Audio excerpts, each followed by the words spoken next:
The main character from the ordinary world finds himself in a new one where martial arts and strength rule. When Xiao Yan came to a new world, he gained incredible strength, but then someone took away his abilities, which made it hurt and caused problems. During breakfast, the hero falls from a tree and hits his back painfully. When the guy heard sounds behind him, he saw that a poor girl was being bullied in the forest. The man looked at his new opponents with a menacing gaze in order to scare them away from the innocent girl. The main character ordered the offenders to release the innocent creature. One of the bandits noticed the badge on the main character's chest and realized that he was a famous weakling who had lost his strength. Men attack a single person so that he no longer interferes with their abuse of the girl. Xiao Yan received many blows from his opponents and could not withstand their strength. The hero asked the girl to run away while the bandits were distracted by him, but the fragile creature was immediately caught by the main bandit. A man gives a club to a girl so that she can hit her defender. The girl apologized, but she had no choice, so she hit Xiao Yan in the face. Suddenly, a beautiful lady appears and saves the hero from bandits. At the last moment, the beautiful girl draws attention to the victim who also offended her friend. Xiao Yan asks his friend not to touch the victim because the bandits ordered her to attack with a club. After the battle, the girl who saved the hero decides to help him with his injuries. The guy apologizes and says that he was useless as always. The girl gives the man hope and says that in the future he will regain his lost powers. The hero's girlfriend's name is Dai Er, and they are not brother and sister but very good friends. It turns out that their clan's martial arts exam will be held today, and Dai Er wants her friend to also attend this event. The events are transferred to a city where people were very unhappy that some weakling named Xiao Yan was holding the hand of a famous warrior. The main elders of the clan met young fighters who wanted to take the exam. Dai Er showed everyone around her abilities and with the help of martial arts passed the exam perfectly. At this time, the elders were discussing that if it weren't for the strange disappearance of Xiao Yan's abilities, he would have been much stronger than Dai Er. When the main character was tested in the exam, the magic stone said that he was too weak. The clan elders, together with Dai Er, were worried about the fate of their clan heir, who had been very strong in the past. Suddenly, servants come running and say that important guests have come to the heads of the clan. From the carriage appears a beautiful lady named Na Lan who is supposed to marry the heir of the clan. The elders were very puzzled because there was still a lot of time left before the wedding. At this time, Dai Er was able to find her friend and woke him up from his sleep. Xiao Yan is the heir to the clan, although for the last 3 years he has not been able to show his strength due to the mysterious disappearance of his abilities. The hero thought that Dai Er wanted to marry him and not let him go to the mysterious Lady Nalan. The friend said that she could be his servant and be happy, and the union of the clan's heirs was more important than her desires. When the main character saw his future bride, he realized that she was very beautiful. Still, the hero says that if you compare the new one from Dai Er, she is not so good. The hero's clan received gifts and a large number of various artifacts from the guests. It turns out that the Nalan clan is one of the strongest in the empire, and the Xiao Yan clan is slightly lower in rank. An elder from one of the strongest clans apologizes because his gifts are more of an apology. Na Lan explains that she came for one purpose and wants to call off her engagement to Xiao Yan. The elder of the arriving clan explains that they will do everything to break the engagement, which greatly offends the owner of the Xiao Yan clan. The leader of the Xiao Yan clan uses his lion ability to show his inner anger due to the breakdown of agreements. To prevent a duel between the two clans, the hero stops his leader and also his father. The guys ask Na Lan, why did the girl decide to cancel the engagement, and she explains that she decides her own destiny.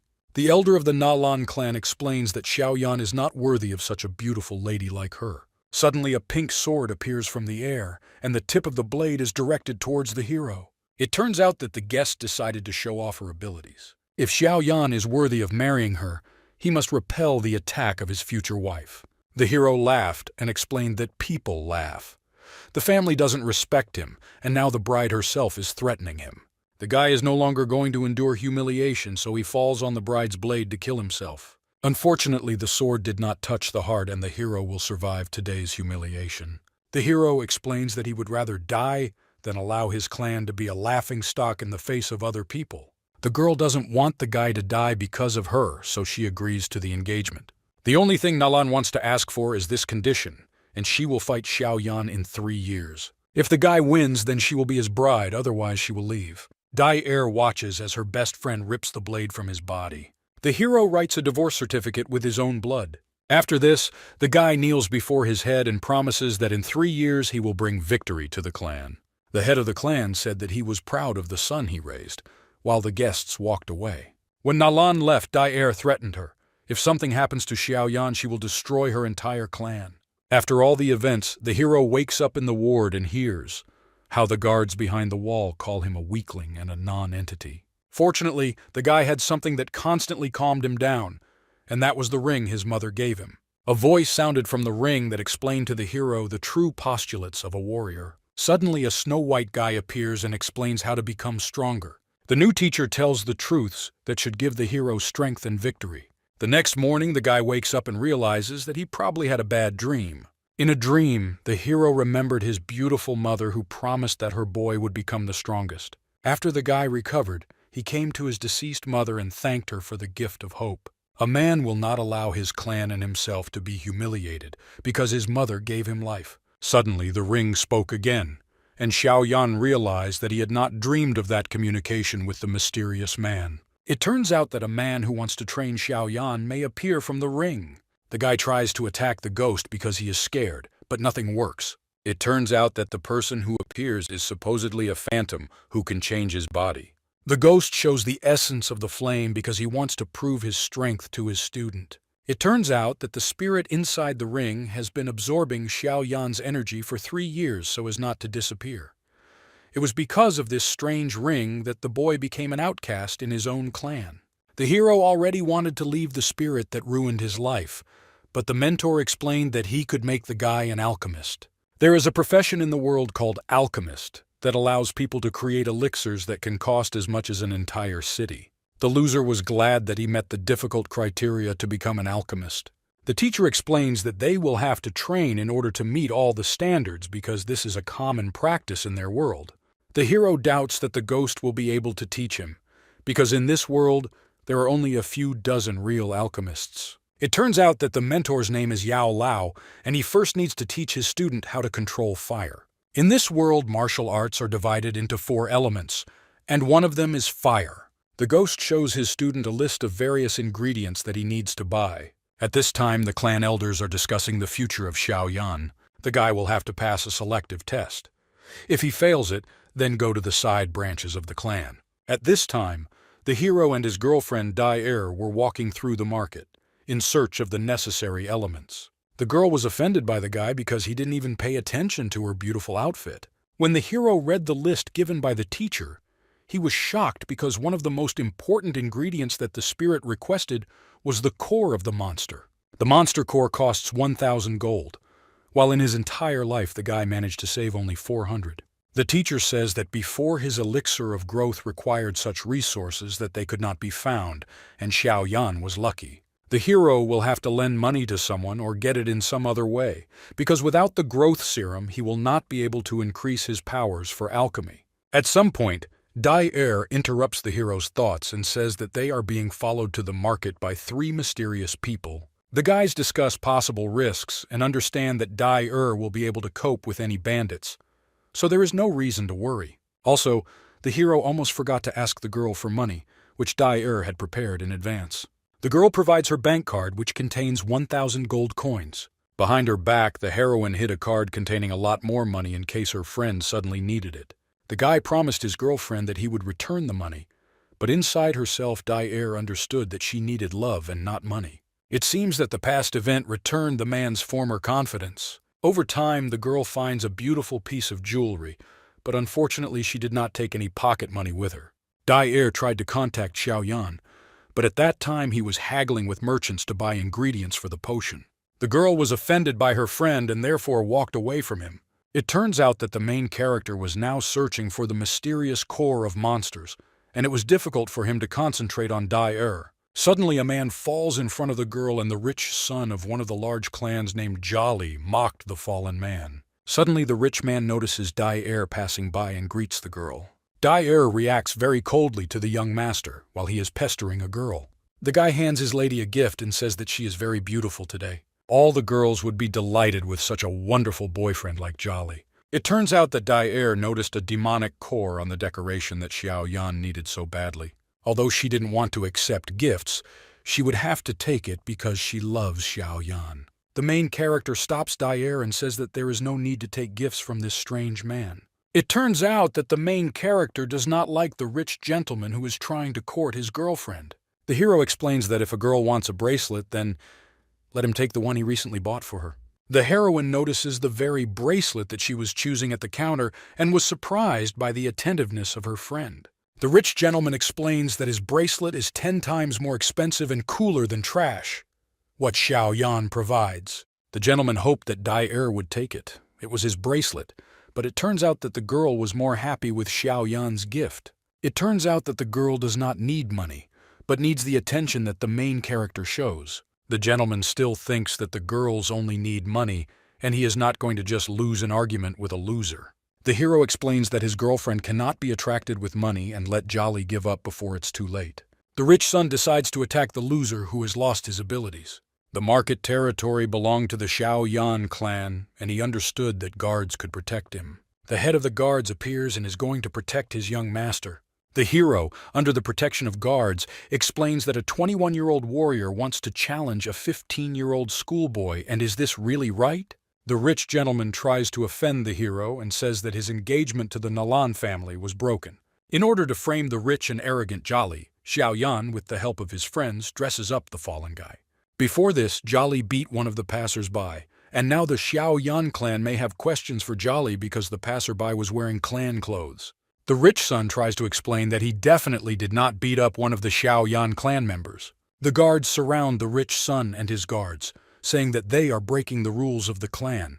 The guy explains to his girlfriend that you shouldn't always use force because there are smarter ways. Dai and Xiao Yan continue their journey through the market in search of the magic core. Suddenly the voice of a master is heard from the ring and notices a strange, cheap metal plate. The hero was able to buy back a large amount of junk for little money. After all the adventures, the hero and his master communicate in the house. It turns out that cheap piece of metal, it was an item created by another alchemist. Inside the metal plate is a hidden skill of quite a good level, and Xiao Yan was happy about the treasure. The guy explains that such an ability costs about 10,000 gold, and for him this is a great value. The master explains that he would not even look at such a cheap ability, and will show his student stronger things. It turns out that the ability that was hidden in the piece of metal was truly secret. The Void Fist could only take the blood of an opponent if he was equal or weaker in strength to the caster. The master asks his student to forget about that piece of iron and look at the creation of the elixir. At this time, outside the servants heard strange sounds in the master's room, and there was a "Do Not Disturb" sign outside. Inside the room, the master showed his ability to create an elixir. The hero hopes that he will be able to become an alchemist after using the elixir because it will help him become stronger. The spirit explains that to be an alchemist, a strong spiritual resonance is necessary. Also, the hero will have to carefully control the fire because the slightest mistake and the potion will be destroyed. To become one of the alchemists, Xiao Yan will need to control his spiritual energy at the highest level. After preparing the elixir, the hero immediately decided to try drinking the created potion. The master explains that if the hero drinks the elixir, he will immediately die from a terrible spiritual illness. Yao Lao says that his student needs to put the elixir in water and train in this water. The hero goes in search of water and accidentally burns his father with water from under the kettle. The head of the clan explains to his son that the elders have decided to hold a coming-of-age ritual in 6 months, not in a year. His son has little time left to prepare, and he hopes that the guy will succeed. A man wants to help his son. After all, he will not be able to look into the face of his wife after death. The main character promises his father that he will force everyone else to recognize him. After the conversation, the hero goes to the room where he was able to accumulate a sufficient amount of water. When the guy managed to get into the water with the elixir, he begins training. With the help of such training, the guy will be able to achieve 7 stages of training in 6 months. A month later, the hero was able to take several scrolls from their clan's library.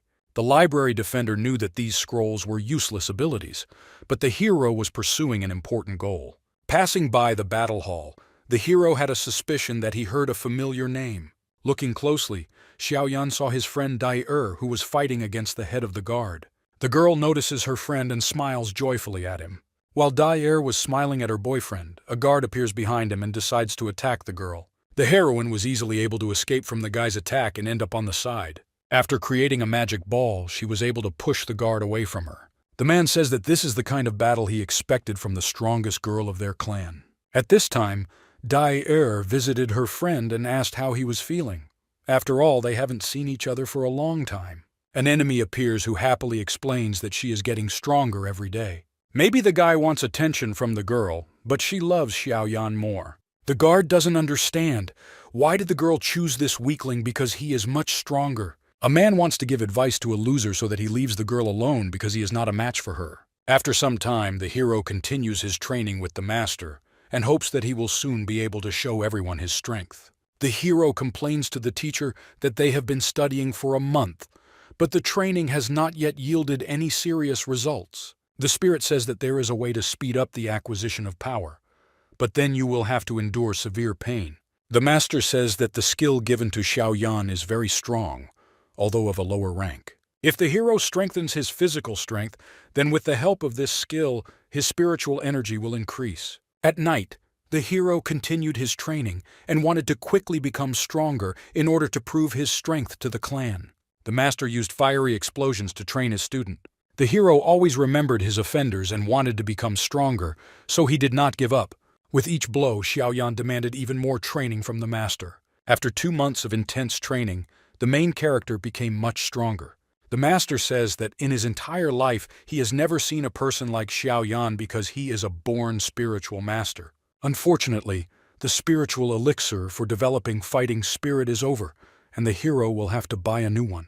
In order to find money for the next elixir, Xiaoyan had to disguise herself. The guy was able to introduce himself as a second-level alchemist and sell the elixirs he made.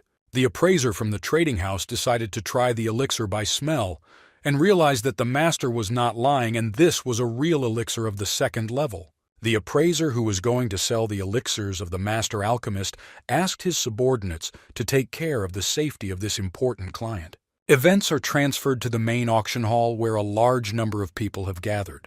The guests were greeted by a beautiful and pretty girl named Yafei. The beauty was the main shareholder who held the auction in their large hall. All the people around were shocked by the beauty of the very first lady of the auction house. The first to be sold was elixir, which made it possible to increase the speed of development. The initial bet on the elixir was 8,000 gold coins, and the main character was happy that he had apparently become rich. The spirit inside the ring said that he was the only one in the empire who could prepare this elixir, so it would cost a lot of money for the student. At this time, Xiaoyan's father decided to buy the elixir for 40,000 for the sake of his son. The man could not even suspect that his son was personally selling this elixir. Arena happily gave the goods into the hands of the patriarch, who bought the elixir for 40,000. The main character understood that his father simply adores his son and bought this elixir for his sake. The student decides to stay at the auction for another hour to see interesting things. The last item that was sold was a top-level scroll that was supposed to develop the abilities of a spiritual fighter. The master told Xiaoyan through the ring that this item was not worth buying. One of the higher clans demanded to buy this scroll for 400,000 gold. Xiaoyan's father offers to buy this scroll for 410,000. When the price rose to 50,000, Xiaoyan's father refused to bet higher and lost to his opponent. Xiaoyan understood that his father was very reasonable if he simply decided to bankrupt the clan of rich people hostile to him. After the auction, the main character visits Arena, who provides the money, after deducting interest. The girl notices that the guy has the voice of an old man, but his hands are very young. She does not know that the spirit communicates through the ring to hide the student's identity. After the alchemist leaves, Yafei talks with his uncle and realizes that this guy is truly an alchemist, although he is very young. It turns out that in the past there were entire wars for the sake of obtaining a recipe for creating elixirs. The main character continues training with his master in order to become stronger. The hero locks precious ingredients in his safe and realizes that they will be enough for 18 months of training. Soon a father comes to the child who wanted to visit his son. What has been hiding in the room for 2 months? The man says that his son is the best, but he should not blame himself for losing. The hero answers his father that in 3 years he will show the strength of their clan and will be able to prove his loyalty. The guy is going to prove to everyone that he is not a weakling, so he assures his father that everything will be fine. The man says that if his son intends to win, then he is going to help him by providing the elixir. The guy takes the elixir he made and thanks his father for caring so much about him. Although the potion cost a lot of money, Dad will do anything for his son. At this time, Dai-Er appears and says that the hero is very close to his father. After the father left, the guys were talking, and the girl suspected that the main character was communicating with the girls. After all, it has a strange smell. The hero was embarrassed, but still answered that Dai-Er is the most beautiful and best girl he knows. The guys said goodbye, and the spirit of the master appears who wants to continue training with his student. After talking with a friend, Dai-Er visits the clan heads and gives them a card for 100,000 gold so that they will no longer quarrel over an expensive potion. 2 months later, the hero was actively training in the forest, and his strength was excellent. The hero destroyed several trees and was glad that he could finally use the powers he had once lost. After the training, the guy's hands were very sore, and he was grateful to the teacher because thanks to him, he was not injured. Suddenly, the Ghost Master appears and says that the main character has already become much stronger than he expected. Now, the hero's 6th level attacks had a strength of 8, but he was still too weak. Due to the fact that the hero knew too few skills, he had to combine his techniques. Xiaoyan only had 2 abilities, and he used them to create explosions from a distance. When the hero launched the stone into the air, he used the Fist of the Void to tear it apart, and this was his counterattack. Master Spirit was very glad that his student was able to come up with such a brilliant idea. Xiaoyan's ingenuity works very well, and he shows resourcefulness in his skills. Still, the hero was not happy because he needed more skills to combine attacks. The master says that he had a suitable elixir that he once made in the past. Soon the day of the exam came when all the children of the clan had to show their abilities. Dai-Er supported her friend Xiaoyan, while the head of the guard was very unhappy with their relationship. The daughter of one of the prefects named Zhao Mei also came to the exam and was able to achieve only 8 stages in a year. The main character was shocked because the girl behaved very arrogantly, even though she had not achieved much for such a long time. Cousin Xiaoyan also came to the initiation ceremony under the name Xiao Yu. The girl says that she wants to see how her cousin will be expelled from the clan because of his weakness. The girl calls the guy a pervert, but he explains that he only saw his cousin bathing in the hot spring once, and it was by accident. The cousin tried to attack the arrogant pervert, but Dai-Er defended her comrade. Dai-Er was next in the exam, and her stone glowed the brightest. The heads of the clans and the people around were amazed at the strength of the girl, who showed that at an early age, the highest class of spiritual energy. Soon the last participant was called. It was Xiaoyan. The main character went to the exam with a smile, and my friend wished him good luck. Everyone laughed at the loser, who most likely had not even reached the 4th level of development. The father looked at his son with a smile and wished him success. The elders told the head of the clan that his son was a loser, but his father believed in the guy. The hero surprised everyone around him when I was able to jump onto the altar on my own without a ladder. The end of the hero's torment has come, and he will be able to demonstrate his strength to the people around him. People were amazed when they saw the 8th stage that Xiaoyan demonstrated. Dai-Er burst into tears because her friend overcame 5 stages in 6 months, and this is a real miracle. The clan has a strong heir, and the guys understand that perhaps the guy has regained his talent. The determination of strength was completed, and the stage of duels began. The elders thought that Xiaoyan used some kind of trick to make the stone demonstrate his great strength, and believed that in duels he should be exposed. One of the warriors decides to fight against the main character during the duel and attacks the guy. The main character meets his opponent with a smile and is not at all afraid of his slow attack. Just one palm was enough to push the clumsy warrior away. The hero pushed the enemy away from him with just the touch of his palm. The son of the head of the guards, who was the hero's opponent, was shocked by his abilities. 3 years ago, when the hero had the same powers, he also amazed people with his arrogance and abilities. The son of the head of the guards and part-time brother of Xiao Yu wanted to fight the heir. The girl gave her brother a pill. What can strengthen forces in a situation if the enemy turns out to be stronger? Now the head of the guards wants to destroy his opponent in order to get the hand and heart of Dai-Er. The main character was able to easily counterattack and throw the enemy aside. People couldn't believe their eyes, because the strongest warrior of their clan had just been thrown aside by some loser. The guys continued to fight with each other, but Xiao Yan had not yet demonstrated his full strength. The second blow from the new heir to the clan was able to force the head of the guards to lose control of the battle. The father of the head of the guard was very afraid for the life of his son. No one could believe that the strongest warrior lost to Xiao Yan. After absorbing the secret pill, Xiao Yan's opponent tears off his clothes and reveals enlarged muscles. No one could believe what the guy could do. In such a short time, increase your strength.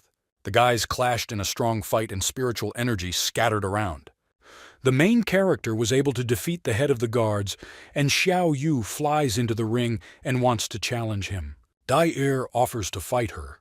After all, Xiao Yan is most likely tired after the fight. The head of the clan demands that Xiao Yu get out of the ring because this is an initiation ceremony and you can't just interfere in their affairs. At this time, shareholder Ya Fei was watching the fight and understood the strength of Xiao Yan. The conversation between the hero and Dai is interrupted by Xiao Mei, who is trying to ask a strong warrior for help in training. The heroine takes her friend and says that he is already busy training with her. The hero thanks Dai for helping him get rid of the annoying girl who despised him when the guy had no strength. After the competition, 5 days will pass, and everyone who passed the exam will go to the pavilion to gain higher skills. Everyone who has passed the ceremony receives permission to enter the pavilion to pick up the necessary skills. Each person can only choose one ability and must leave the pavilion 2 hours after entering. Having learned their main element, applicants will have to go through the appropriate corridor for their scrolls. The main character had a bright red glow, and this meant that the guy had acquired the element of fire. After the hero, the next one was Daier, who turned out to have a purer radiance. Why did the magic ball crack? The spirit says that this girl has amazing energy, but unfortunately it is more combative than alchemical. The father says that this is an amazing bride and he is jealous of his son that he became friends with such a girl. People walked towards their elements, and they were divided into fire, wood, and wind. The heroes passed through the gate together. After all, they were of the same element, so they ended up in the Hall of Fire. Having reached the end of the hall, the guys found the strongest door where the most powerful spell was kept.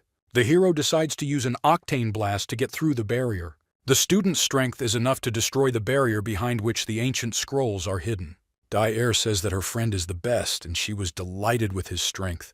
Walking into the hall, they discovered an ancient scroll of fire, which was the most powerful of their clan. The girl invites her companion to take the best scroll, but he refuses and wants to take another.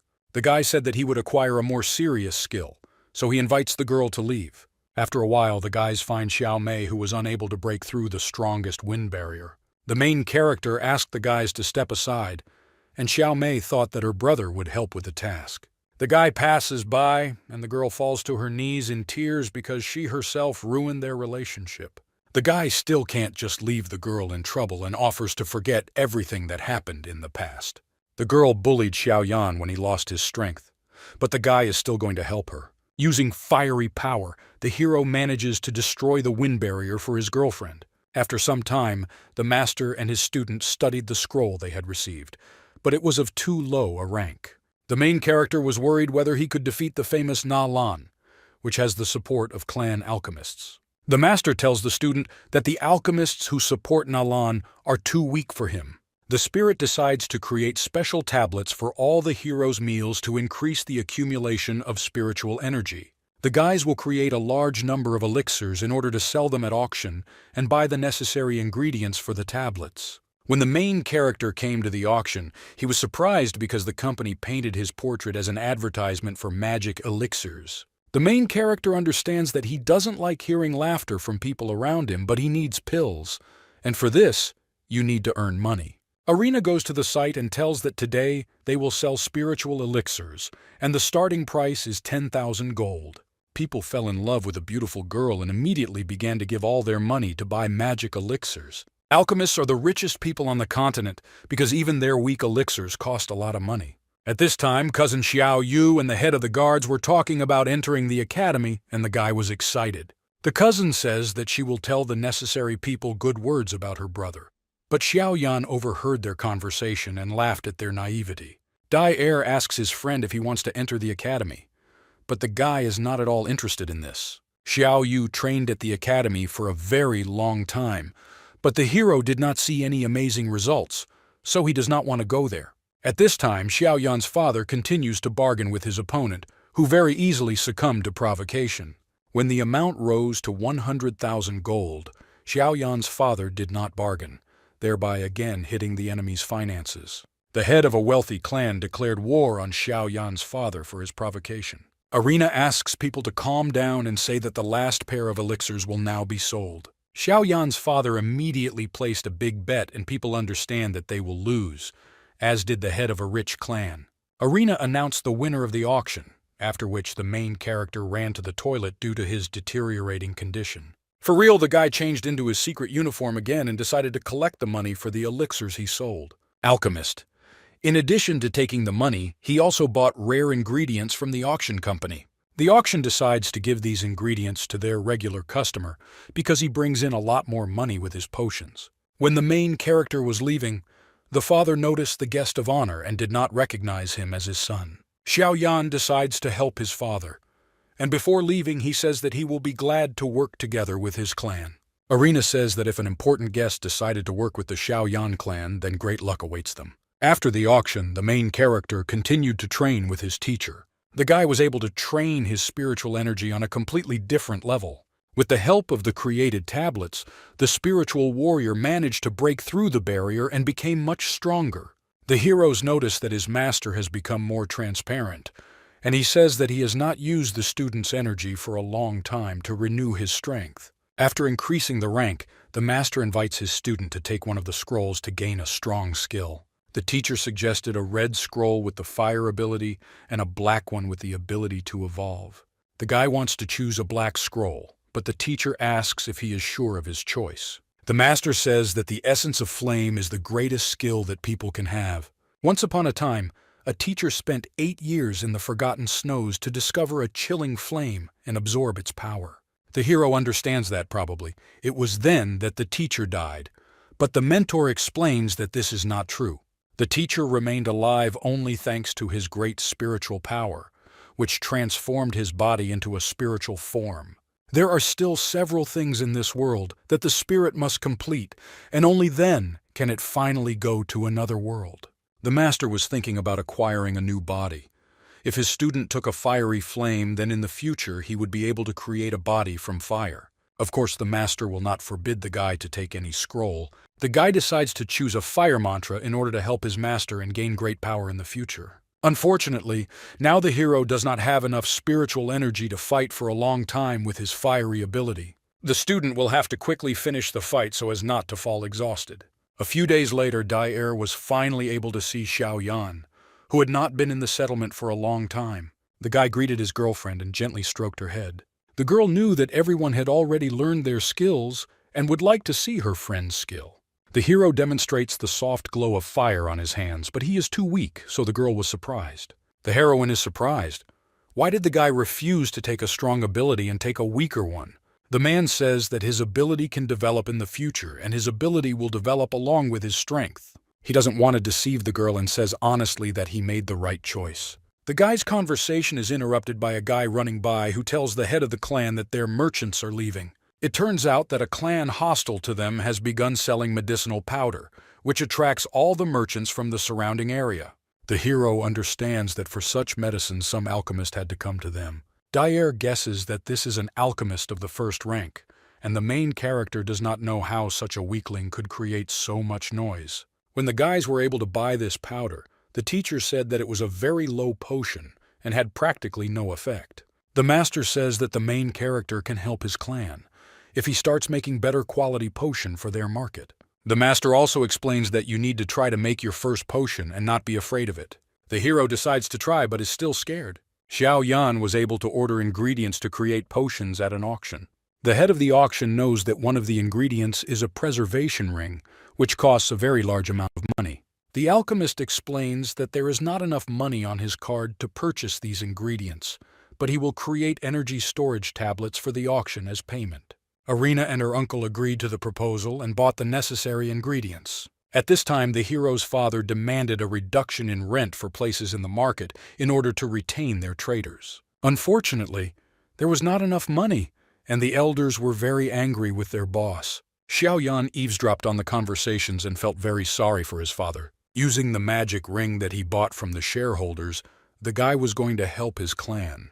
At this time, in the cave, the master prepared everything necessary for a large production of potions. This was an alchemical furnace that would allow Xiao Yan to create many elixirs. In order to use the furnace, the hero must activate his fire ability. In order to prepare a potion, you need to use fire together with wood, which makes the alchemist a universal warrior. Using a variety of healing ingredients, the hero is able to begin creating a potion. Unfortunately, the man encounters problems in the process of preparing potions. The master explains that the student did a good job and helps him finish working on the elixirs. When everything is over, the spirit distributes all the potions into glass vials to sell them. Now all that remains is to help their clan, save the situation in the city. At this time, Xiao Yan's father continued to quarrel with the clan elders. Suddenly, Xiao Yan, dressed as a mysterious alchemist, visits the office. The head of the clan understands that this is his chance to save the clan from poverty. The hero provides the men with a large quantity of potions for their market.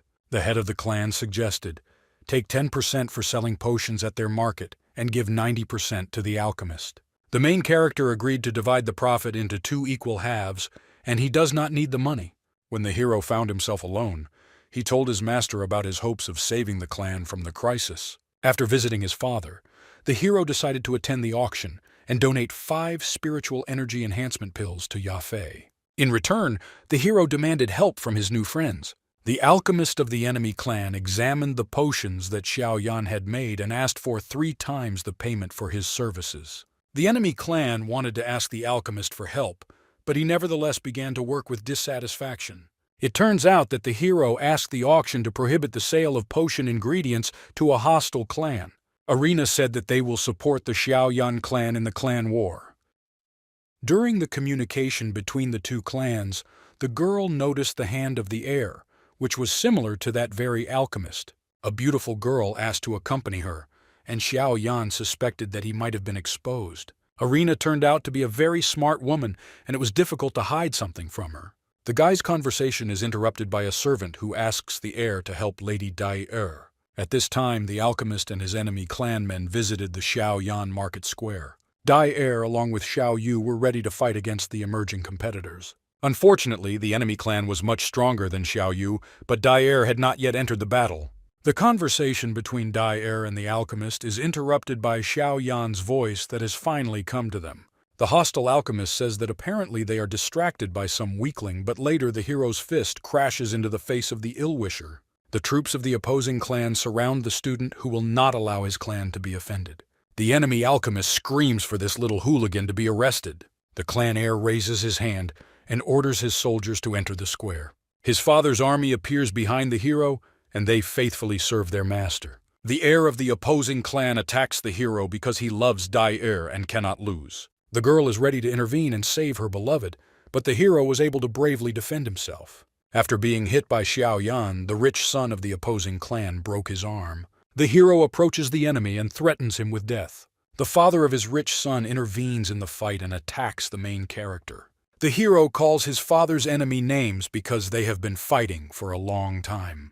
The student decides to release his powers, and Dai Er, with magical vision, was able to see his strongest spiritual energy. Xiao Yan's father rushes into the battle and will not allow the head of the opposing clan to attack his son.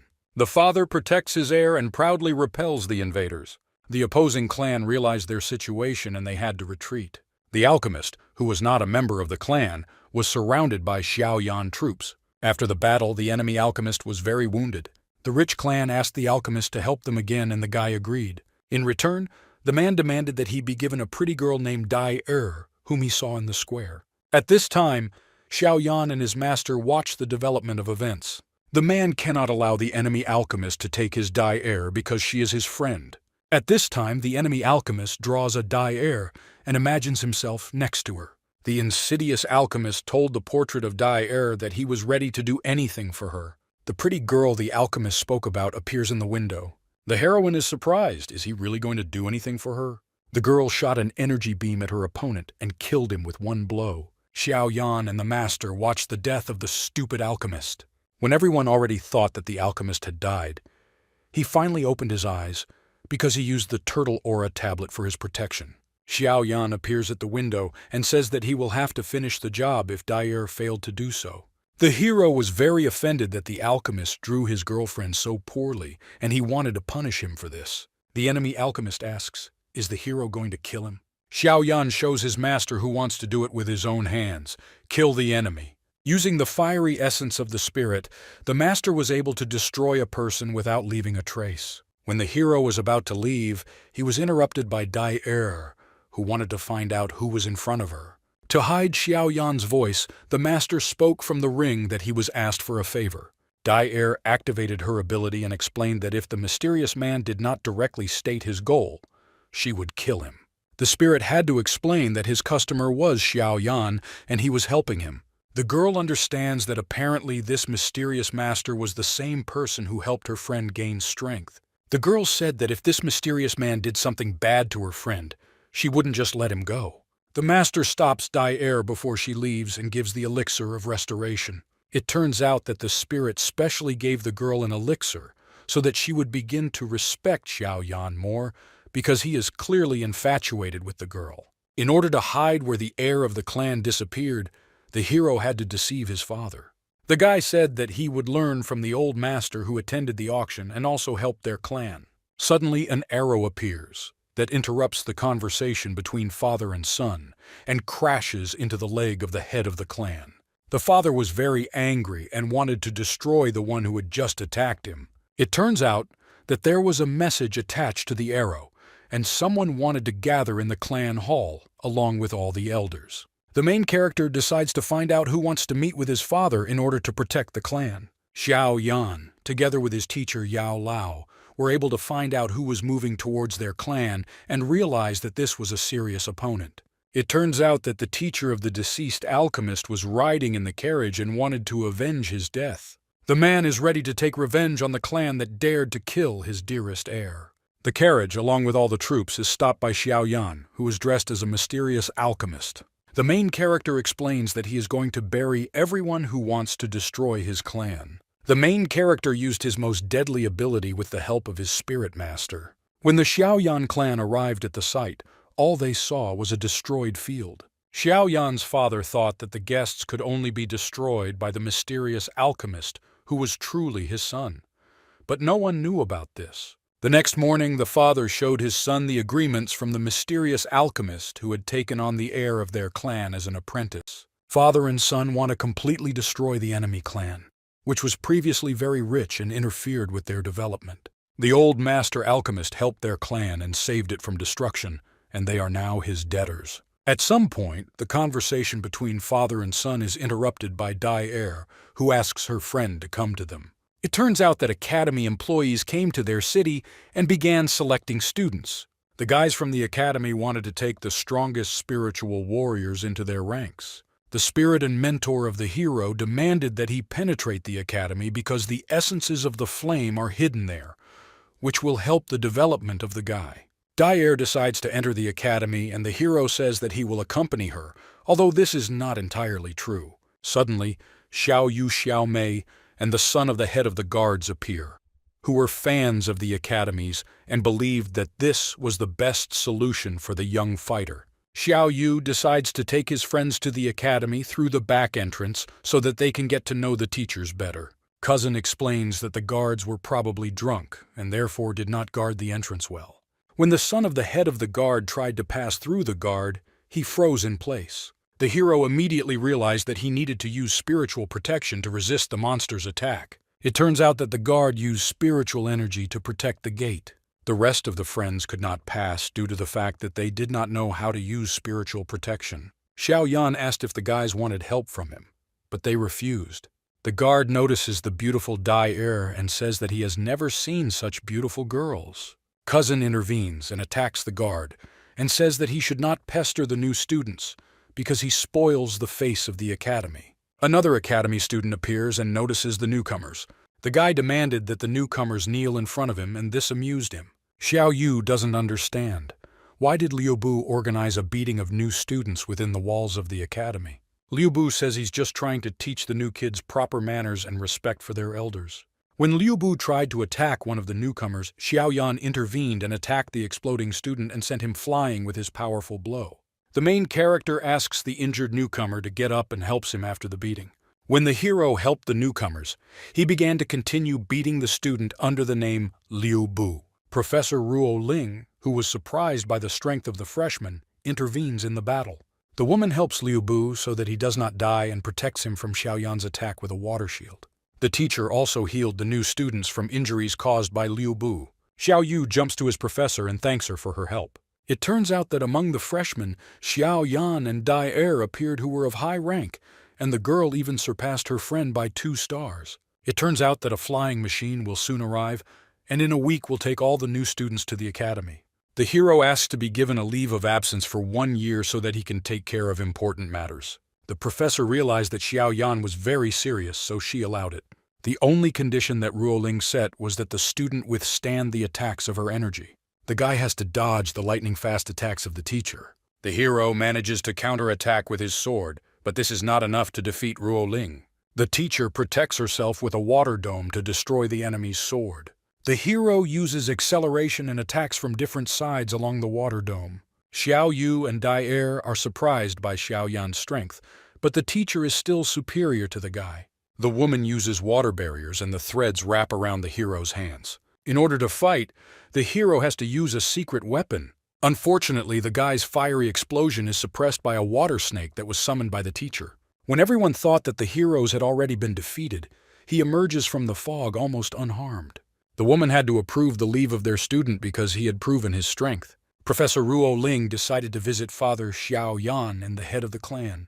The woman was surprised that the man was able to raise such a strong and brave son. The main character visited his friend Ya Fei from the auction so that she could help him prepare the necessary resources. The girl will help collect the necessary ingredients and she can guess what power the guy will receive after the trip. The girl hugs the young alchemist and asks him to return alive because apparently the journey will be very dangerous. At this time, in the estate, Xiao Yan's father asked the servants to wipe his back. The main character appears, and the man immediately realizes that this is his son, even though they were silent. The father is surprised at how quickly his son has grown up, and apparently Xiao Yan came to say goodbye before his journey. The hero visits Dai Er to say goodbye to her before the journey, but she does not understand why he is leaving her. The next morning, the master explains to the disappointed student that it is time to hit the road. Coming out of his room, the hero notices the bracelet that he gave to Dai Er. Dai Er appears from the bracelet, but she was in the form of a spirit. The girl says that she will wait for her friend to return, so she asks him to return alive. Xiao Yan promises that in a year he will return alive and become even stronger. At this time, Nalan was conducting her spiritual energy training on the sacred mountain. The girl's father came to her and said that she made a mistake if she decided to refuse the engagement because this is not accepted in their world. The man says that her fiance was able to regain his strength and the potential was equal to his daughter. The girl says that she will not apologize to this man because she is proud. At this time, the main character began his journey, and along the way he destroyed trees while training his ability. In order to increase the speed of his student's progress, Yao Lao gives him a heavy black sword. Now, during the entire journey, he had to wear a black sword on his back. After a long journey, the hero was finally able to reach the first city on his way. Due to the fact that the guy was too heavy, the floor was destroyed with every step he took. Inside the shop the hero visited, he was able to discover the essence of the yellow lotus. What will help create a potion to improve training? Unfortunately, the hero does not have time to take the goods as a strange girl with purple hair beat him to it. The seller was amazed by the beauty of his visitor and even gave the girl a discount from the store. The main character was very angry and tried to find the girl, but when she left the store, she immediately disappeared. At this time, mercenaries were recruited in the square to protect the caravan that would transport medical ingredients. The hero felt the opportunity to get the necessary ingredients, so he pushed away his opponents and decided to become a caravan guard. Xiao Yan meets a young master and mercenary leader named Mu Li.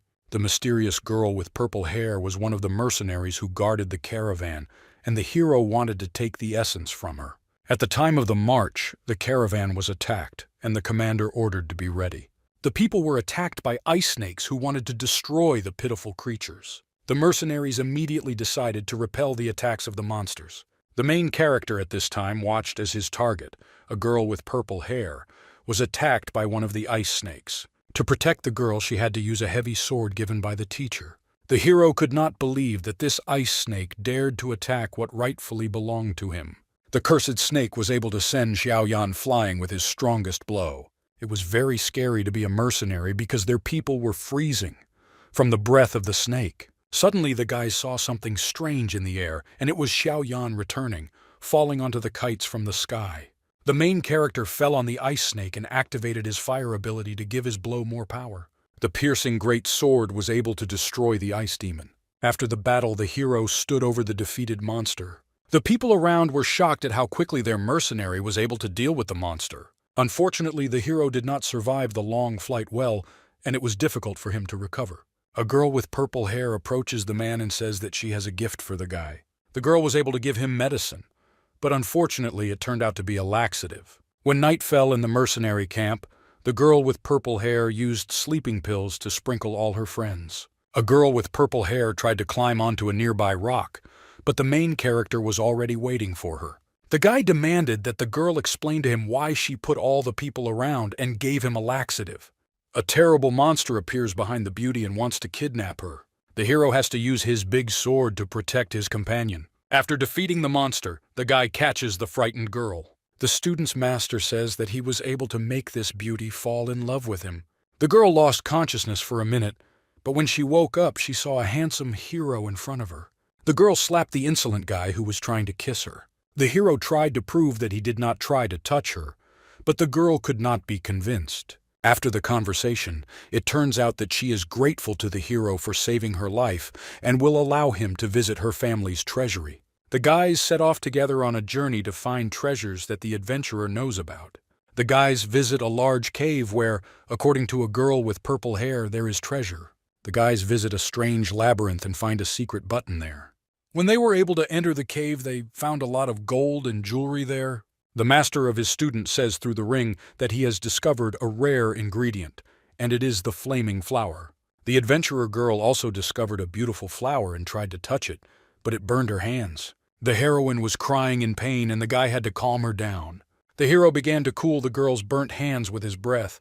The girl felt a strange feeling seeing the hero's eyes, and the guy didn't pay any attention to it. After the teacher's prompts, the hero was able to correctly pick up the flower and place it in the box. The guys were collecting treasures and thinking about how to take everything with them. Suddenly, the girl says that Xiaoyan is touching her too much, and she asks him to stop, but the man was on the other side of the room. It turns out that the skeleton inside the treasury came to life and tried to molest the girl. After a battle with the skeleton, the heroes found out that he was immortal and could recover. The monster was easily able to restore his body in a short period of time. The master says through the ring that this used to be a strong warrior who guards his treasures. The skeleton tries to attack the guys, but Xiaoyan takes the girl with him in time and escapes the disaster. The master says that his student will not be able to withstand such a skeleton and needs to run away. The guys continue to retreat, but the girl wants to fight the skeleton. The hero tells his friend that she cannot defeat this warrior. The girl uses her throwing needles to paralyze the skeleton. When the girl was able to destroy the monster's body into small pieces, she said that she was stronger than the guy. Xiaoyan discovered that inside the skeleton there was a strange creature that controlled the entire body. It turns out that the girl was able to hit the strange creature with her needle and kill the monster. Inside the skeleton, the guy discovers the keys to open a secret room. The guys were able to discover scrolls with strange contents that emanated power. The guys were able to read scrolls that talked about the use of secret poisons. It turns out that on their continent, there are combat medics who are capable of slowly killing their opponents using poison. Poison Master is the most hated and terrifying profession on the continent. After all, they fight unfairly. Xiaoyan hopes that his companion is not going to become a master of poisons with the help of the discovered scrolls, but the girl silently takes the contents of the boxes into her bag.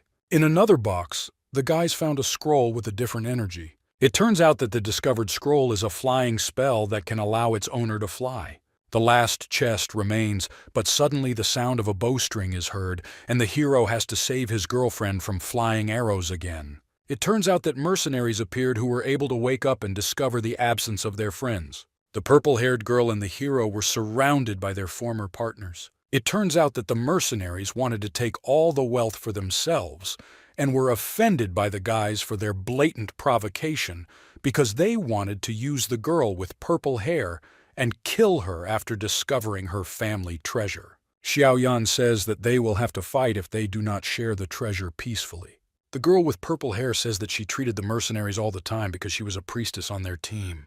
It turns out that the head of the mercenaries used special means to monitor his people. The healer uses poison to fight her former comrades. At this time, Xiaoyan defends the girl from the attacks of the head of the mercenaries.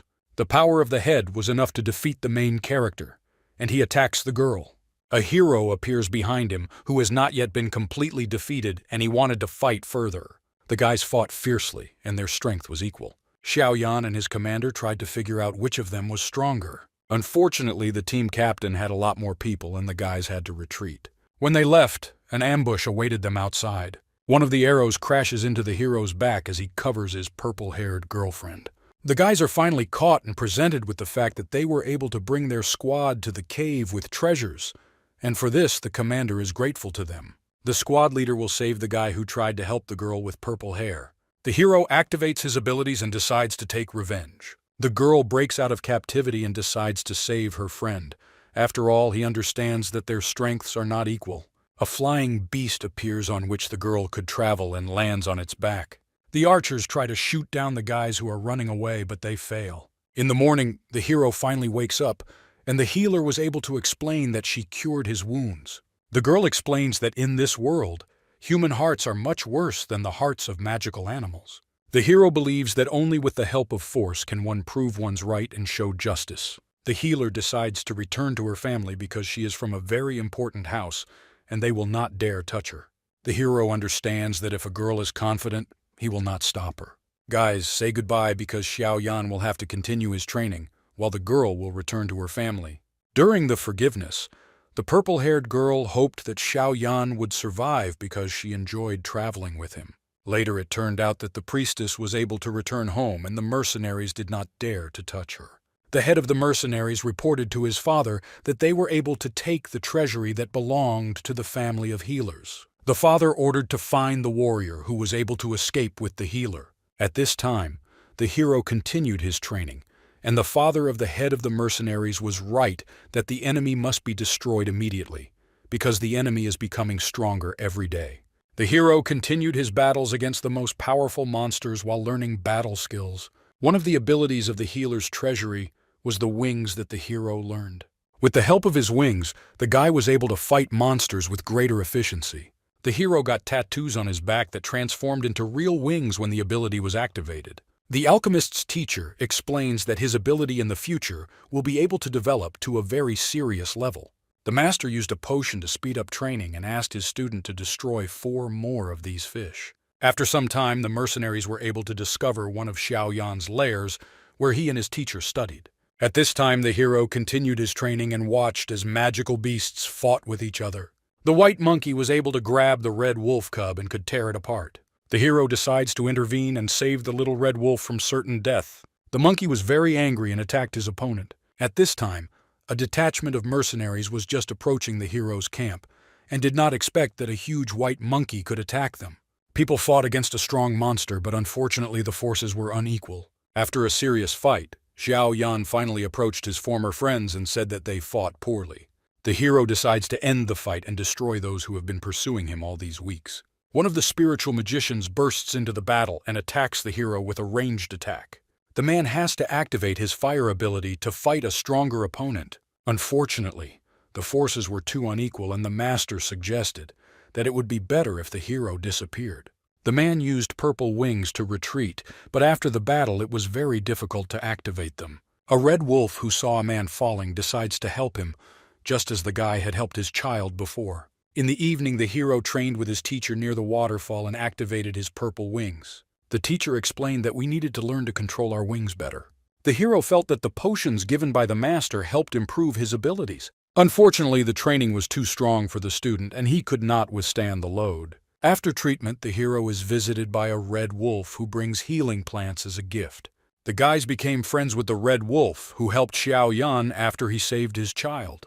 The guys turned out to be best friends during the time they spent training in the forest. At this time, the teacher was busy catching crabs and fish while his student was hunting strong monsters with a wolf. With the help of special potions, the hero was able to activate the evolution of the wolf and make it stronger.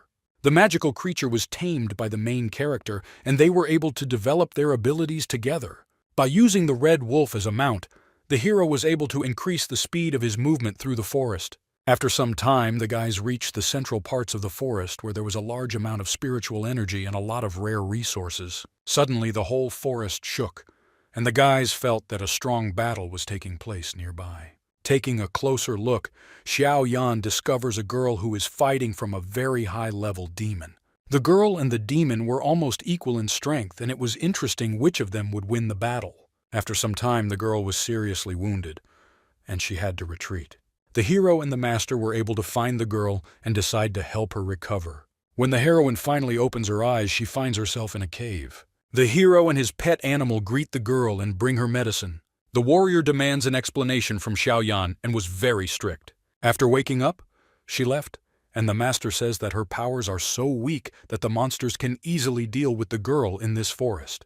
The guy decides to pursue his new girlfriend to save her from certain death and arrives just in time. A girl is attacked by a pack of magical boars, and the guy has to protect her. Although the warrior was much stronger than the hero, now she needs to recover so as not to lose in the battle against the animals. Unfortunately, the heroine does not stop stubbornly going in the necessary direction, and the hero protects her. After some time, it is still possible to convince the girl to come to the hero's camp where it was safe. While the guy was fighting to protect the warrior, he was all wounded, and his strength was at its limit. The warrior notices that Xiao Yan is in very bad condition, and after examining the guy, she saw that he had been bitten by a poisonous snake. After some time, the man wakes up and sees that the warrior is lying on his chest. The master says that the girl sucked the poison out of his neck and helped him cope with the poisoning. When the warrior wakes up, she's happy to discover that the guy is awake and promises to bring water. When she comes, she independently gives hot water to the patient. It turns out that the warrior doesn't even know how to cook food, and the hero has to do everything on his own. After a little effort, the guys sit down to a late dinner. Behind the conversations, they were able to become friends, and it turns out that the warrior is grateful to Xiao Yan for her salvation. In the next morning, the girl managed to activate her abilities and regain her previous strength. Xiao Yan was sleeping, so the beautiful girl said goodbye to him and quickly left before he woke up. When the guy woke up, he found lying scrolls in the girl's armor.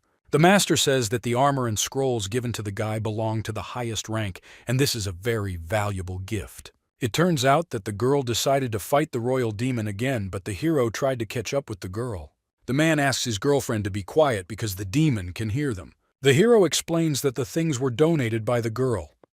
Very valuable, and he wants to help her defeat the demon because this is a very important goal for her. The warrior says that her goal is not to kill the demon, but to steal the purple crystal that the demon guards. The girl gives her friend the red crystal, and while she distracts the demon, he must steal the purple crystal with the help of a gift. The royal demon flies out of his lair. When I could hear my friends, Xiao Yan visits the cave in order to quickly discover the purple crystal and take it for his friend. It turns out that inside the cave where the purple crystals were located, there was a cub of a royal demon. At the top, near the cub, there was the most precious crystal, which the warrior wanted to get, using a red wolf to attract a cub. They were able to divert his attention. Having climbed to the top, the guys tried to take the crystal, but the alchemist's student did not succeed. The heroes decide to give their friend the purple crystal that was on the neck of the demon cub. Unfortunately, the demon was too fast and was able to catch up with Xiao Yan and bite him into 2 pieces. The armor donated by the warrior withstood the attack and destroyed the cub's teeth. The hero broke the essence of the purple crystal in order to absorb its power. After the fight, the guy felt very bad because the essence of the purple crystal was too strong for his weak body. The hero provided the most valuable purple crystal to be placed on the cub's neck. The hero also admits that he used the essence of the purple crystal on himself, and now he feels very bad. The warrior is going to take on some of the energy of the purple crystal to help the guy survive. The student finds himself in a strange place and asks the master where he is. Suddenly, a great demon appears and tells the stupid man that he will pay for his actions. A person is burned by the endless energy of the purple essence that he foolishly absorbed. Suddenly, great whales appear and attack the demons inside the hero's mind. It turns out that the warrior wants to help her friend and uses her spiritual protectors. A battle has broken out inside the hero's mind, and the whales are helping him survive. Air appears before the guy's eyes, which he has always dreamed of and which he missed during his journey. The man hugs her, but it turns out that it was a warrior, but she accepted him and hugged him. The hero wakes up and sees a master in front of him, who is not very happy that the guy absorbed the purple essence without his permission. The spirit conveys to his disciple a message from the warrior who said goodbye to her friend. It turns out that the warrior is connected with the strongest alchemist of their continent and wanted to provide the purple crystal just for him. Suddenly, the hero's conversations are interrupted by the furious scream of dying people. It turns out that the guy was protecting his sister from the bandits who attacked them. The bandits were going to kill her brother and kidnap her pretty sister. The brother tried to resist, but nothing worked, and the poor sister ended up in the dirty hands of bandits. Suddenly, an alchemist appears who is going to punish the bandits. The main character is going to fight against the bandits and protect the poor girl. The battle begins, and the alchemist easily deals with the clumsy bandits. The head of a group of bandits was beaten by a red wolf who also enters the battle. The hero uses the acquired powers from the purple essence. When the guy opens his eyes, he sees that all the opponents were destroyed with just one attack. It turns out that the purple essence gave the hero a lot of strength, and the warrior helped him survive. The guy pays attention to his seriously wounded brother and his little sister who is crying. The girl says that she does not want to see the death of her brother, who protected her all this time. The alchemist gives the girl a potion and says that it can cure her brother. The guys tell the hero that they are from a healing clan, and a girl with purple hair demanded medicine that they collected in the forest. It turns out that Xiao Yan's friend was stricken with a terrible disease and she needed to be helped somehow. On a sign in the settlement where the healer clan lived, it was written that the healer clan was looking for a doctor for their daughter. Xiao Yan appears as a mysterious alchemist to save his purple-haired friend. The clan servants bring their guests to a girl who was sick with a terrible disease. It turns out that inside there was not a real girl, but bandits who wanted to grab Xiao Yan. The mercenaries wanted to take revenge on the man who crippled their people in the treasury and used meanness for this. The hero had to use the abilities of the purple essence and break out of the settlement. Various demons tried to restrain the hero, but he fought against them with the help of a large sword. It turns out that the poor brother and sister in the forest framed the main character and told him false information. The father of all mercenaries was going to destroy Xiao Yan because he was their main enemy. The hero is going to find his girlfriend with purple hair so he can destroy the entire city until he can save her. Inside the dungeon, the hero found the father of a girl with purple hair, and he says that his daughter constantly talked about him. The father admits that he is useless and could not protect his girl named Xiao Xiang. The teacher decides to help his student and reminds him that he has created magical potions that can help heal the healer's father. The alchemist's apprentice doesn't know whether to use the potion because last week an experimental animal melted into mush after using the potion. The conversation between teacher and student is interrupted by the appearance of the mercenary's father, who threatens the hero with death. It turns out that no one has ever escaped from the personal prison of mercenaries, and it's time for the hero to meet his minions in hell. The alchemist remembered that kind guy about whom the head of the mercenaries was now reminding him, and his soul felt pain. A huge explosion erupted in all directions, demolishing buildings. The hero shouted with all his might that he would immediately destroy all opponents who dared to threaten his family with death. The head of the mercenaries considered himself stronger in rank, and was not at all afraid of the alchemist who attacked him. Xiao Yan demanded that the villain immediately give him the girl with purple hair and the rest of his friends. The head of the mercenaries explains that they have all been dead for a long time, even though the hero does not believe his words. With the help of a huge sword, the alchemist manages to repel the attacks of the lightning spear of the head of the hunters. The mercenary is trying to reach the boy with his long spear, but so far he has not succeeded. In order for the hero to survive, he has to retreat because the enemy was not easy. During the battle, the student found himself inside a strange building where there was a purple web everywhere, and the teacher asked the alchemist to hold his breath because the air was poisoned. The hero took a closer look at his surroundings and noticed many oddities. It turns out that in the center of the web there was a girl with purple hair. It was the same healer named Xiao Xiang whom the hero wanted to save. The guy tries to call his girlfriend and asks what is happening to her, but unfortunately he does not hear an answer. At this time, the alchemist's teacher felt a strange power and his hair caught fire. It turns out that the head of the adventurers set fire to the buildings in order to destroy his enemies once and for all. The hero realized that he was trapped because the web began to wrap around his arms and legs. It turns out that before these events, the villain promised Xiao Xiang that he would let her go alive if she helped catch Xiao Yan. The girl was against helping her enemies, much less giving them her faithful friend. The healer had to fight against the mercenaries so as not to give them the opportunity to catch the alchemist. The healer managed to use the ancient curse of poison on her opponents. The head of the mercenaries was shocked by the behavior of the captive because she would not be able to escape using such tricks. Then Xiao Xiang realized that she apparently had a bad fate and would have to use her trump card, after which she ate a magic ball with strong poison with a strange effect. The bandits surrounded the girl and piled on her with all their bodies, but she did not give up, and a bright light appeared among the bandits. It turns out that the girl used a magic demonification pill that turned her into a demon. The girl decided to deal with the enemies of her kind once and for all. The head of the mercenaries decides to use his tame spider, which wove a cocoon around the demoness and sealed her inside. While the girl is inside the cocoon, she will not be able to break out on her own and will have to wait for help from outside. At this time, the hero is trying to get his girlfriend out of the trap, but the villain is only glad that they will all burn together inside the house. The alchemist tries to get to his friend through threads and fire. A loud creaking sound is heard and a large log falls from the ceiling. The teacher says that he will have to help his student, but unfortunately he cannot do this because his spiritual energy was not very strong. Xiao Yan sees a huge piece of wood approaching and has to dodge the danger. A red wolf appears nearby and decides to help his friend while the teacher realizes that his strength is leaving him. The hero orders the red wolf to save Xiao Xiang's father and he independently makes his way to the girl. Yao Lao shouts to his student not to try to get to the cocoon because it is impossible and let the alchemist escape.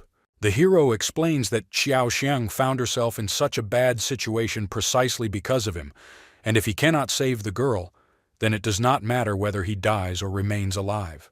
The guy came to see Xiao Xiang alive, so he will reach his goal.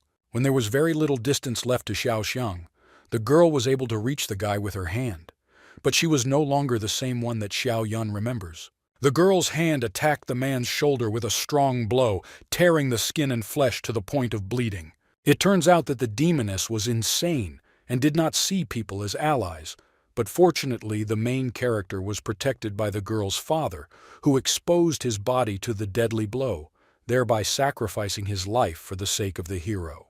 The father, with tears in his eyes, hugs his beloved daughter and apologizes because he could not protect her. The girl inside the demon felt her father's touch, and for a second she regained her composure. Memories of her mother's death appeared inside her. Then the girl saw a mysterious man come in a terrible storm and rain. She met with tears in her eyes a person who could help her. The man then told the girl that he had heard how in this village people were poisoned with a terrible poison, and he wanted to help the woman. The girl tried to protect her mother, so she attacked the healer. The man explained that most likely the girl's mother had been dead for a long time, and he would not be able to help her. The girl believed that her mother had simply fallen asleep and the man was deceiving her. But the girl's scratch caused the man to become poisoned, and he recognized the same poison. It turns out that the little girl knew how to poison people around her, and the healer was able to successfully protect himself, but unfortunately, not the villagers. That day she called the healer her father, although he was not her direct relative. The girl hugged her savior and explained that her mother had mentioned her father's coming. She said that the father would be very handsome, just like this mysterious man who came to their village. After the father helped the girl bury all the people in the village, he decided to take her with him and raise her as his own daughter to help control the poison. Returning to the present events, the father hugged his daughter, who tore his chest with her hand. The guy told his daughter that he couldn't protect her, so he was to blame for everything. The man fell dead to the floor, and Xiao Xiang regained her consciousness again, with tears in her eyes, watching the death of the person closest to her. Suddenly, the villain's people noticed that the fire had turned purple, and they were afraid of what was happening there. Xiao Xiang and Xiao Yan joined forces to destroy their enemies once and for all. Xiao Yan activated his strongest abilities, while the healer also did not lag behind. The friends managed to use the fire to burn the mercenaries to the ground. The enemy warriors felt a strong burning sensation, and the flames were so fierce that no one could resist it. The hero hugged his girlfriend and, together with her, flew over the city on his wings to get a better look at what was happening. Unfortunately, Xiao Yan's ability was not absolute and he could no longer create wings, so he began to fall down. The girl immediately saved the situation by taking her friend and calling on a large winged eagle to fly away safely together. The friends reached a very beautiful place where the girl decided to bury her beloved father, who had given her so much happiness in life. The hero wanted to cheer up his friend and said that her healing skills had increased. After all, the burns he earned during the battle went away. The girl was not at all happy with her improvements and wanted to tell her sad story to her friend. 12 years ago, there was a village that lived by collecting plants, and its inhabitants were very kind and hard-working. One day, a mother appeared in the village with her 3-year-old daughter. The residents happily accepted them, and this family remained to live in the village. After some time, the girl was playing near the village and found a beautiful flower, and this flower was called the money flower. It was very beautiful but contained a deadly poison, and an alluring aroma emanated from it. A 3-year-old girl could not resist the temptation. She ate this attractive, deadly flower. After absorbing the flower, the girl lost her mind. But she did not die at all. She killed all the residents and friends who loved her and cared about her. That time, it was an accident. But this time she specifically absorbed the poison in order to fight the enemy. But unfortunately, she again killed a person dear to her. And it was her adoptive father who raised and trained her all these years. The teacher says that this person's spiritual energy increases after absorbing the poison. What is the peculiarity of the organism? The body of a poisonous disaster is born once every thousands of years, and this girl is very deadly and poses a great danger to others. The higher the toxicity of the poison, the faster the strength of this person grows, and when the poisonous aura reaches a certain level, the girl becomes a master of poisons, but unfortunately, her body can become a demon. In the worst-case scenario, if she consumes a huge amount of deadly poison, she will no longer be able to return to human form, and the demon will forever gain consciousness over the girl until she completely exhausts her body and dies. The hero approaches his girlfriend and says that he is to blame for how Xiao Xiang acted and absorbed the poison. It's not her fault that her father died, and they also avenged him together. Xiao Xiang says that the slope of this mountain buried her friend's mother and stepfather, and she doesn't want Xiao Yan to die because of her. She is cursed and offers to meet the hero in the next life. The girl tried to pierce her heart with a needle, but the hand of the alchemist stood in the way of the sharp blade and could not allow the girl to die. The guy calls his girlfriend names and explains that the path he took was always incredibly dangerous. He was lucky to meet people like her, and those whom he can call friends for life. Death is the most cowardly decision, and he believes that she should continue to live for the sake of those who loved her. If death helps solve all the problems, then he will undoubtedly follow his friend, but does she really think that those close to her would want such an end for Xiao Xiang? The guy tried to explain that not only Xiao Xiang had a very difficult life, because he used to try very hard to gain the power that he has, and he also had a lot of problems that he ran into, but he did not give up and is still trying to pursue his main goal. The healer immediately regained her confidence and even slapped her friend so that he would stop yelling at her because she already understood.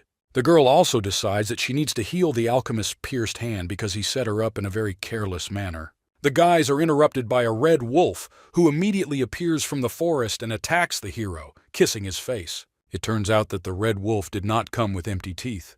Inside his mouth he hid the treasure that he stole from the hands of the head of the mercenaries. It turns out that the wolf had a ring that can store things inside itself, and when they opened the container, the guys discovered ancient treasures that they found in the healer's cave. The friends even managed to find bloody lotus essence there, which teacher Xiao Yan wanted so badly to get. The girl says that fate is magical, and they met because of this, and for the same reason they survived many dangers and became best friends. She returns the essence of the bloody lotus, which should belong to the one who came to this city for her. The guys also discovered a scroll that contained the spells of a furious lion's roar. It's impossible that such a small group of mercenaries could get such a thing, and probably this scroll is from the last box in the cave, which the guys did not open due to the appearance of enemies. The girl says that after everything that happened to them, she plans to leave the Empire and travel around the world to find a way to cure the body of the poisonous disaster. But she would like to know what Xiaoyan wants to do after everything that happened. The hero sits down on a pile of gold and explains that obviously he is going to look for dangerous places and train because he made a 3-year promise to someone when the time comes he will make all his enemies bow their heads and beg for mercy. The guy also gives the girl the preservation ring that he received at the auction, and he gives it to her as a keepsake.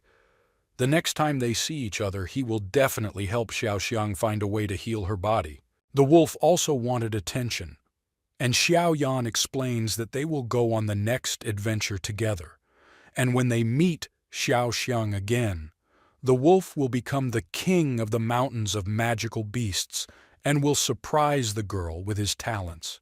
The next morning, the people of the healing village found a large amount of jewelry from the healer's cave on their doorstep. Along with the treasures, there was a letter where the girl thanked all her friends for their help, and she apologizes for putting all her loved ones in danger.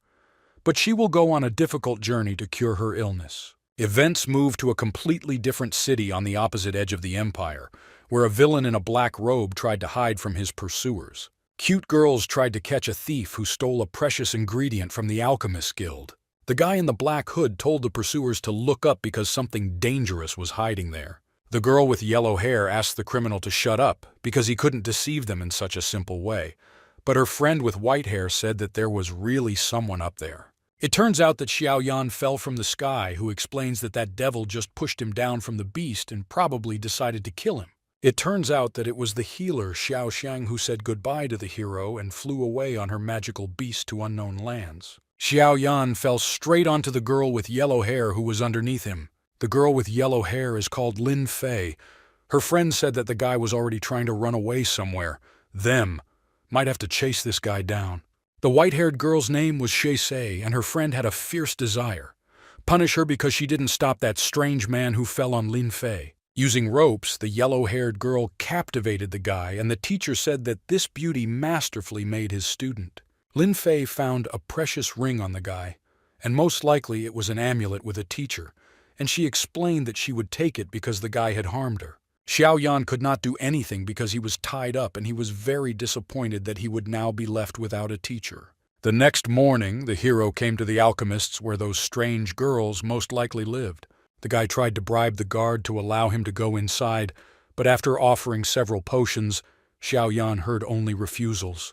When the hero was able to provide a whole bunch of potions, he was happily allowed inside the building. Once inside, Xiaoyan saw how alchemists were being accepted for a qualifying exam to confirm their qualifications. The hero says that he has a letter that his sister gave him, and it's possible. This document will help confirm the guy's identity and act as a recommendation before the exam. A strange man appears behind and asks, "Are they really discussing recommendations for apprenticeship to the King of Elixirs?" And he would like to see this for himself. It turns out that the letter was written by the same warrior whom the hero helped find the purple crystal, and she wrote the letter using spiritual energy, thereby striking the strange man. The strange old man is the head of the alchemists, and he would like to talk to Xiaoyan personally. The guys go to the main hall of the Alchemists Guild, where there were a large number of new people who wanted to show their abilities. The head of the alchemists says that it seems that the hero has not passed the exam before, and that means he has come this time, to participate in the examination for the first degree of alchemy. Suddenly the hero heard the call of his teacher and discovered the very girl who stole his teacher's ring. It turns out that the yellow-haired girl came to the exam to get the second alchemical degree, but this guy somehow made his way into the hall and demands that she return an incomprehensible old ring. The head of the guild intervenes in the conversation and asks the pot-bellied master who brought his two students not to give them much freedom because last time they blew up the alchemical furnace. The pot-bellied master says that apparently the head of the guild has fallen very far if he is going to take an exam from this hillbilly. It was clearly noticeable that there was a fierce struggle between the two masters, while the pot-bellied master's student continued to play with the hero's ring. The guy says that if he passes the exam, then they will return the ring to him, and even ask for forgiveness on their knees. It turns out that the hero offers to take the exam to the second level with the girls, and only then will they give up the ring and also ask for forgiveness. But no one believes that the boy will be able to skip one level and show the second degree of alchemist on the exam. During the exam itself, the guys were given the task of creating a pill in the allotted time using the ingredients located on the table. It turns out that 3 people took the exam. It was Xiao Yan as well as his rivals, the 2 girls he had met earlier in the morning. Xiao Yan had a task to create a meridian enhancement pill, and each of the players had their own task. The hero was very disappointed because it turns out that the meridian enhancement pill is practically the highest rank of the second degree, and the obviously pot-bellied master has something to do with the fact that Xiao Yan got such a difficult task. But he needs to return his master so he can easily do the job. And before that, he had already learned this from his teacher more than once. The guy was missing only one ingredient, which miraculously turned out to be in the girl he was fighting with. Lin Fei says that apparently the guy also needs this yellow magic core, but he didn't have time to take it, so he will most likely fail the exam. The hero takes out another magic stone and says that if the alchemist is strictly attached to the recipe, then they are the real alchemist. But in reality, his master screamed loudly inside the man's mind so that he would just take the yellow stone. Xiao Yan uses fire essence to create his potion. The guys saw that their opponent was using unusual witchcraft, and this is obviously a very rare type of animal flame, but to have such concentrated animal flame at such an early age is a very rare ability. The workshop hero mixes a variety of ingredients. While studying the creation of potions, the hero checked all the components from the temperature to the combustion point of the substances. When he discovered the required time and location, he immediately sent the red crystal inside the magic cauldron. The masters who watched the exam realized that this guy had an incredible teacher. If he is able to see the creation of potions from the inside and understands when to throw in the necessary element, and also use completely different components in order to ultimately get that same potion. During the test, the girls got into trouble because their stove began to burst from the inside due to a very strong fire. In any case, Lin Fei was happy because she had taken away the necessary magic core and thought that, because of this, Xiao Yan would still not be able to make the correct potion, and they would all fail together. The hero screamed furiously and purple flames burst out in all directions because he was going to create potions using his skills. Lin Fei shouted that this newcomer's oven would now be torn to pieces. He used the wrong ingredients, but the hero explained that she doesn't even understand how to properly make potions, that's why. It's better to be silent. After preparing the elixir, the hero managed to create 2 tablets and demonstrated his final result to the masters. The masters observed that this alchemist managed to make unusual tablets, and tablets from special marks, and only high-quality tablets in which purity and radiance have reached the maximum peak can have such marks. The masters studied the tablets in detail and realized that they have great power, but changing the ingredients can do more than just enhance the meridians. But in addition, it increases strength thanks to the fiery core of the essence. As for the second tablet, it was created from the remaining ingredients. If the hero had done everything correctly, then everything would have been limited to just 1 tablet. Since Lin Fei took the necessary ingredients from him, he invites this girl to try the effect of the mysterious pill herself. The friend with white hair immediately took an unknown pill. The girl said that all the ingredients that this guy used were high quality and nutritious, and that's why it was impossible to create poison from it. Let your friend calm down and try this pill on herself. Suddenly the girl started coughing loudly, and the pot-bellied master immediately threw his ropes on Xiao Yan, saying that if his student gets hurt, he will destroy the guy. A moment later, the girl screamed furiously because her breasts had increased by several sizes. It turns out that Xiao Yan managed to create a completely new product that will help girls enlarge their breasts. The young alchemist's opponent said that the guy was a real pervert if he created such a tablet, but he tried to justify himself that she received a great benefit for herself and now she must return the ring. At this time, the head of the alchemist enters the conversation and praises Xiaoyan, calling him a breakthrough scientist in a world where no one has demonstrated such great and extensive knowledge in alchemy for a long time. The pot-bellied alchemist demanded from Xiaoyan that he create a pill for him that would make him a handsome young man, and he would like to spend more time in a beautiful body. After the chief alchemist calmed the pot-bellied master, they gave Xiaoyan an honorary uniform of the second level, which can only be worn by masters of the second degree of knowledge of alchemy. With the help of the second degree of alchemist, the guy will be able to obtain rare plants and ingredients from the guild, and he also has in his hands the ability to use the tools of the guild for a specific price. Next, Xiaoyan demanded that the girl who lost the argument give him the ring with the teacher and also ask for forgiveness. The girl tried to find protection from her teacher, saying that they could not return the guy's ring. After all, it was he who fell from the sky and prevented that vile thief from being caught. It turns out that the pot-bellied master was very offended by Xiaoyan. After all, it was because of him that it was not possible to catch the thief who stole the flower of living souls, and this flower was very dear to the alchemist. When the master was young, he injured himself while collecting the flower of living souls in the mountain valley and was saved by a beautiful girl. They fell in love at first sight, and one could say that they lost their minds because of love. But unfortunately, even the heavens began to envy them, and the beautiful girl became infected with an incurable disease, after which the master did everything to save her. Then she gave a beautiful flower to her lover and told him to continue to take care of it. After her death, flowers of living souls are incredibly rare, and they can retain a small part of a human soul. Xiaoyan heard this sad story and also cried at the loss of the pot-bellied master.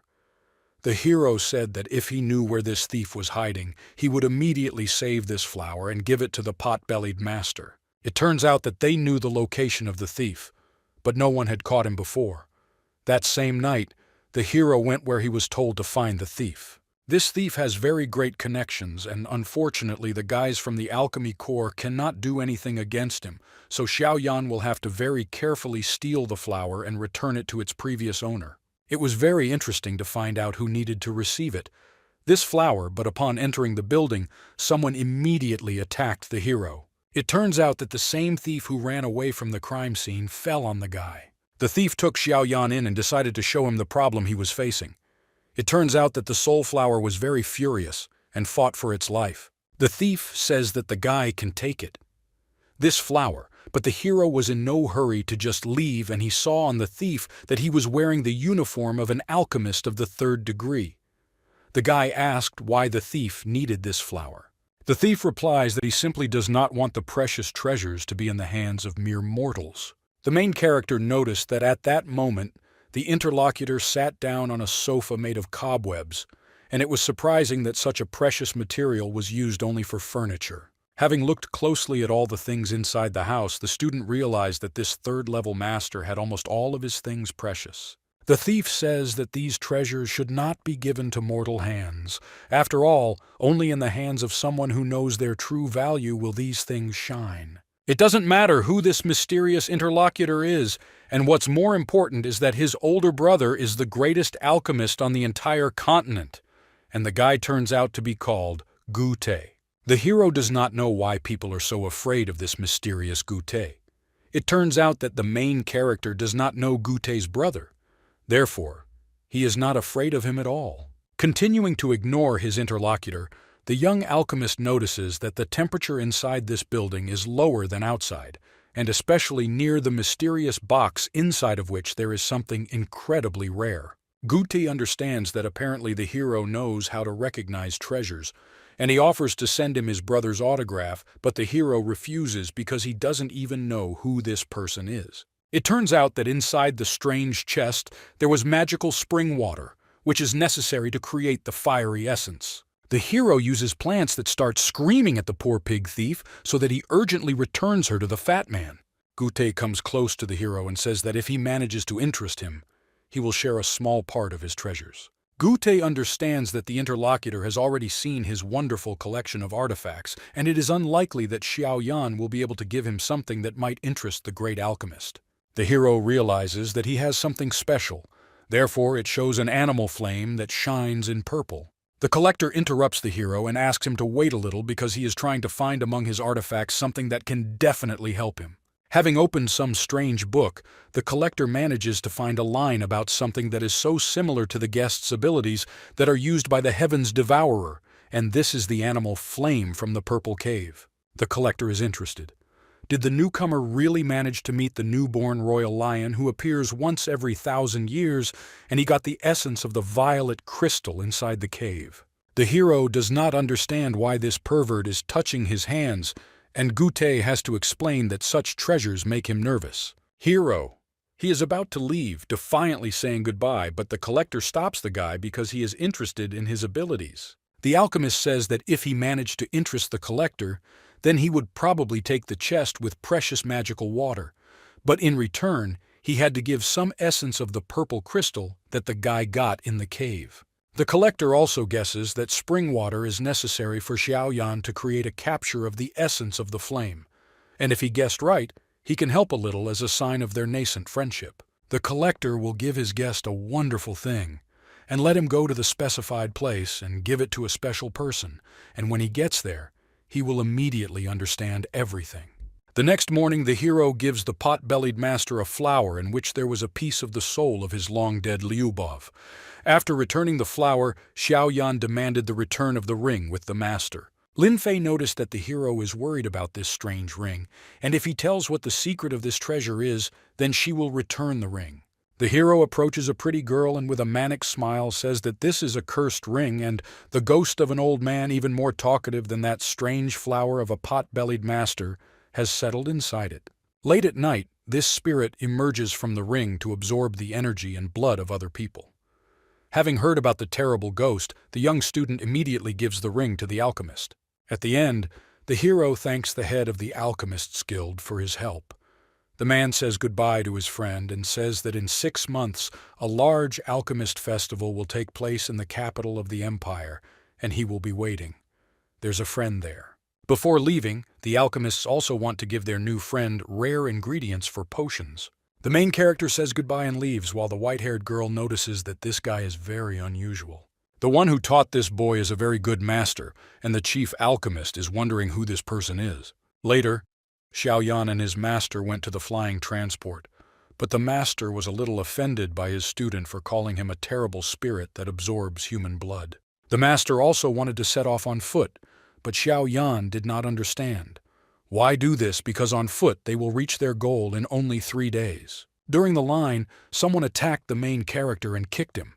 The guys who attacked the hero were alchemists and called the guy a thief because most likely he stole the alchemist's form. Later the guy was able to buy a ticket and it was very expensive, but still the hero wanted to save time and use the flying airliner. During the flight, the hero discovered that on the flying board there was a large variety of amenities as well as delicious food. At this time, a master named Yao Lao sat quietly near the window and reflected on philosophical topics. A little later, the hero learned that his spiritual master had a fear of heights and was dizzy. Interrupting the torment of the masters, Xiao Yan decides to show a gift from a new friend named Gute. Having delivered the mysterious scroll, the hero demonstrates instructions that indicate where they could find this essence of flame. But for this, they need to go through many tests. Most likely, the cleansing flame is located in the Tagir Desert, and this is great because the hero has already prepared all the necessary components to create a bloody lotus. The master happily looks at the ingredients provided by the student and asks him to observe what is happening. Unfortunately, due to the flight, the spirit is unable to create potions, and he is very nervous about this. Because of the noise, the same daring alchemists who attacked him in the morning during the queue came to Xiao Yan's room. Having made their way into the room, the alchemists found on the table precious ingredients for creating very serious potions. The alchemists tried to take the jewelry from the hillbilly because they thought that he had simply stolen the jewelry. Xiao Yan is already angry and decides to use his power, but the teacher asks the alchemist not to move. The mentor promises that he will get rid of those alchemists who have forgotten honor and are engaged in theft from their own fellow tribesmen. The teacher explains that his head is already spinning, and these scum make his well-being even more disgusting. He hates trash who so disrespects his prophet and creator of alchemy. People cannot believe the strength that the teacher demonstrates. Is this really the perfect essence of flame? The hero asks his teacher to be more lenient because he can destroy everything around him. Because of the huge flame, everything was destroyed, and it turns out that the brazen robbers survived, although they suffered. The main character saw the same daring robber who kicked him in line. The alchemist could not contain his laughter and pointed his finger at the naked thieves who tried to offend his teacher but lost all their clothes and hair in the fire.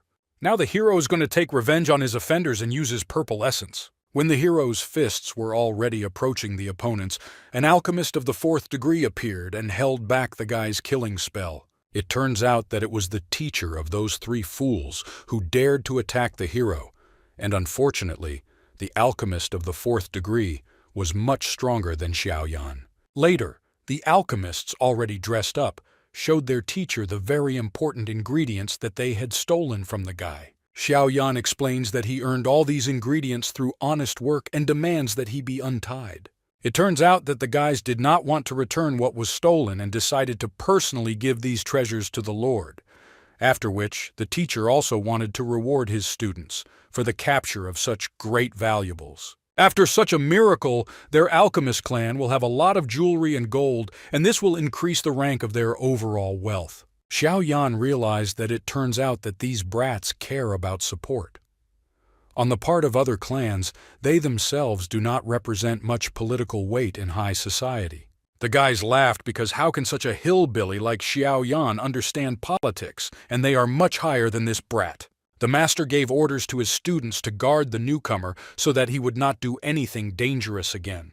When the master left, the guys decided to punish this new guy. The hero was led as a prisoner, and it turns out that they were in the possessions of the great capital of the desert. In addition, the hero understood why the teacher ordered him to go to this particular desert, because here the space is overflowing with spiritual energy, and it is much easier to train in this air. The villain ordered the guy to go faster. After all, they are in a hurry, but the hero was not going to leave anyway, because these guys stole all his things from him. Suddenly, the insidious teacher of the bandits appears and says that this new guy should speak only when he is allowed to. The guys are going to find that same lord, and you can easily get lost in the desert. So the guys have a good plan, and they will go for a map that will definitely not get them lost. Entering the room where the old master was working on cards, the teacher demanded that he give them the best cards, and the seller replied that such a card would cost only 100 gold. The daring alchemists are trying to show that they are wearing the clothes of the order, so this master must sell them the card for free. After all, when they travel, they eat and drink for free. The guys see that the seller does not react at all to the pogrom committed in his shop, so they attack the master himself. The next moment, violet flames open from all sides and strikes the alchemist's arrogant students. It turns out that Xiaoyan could not watch how the ancient master would be beaten by some bandits, so he dealt with them on his own and asked for help from the master, because the teacher of these robbers was beyond Xiaoyan's strength. The students demanded that their mentor deal with this seller as quickly as possible. But their mentor already realized that he would not be able to fight against the Ice Master because his strength was spoken of in neighboring countries. An icy wave immediately attacked the brazen robbers. The teacher of the arrogant alchemists tried to save his life and said that he was an alchemist to the 4th degree. If he was killed, the order could avenge him. The hero realized that now people were in the ice, and if they were broken, they would never be able to come to life again. At the same moment, the freezing magician used his power to destroy the ice statues and finally kill the robbers. The hero immediately hurried to the fragments and found a ring in which his ingredients were hidden. It turns out that the master was the very person whom Gute recommended, and that's why he helped Xiaoyan after learning that this guy was sent to him. The hero realized that these guys were most likely friends, and he also wanted to convey messages to the ancient magician. But unfortunately, the ice sorcerer was very angry when the conversation turned to Gute. Because the master was angry, Xiao Yan tried to hide from his attack because apparently Gu Te had made this master very angry. Great magician asked, did Xiao Yan seriously decide to absorb the flame essence? But unfortunately there was no time left for reflection, because the ice could destroy the hero at any second. The ice sage decided to finally deal with the messenger from Gu Te, so he shackles the guy in ice. But Xiao Yan was not a very simple person. After all, he had spells of the strongest ranks in his arsenal, and he used his wings to destroy the ice wall. The ice sage realized that this guy had a couple of interesting trump cards, and it was no wonder that Gu Te sent him here. The hero tried to hide from the ice master, but the sage used some kind of technique, which is why the hero's body immediately became heavy. After control, the magician used his ice shards to wound the fugitive.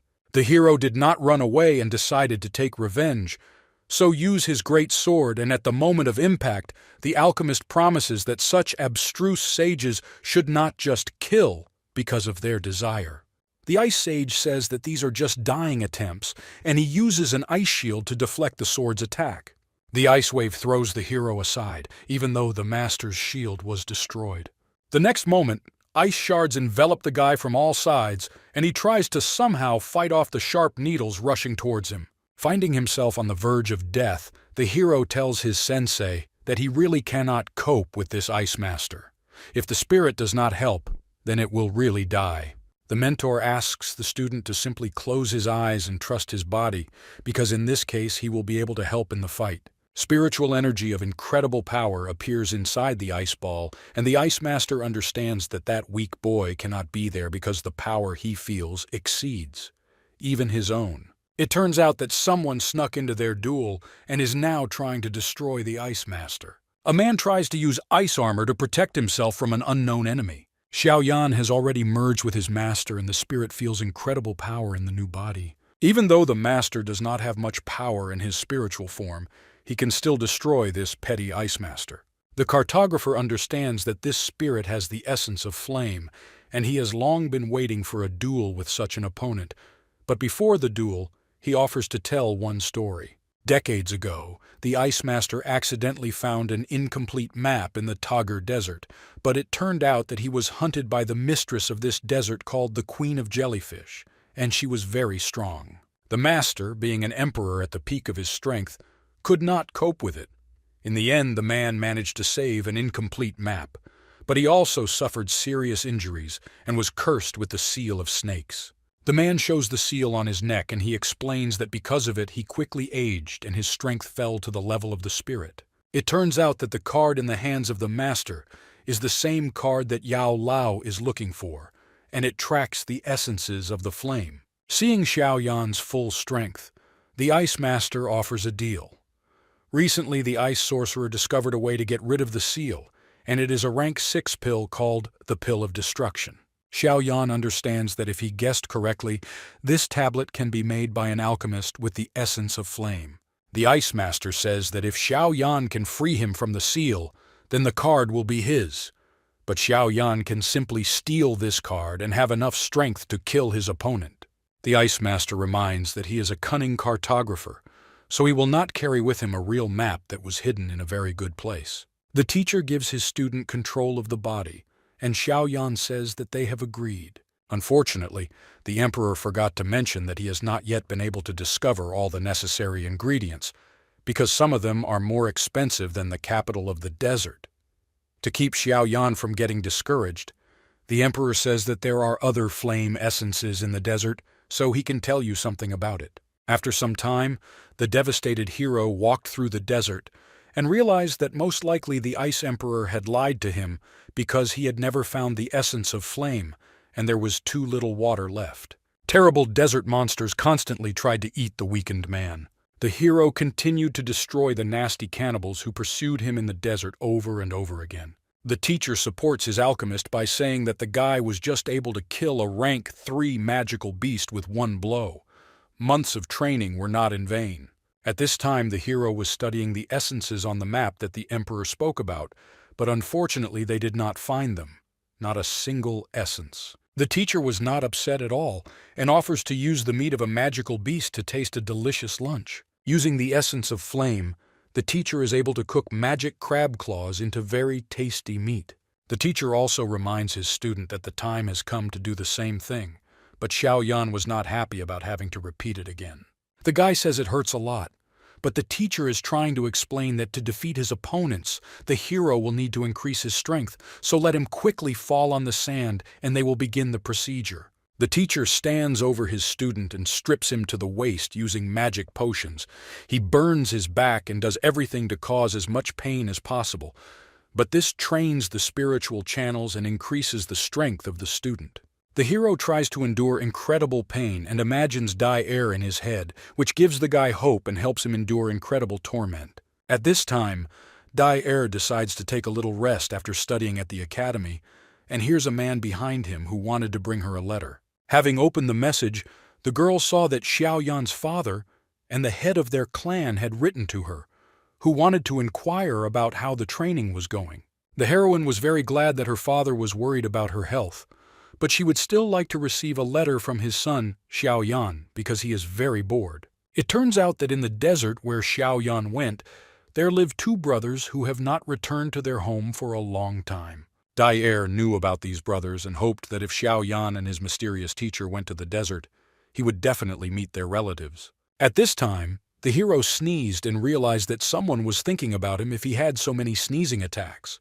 The teacher continues to study the map and tries to figure out where the essence might be. A conversation began between the teacher and student about girls, and the alchemist says that in his heart there was always only Dai Air, which he dreams of during his travels. The guy's conversation was interrupted by someone's crying and looking towards the moon. Xiao Yan saw a little girl who was clearly injured. The girl saw the captain in the face of the hero. She was confused and did not take a good look at the guy in front of her. She asked the captain to hurry up and save the mercenaries because they were attacked. The girl loses consciousness, and snake people appear nearby who are disappointed that the human child can no longer run away and their hunt has come to an end. The hero has to cut the snake people into pieces so that they no longer threaten the little girl. Using his wings, the guy hurries to help the mercenaries. It turns out that the captain the little girl was talking about was one of the Xiao Yan brothers who lived in the desert. At this time, people unsuccessfully defended themselves against the superior forces of the snake people. It turns out that the people were controlled by Xiao Yan's brother, whose name was Xiao Li, and he promised that he would destroy his opponents with one hand while his staff immediately shone with a bright magical light. Returning to the history of the Xiao Yan family, you can find out that there were 3 brothers, and now they are all in the desert. At this time, Xiao Li shouts at the arrogant snakes that secretly paralyzed people with their poison and injured the hero's hand.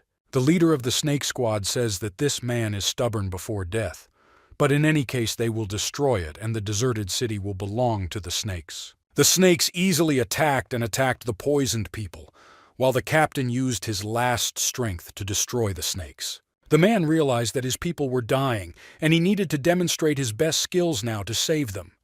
The electrical impulses from Xiao Li's blade should destroy the serpents in one blow. Using his secret technique, the captain manages to hit most of the snake opponents. Unfortunately, Captain Snake survives and attacks the people, killing one of the mercenary captain's assistants. The snake laughs because these pitiful people lose spiritual energy from their snake venom, and they do not know how to resist poisoning at all. The man shouts that this snake is dirty trash that uses poisons instead of attacking head-on. If the captain dies today, he will take the snake with him. Xiao Yan defeats the remaining living demons as well as the leader. The man says that everyone who dares to touch his brother will die. Xiao Li saw his younger brother and immediately fell to his knees in front of him, but the hero asked his relative to get up. The people were glad that the captain's younger brother came to their aid and was able to kill all the remaining snakes. Captain Zemiv was glad that a naive person thought that he could cope with them, because there was poison in the air, and the captain warned his brother not to breathe it. The hero does not notice any poison, and cuts the monster into pieces. The mercenaries cannot understand how this man can resist the poison, but in fact, after communicating with a poison master named Zhao Xiang, Xiao Yan gained protection from most poisonings. Also, during the conversation, the hero says that if it weren't for this girl with green hair, he would not have found the mercenaries and would not have been able to save them. But the people in the camp treated the girl with contempt. The younger and middle brother were met in the city by the elder brother of the great clan, who was surprised to see his youngest. The older brother was worried that the younger brother was all alone in the desert and could have been wounded. But the middle brother laughed, because it was Xiao Yan with his own hands who was able to save the entire detachment of mercenaries from certain death. The elder brother was surprised at how quickly Xiao Yan grew up, and apparently too many years had passed since their separation. It turns out that the main character is already an alchemist of the second degree, and he not only became stronger, but also regained his genius talent once inside the deserted city. The hero and his teacher decided to visit a public bathhouse where they spent a lot of time together. After the guys needed to go out, the elder brother prepared very small clothes for Xiao Yan, which restricted all his movement. The girl who was saved by the main character was meeting her guest, and it was very difficult to contain her laughter when she saw the great warrior in such an unremarkable outfit. After changing clothes, the hero finds out that the little girl's name is Qing Lin, and she says that the captain is sorry. For such small clothes, they decided to provide more suitable ones. Qing Lin will never be able to repay the young master for saving her, so she has already talked to the captain and will be the master's personal maid during the guy's stay in the desert city. Inside Xiao Yan's head, a teacher's voice appears and speaks from the spiritual ring that he does not lose the opportunity, even if in front of him is an ordinary lowly, and he is a real pervert. During dinner, the hero brings up the topic of Qing Lin and says that the mercenaries who owe her their lives did not look very grateful, and it looks like they are deliberately ignoring the girl. The older brother explains that the younger brother arrived in the deserted city quite recently and does not understand the situation. In this desert, in addition to people, there is another very cruel race, and they are called snake people. The snake people gathered in the center of the desert, and the merchants who come across the snake people never return. Snake people, entire villages and settlements scattered across the desert, are often slaughtered. Their leader, who has already reached the 7th level, is the jellyfish queen. This is why snake people are becoming more and more aggressive. The brothers decided to lead the mercenaries to track down and destroy the snake people near the desert city, and it was this scene that Xiao Yan found during the duel between the mercenaries and the snake people. The hero understands that the topic of the jellyfish queen is being raised again, against which even the Ice Emperor could not withstand. The brothers also talk about Qing Lin, who was born from a human woman who was raped by a snake man. People and snake people cannot have children, but Qing Lin is an exception, and therefore everyone treats her very coldly. The hero does not understand why the girl is being bullied because she is a victim. The brothers are trying to calm down the younger one, who even destroyed his glass out of rage and cut all his fingers. Behind the wall at that time was Qing Lin, who overheard the guy's conversation, and at Xiao Yan's words, she even burst into tears. After a while, it turned out that Qing Lin washed the young master's clothes but did not check the pockets in which the essence card was located, and it was completely ruined. It turns out that the middle brother had a similar essence card, and it was drawn by an old man in a card store, and everyone buys such cards as a souvenir to give to someone. The master, together with Xiao Yan, examined the map and realized that the Ice Emperor had tricked them and forced them to wander through the desert using a completely fake map. The middle brother says that it seems that this is just a joke card and the flame essence is a very rare thing. And how can it end up in this desert abandoned by everyone? Qing Lin bursts into the conversation and says that the essence of the flame really exists inside the desert. People immediately pay attention to the girl who says that she has the blood of snake people in her. She can understand their language. A few days ago in the evening, she was delayed and tried to get home. Unfortunately, the girl broke a jug of wine, but while she was trying to recover, she heard snake people behind her. The snake people said that the essence of the flame was somewhere nearby. If they kept the queen waiting, she would definitely get angry.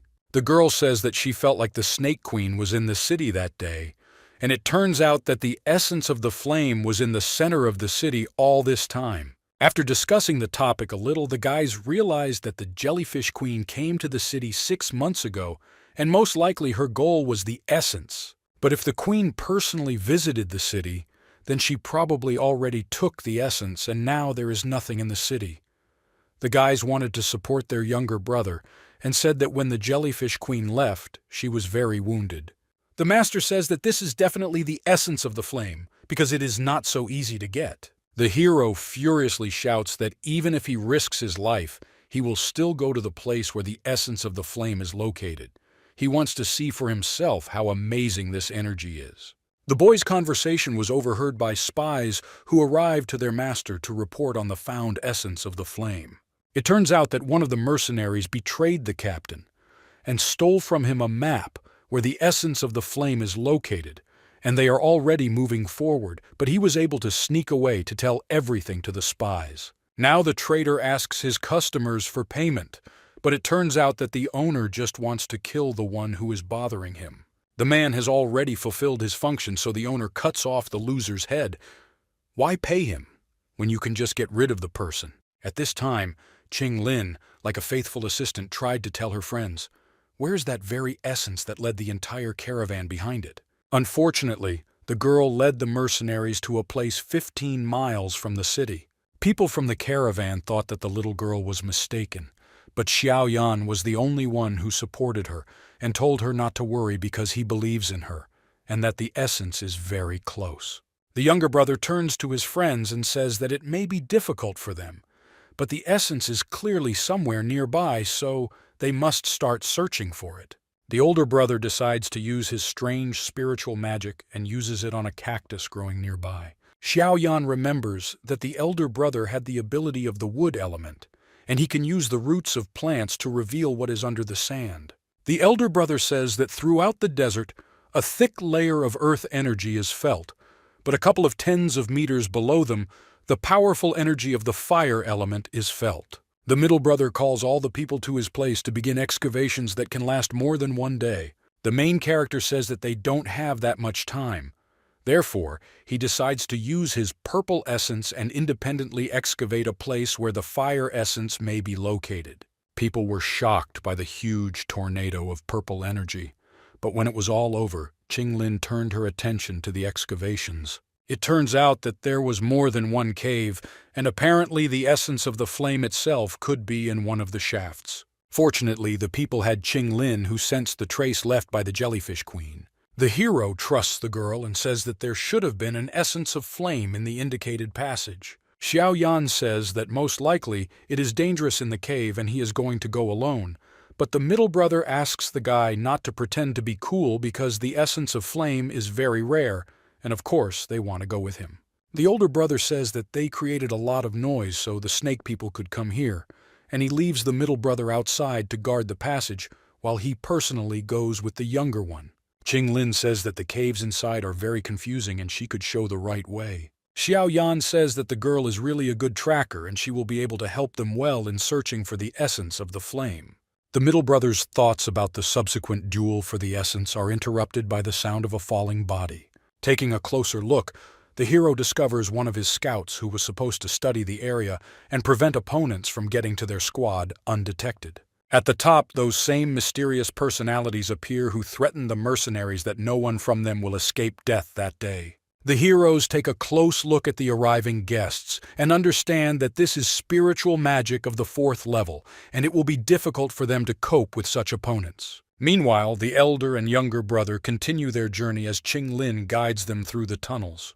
The girl stubbornly shows the further path and demonstrated her ability to see the aura. Entering the last cave, the guys discover a huge shadow of a jellyfish that rules the desert. It turns out that the rest of the team did not see such a terrifying silhouette and tried to return Xiao Yan to consciousness. The teacher from the ring tries to shout to his alchemist and says that he is too sensitive and simply saw the remains of the trace of the queen jellyfish. When the guy came to his senses, the guys went to the next branch where there was molten lava that flowed like a river through the underground caves. The hero tells his companions to guard the entrance and he will try to get to the goal on his own. Suddenly Xiao Yan interrupts the furious roar, and turning around he saw a red fiery snake blocking his path. The furious snake immediately attacked the pitiful man and tried to kill him with one blow. The hero frantically tries to use his purple essence to escape from the fiery whirlwind. Elder brother protects Qing Lin in the green dome, while the younger one defends himself from the red snake's furious attacks. Using the flight skill, the hero activates the essence of the violet flame and attacks his opponent. Unfortunately, The red snake was afraid of its opponent and immediately sent new fire whirls after the fleeing Xiao Yan. Even the master from the ring said that there is no plan against such a strong beast because its body feeds on lava, and the strength of this monster is at the level of the 5th greatest rank, so he simply admires this monster. At some point, the hero noticed that the attacks of the fiery serpent had stopped, and he decided to turn around to see how the 2 heads of a huge giant were tied in a knot trying to catch up with the flying man. Now the alchemist only needed to make a confident appearance, as if he had originally planned this style of fight. After the battle with the snake, the master says that most likely the essence of the flame is under the lava, and if he uses his spiritual energy, he will be able to protect the body of his student while he swims. Suddenly, mysterious sounds were heard inside the lake, and the elder brother demanded that Xiao Yan immediately come to him for protection. The fire snake, which was able to overcome its injuries immediately, attacks the guys and uses a fire whirlwind. Elder brother uses green protection from the tree dome to protect the hero and Qinglin from the fire whirlwind. The elder brother shouts at the snake that he tried to kill his beloved brother, but he will not allow it. Unfortunately, the elder brother's strength was coming to an end, and streams of blood gradually poured out of his mouth, and Xiao Yan had to fight against the great beast on his own. At some point, the beast turned out to be too strong, and the guys could not contain its fiery flame. Qinglin didn't want to die or let the snake kill her friends. The girl uses her bloodline power of snakes to manipulate the consciousness of the fiery serpent, and mysterious signs appear in the girl's eyes that hypnotize the terrible monster. Xiao Yan does not understand what is happening, so he immediately runs to the girl to help her. Unfortunately, the man is thrown aside by the monster's huge tail and hits the cave wall painfully. It turns out that the ancient snake protects his new mistress and does not allow any living people to approach Qinglin. The girl immediately began hugging the beautiful monster, who completely ignores people when they don't come close to the girl. Xiao Yan cannot believe his eyes because even the great jellyfish of the desert could not cope against the red snake. But some half-breed girl was able to tame a 100-year-old monster. Qinglin says that her new friend knows where the flame essence is hiding and he can get it. The essence of flame is deep inside the lava lake, and the monster is ready to take Xiao Yan to that place. The girl says that her friend is good and he won't lie, so Xiao Yan shouldn't worry that the monster will take him to the depths of the lake where he can easily destroy him. To make the final decision, the alchemist needed the advice of a teacher who promised that in case of serious danger, he would protect his student. The older brother worries about his younger brother. Will he be able to resist the fiery element in the depths of the lava lake? But the hero assures that he can completely cope. Following this, a large monster dives into the lake, and the heroes go after the essence of the flame. The captain asks the girl with green hair if everything will be okay, and she says that she will control the situation because the consciousness of the red snake is felt. At this time, the guys dived further under the lava lake, whose color gradually became blue. The master from the ring says that if it were not for his protection of the bone-chilling flame, the alchemist would have long ago turned to ashes. The hero turns to the snake and explains that the temperature is getting higher. He's worried about the place the snake is talking about. Immediately, the monster grabs the stupid man with its tail. Xiao Yan thought that now he would be destroyed. The master calms the student and explains through the ring that let the person relax and look into the distance where it is hidden, why they came down here. Having looked closely, the man saw a stunning sight. It was a huge flower of blue flame. It turns out that this is an unusual flame and a geocentric blue lotus that can withstand even the teacher's flame. A huge blue lotus that pumps in the depths of magma. It has the 19th rank among other flame essences. The main character was disappointed with the 19th rank. But the teacher explains that Xiao Yan is unlikely to be able to absorb this flower and let him quickly take it away. Swimming up to the flower, the hero noticed that up close it looked incredibly beautiful. Unfortunately, when the hero opened the flower, he did not find his honestly earned essence of flame, which he expected to see inside the flower. Near the lotus, the guy was able to discover a strange object, and upon closer inspection he realized that it was a pink snake scale. Seeing the snake's reaction to the pink scale, the hero realized that apparently it was the snake that took away his essence, and he was left empty-handed. Now the alchemist decides to go in search of the desert snake to take away the essence of fire. The master says that snake people cannot absorb the essence of flame, and it is not entirely clear. Why did the jellyfish queen need essence? At this time, the middle brother named Xiao Li came to the cave and brought a gift with him. It turns out that the middle brother was able to capture those fools who tried to attack their squad. It turns out that the guests were from a respected clan, so the middle brother asked them to go inside the cave and escorted them. Members of a respected clan became lost after the middle brother hid inside the caves. The man watched from around the corner as these idiots circled in one place like a bunch of mosquitoes, and it was funny. After a battle with a poisonous snake, Xiao Li managed to get its poison, with which he poisoned the scouts. The man also thanked his older brother for leaving landmarks, because otherwise Xiao Li would not have found their cave. After hearing the story, the guys told the middle brother that Xiao Yan fell into the lava, and the hero thought that his brother drowned and died there. At that moment, while Xiao Li was distracted by the death of his younger brother, Qing Lin tried to explain that everything was fine and he did not die, but unfortunately the prisoners broke out and attacked the guys. One of the men threw a girl with green hair into the lava and said that the brothers would be next if they didn't tell. Where is the essence located? The green girl fell into the lava and asked for help.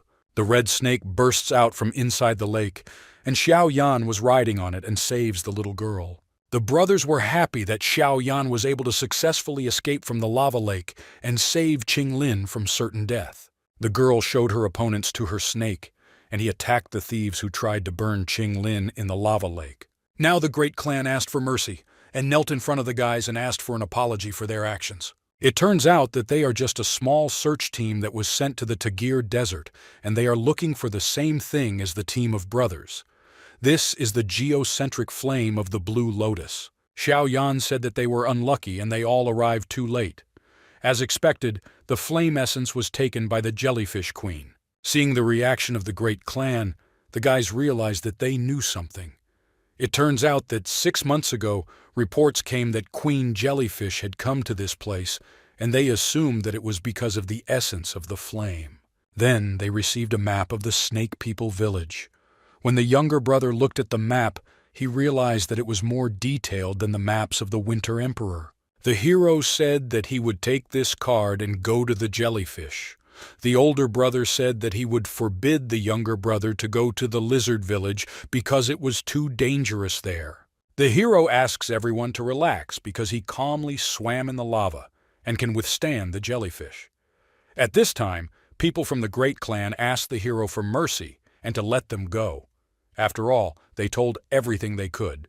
The green-haired girl ordered her red snake to rest, and it turned into a red bracelet in the girl's hands. While the heroes were surprised at the girl's new acquisition of a half-human, the nasty thieves from the great clan tried to escape and shouted that they would take revenge, but Xiao Yan immediately hurried to catch up with the villains. After everything that happened, the company finally got out and was able to meet the dawn together in the great desert. Qing Lin approached the young master and asked him to take her with him so that the dragon could help in the battle with the jellyfish. Xiao Yan says that the little girl is too fragile a creature for war and let her just stay in the capital while he fights the jellyfish.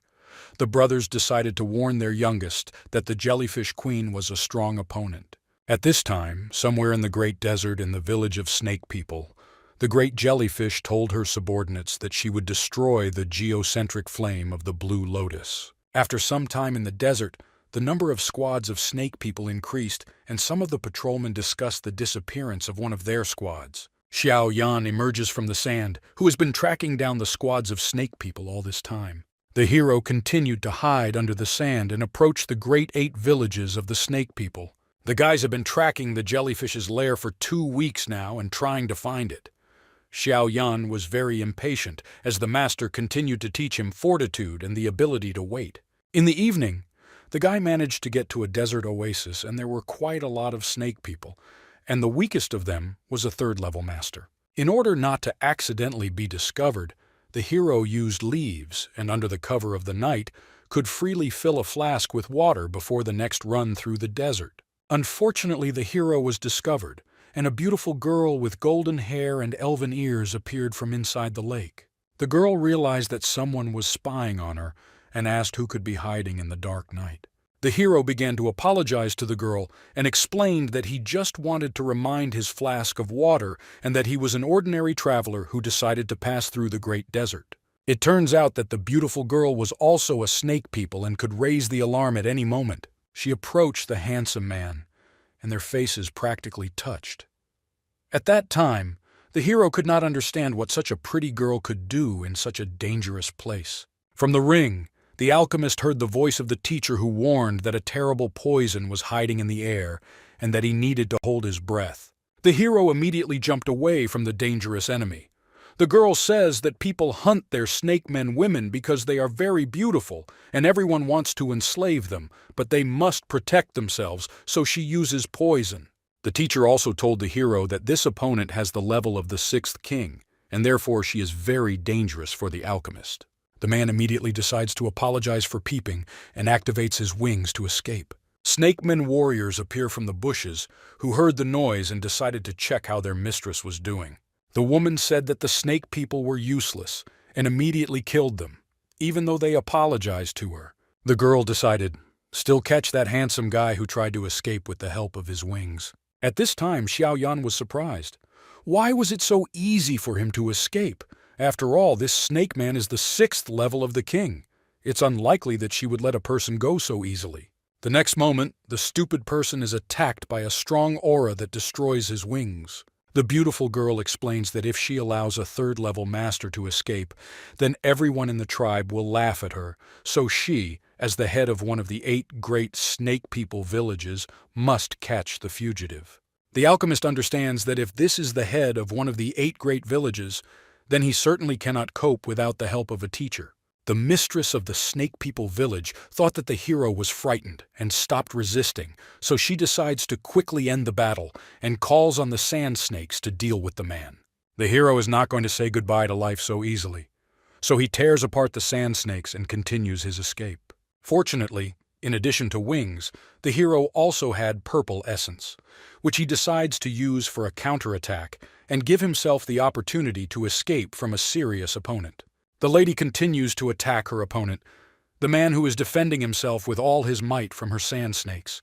In the heat of battle, the hero did not notice how the snake man disappeared from his field of vision. Suddenly, the boy felt the sharp nail of a beautiful snake man touch his cheek, and he also heard the beauty's evil laugh behind him. The girl attacked her opponent with a powerful explosion, and he lost a lot of blood from internal injuries. The hero was already shaking, unable to resist the power that the mistress of the snake people showed.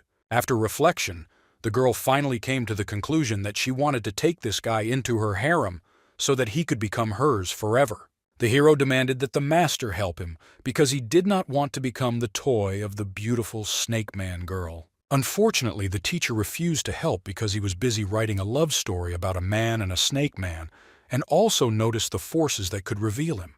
At this time, the mistress quickly asks the person to come to her, otherwise she will kill him with one blow. The hero felt blue snakes created from the purest spiritual energy approaching him.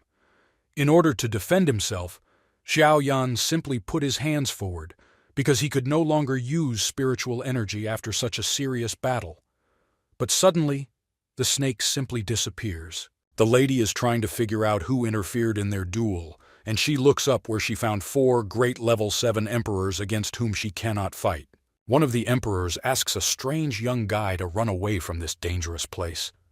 Now the great duel will begin. The hero felt a strong aura.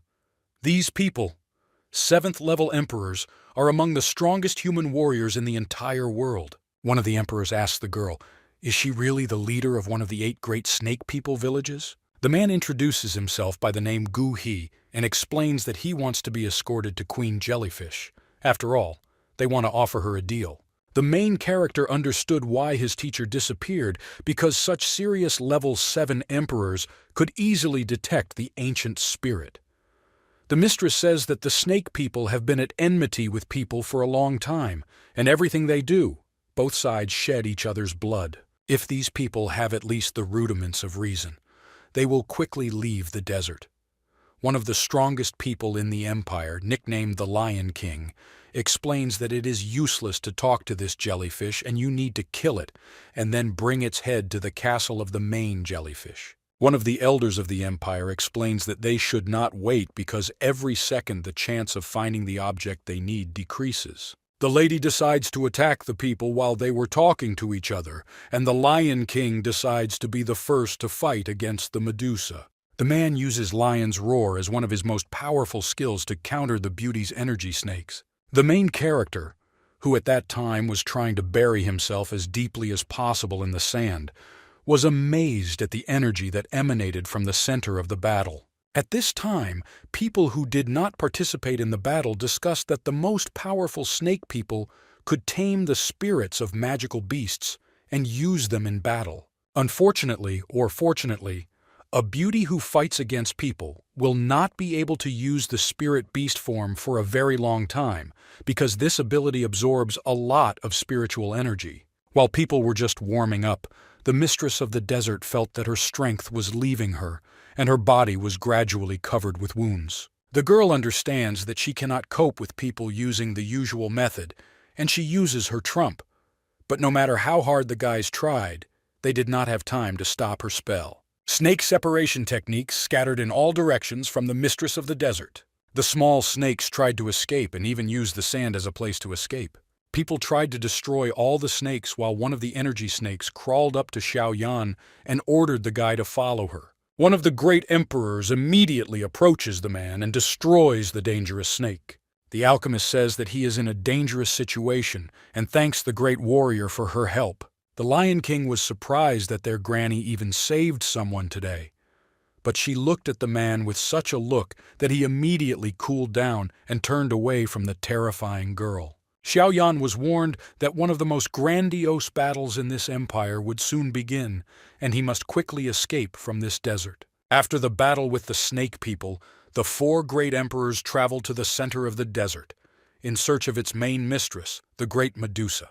The hero and his teacher reflect that apparently the 4 emperors, like the great clan, are trying to find the flame that they were also trying to find. While the battle was intensifying in the center of the desert, the master from Xiao Yan was thinking about how to benefit from the subsequent events. The snake people fought in their villages and resisted the coming emperors, and the leader of the black tribe of snake people came to the defense of the tribe.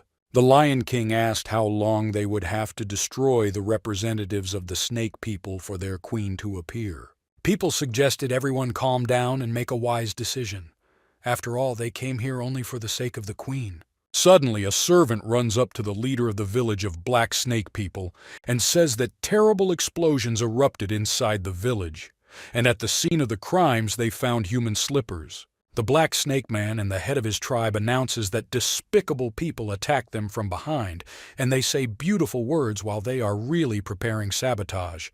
In the rear, the spears of snake people who no longer want to talk to them fly towards the 4 emperors. The emperors have to activate their most powerful abilities and destroy the entire settlement until the empress appears. The main characters watched from behind the wall as the village of snake people was gradually being destroyed, and he realized that apparently the plan for sabotage inside the settlement was much better than he had assumed from the very beginning.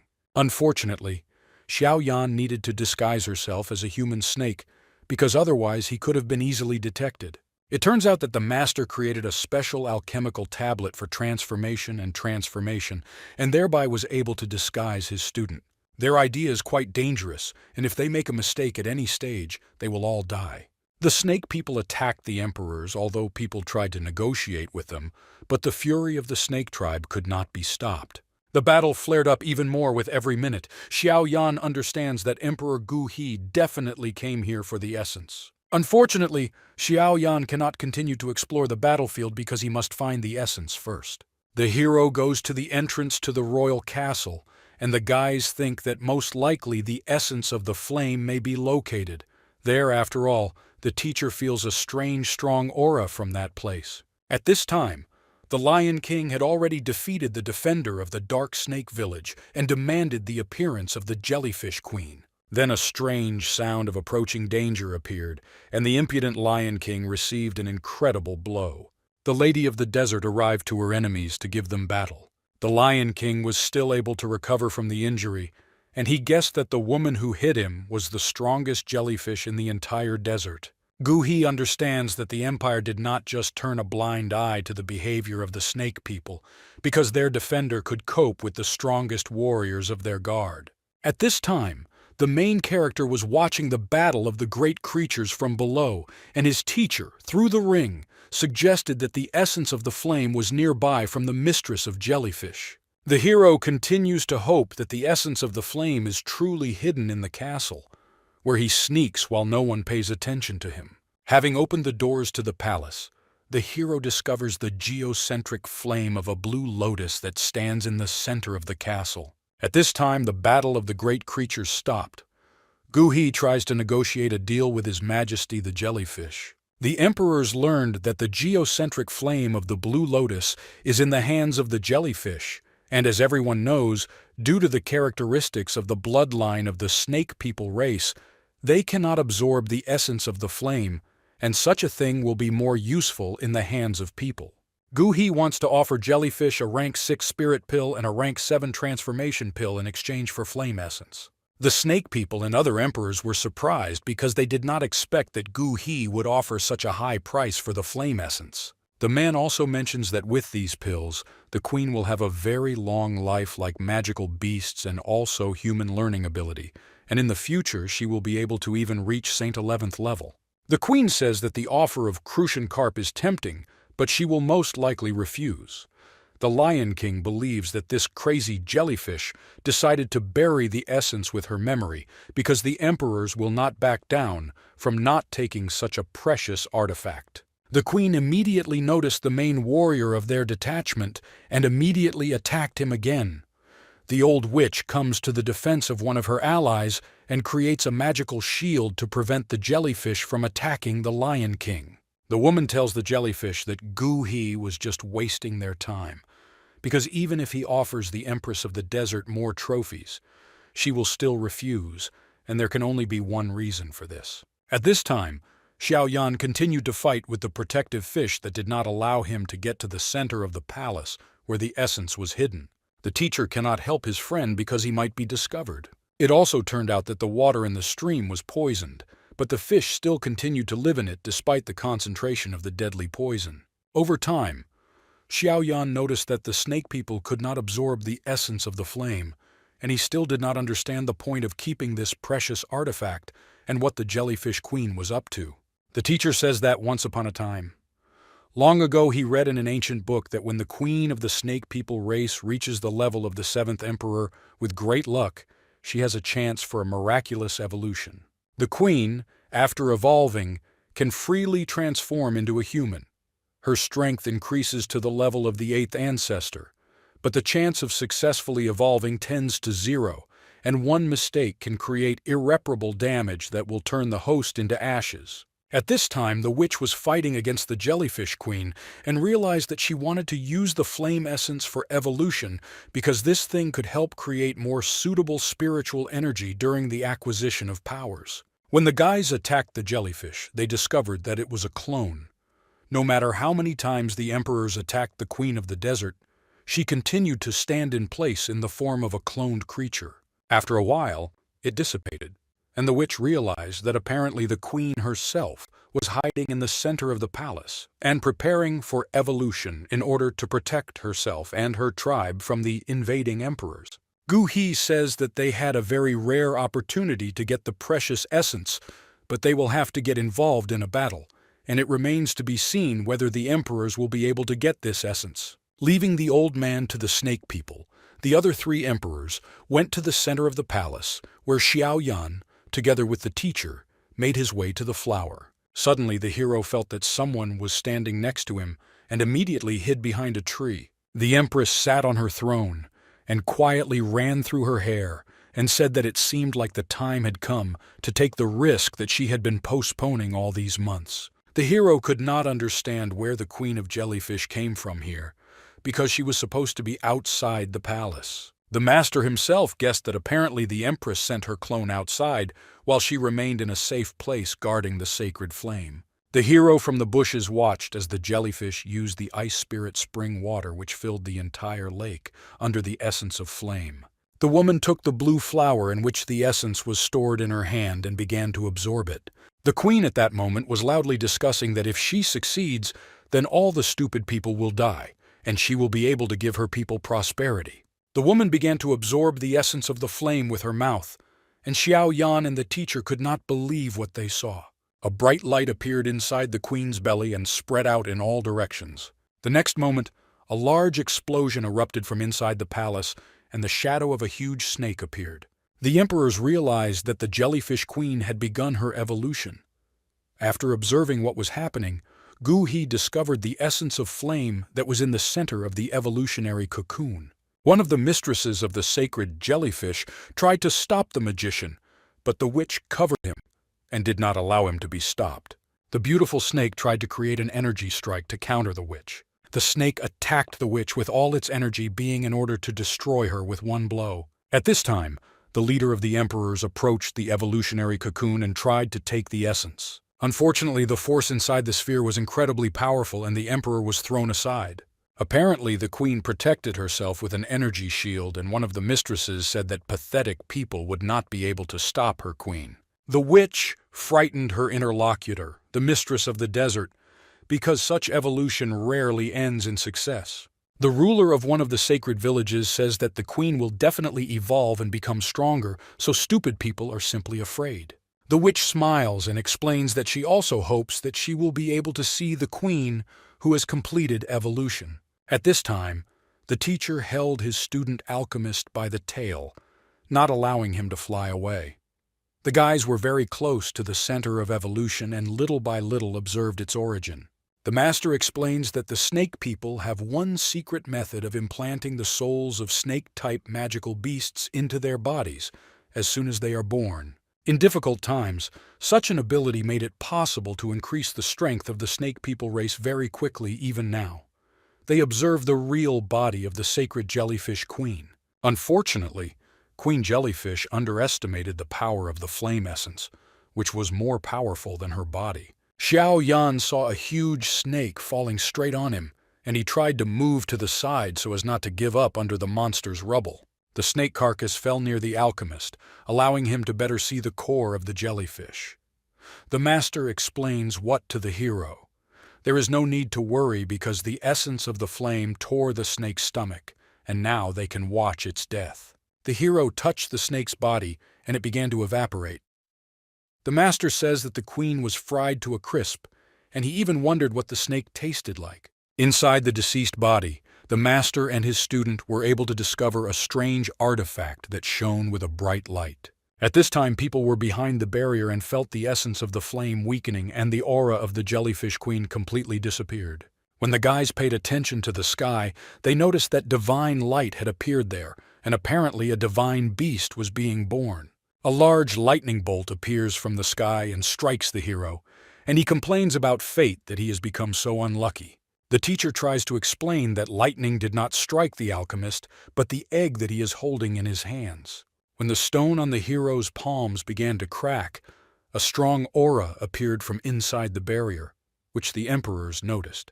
The defenders of the city of Jellyfish were happy that the queen's aura appeared, and managed to evolve at a time when Gu He ordered his allies to retreat. The Lion King wanted to continue the fight and explained that they could not just give up and retreat. The emperors are stopped by the fire serpent, who is one of the lords of the ancient snake people.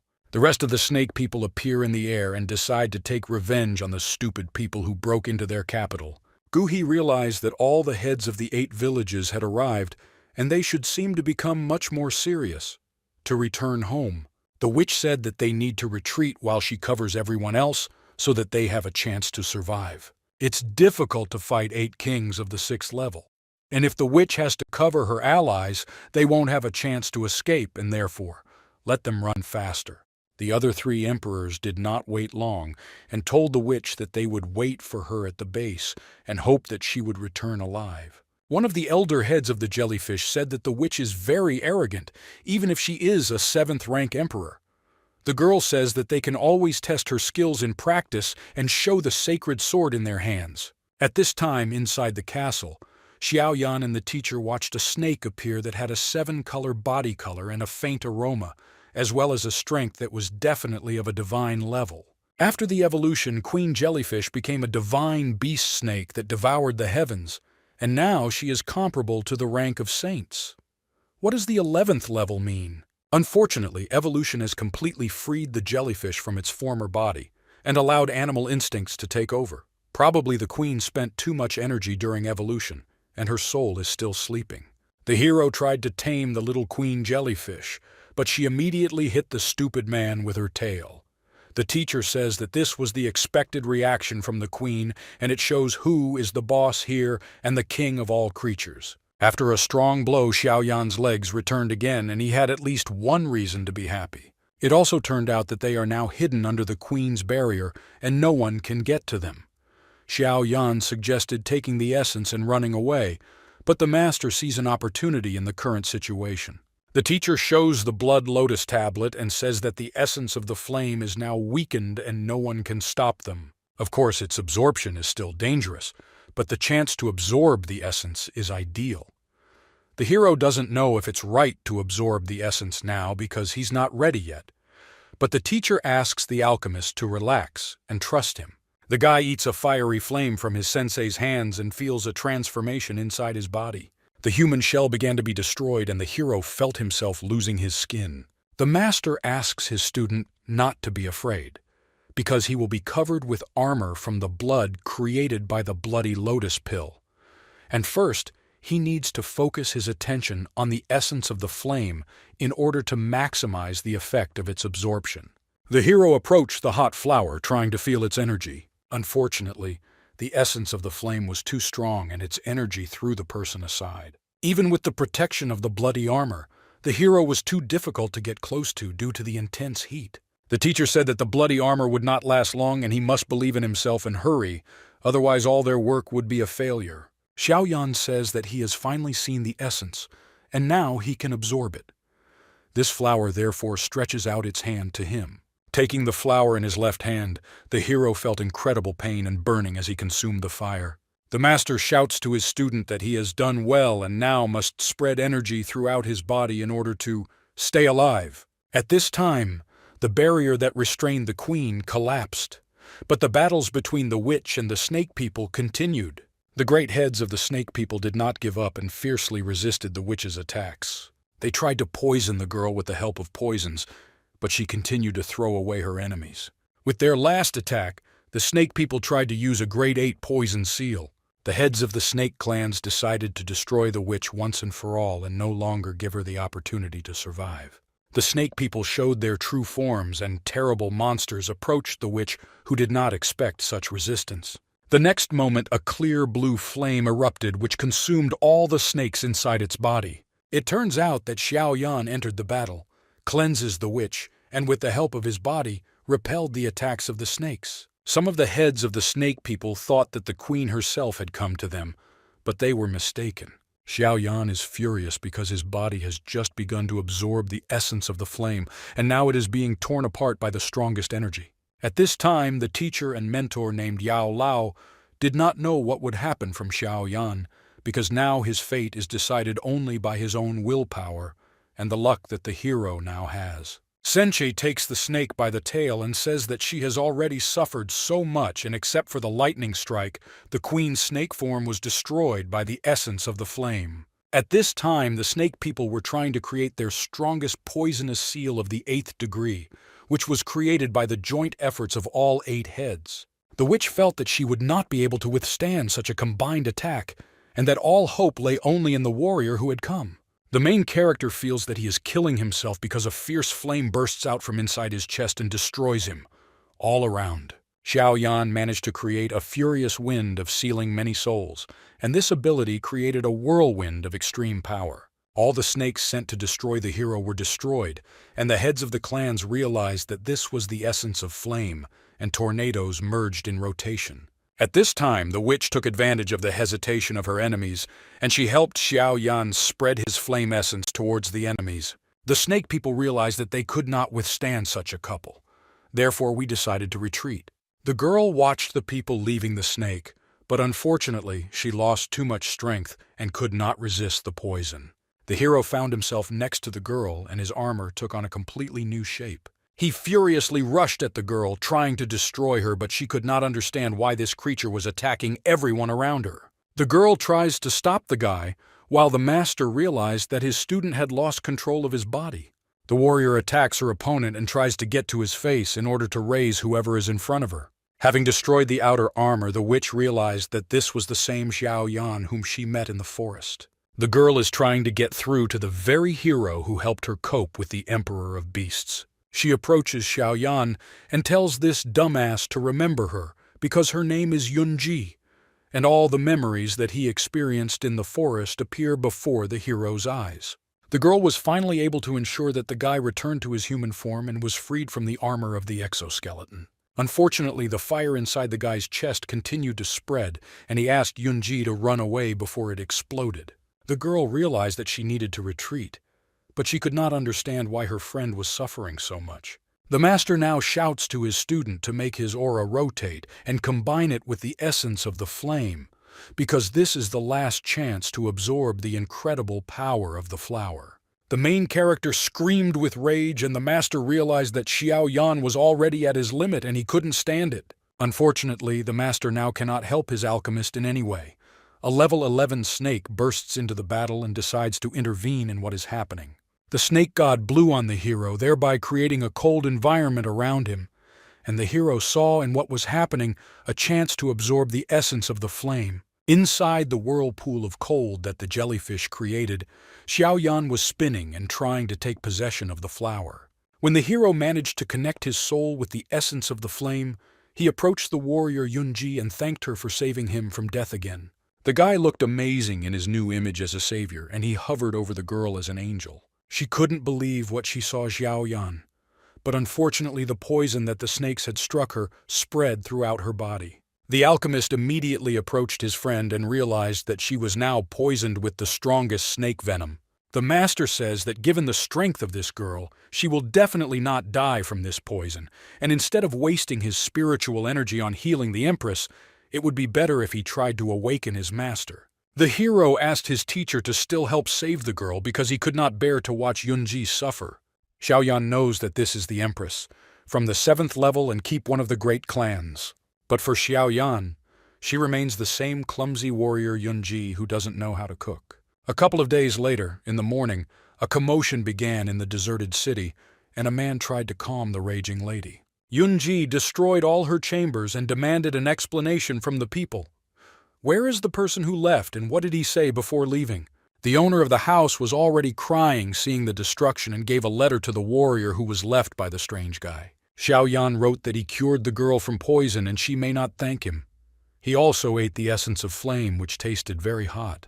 The warrior realized that this damn boy made her worry, and the next time they met she would take care of him. At this time, the main character watched as a fire broke out in the opposite part of the desert capital from the destruction caused by the warrior.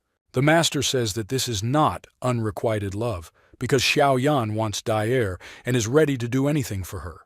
So he continues to ignore even such beautiful women as Yunji. After the battle in the center of the desert, the friends were left with a sacred snake of level 11, and it is still sleeping because it ate part of the flame, and the guys need to decide what to make of this strongest monster. Suddenly, the beautiful snake bloomed with a bright light, and the guys realized that it was no joke, and they urgently needed to dig a kilometer-long hole where they would bury it forever.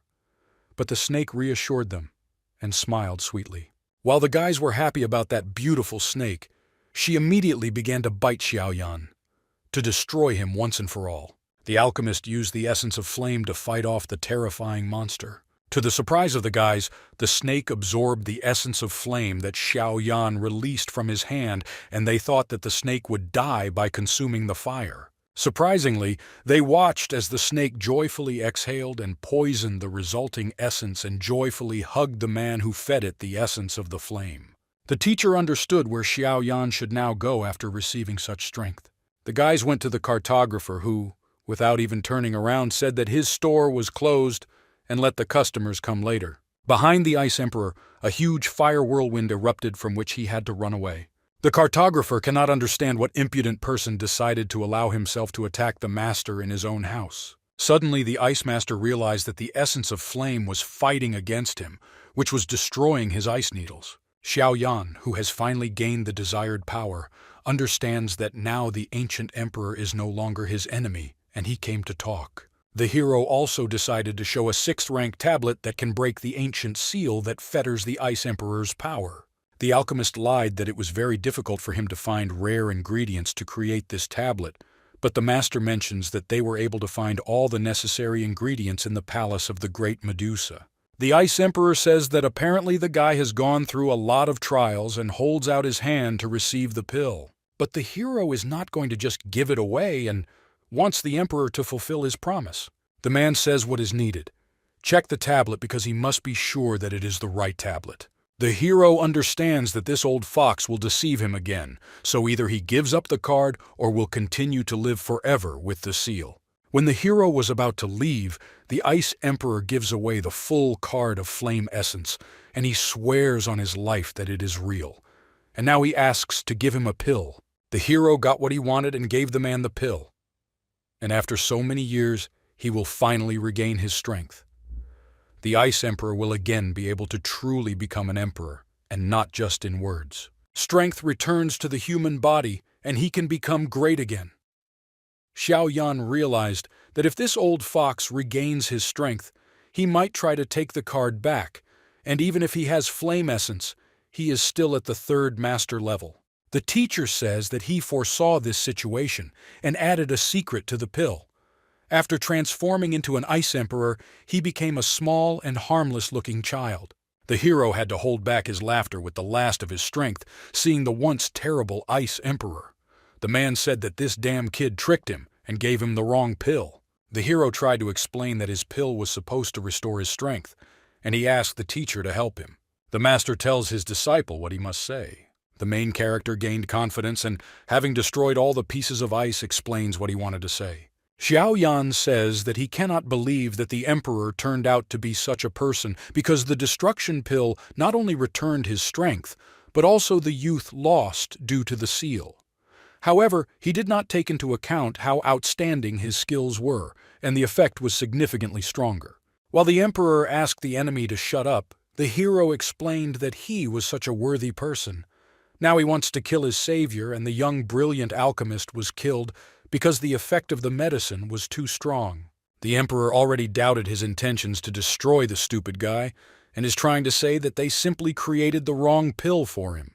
The hero says that there is no point in lying to him because he takes full responsibility on himself, and even if he has to go around the entire globe, he will find a way to return the Ice Emperor to normal. So he asks to wait for him, and they will see each other soon. The Ice Emperor demands to shut up. The guy won't fall for something like that. Now where should Xiao Yan go there, and he and they will travel together until the Ice Emperor returns to normal. The hero says that he cannot do this. After all, he has too many enemies, and the Emperor may suffer. But the man says that while he is nearby, no one will dare lay a finger on the traveler.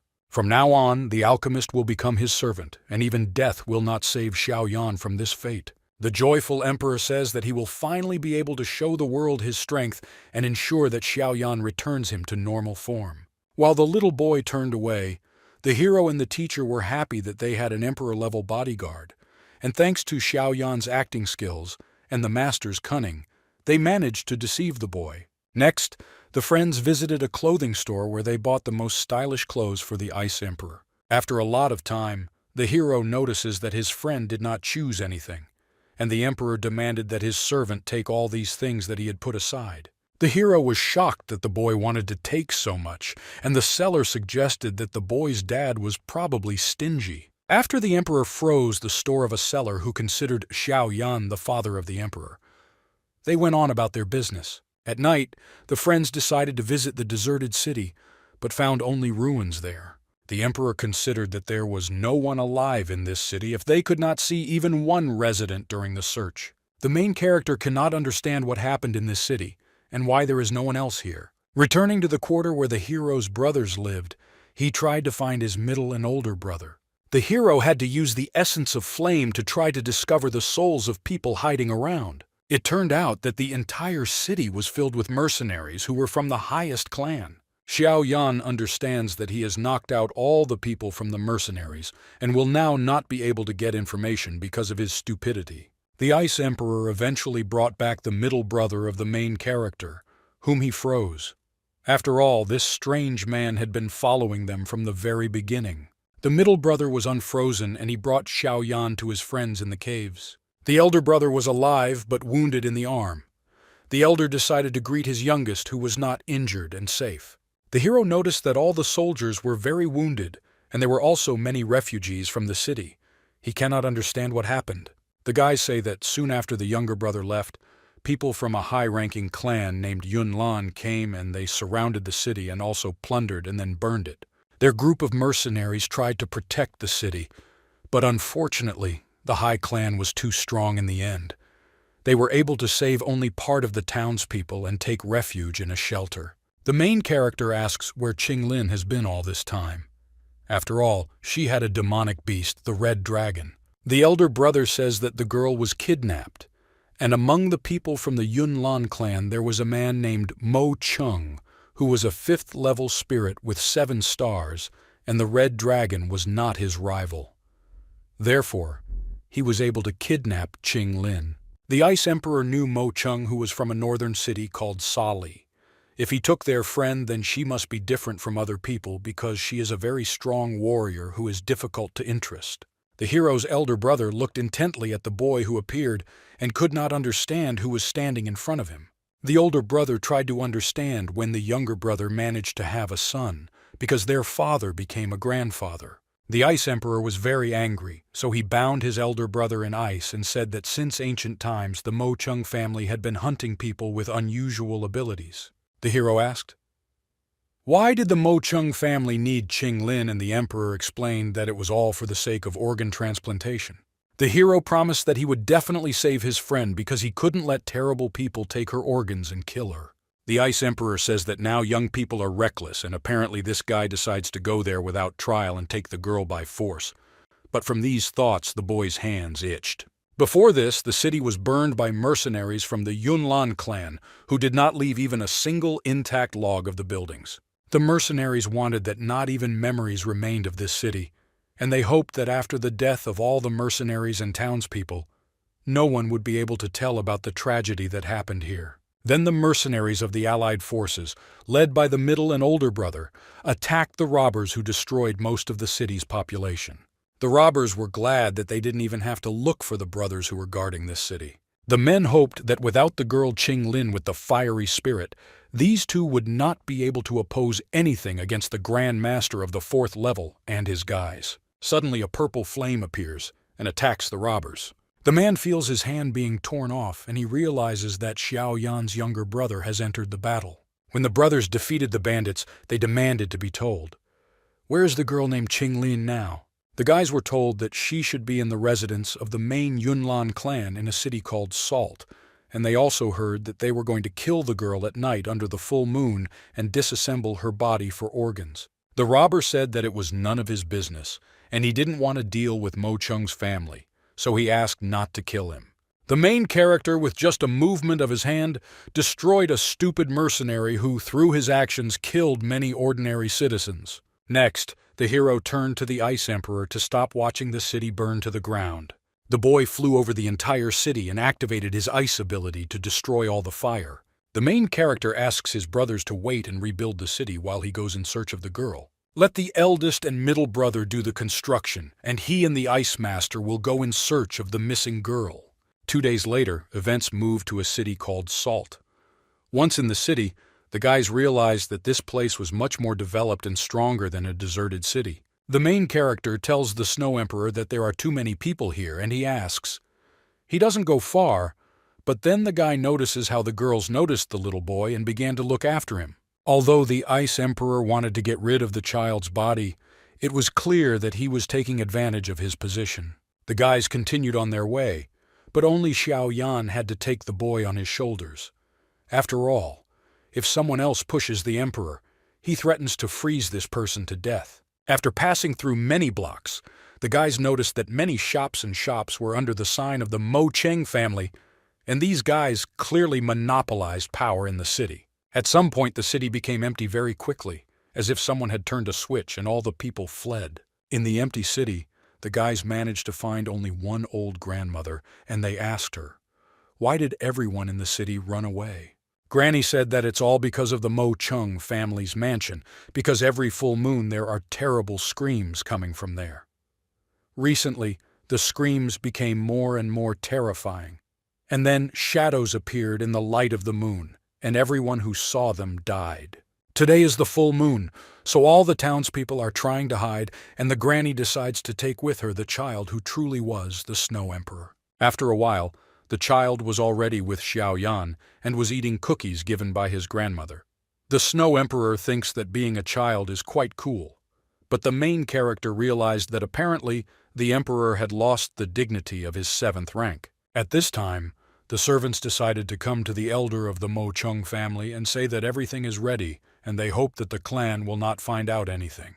Head Mo Chung dreamed that they could destroy the clan alliance and become the greatest entity on the continent. The success of their family will be ensured for many generations and they will rule the whole world. The guys are also preparing for the ritual. As soon as midnight comes, they will begin it.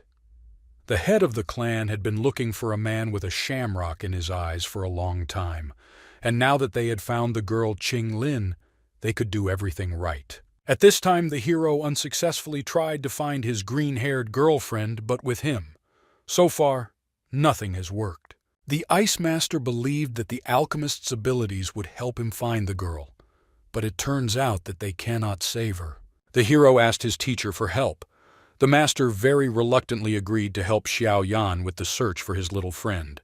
The Snow Emperor thought that if the boy fell on his knees in front of him and begged, he would still help him find his girlfriend. Xiao Yan refused and decided to use the powers of his spirit master. A terrifying energy spread in all directions and completely scanned the entire city. The Ice Flame Master realized that Xiao Yan's strength had increased tenfold, and such an aura would definitely be able to detect the girl. At this time, the same bride was flying around the city, who in 3 years, by agreement, was supposed to fight Xiao Yan. The bride realized that only a high-ranking alchemist could have such powerful spiritual energy, and she could not understand who could visit their city. Xiao Yan at that moment could not believe what he discovered, and he decided to share the information with his friend. It turns out that Xiao Yan felt his bride and could not understand what she could do here. Unfortunately, the hero was unable to detect the girl with green hair, but he was able to sense an old rival with whom he had already encountered. The master says that they must get together and find the half-breed. Suddenly, the roof under the friends' feet is destroyed and they find themselves in the air. There is a strong earthquake throughout the city, and the heroes use their energy to seize the moment and find Qing Lin. At this time, a girl with green hair asked for help and cried and also did not want opponents to approach her. The Red Snake tried to protect his mistress and attacked the head of the hostile clan Mo Chung. The man said that the Red Snake woke up early and it was useless to try to resist, and if the girl was good, she would die quickly. The girl did not want to die and asked the snake to save her. The old man says that he wanted to leave the snake alive so that he could subdue it later, but he is so devoted to his mistress that he will have to destroy him. After the battle with the snake, the master realized that if the spirit was wounded, the mistress would also be harmed because she had lost consciousness. The bloodthirsty man wonders what is hidden under the skin of this pretty girl, and he moves a sharp knife towards her face. Suddenly, the roof of the building is destroyed by a powerful explosion and the master stops his atrocities. Bride Xiao Yan saves a poor girl with green hair. The main character's bride's name was Na Lan, and she was from one of the strongest clans, so she could not believe that the Mo Chung family was engaged in dirty sacrifices. The head of the Mo Chung family said that he could come to an agreement with Madame Na Lan, or he had no choice but to kill the witness. The man extends his hand and says that he will have to kill the follower of the main clan, and then the clan family will not know anything about the atrocities that are happening under these catacombs. The girl flies to the side and a bloody fountain erupts from her mouth. The man only touched the girl and was already able to hit her with a devastating blow. Blood scattered in all directions, and now the old man could kill poor Nalan at any moment. With the last blow, the old man wanted to send the girl to the grave with her ancestors. The old man fails to carry out his plan because the main character rushes into the battle, saves his bride with a strong blow, and cuts off the old man's hand. The man cannot understand who this mysterious warrior is who burst into their duel with Nalan. The Ice Master says that Xiao Yan is a very good master for a hidden attack, but the main character, instead of chatting, wanted more to see how the master would fulfill his part of the contract. The Ice Emperor shows all the guards of the Mo Chung clan, whom he froze for a fee with alchemical tablets. Nalan thanked the mysterious hero who saved her from certain death, but the man says that he did not come for her, but for the girl. The main character takes the half-breed into his arms and says that they can finally go home. Nalan says that in any case, she is indebted to the mysterious warrior, and she is from the Yunlan clan of the highest branch. If there are any problems, the mysterious savior can ask for help. The guy's conversation is interrupted by the appearance of a monster, and it turns out that the old man evolved into a demon while no one saw him. The Ice Emperor received an alchemist tablet for each killed guard of the Mo Chung family, and he could help if a friend paid to kill such a monster. The monster shouted that the Shamrock's eyes are his, and he must take them away from this girl. The hero understands that this old man is truly crazy if he sacrificed a person's life for the sake of a demonic existence. At the most inopportune moment, the monster attacked the hero, but Nalan decides to protect the guy at the cost of his blade, which shattered into pieces from the demon's attack. The guy sees that his bride was very ill because she lost a lot of blood. The girl says that she just saved a man's life and they are now quit. After these words were spoken, Nalan lost consciousness and the hero now needs to pull himself together to emerge victorious from this battle. Xiao Yan shouts that he doesn't want to be saved by Nalan. Her debt is much greater than this and the guy uses the essence of the flame to win. The incredible power of the essence destroys the terrible demon that was created from many dark souls. It turns out that dark souls are very serious opponents, and the Emperor of Ice decides to enter the battle to protect his comrade because he knows that he cannot cope with them. There were a lot of dark spirits, and even for the Ice Emperor, it would be difficult to cope with them. The spirit of the Red Snake bursts into the battle and decides to protect Xiao Yan from the monsters that have appeared. The hero understands that apparently Qing Lin decided to intervene and save her friend. The master from the ring says that the snake's body was destroyed, but as long as the bracelet is intact, he will be able to recover from his spiritual form. The Ice Master says that he was not even given a chance to enter the battle. He was very bored, but he saw Xiao Yan hugging two girls in his arms. At this time, a woman's laughter was heard near the city, and a very strong aura filled the space. Teacher Xiao Yan says that he definitely didn't imagine it, and she came. Now the student needs to quickly run away before he meets this crazy woman. The Ice Emperor probably didn't feel anything, and more wanted to ask why his partner was saving Nalan, whom he hated. But the hero admits that he promised her to fight in 3 years, so until that time he needs to save her life. The guys do not have time to hide and the mysterious woman appears. The girl controlled a black 8-winged serpent, and its strength was at the level of a level 7 emperor with 6 stars, which is 4 stars more than the Ice Emperor. The girl came for the girl with shamrock-shaped pupils. The black snake and its owner got into a conversation, and it turns out that they have been partners for more than 100 years. Xiao Yan says that this beautiful sister made a mistake, and the girls with such eyes that she is looking for are not here. The girl was flattered by the words of the handsome heir, but she decided to use her spell to kidnap all the people who were at her disposal. When she saw that Qing Lin, she realized that this was the girl she came here for. She has beautiful eyes, and finally she was able to find that same girl.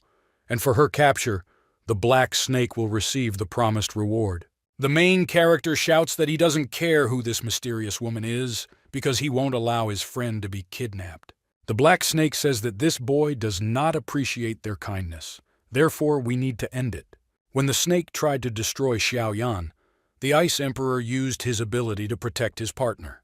The 7th level Ice Emperor decides to fight with a black snake that tried to offend his servant. At this time, at the Yunlan clan residence, the head boss and empress of the clan was surprised that Nalan herself went to the Mo Chung family residence.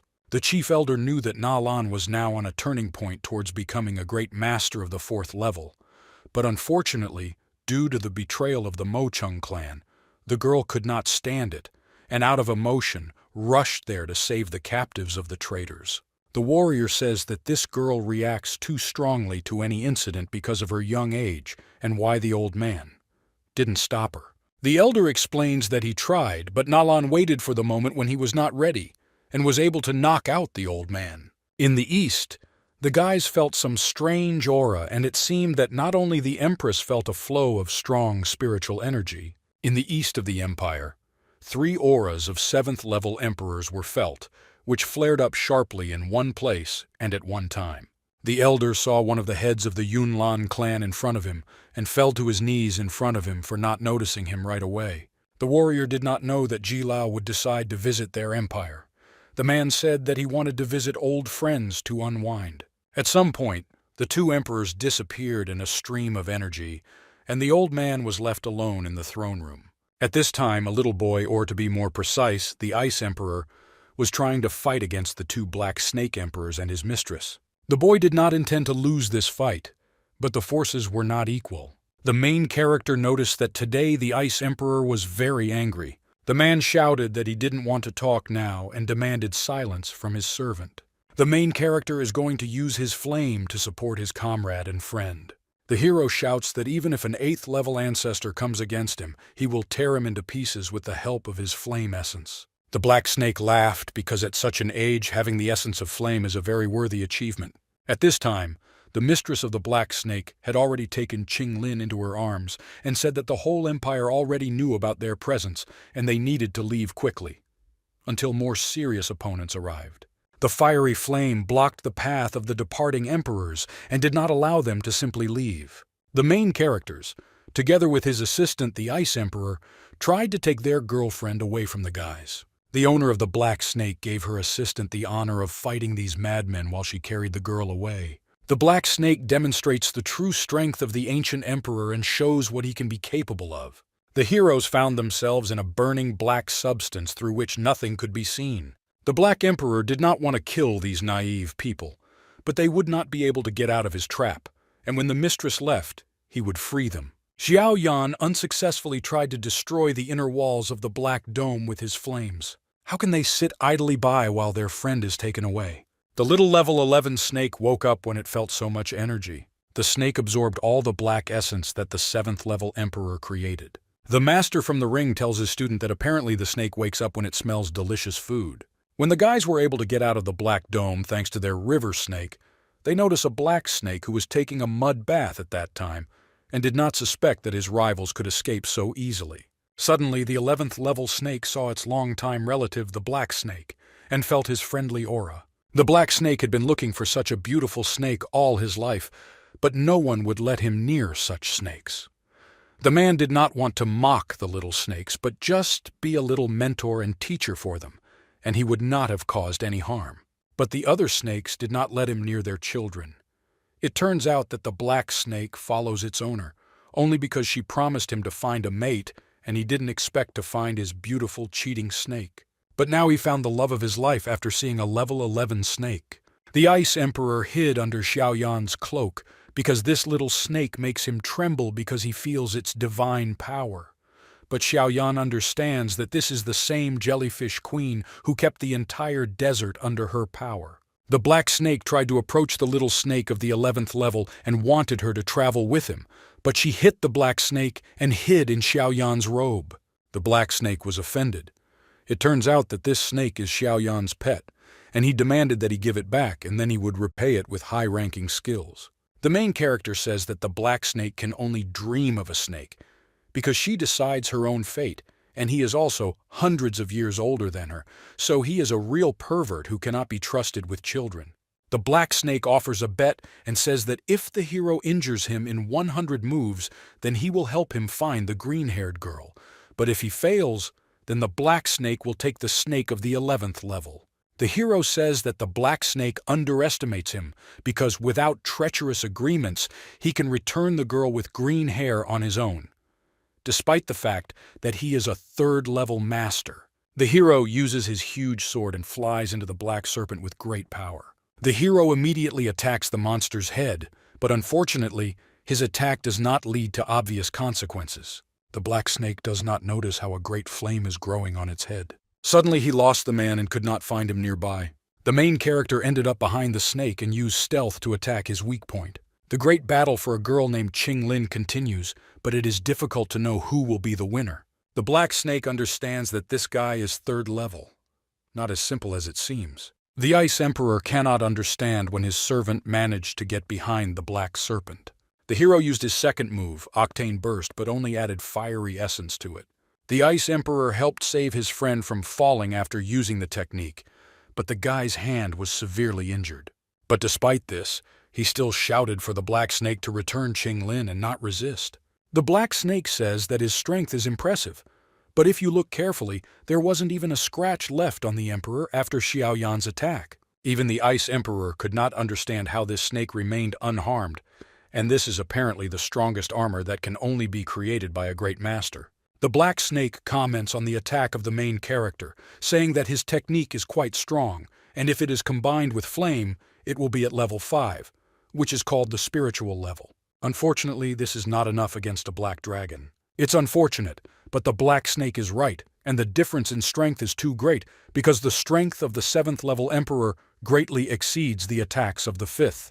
The alchemist recalls his training with the master, spending each day in a grueling attempt to become stronger. Then the main character told the teacher that after absorbing the flame essence, his Huang class intermediate level skill moved to the Shuang class intermediate level. Then the hero became interested in what would happen if several essences were combined. The teacher said that if you use the mantra with another flame, its power will increase incredibly. But it is extremely dangerous, and in fact it can create an explosion that will destroy everyone around, including the bearer of this power. The teacher guesses that Xiao Yan decided to take a risk and create an attack that will be stronger than all his previous attempts. When the hero decided to connect the two fiery energies, a small snake came out of his clothes, which the black pervert saw. The main characters decide. Combine 2 flame essences, but the black snake has not yet figured out this enemy's idea. At the last moment, the monster realized that inside this guy, there was not only one essence of flame, but there was also a second flame of an unknown nature. The teacher knows that the alchemist has the flame of bestial chaos absorbed in the purple cave, and Xiao Yan will be able to combine pure flame with fiery chaos in order to save his girlfriend. He will risk his life. The fire mantra was created in the glow of the flames of 2 sources, which created an attack of incredible power that was supposed to destroy the black demon. The main character cleared everything, and the frantic flame awakened his inner potential, which covered the entire space around him. Xiao Yan used the terrifying force of the uncontrolled explosion to focus it at the desired point and hit his opponent. The Ice Emperor realized that apparently his servant was crazy, and he moved away to protect Na Lan, who was nearby. Suddenly, it began to rain blood all over the city, and the boy turns his attention to the battlefield where Xiao Yan remained. It turns out that the hero was a real psychopath because he was still able to wound the Black Snake Emperor, but he survived and threatened that he would be able to take the little snake. The Ice Emperor bursts into the battle, although he was less experienced than the 100-year-old black demon. Still, he was able to repel the black snake's attack. The snake understands that he is now wounded, and it will be difficult for him to resist the enemy who has not seriously engaged in battle all this time, so he runs away. After the battle, the main characters met the dawn together, and the Emperor of Ice hoped that his servant would wake up. In the morning, the townspeople were surprised that the Mo Chung family, which had been terrorizing them, had disappeared, and its entire composition had been destroyed. At this time, the heads of the Yunlan family arrived at the site of the battle, which had long since ended, and found Na Lan alive but unconscious. Then, the warrior was able to find a fragment of the armor that she gave to Xiao Yan, and apparently he was seriously injured, since the sacred armor was destroyed. While the main character was passed out, he dreamed about the past when he was still a little boy with abilities after being reborn into a new world. Many girls approached Xiao Yan and tried to make friends with him because they saw in him a future husband with whom they would like to join their lives. Then the guy was at the top and there were no signs of trouble. One day, his own mother came to the guy and he boasted to her that even though he was 10 years old, he was already a second-level student. Every girl in the city wants to become his bride. Mom said that the guy is the pride of their city, and one day he will rise above the whole world with the help of his abilities. Xiao Yan says that he will become the youngest emperor of an entire level or even the 12th god. At this moment, the mother gives her son that very artifact. It was a ring. The woman said that she would not be able to see with her own eyes the happiness and success of her son, but let him take this ring and through it she would monitor his successes. After what happened, the hero lost his mother and missed her very much. After being given the ring, Xiao Yan no longer took it off, but his strength also disappeared. And as he learned in the future, this was due to the fact that the master absorbed his spiritual energy. Everyone bullied Xiao Yan, and he stopped showing the hopes he had before. The young master's opponents mocked him and said that he was worthless trash. Of all the children, only one girl named Dai Er defended the heir. The girl said that she would protect the boy. Despite everything, unfortunately, despite the lost strength, the hero was the heir of their clan, and all the boys laughed at him, saying that this was the weakest heir that could ever appear. The hero apologized to his mother because he lied to her and would not become a great spiritual warrior as he wanted. The image of Dai Er appears in front of the boy and stands above him. The girl said that she loves Xiao Yan the most and he is the best, therefore he will succeed. The next memory was communication with Na Lan, who mocked the hero because she was his bride, but he lost his powers. The hero promised that he would become the strongest in this world, and he would be able to acquire incredible strength. Suddenly the guy finds himself in his subconscious where that very ring and its master were. The hero realized that he was in a dream, but the master says that this was not a dream, and the hero simply met with his demons inside his head and the fears that he had. The master says that his student is great, and if the hero is so strong, then he will not worry when the master comes, and he is really happy that he accepted the boy as a student. Xiao Yan was scared because he didn't want the master to leave. The man tells the alchemist that his spiritual energy has been depleted. Fortunately, the ocean armor and the ice emperor Podong were able to protect the hero. The master was glad that the student was able to teach that impudent black snake a lesson. But unfortunately, the use of such great power weakened the sensei. The main character says that spiritual energy is not a problem, and he asks the master to absorb a little of his energy as it was before so that he does not disappear. The master says that even if after this Xiao Yan remains trash again, the time will soon come to keep his 3-year promise, and isn't he really afraid of losing? The hero says not so confidently that the most important thing for him is closeness with a teacher who can give him even more wisdom and knowledge to regain his strength. The master says that the boy is a fool, and unfortunately this is. It won't work. Inside the ring there are many ingredients, recipes, and scrolls of skills that he collected while he was alive, and if the heroes need something, just let him look for it in the ring. Tears appear in the hero's eyes. He doesn't want the teacher to joke like that because he doesn't believe in the disappearance of his best friend. Sensei says that the boy's body needs restoration. The hero can find how to go through recovery inside the ring. The boy immediately shows his hands and demands that the spirit absorb his energy. The master says that accepting such a good guy as a student was the best moment of his life. If he can come back again, he will definitely see this guy on top of the world, so he says goodbye and disappears into endless space. Xiao Yan wakes up with tears in his eyes and raises his hand up to catch his master. He ends up only in a hospital inside a deserted city. The older and middle brother were glad that the hero woke up and quickly called the doctor. It turns out that Xiao Yan lay unconscious for 5 days, and when Podong brought the hero, they thought that he would die.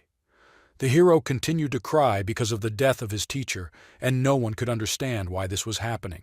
After 3 days, the hero locked himself in the room and did not come out, and therefore the middle and older brother were very worried and tried to somehow call their brother, for example, with the help of delicious food. The Ice Emperor says that it is useless to call Xiao Yan. After all, he got it very badly. After talking a little, the guys decide that they need to remember those things that their younger brother liked in order to return him to public life. The brothers remembered that their perverted younger brother loves them most, and they know from childhood that he is obsessed with girls. So they changed into a beautiful dress and asked in a female voice to open the doors. The Snow Emperor couldn't believe his eyes when he saw that these two idiots were actually dressed in women's clothes. Podong no longer had the patience to wait for this Xiaoyan to open the door, so he simply destroys it with a kick. When the guys opened the door, a huge amount of various treasures of gold and artifacts spilled from the room. The guys could not believe that among the artifacts there were scrolls with high-level skills, and where did their brother get such a treasure? Having opened the doors, the guys found a tired and sad younger brother who, from the teacher's entire collection, could not find a single method of restoring spiritual energy. The emperor asks what happened to Xiaoyan's spiritual energy and why they can no longer sense it. The middle brother asked, "Has the youngest lost his strength again, and is he afraid that he will now run away somewhere and his wounds will open again?" While Xiaoyan was running away, the Snow Emperor was surprised why the alchemist's spiritual energy should have disappeared again, and he asks what happened in the past. After a while, the Snow Emperor finally found the main character who came to the lava lake. Podong tells the tired Xiaoyan that he is the #1 trash in this world. The guy promised the emperor medical pills, and after his teacher disappeared, he turned into nothing, and how the hero is going to pay off Podong. The emperor asks Xiaoyan not to pretend to be stupid because the brothers told everything, and one day the hero lost all his energy and then met a mysterious teacher and was able to recover. Being only a 3rd-level master, Xiaoyan was able to defeat the Snow Emperor of the 5th spirit level, and he also hid enormous spiritual energy in his body. This white flame is the flame of the teacher that he used in the past. On that day when the hero defeated the Serpent King, he probably forgot the one who saved him from certain death. The Snow Emperor saw everything with his own eyes, after all. After using a destructive skill, the hero lost consciousness and the teacher took almost all the damage. If it weren't for him, the hero would be dead. Xiaoyan burst into tears because of his action, the teacher lost all his spiritual energy and died. The Snow Emperor tells Xiaoyan not to cry, and he lost his energy and not his life, and once he was already able to recover, and now he will also succeed. His teacher disappeared, but this does not change anything because he must continue to move on. The hero says that the Snow King told some nonsense because he was just remembering the teacher, and why would he think about suicide? Podong truly thought that Xiaoyan came to the lava lake to drown here to death. Xiaoyan says that at first he thought that he would find flame essence in this lake, but he only found an empty platform. He had to abandon the platform and quickly leave. Before he left, the teacher said that with the help of this platform, the hero will be able to restore his body and energy, and he still has people whom he is obliged to protect. And if he can't, then he will definitely take revenge, even if it takes hundreds of years. As long as his heart beats, he will not stop working hard. Also, the hero almost forgot to give the recipe for the 5th-level recovery pill. This is a legendary tablet that can restore lost strength, and the hero gives this thing to the Snow Emperor. The Snow Emperor says that Xiaoyan has already helped him enough with these spells, and he accepts this gift. The next day, the hero locked himself in his house again and did not come out, leaving a sign so that no one would bother him. The emperor asked the brothers to change their clothes. After all, they were annoying in their dresses. At this time, Xiaoyan was busy restoring his strength with the help of the Blue Lotus platform. The hero remembers the words of the teacher who said that you need to eat half of the sacred seed that he hid in the ring. But suddenly the snake that had been there all this time ate the seed nearby, and the hero had to punish her so that she gives the seed. The main character remembered that he only had to absorb half of the seed, but he was so afraid that the snake would take his seed that he swallowed the whole seed. Now a man can overfill his meridians and simply explode, causing death very quickly. The guy screamed that apparently he would die because of this crazy snake that completely ruined his plan. But suddenly the guy felt like restoration completely healed his wounds and returned his spiritual energy. The guy realized that apparently he had coped with the load. His body is in order, and energy can function calmly in the body, and apparently the teacher was mistaken in his calculations. Suddenly blood poured from the hero's head, and he felt his heart become very overstrained, increasing the pressure in his body. Due to the increase in pressure, all the hero's blood vessels began to explode, and he took the snake in his hands, saying that because of its stupidity, he would now die. The snake immediately kissed the main character and began to absorb his excess energy in order to save him from death. Xiaoyan felt that the snake easily took away the excess spiritual energy that would now kill him. At the end of the transformation, it was not just some small snake that left the person's lips, but a real woman. The naked jellyfish queen finally returned to her true form, and turning into a human, accused the hero of turning her into a pet, so he must pay for everything. The woman says that the guy really wants her to call him master because he picked her up in a moment of weakness. The snake moved closer to the guy and began to greedily absorb his energy, trying to completely empty his body. At this time, behind the doors, the eldest and middle brother felt a terrible power and realized that they needed to help their brother. The Ice Emperor ordered the guys to stop because this is the mistress of jellyfish against which they are powerless. The building was destroyed by a huge shock power, and Xiaoyan moved away from the strongest jellyfish. The alchemist says that the snake will not get the aura of his body, and he will kill it along with him if it does not retreat. The hero's energy power flew into the snake, but it greeted the attack with a smile. Did the person really decide that the essence of the flame could harm her? After all, she was reborn thanks to this very essence to which she already has resistance. This despicable person thinks that he can threaten her jellyfish queen, who is now at the 11th level, and she demands that the guy go to hell to his ancestors. Now the guy realized that apparently his life would end the moment the queen killed him in this fight. He so hoped that this snake would grow up differently. But it seems he was wrong. Suddenly the woman felt that she was turning into a snake again. The girl said that it seems that this boy's luck was at the highest level, and this time he will survive. If by the next awakening the spiritual fusion pill is not ready, it will take his life. The little snake returned to its beast form and greeted its master. The guy said that this was his good girl whom he always remembered. Having fed the snake with his flame, the hero hopes that next time she will also save him from the wrath of the queen jellyfish. The middle and older brother burst into the destroyed building and noticed that the hero's wounds have healed, and he has regained his spiritual energy. The Snow Emperor also approaches him and asks him to stop pretending. The man asks why the jellyfish queen's aura appeared in this place because he couldn't be wrong. Xiaoyan explains that his pet snake is a jellyfish, but they don't believe him. The older and middle brother say that the younger one is probably hungry, but the hero asks them not to worry about them, and he has another request. The brothers were glad that they were finally useful to their best younger brother, and explained that for his sake they would go to the city and find the ingredients that the guy asked for. Xiaoyan says that he needs to create a tablet for his protection, and he will send his brothers to get the ingredients while he begins creating the artifact. The brothers were happy that the alchemist appeared in their family, while Xiaoyan promised the teacher that he would definitely become stronger. The main character continued his training, and using the artifacts and knowledge of the teacher, he tried to create a tablet for his own purposes. After some time, the hero finally manages to create a tablet and he rejoices. Unfortunately, the creation of the tablet was comparable to a huge explosion, and people are already accustomed to the fact that in their city laboratory, there are constantly explosions from the younger brother of their protector. The older and middle brothers say that this is already the 36th explosion this month, and the hero has again torn their house apart. The Ice Emperor was angry with his subordinate because he could not create even a 4th-ranked tablet, and he needs level 6.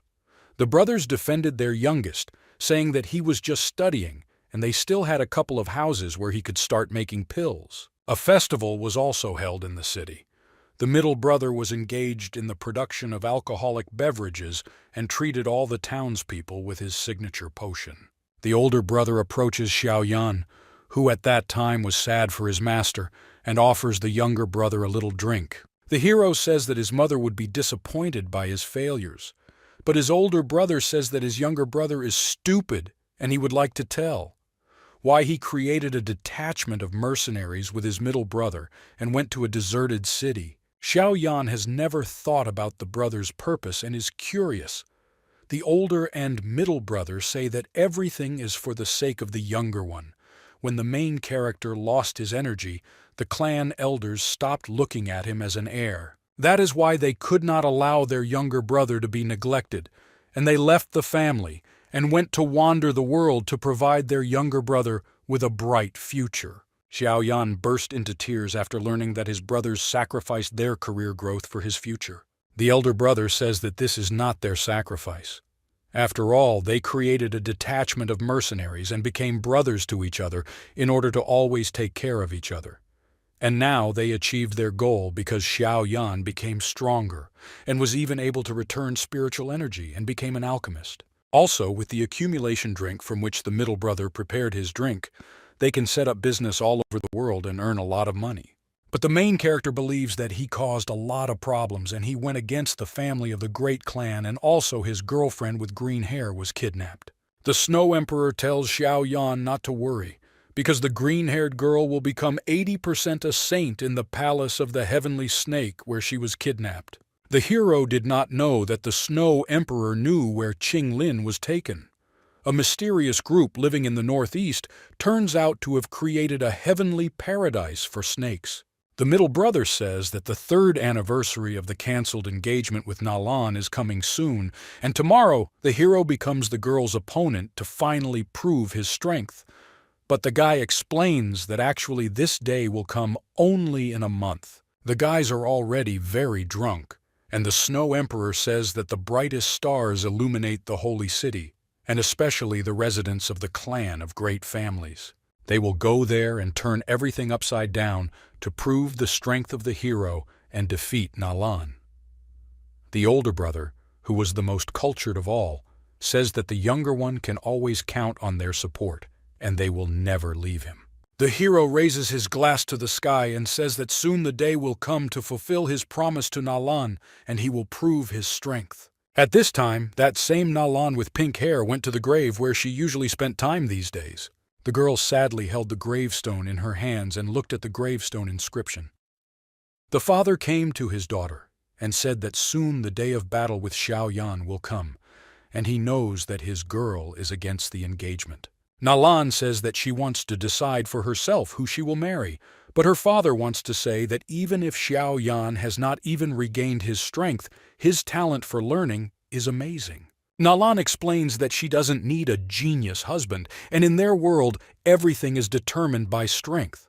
She wants to become so strong that she can protect herself. The father understands that since it's a girl, everything was decided by his words to nothing.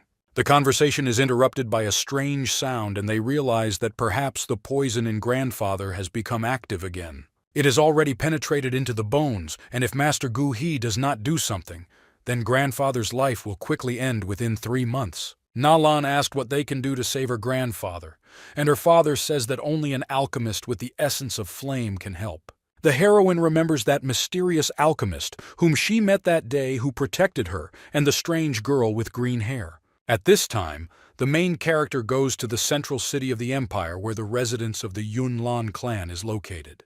The Snow Emperor understands that looking at the alchemist, one might think that he has not seen the world at all. They found themselves in a sacred city, and the Snow Emperor had not been here for a long time because they say that this city has many secrets. The alchemist saw his partner going to a place where people live, and he was screaming, calling some person for a debt. A pretty girl comes out from the door and says that if the little sister gets angry, the boy will be in trouble. Events shift to Nalan's backstory. The father scolded the girl for fighting with the boys, but she explained that they were the first to attack her again. The father ordered his daughter to remain silent because if someone finds out about the incident, the father's reputation may suffer. Now the girl will be punished and must sit until she understands her mistakes. Nalan remembered an ugly boy who constantly scolded her, and because of this, she did not want to stop being his fiancé. A man with a joyful smile appears in front of the girl and offers to eat the hot bunnies that he prepared from dough. Nalan saw the beautiful bunnies and said that these were very cute cookies. It turns out that this is the estate servant who is responsible for the food. The heroine, with a joyful smile, thanked the good uncle who decided to feed her. The man said that he had absolutely no talent for martial arts, but he really likes to cook. When people enjoy the food he has prepared, he experiences the same joy that one experiences when receiving a high-quality skill. Nalan tells the kind uncle that if he had cooking skills, she would definitely rank his skill no lower than a 7th-level emperor, because he cooks very tasty. The man says that, in fact, hares live in the mountains and live bunnies are many times cuter than those that my uncle prepared with his own hands. Unfortunately, When the guys got out into the forest, it started to rain and they found dead bunnies covered in blood. The cook knows that these places belong to his owner's family, and he knows that hares cannot be hunted here. But why are these bunnies dead? Suddenly, Nalan saw someone and asked her uncle to run after her, but the cook was afraid that they might stumble upon poachers. Nalan saw men with weapons and said that apparently they were the ones who wounded the Zaitsev. The cook asks his mistress to be careful because these can be dangerous people. The poachers laughed because the heiress of the great Yunlan clan was now being guarded by some old man. The cook says that this territory contains the rarest herbs and animals. Recently there have been rumors that a certain 7th-level emperor hid rare skills in these mountains. Did the robbers really come here for this purpose? Now the man needs to bide his time and hope that the guards will discover that dear Madame is missing and find them in the forest. Nalan screamed at the robbers and jumped at them, screaming, "What will take revenge for their behavior?" Unfortunately, the girl was very small and could not resist the strong poachers. One of the spiritual magicians raised his hand to finish off the girl who was lying in the bushes with a bloody face. The cook decided to protect the girl from spells and daggers, so he took all the attacks on his back. Fortunately, the robbers did not have time to deal with the girl, because the Yunlan clan discovered the disappearance of the mistress and sent out their warriors. Then the girl cried a lot because her uncle promised her that he would show her cute bunnies, but he died. Nalan apologized for being very weak and unable to protect the faithful cook. 5 years later, a maid came to the girl and told her that her fiancé had lost all his spiritual energy. Nalan said that she didn't care, but the maid couldn't understand why she didn't care that the future groom turned out to be a weakling. Then the lady took out her sword and said that she could defend herself and she did not need a husband. Events return to the Snow Emperor, who remembers the very girl who was the only one for him that he loved. The boy's eyes began to water, and he remembered his youth spent with this beautiful woman. Now the great emperor was small, and the girl stroked him and offered him candy. The Snow Emperor threw away the candy and asked, "Is this girl's name really Yaya Fairy? And who is Teng Shan for her?" It turns out that Teng Shan is the grandfather of this beautiful girl. The Ice Emperor understood everything and activated his terrifying power. The girl screamed when she saw ice needles fly off in her direction. The main character immediately rushed to the aid of the unprotected Yaya Fairy and asks what Po Dong is doing because he can kill someone with such atrocity. The Snowmaster says that even if the girl's grandfather is already quite an old man, he is still to blame. Xiao Yan runs away while the little emperor goes crazy. Suddenly the head of a very important guild felt the aura of that very person, and he understands who it is. The conference is destroyed by an icy impulse, and the head immediately runs away towards the aura that appears. At this time, the main character is trying to calm down his partner because he came to close his accounts, but he will now destroy half the city, along with the debtors. Po Dong says that Xiao Yan is absolutely right, and he won't believe it until he smashes everything here brick by brick and the old stupid Teng Shan comes out to him. The old man Teng Shan comes to the Emperor of Snow and says that he feels nostalgic after seeing a giant icicle in action. The old man happily looked towards his old friend, but he did not see him until he looked down, and he recognized the Emperor standing in front of him. The old man hugged the baby and asked how Xiao Yan could abandon his child, and he had long wanted to see his friend, but unfortunately he could only see his descendants. The old man began to ask the child how the great emperor died, but the boy explains that he is the same emperor and kicks the old man in the face with all his might. When the old man flew to the side, he felt the same sensation during the battle with the emperor. Level 7. Snow Emperor Po Dong was very upset that Teng Shan, who had the rank of 6th level king, was now lying on the floor. The old man burst into tears because he could not believe that his old acquaintance had returned. The emperor was finally glad that the old man recognized him. Yaya Fairy realized that this child is one of the founders of their family, and his name is the Ice Emperor Po Dong. The hero also saved a girl from the emperor and forgot that all this time he was holding her in his arms. Since their last meeting, Xiao Yan has grown quite a lot and become stronger. 3 years ago, he left the Yaya Fairy stockhouse and time flies very quickly. A little later, in the VIP guest room, the main character asked how to awaken sleeping spirits. And unfortunately, Yaya Fairy knew nothing on this topic, but she has something that can restore spiritual energy, and she knows where to get it. But still, the girl says that this is a very difficult method because getting something from this person is more difficult than climbing to heaven. The main character takes the auctioneer by the hands and explains that it is not important, what you will have to go through. The girl approaches the alchemist's ears and explains that she can still help him with something and tells him the secret. The main character asks, "Is everything that the girl told him true?" The alchemist says that the word surrender is missing for him in his personal dictionary, and he will go and try even if he has to enter the lion's den, because all this is for the sake of the teacher. The friend replies that it seems like a lot has happened to Xiaoyan over these 3 years. His clothes are also the clothes of a second-stage alchemist. He also used the essence of flame to save the girl. The hero has a bad feeling, and the beautiful girl says that she will help the guy, but he must promise her one thing. Events move to the Yunlan estate, where Nalan continues his sword training. A servant comes to the girl and tells them that an alchemist has come to them and wants to help heal their grandfather. The alchemist immediately comes up from behind and stands opposite Nalan. The girl says that for 3 years, many people tried to lie to her, and not one who deceived her. The trust of the family, Yunlan could not live long enough to even reach the door. The girl hints that the alchemist will truly cure her grandfather. The guy says that the poison of shame was used on grandfather, and only an alchemist with the essence of flame can heal him. Nalan recognizes the voice of the alchemist and also remembers that person with the essence of the flame. The guy says that after demonstrating how he destroyed her sword with the help of essence, it's not enough to prove his qualifications. At this time, at the academy, Dai Er moved away from the main building to talk with her servant. The hidden spy Dai Er appears. The girl asks about Xiaoyan, and where is he now? The man says that Xiaoyan is already in the empire, and he recorded every step of this guy in a scroll which he gives to her. The girl opens the scroll and replies that this is excellent work, and she is pleased with her servant.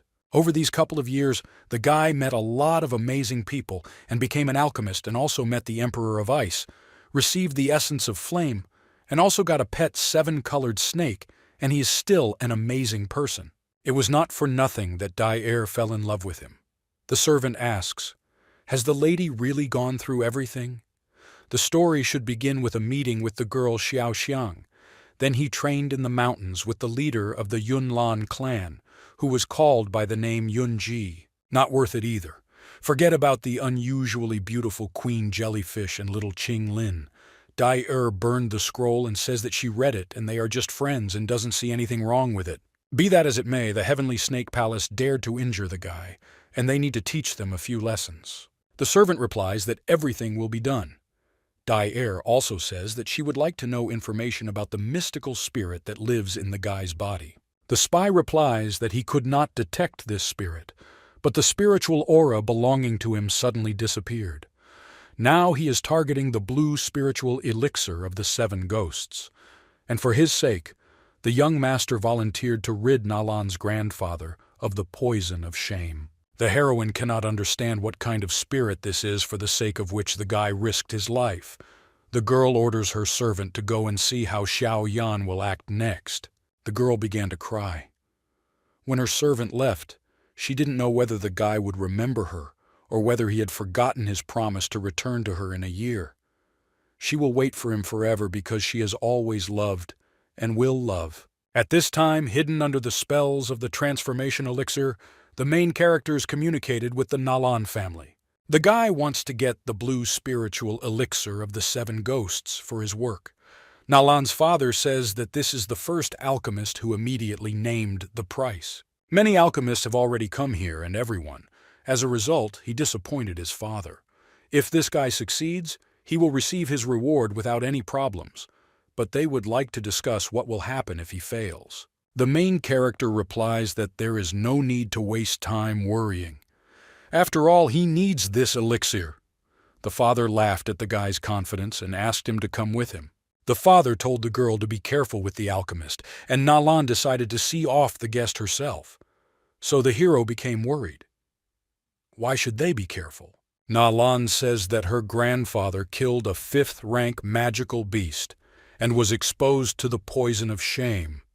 All these years he has been using his energy to hold back the poison, but as time passed, The poison stopped getting stronger until 6 months ago when it suddenly activated. Grandfather is alive now. It is only thanks to the ice of the saints, and how Xiao Yan can see that the poison has spread throughout the ice and a black tint appears, and therefore anyone who touches the ice will immediately become infected. Nalan says that he has been frozen in this position for a long time. Grandfather is a general in the Imperial Army and he fought a lot for his life. He was always strict towards Nalan and everyone else. Even when she was a child, he did not make any concessions in raising her.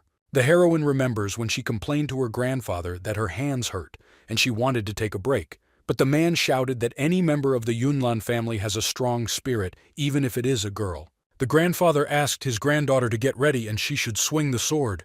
After all, no one will respect her if she does not respect herself. She had to remember everything her grandfather told her because he was an excellent teacher. The funny thing is, she worked so hard on herself that she didn't notice how she turned into a girl who couldn't find happiness in life. The heroine was told that it had long been decided who would become her husband. The groom is a real genius. If she is not good enough, the honor of the Yunlan family will be disgraced. Grandfather wanted his granddaughter to be worthy of Xiao Yan's genius, but she is not like that. The same man the bride is talking about stood behind, only hiding under a different personality. The girl says that because of her pride and old-fashionedness, everyone was afraid of her grandfather, and she only wanted him to be happy. The man promises that he will save this grandfather. If he can't, no one in the empire can. When the granddaughter left, the grandfather opened his eyes and asked, "Is this guy a chemist who will decide to rid him of the poison?" The hero is surprised. Was Grandpa pretending to be asleep? Grandfather was more surprised that a second-rank alchemist was trying to cure him of a dangerous poison. The main character speaks, that it doesn't matter whether he is capable or not, because they need to try and only then will they find out the truth. The old man saw the essence of flame from the alchemist and says that at such an early age it is very rare. The old man was clearly intrigued while the alchemist says that he has already investigated the poison that is deep in the man's bones. If he wants to be cured, then the essence of the flame must enter his body. A small mistake and it will turn to ashes, so it is very dangerous. The old man replies that even without his flame essence, he will soon die from poison, and let the alchemist be bolder and show his skills. The hero says that the essence of the flame will definitely burn his skin and bones when it enters his body, and will be unbearably painful. The hero asks if the ancient old man can endure such great torment. The man has been a military man all his life, and no pain can harm him. The stupid girl is still waiting for her grandfather, and he wants to see his granddaughter. The hero agrees, but just for grandfather's sake. Then I was no longer offended by him. The alchemist used the fire whirlwind from his essence to save the old man from the poison. At the last moment, the poison of shame appears from inside the old man, and now he attacks the alchemist. The old man hopes that the alchemist will cope with this monster. This poison of shame can transform into physical form, and the alchemist will need to truly fight the monster. If it is the same poison, then it should also be subject to the essence of fire, and the alchemist will be able to destroy it. Using his energy, the guy manages to destroy most of the demon. The old man asks the guy to be careful because shame is poison. Not so simple. The monster immediately gathered into a dark ball, preparing for the next attack. The hero understands that he will have to use a stronger attack to destroy this poison.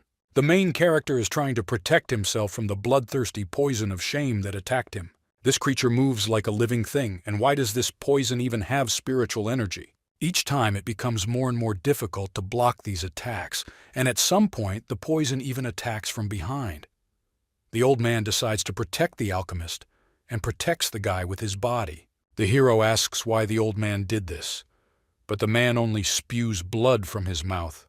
It turns out that all these years the old man used his spiritual energy to slow down the poison. No wonder he was able to absorb spiritual energy and evolve. Spiritual energy is controlled by the demon of poison, and the young alchemist will not be able to cope with such a monster, so he must get out of here quickly. The main character is just as stubborn, like granddaughter of grandfather, and not going to leave. All his life the old man was a military man, and his word was always more valuable than life, because the only thing he regrets is that his stupid granddaughter broke off the engagement. The old man uses protection from the demon and says that I will die so soon and it's not worth dying with him. The old man also asks that Xiaoyan meet a person from the Xiaoyan family and apologize because he let this glorious family down. The old man asks the hero to give messages to his granddaughter. After all, he has only one granddaughter and she is his pride forever. The hero says that the old man will tell this to her personally. At this time, Nalan was waiting for her grandfather to appear, but her heartbeat increased due to excitement. The father appears and says that the alchemist has been working with his grandfather for a very long time, and he is worried because the essence of the flame will not be able to save his father's life. A huge pillar of flame essence bursts out from inside the dungeon. The father understands that this is a huge flame, and is it really still not capable of stopping the poison of shame? A father has to save his daughter from a strong energy attack from a flame. Very dense energy bursts out from the depths of the basement. They guess that it was grandfather. Nalan, with scaffolding in his eyes, watches as an old man emerges from the dust, who did not want to make his relatives cry. The man says that it is a shame for him to die from some pathetic poison, but fortunately he survived. The girl immediately ran to her grandfather and hugged him for all these years. The father could not believe that the grandfather was able to be healed. But now the guys remembered about the alchemist and wanted to find out how he was feeling. The old man says that this kid is really capable, and in the end, with the help of the essence of the flame, he was able to completely cleanse him of the poison of shame, and his flame control skills are excellent. But the real protagonist was infected with the poison of shame. The poison of shame is already difficult to remove from the body, but it also penetrated into the alchemist himself. But the guy doesn't tell his friends about this, and doesn't say anything. The old man even clapped his alchemist on the shoulder with joy, and said that such a miracle could not even be done by the king of elixirs. Nalan catches the alchemist and thanks him for saving his grandfather. After all, this person is very valuable to her. Xiaoyan replies that he was glad to help, but he is not weak enough to need support, so he lets the girl go. The father says that apparently it was very difficult to heal grandfather, and he has already ordered that Xiaoyan be brought the blue spiritual elixir of the 7 dragons. The old man promised that he could give the alchemist any of his artifacts from the treasury, but the main character refused and said that that was enough for him. Only elixir. At this time, a servant runs up and tells the owner that someone cleaned out their treasury while they were distracted. The man also said that the blue spiritual elixir of the 7 ghosts had disappeared, and for the main character this turned out to be a great tragedy. The servant gave a letter which said that only those who know its true value can possess this treasure, and he takes the blue spiritual ghosts. The main character recognized the handwriting of his one crazy comrade.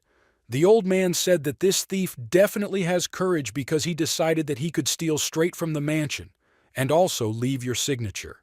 The old man promises that he will find the thief and return the reward, and the hero answers the old man that in any case he trusts his grandfather and will leave him to do this for him. After Xiaoyan left, father and grandfather discussed that this young man was worthy of becoming their son-in-law if Nalan liked him too. The girl blushed and replied that it seemed that this alchemist hated her. After all, when she touched the guy, he pushed her away. The main character visited the auction house where Yaya Fairy was. The girl says that none of the alchemists could remove this poison, but Xiaoyan was still able to do it. The alchemist takes off his mask and says that it was an irreplaceable thing so as not to arouse suspicion among the Yunlan family. Yaya Fairy says that the blue spiritual elixir of the 7 ghosts was stolen, but not to worry. After all, the Yunlan family will definitely find this scoundrel. But still, the girl first of all cares about the alchemist fulfilling his part of the contract. The main character says that he will go to the Alchemist Guild tomorrow, and the girls will have to lend him this mask again. Yaya Fairy blows a kiss to the guy as a sign of their friendship, and hopes that they will see each other tomorrow. When the hero was left alone, he realized that the greatest thief of the treasure was his old friend Gu Te, and he stole what was rightfully his.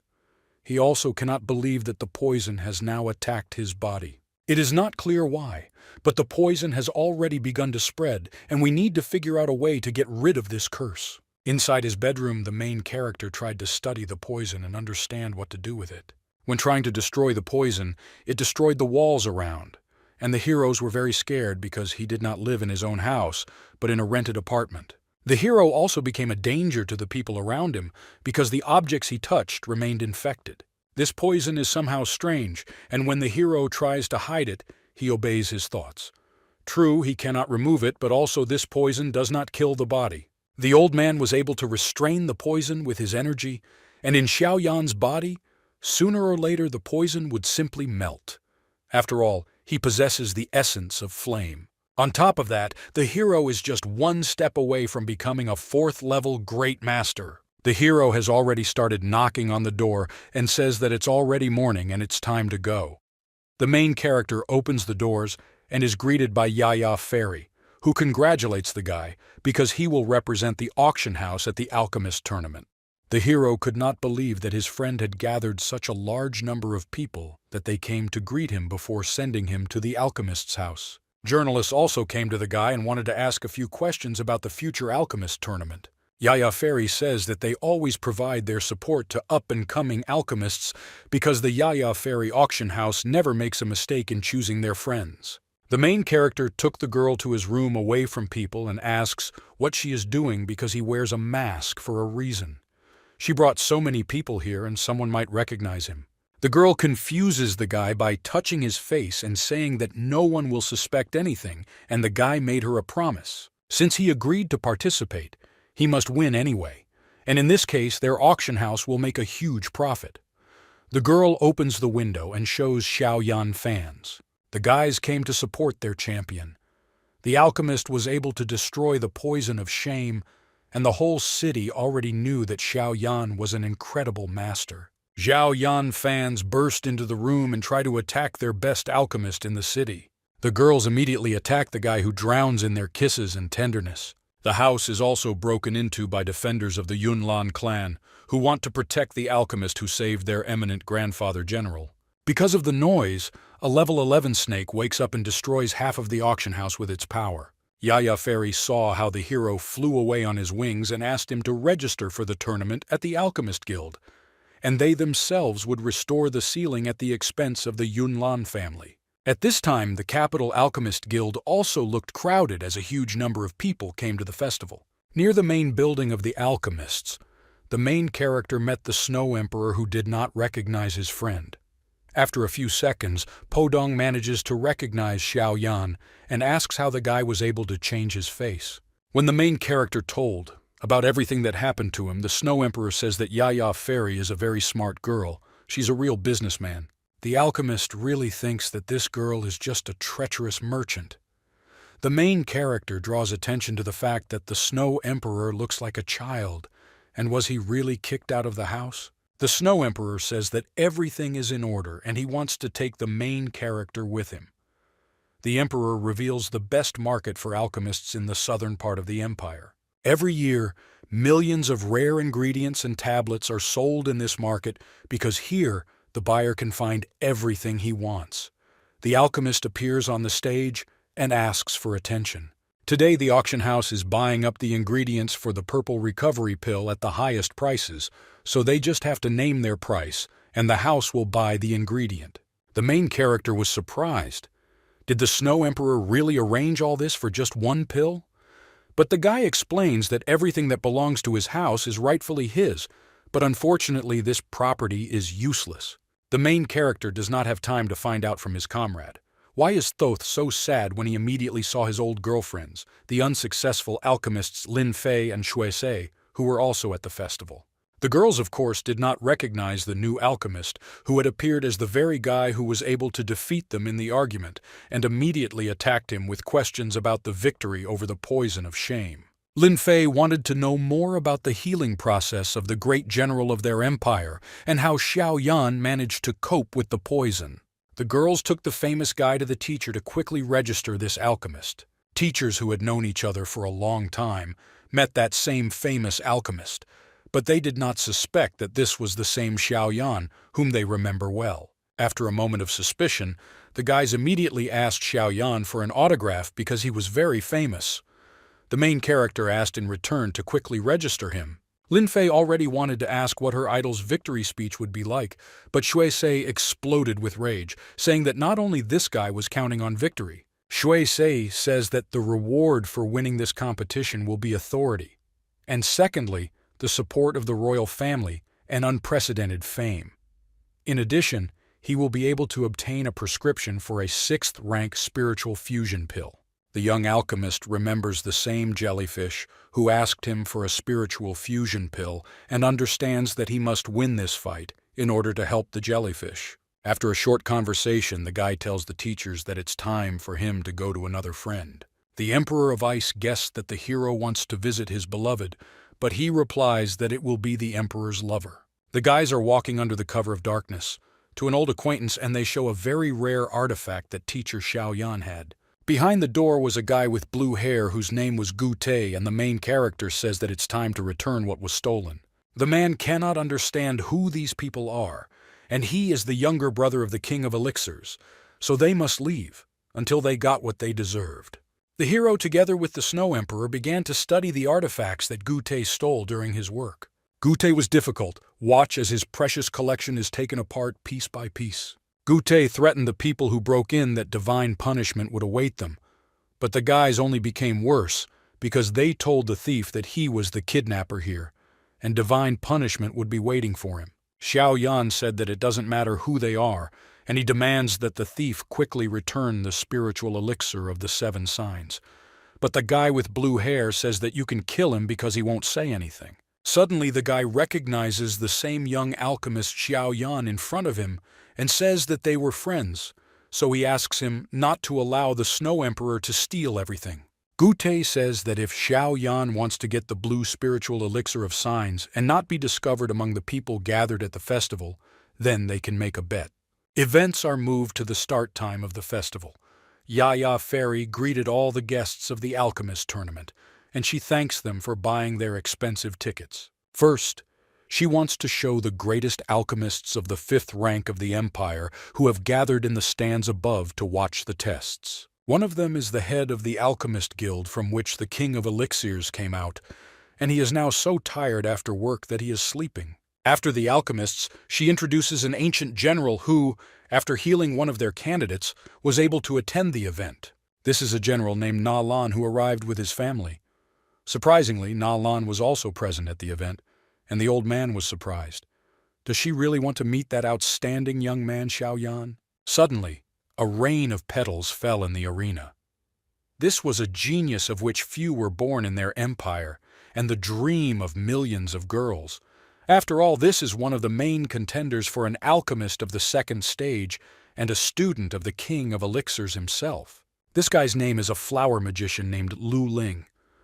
The flower guy approaches the main character and says that he is his friend Xiaoyan, and the flower guy heard that this new guy calls himself the most beautiful alchemist.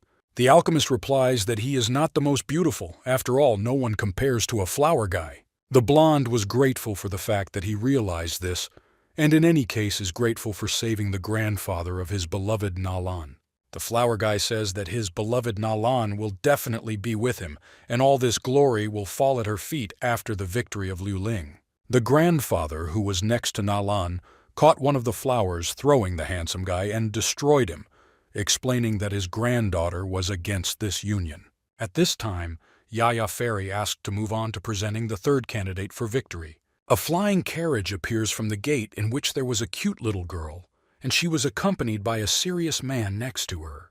The guys felt the aura of a level 7 emperor, and could it be that the teacher of the next candidate is showing all his power? It turns out that the youngest alchemist in history, who received the 3rd degree, entered the arena.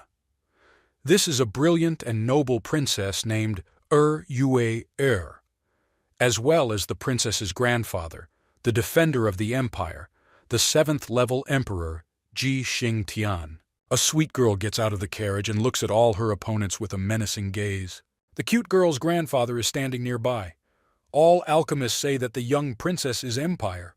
Very elegant, and becoming a rank 3 alchemist at the age of 14 is clearly a credit to her family. Grandfather heard the conversations of the alchemists and says that they are scoundrels, and what right. They generally have to say such things about the princess because she is incredibly smart and talented. The man simply looked at the podium, and from this people felt the incredible pressure of the seventh-level emperor, which made them even unable to breathe air. The granddaughter tells her grandfather that if he doesn't stop, she won't take care of him later. The man was offended that his granddaughter called him an old, irritable man because he really wanted to be a protector for his granddaughter. Even the judge says that old Ji Xing Tian not only stands guard over their empire, but is also extremely serious about protecting his beloved granddaughter, because such love is worthy of emulation. From the stands, the Snow Emperor says that these are not defenders of the empire, but just an old lolicon. Po Dong believes that this old man doesn't care about the empire and doesn't care about it at all. Two great emperors decide to show which of them is stronger, and the old man threatens the little boy who is insolent to his elders. An incredible energy erupted that amazed the people in the stands. Some could not even resist and flew away from the ongoing battle. Grandpa Nalan says that these two emperors are very noisy. Emperor Ji Xing Tian recognized the boy as an old acquaintance, while the Snow Emperor noticed that this old man's bones were still strong and he was able to withstand his blows. The main character realized that these were crazy acquaintances, and they had just nearly destroyed half of the arena. At that time, the alchemist notices that the princess was very sweet. Er notices the hero standing next to him and says that he is only at the 2nd degree and already has the essence of flame. This is a pretty interesting ability. The girl hopes that the hero will continue to work hard to glorify the empire, because each strong warrior strengthens the formation of the country. The alchemists manage to wake up their leader and force him to announce the 8th tournament. At this time, people were discussing that they had just witnessed the battle of two 7th-level emperors, and it was a wonderful performance. After a short break, the participants take their places, and the first round is about to begin. It turns out that the places of the most powerful alchemists were on a high platform. The judge announces that the first task is purification, and there's an hourglass behind Mr. Manager.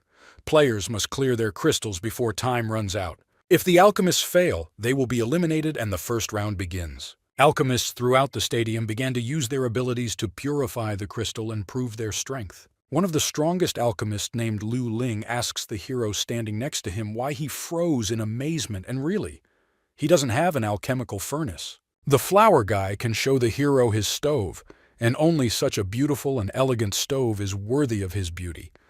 At this time, the princess also showed her alchemical furnace, which was just as cute, just like the girl herself. The main character shows his stove, which resembled bloodthirsty cobras, and did not look so expensive and elegant. The flower guy says that the main character has terrible taste, and fortunately he has at least the essence of flame. The hero says that you shouldn't use a hammer to crack the nut because it's just cleaning, and its purple essence will be enough.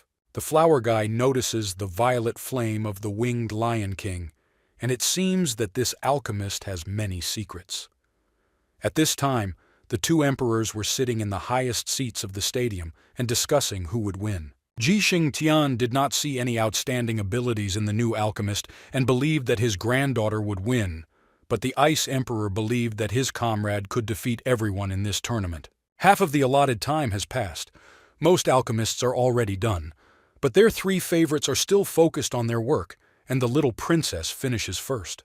It turns out that the princess had a blue crystal, and Yaya Fairy explains that these crystals have 8 degrees of purity from black to red. With each new level, the difficulty increases.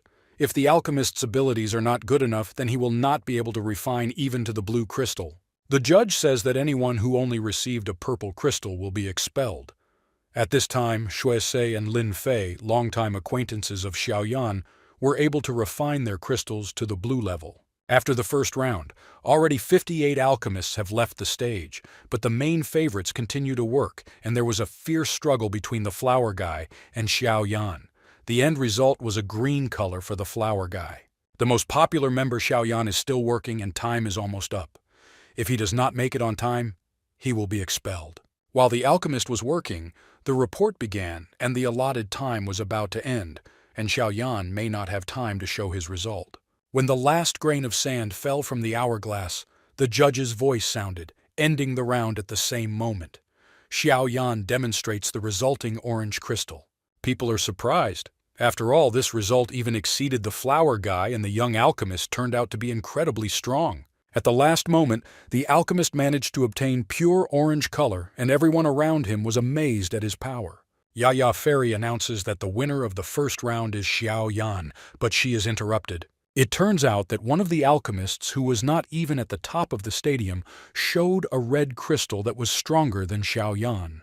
People are surprised that an unknown alchemist was able to appear and even overcome the champion. The tournament is becoming more and more interesting. This unknown alchemist was stronger than even the three favorites chosen by the judges. It turns out that the dark horse won the first round. The only one who purified the crystal to red was a 17-year-old second-stage alchemist from a neighboring empire. This guy's name was Li. The people at the stadium were very angry because it turns out that the winner in the first round was a foreigner, and they were very unhappy. So they asked him to leave for their empire. The main character was surprised by the strength of the unknown guest. The princess understands that it is the empire that still continues to send troops to destroy their country, and they know that they can defeat them in honor of their struggle, and therefore they use dirty methods. It turns out that the neighboring empire uses poison masters. This is a terrible specialty, but it is familiar to the alchemists of their empire. Every time the fighting begins, the poison masters from the neighboring empire take advantage of the confusion and release poisons. Mainly soldiers and civilians suffer. The main character realized that this sent alchemist was a master of poisons. The newcomer asks the judge to declare his victory in the first round. Yaya Fairy says that they have no restrictions on participation based on nationality. An alchemist from a neighboring empire thought that they had already chosen their winner in advance. But Xiao Yan explains that he only won in the first round and should not be arrogant. The head of the tournament says that skill is everything in this tournament, and they are interested in any new alchemist under the age of 30.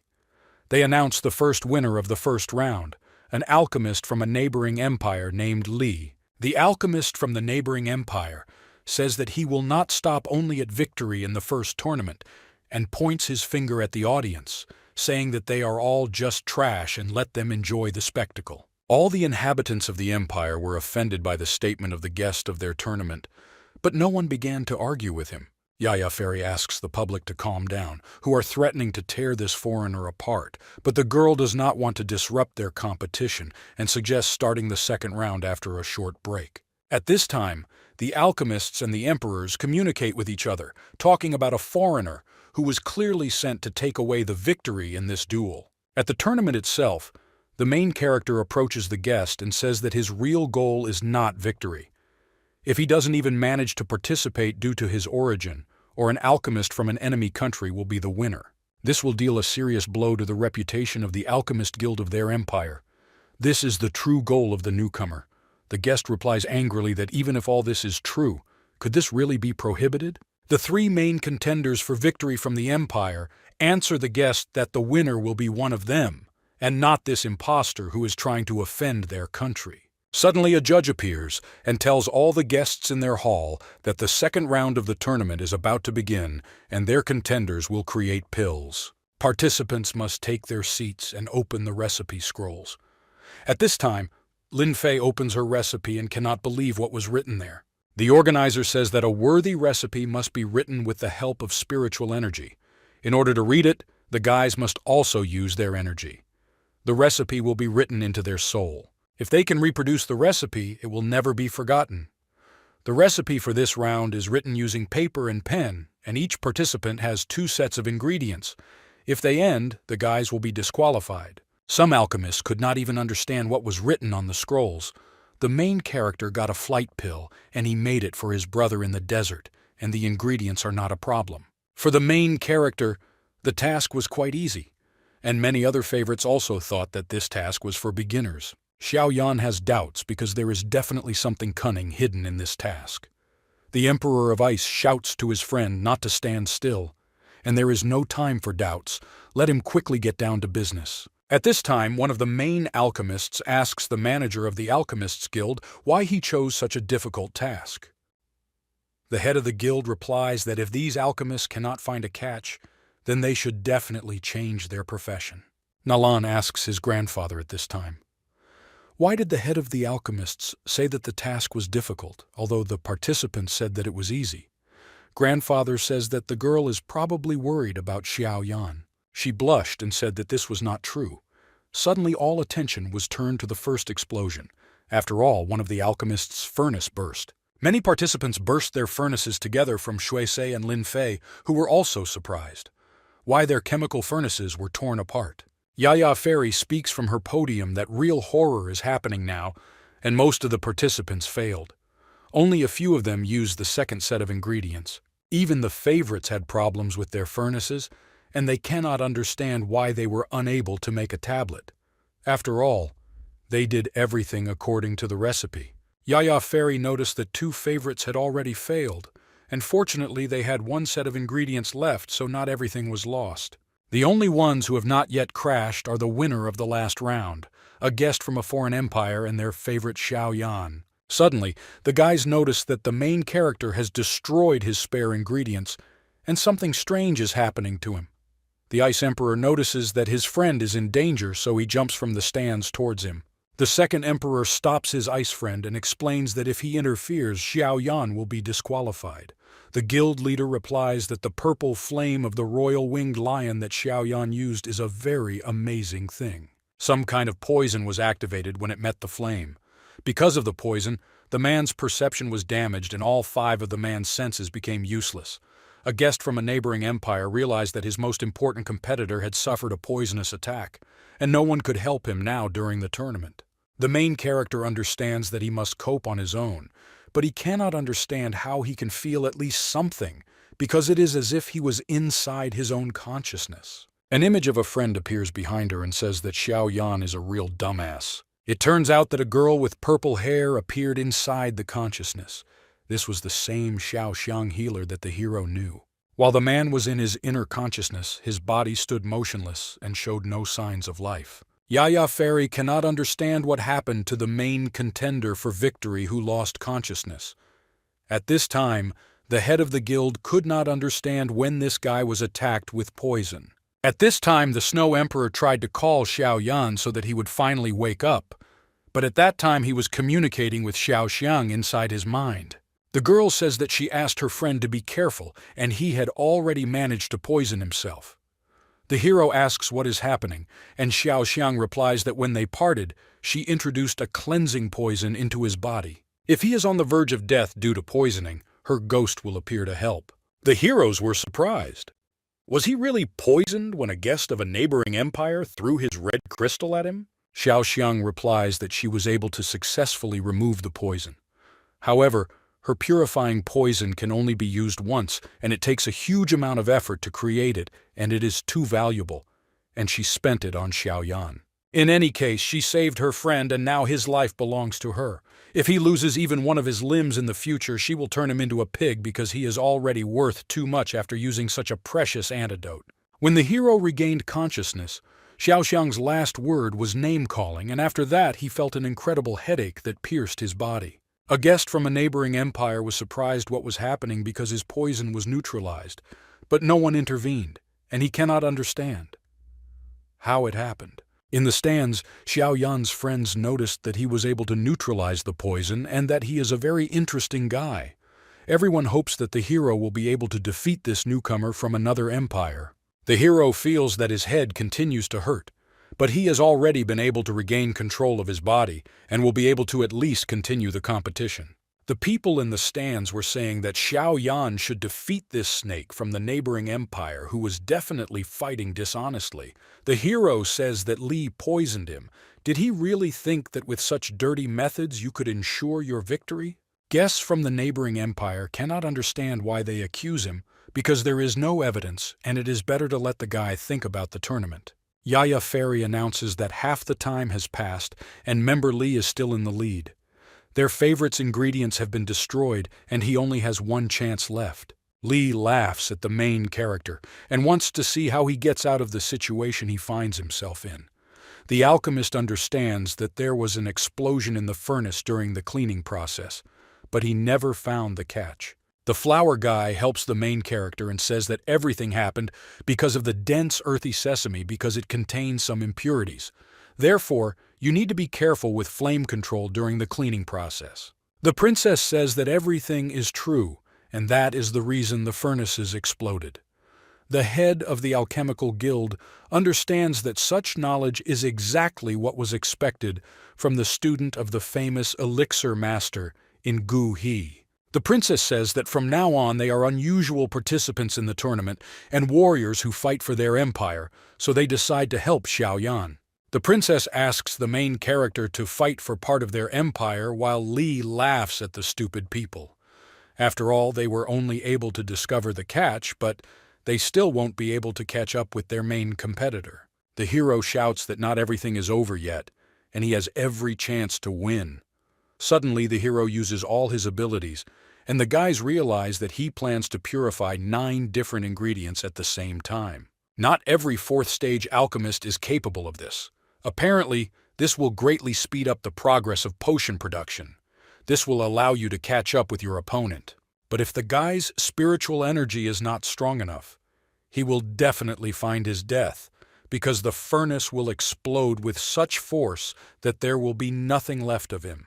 There is almost no time left, and will Xiaoyan be able to turn the situation back in his favor and defeat the foreigner? At this time, Li shouts that his purification is complete and the tablet is already half ready. The man begins to form the tablet itself, and Yaya Fairy comments that the other participants are still busy cleaning, and is everything really already decided, and the winner will again be a foreigner. At this time, the hero was unable to contain the energy inside the furnace and it tore into pieces. The people in the stands were disappointed because the hope of their empire had just lost, and Li explains that this guy has not yet reached his level. But suddenly the judges pay attention to the fact that the alchemist's ingredients were not destroyed. It turns out that this guy, with the help of his flame, protected the ingredients from the explosion and created the oven space with the help of his inner fiery flame. Li explains that despite this, all of Xiaoyan's efforts will be in vain because his tablet is almost formed and he has not even finished refining yet. The main character said that it is possible to form a tablet during the cleaning itself. Suddenly a huge explosion erupted, but it was immediately concentrated in the hands of the young alchemist. The hero began creating a tablet, and overcoming all his strength, he showed the highest class of creating alchemical means. It turns out that the hero combined 2 processes, but no one could do this before. He purified all the ingredients at once and also created the tablet at the same time. The head of the Alchemist Guild guessed that this young alchemist teacher could be the most famous alchemist in their world, Yao Lao. But this has not yet been proven.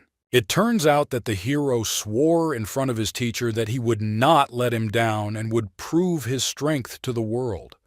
At this time, Grandfather shouted that this guy was truly amazing, and Nalan also believed in the victory of her idol. Everyone hoped that Xiaoyan would be able to defeat this foreigner who tried to break the rules of their game.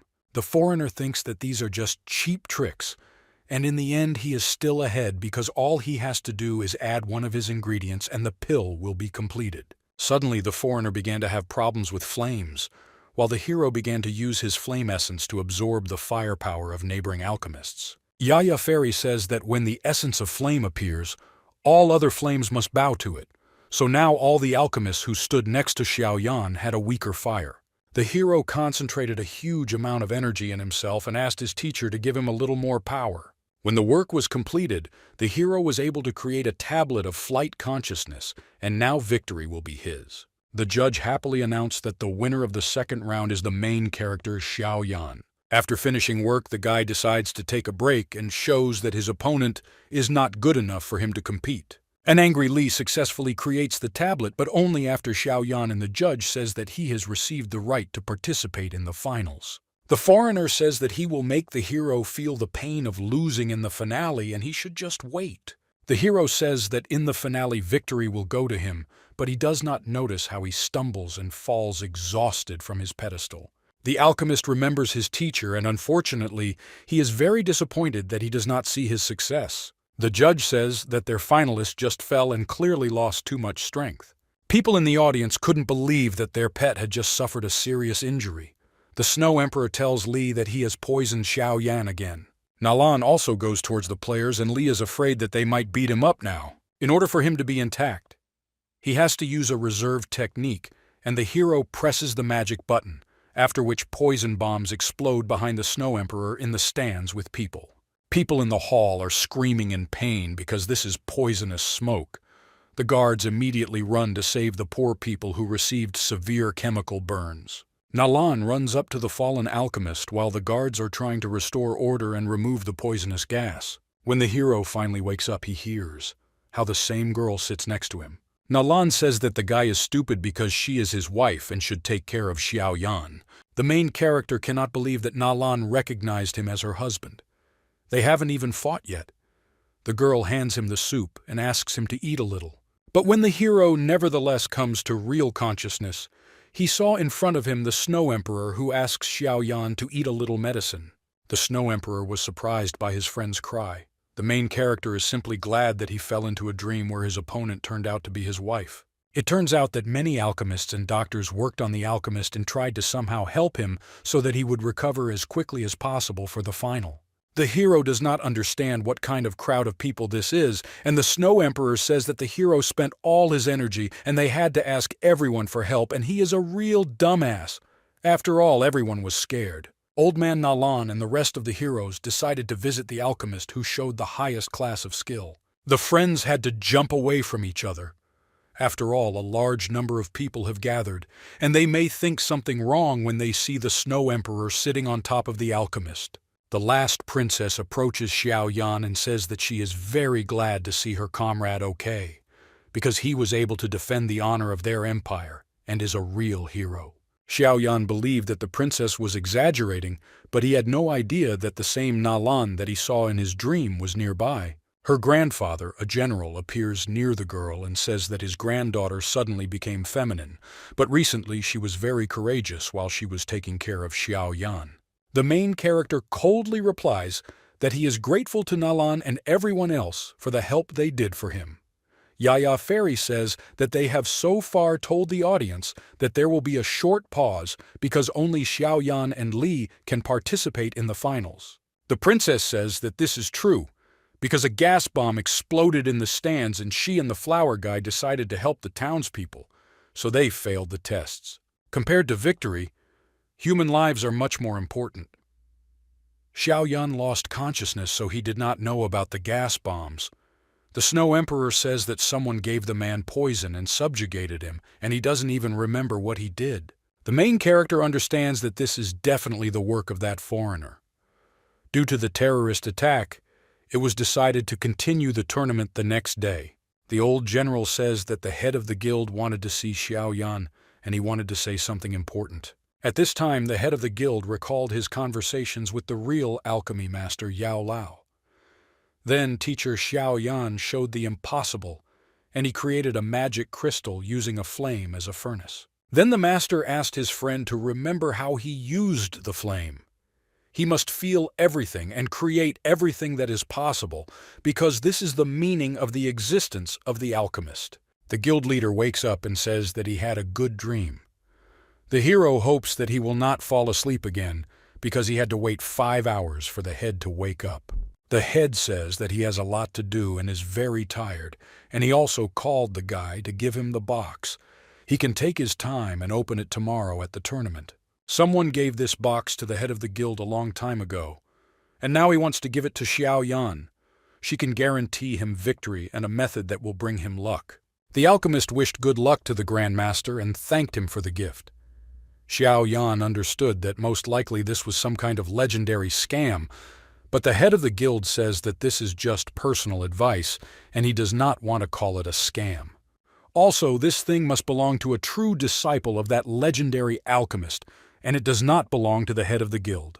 The next day, many fans gathered who wanted to support their favorites, and, of course, the Imperials more wanted to see their hero Xiao Yan as the winner. Many people also greeted the princess and the flower guy because these guys sacrificed their victory in order to save civilians. Yaya Fairy understands that although the princess and the flower guy did not make it to the finals, they created even more popularity for themselves. At this time, The young alchemist and his opponent, a foreigner from a neighboring empire, stood opposite each other at the alchemical table.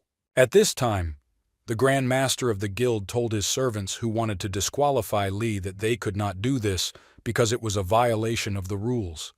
And even if they do this, it will be of no use, because Xiao Yan should definitely win. At this time, the main character says that the winner between alchemists should be determined through the creation of medicines and why it was necessary to release poison and make people suffer. Li says they have no evidence. The hero asks his opponent to stop talking nonsense because he will definitely become a champion and will make sure that Li pays for everything he has done tenfold. The presenter says that the theme of the final is freedom of choice, and what recipe the finalists will use they must decide for themselves. They must also use only the ingredients they brought with them. The winner is the one who, within the allotted time, creates a tablet of a higher rank than the opponent. The heroes did not expect that they would have such great freedom of choice. It turns out that both participants are second-degree alchemists, and creating a third-rank tablet would be a reasonable and safe decision. If someone goes beyond their capabilities and creates a rank 4 tablet, then victory will be theirs. Near his opponent Xiao Yan, a lot of different ingredients appear that he hid with him, and he laughs because this empire is even crazier than he thought, because he will easily win. Li says that he will create a rank 4 mid-level tablet, and this tablet will be called soul absorption, and his opponent will definitely not be able to create something better. If it is a soul absorption pill, then it is a terrifying pill that absorbs all spiritual energy. She crystallizes it so that she can increase the strength of another person. This tablet is classified as a black potion because it allows you to use other people to strengthen yourself. Li says that if a person has everything to win, then justice is on his side. If we consider their pitiful empire as light, then their empire is darkness that will absorb all the light. They use other black arts to win. Member Li creates a rank 4 mid-level pill and uses some strange black flame. The main character decides to see what was given to him in the box. Before the round itself, the hero opens the box to see what was there. Suddenly, he finds himself in the place where he constantly communicated with the teacher, and he heard the voice of his teacher, who explains that the transition from a gaseous state to a liquid and further transformation into a solid substance. This is what everyone who trains their spiritual energy must go through. The voice calls itself Yao Lao and says that he can help create a tablet for a third-level master to become a great master 4. But if a 4th-level grandmaster uses it, his strength will increase to 3 stars. The alchemist cried with happiness because he again felt the touch of his teacher's hair. The master's voice further says that half of the earth demon root and also 4 parts of the sharp spiritual leaf must be placed in a certain way and cut into 2 parts. The main character memorized the entire recipe for creating a rare pill. The hero understands that a rare recipe should allow him to win this round. At this time, Li says that learning a new recipe will not help the enemy. Li laughs that Xiao Yan does not have the rare recipes that are necessary to create the spell he has learned. The student replies that he will show who the foreigner is really fighting with. The people around saw Mr. Guhi's fire forge, and did he really give it to Xiao Yan before the start of the competition? It turns out that all the alchemists lent Xiao Yan their tools and rare ingredients so that he could show the foreigner the power of their empire. The head of the guild says that finally there is a person who can create a tablet according to Yao Lao's recipe, because this is definitely a student of the legendary master. At this time, Li says that apparently he decided to use only the violet flame, but it definitely won't help against his black flame. Xiao Yan understands that he needs to turn the gas into liquid, and then make the liquid solidify in order to study the required consistency. The hero ignores his opponent and practices alchemy.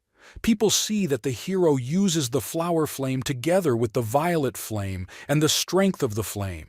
The temperature is completely different, so the furnace will most likely break into pieces. Li also understands that the simultaneous use of 2 types of flame costs the hero victory, because he will definitely fail now. The Snow Emperor remembers how the hero overdid it in his duel against the Black Snake and was defeated. The hero wants to focus on controlling the flame, and then everything will work out. Now he must use the moment of amplification to enhance the magical effect. The hero remembers his teacher and sees a ring on his neck that gives him hope. He surprises everyone around him because at a certain moment his flame froze the air and the audience felt the cold. Suddenly, a terrifying fire broke out in all directions, and people now began to run away from danger. The Snow Emperor protects the people in the stands. All the emperors stand ready to protect the people in the stands from the alchemist's fiery explosions. All people were amazed that the hero used such a wonderful combination of cold and flame. Lee understands that he needs to poison this guy because otherwise he will definitely win. Suddenly an ice ring appears around the alchemists. The Snow Emperor says that he wants to protect the audience from poison. Therefore, if Li Ni is nasty, he will stay nearby. Li understands that now he will not be able to poison everyone with his poison, and he hopes that Xiao Yan will kill himself with his own flame. He must now simply try to win in a fair fight. When Li finally manages to create a soul absorption pill, the hero is still struggling with his flame and the enemy laughs that he will soon die. A fiery flower spreads in all directions and absorbs the ice wall. The main character finally creates a tablet of the 4th rank of the highest level, and it is stronger than the enemy's tablet. People around cried with happiness because their favorite defended the empire and defeated the foreigner. Li says they're just a bunch of idiots and they can laugh. But despite his loss, no one will leave this hall alive. The foreigner shouts to all the people that they are fools and he will have the last laugh. The alchemists discover that it turns out that this young master was. Undercover, he turned out to be a 6th-level king and was the elder of the alchemist guild of the neighboring empire. Now it's clear why this guy has such a good pill creation technique and an incredible amount of spiritual energy compared to other candidates. The guild leader says that apparently he took a rejuvenation pill to hide his age and suppressed his energy. But the effect lasts only 3 days, and today it went away. The main character understands that it looks like he killed a pretty cool alchemist. The enemy agent says that Xiao Yan was just lucky. He doesn't care about such children's tournaments, because now all the important alchemists have gathered at the stadium. He had a good chance to get rid of everyone. The man shouts that he has placed a lot of poisonous capsules throughout the stadium, and as soon as he breaks these balls, the poison will fill the entire space, and this poison is terribly strong. Even a 7th-level emperor would bleed and die from it. The hero understands that this guy is crazy and many ordinary townspeople will die. People start to run away from the stadium. The enemy agent tears up the first ball and says that they are all stupid, they don't care. Everyone will die, so there is no point in running. When the man broke the first balloon, nothing happened and nothing exploded in the stadium. The emperors of the Allied Empire say that let the agent try to destroy at least one more ball. The man shouts that they are all stupid and he destroys all the balloons, but nothing happens either. The head of the Guild of the Allied Empire answers that all his balls hidden in advance were neutralized long ago, so everything is in order now. Just yesterday they had plenty of evidence that it was this Li who was involved in the explosions at the stadium, so they checked him before the final. The scout says that he is a follower of the imperial family of a neighboring empire. If something happens to him, the army will invade and destroy their entire empire. The general says that she was already finished. The main forces of the enemy imperial army retreated long ago and abandoned the spy, who did not even know that his troops were defeated by their troops. The hero demands that the scout stop resisting because it is useless. Li asks everyone to shut up and then he will at least take their alchemist with him. One of the emperors noticed that the scout's hand was heading towards their boy, so they tore it apart. The emperors say that in terms of poisons, they are not as capable as this 6th-level king, but in terms of battles, they are the 7th-level emperors and will be able to destroy this petty intruder. Li watched with tears in his eyes as the emperors approached him, and Xiao Yan said that he didn't want to look at it and asked his friends to have fun. A little later, it was announced at the stadium that the winner of this year's alchemist tournament was the representative of the chemical guild of the Black Stone City of their empire, Xiao Yan. Nalan looked at her winner and realized that he was simply irresistible. The main character hopes that the teacher would be proud of him because he did not want to disgrace his merits.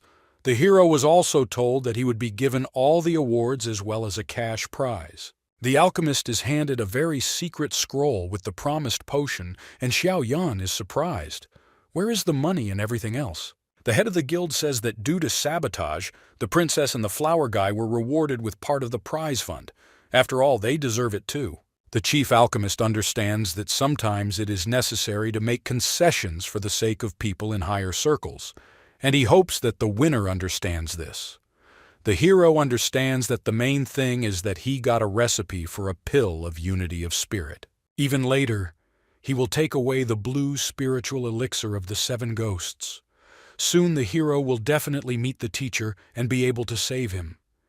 Yaya Fairy announces that this year's tournament is officially over, and the sponsor of these events was the Mitter Auction House. She approaches her candidate and says that it's time to take the chance to fulfill the promise. The hero says that he was very happy to be the champion this year.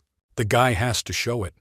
All their acting skills and saying advertising slogans that the alchemist's path is full of pain and hardship, but there is a place that will always be on their side.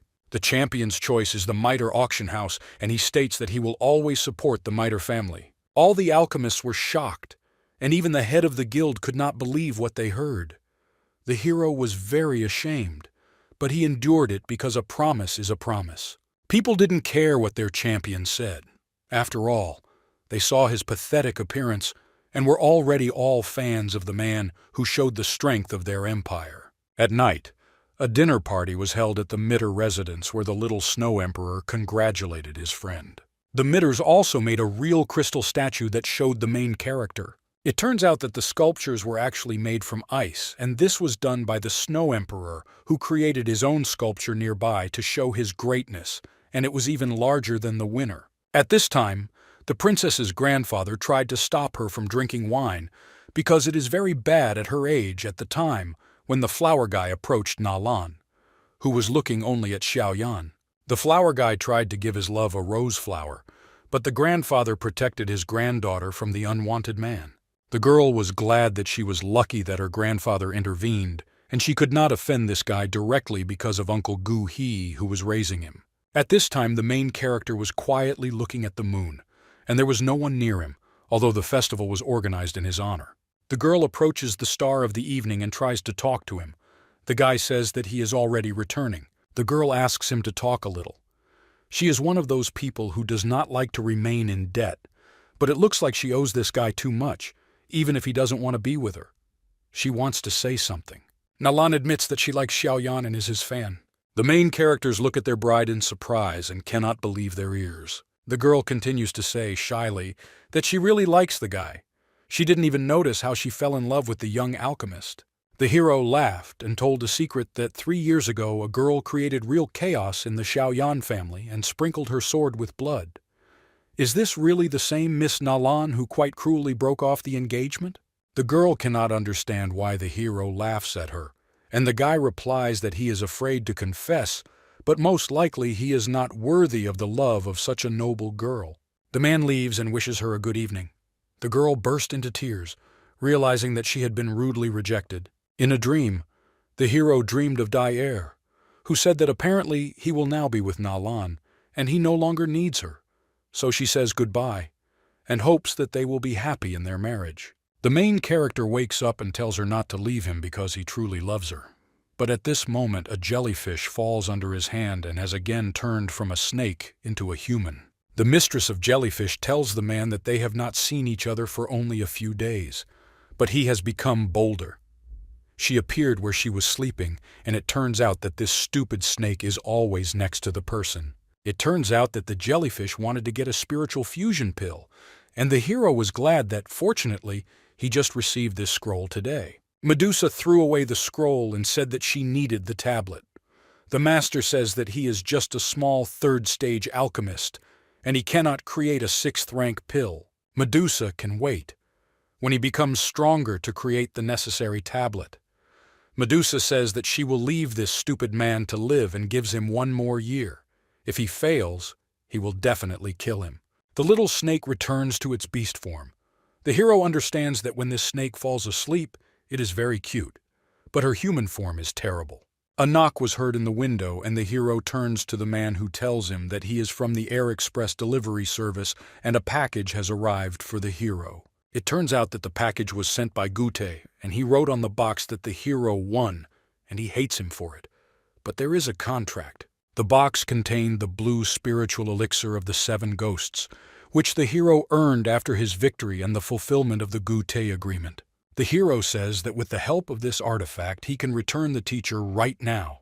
The hero uses the sacred artifact on the ring to recreate the spirit and let it into this world. A silhouette of a master appears in the room, and he seems to come to life from the void. The hero stretches out his hands to him and hopes that the master will be next to him again. Unfortunately, the spirit dissipates again and the ring simply falls to the floor. Tears flow from the student's eyes, and he cannot believe that the teacher is truly dead. At this time, Nalan was sad at the top of the mountain, and her grandfather decides to talk to her about what happened. Nalan tells her grandfather that 3 years ago, by her own decision, she went to the Xiao Yan family and broke off the engagement, and 3 years later, the person to whom she confessed rejected her. And is this really retribution? She asks grandfather to explain to her what happened. The old man says that they had a very harmonious friendship with the Xiao Yan family, but now only a ghost remains from her. Nalan understands that they were both wrong. The old man decided very early on to create this engagement without consulting his granddaughter. The next day, many Xiaoyan fans visited the Mitter auction house. Yaya Fairy was popular and told distinguished visitors to get in line if they wanted to visit their hero. Suddenly, an energy beam crashes into the auction house and no one can understand what is happening. It turns out that the hero conducted a small experiment and it ended in failure, so he destroyed his room. Yaya Fairy says that this is the second time he destroyed Yaya Fairy's room and now he has to pay for it. The guys also notice that the young alchemist's energy has increased, and he says that he took the pill that he created in the finale. He had now reached the level of a 4th-level Grandmaster. The head of the auction house approaches the guy and says that after returning from the clan, they will discuss compensation for the room, and let him be careful on the way to his goal. The guy understands that the time has come to settle accounts with Nalan because their 3-year promise has come to an end and he will return safe and sound to his home. At this time, Nalan was meeting her betrothed with whom she had argued 3 years ago. The girls wonder who will be the winner, the genius who regained her strength or she who never lost it and trained all her life. The main character rises to the top and is met by a servant of the Yunlan clan, whom they have not seen for 3 years. The guy asks, "Did the elder really decide to greet him?" The man, along with his warriors, says that their clan is the strongest and Nalan is the heiress. Even if they have some kind of agreement, it doesn't mean that Xiaoyan can pass just like that. The hero understands that these guys won't just let him pass and he'll have to have a little fun with them. Heir Xiaoyan laughed because these guys are the strongest warriors of the Yunlan clan. If they are disgraced by some young alchemist, then their part will be destroyed forever. Snow Emperor Po Dong appears and says that he will help Xiaoyan get to Nalan and fulfill their agreement. A level 7 emperor can easily hold off hundreds of the best guardsmen because he is superior in strength to them. The Snow Emperor tells his friend to quickly go to his girlfriend and not interfere in their duel. The hero says that the Snow Emperor can destroy the long-standing alliance with the clan if he enters into battle with the Yunlan people. In any case, the hero has no time to chat with these people. Do they really think that 100 people can stop the heir? At this time, the heiress of the Yunlan clan was waiting for her opponent. It turns out that emperors and even the head of the Alchemists' Guild came to the children's fight. Grandfather replies that he called all his friends today as witnesses to the battle. At this time, the younger followers of the Yunlan clan said that in order to pass all the tests that Xiaoyan had prepared, the guy must grow wings. And at this time, the main character appears in the air. The guy lands on the arena with his wings and loudly makes himself known. The hero stands up pathetically and says that he has arrived from the Xiaoyan family as promised. People cannot believe that this strongest warrior is the same trash who lost to everyone 3 years ago. He can use flight and it's amazing. One of the emperors says that this little one is from the Xiaoyan family and he looks like a very serious warrior. The Snow Emperor who appears nearby says that this guy looks like a real monster. The head of the guild sees this guy and has a strange feeling, as if they have already met somewhere. The Snow Emperor says that they not only saw each other from Xiaoyan, but also talked. People could not understand how the hero got there because the elder of the clan blocked his path. Although the clan elder was at the 5th level spirit level, he could not resist the main character with his flight speed. The guy was also covered by the Emperor of Ice. The old man believed that the Ice Emperor and Xiaoyan had disgraced him, and he would take revenge. The main character approaches the heiress of the Yunlan clan and says that he has gone through 100 of her people. And is it really possible that, in order to fight her, he will also have to go through 1,000 who are standing nearby? The granddaughter is stopped by her grandfather, who sees the heir Xiaoyan and says that he remembered his grandfather well and knew him personally. The hero hopes that the emperor will not interfere. After all, they had an agreement. Nalan asks not to interrupt grandfather, but the hero explains that in comparison with the girl's prank, he is still very polite. The old man asks to listen to him because today he invited many people to be his witnesses. The old man says that he and Xiaoyan's grandfather were good friends and agreed on the engagement of their grandchildren. He couldn't think that Nalan would actually decide to refuse, and he was to blame for their wallpaper. He may be the greatest man in some people's eyes, but in reality, he is a terrible grandfather. Nalan burst into tears and said that she loved her grandfather. Grandfather stands next to the hero and bows to him, saying that today he, on behalf of the entire clan and on behalf of the entire family, asks the hero for forgiveness also to his family. Nalan asks grandfather for permission to figure it out herself, but the man says that he wants to hear Xiaoyan's answer first. The main character bows much lower to the general and says that he cannot accept his apology. The guy replies that grandfather should not have apologized because he was not to blame for anything. Xiaoyan says that shame and disgrace are what the Xiaoyan family learned after the engagement was broken, and it's time to keep their promises and everything will be resolved. Here and now, with Nalan. The girl says that she will fight with all her might. If one of them dies, then this is fate, and there is nothing more to talk about. The guys attack each other, and a great battle between two sworn enemies begins. The hero has been waiting for this moment for 3 years, so he has accumulated a lot of strength. Nalan also waited and trained with all her might to don't retreat. The guys clashed their swords, and an explosion of spiritual energy erupted in all directions. The girl was easily able to dodge the hero's quick attack. The blade of the heiress's sword moved towards the flying master's face. The guy was able to move to the side and retreat from Nalan's piercing blade. The girl noticed that her betrothed has become much stronger over these 3 years, and the guy replies that everything is thanks to her efforts. The Yunlan clan said that the lady was invincible because she was able to draw first blood to the enemy. At this time, the elders and emperors discussed what had happened. Grandfather understands that at least they are in debt to the Xiaoyan clan. He's still rooting for his granddaughter, so he shouts for her to give all of herself to the battle and not disgrace their family. The girl shows the sword to the enemy and asks him to show his true strength because it's time to end this completely. The hero moves in the attack and explains that he absolutely agrees with this, so with just one blow he demolishes the pillar on which the girl stood. The heiress decides to use the spirit of the wind to defeat her opponent. The wind spirit is used to attack with the forms of the 10 swords, and the phantom swords attack the guy from all sides. The hero has to dodge the quick attacks of the girl who destroys the entire arena. The girl asks him not to even think about dodging or hiding from her attacks. These 10 ghost swords will be able to find Xiaoyan anywhere in the arena. But the main character is not going to hide, and only chose a good moment to repel all the girl's attacks. The guys closed their eyes because they saw a bright shine from the heir of the Xiaoyan family. The hero uses all his strength and, approaching the girl at maximum speed, uses a sword strike. The girl was able to use the wind clone to outwit her opponent and dodge his sword. She has to create 10 more new airballs to hit Xiaoyan. He tricked the girl and used the stone table as a weapon.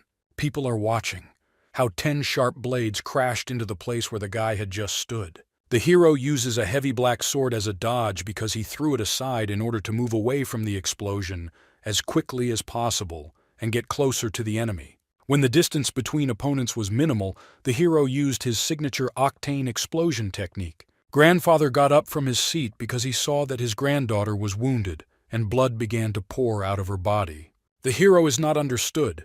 Why didn't the girl dodge because she could? Nalan replies that this is an attack. This is her apology to the Xiaoyan family. 3 years ago, she was too small and stupid and therefore chose the stupidest way to break off the engagement and disgrace her family. Receiving this blow is her way of apologizing for her misbehavior. In any case, breaking the engagement is her choice, and she does not regret it. The hero laughed, saying that it was well said, and immediately hit himself on the chest, showing that he had severely wounded himself, and blood began to flow out of his body.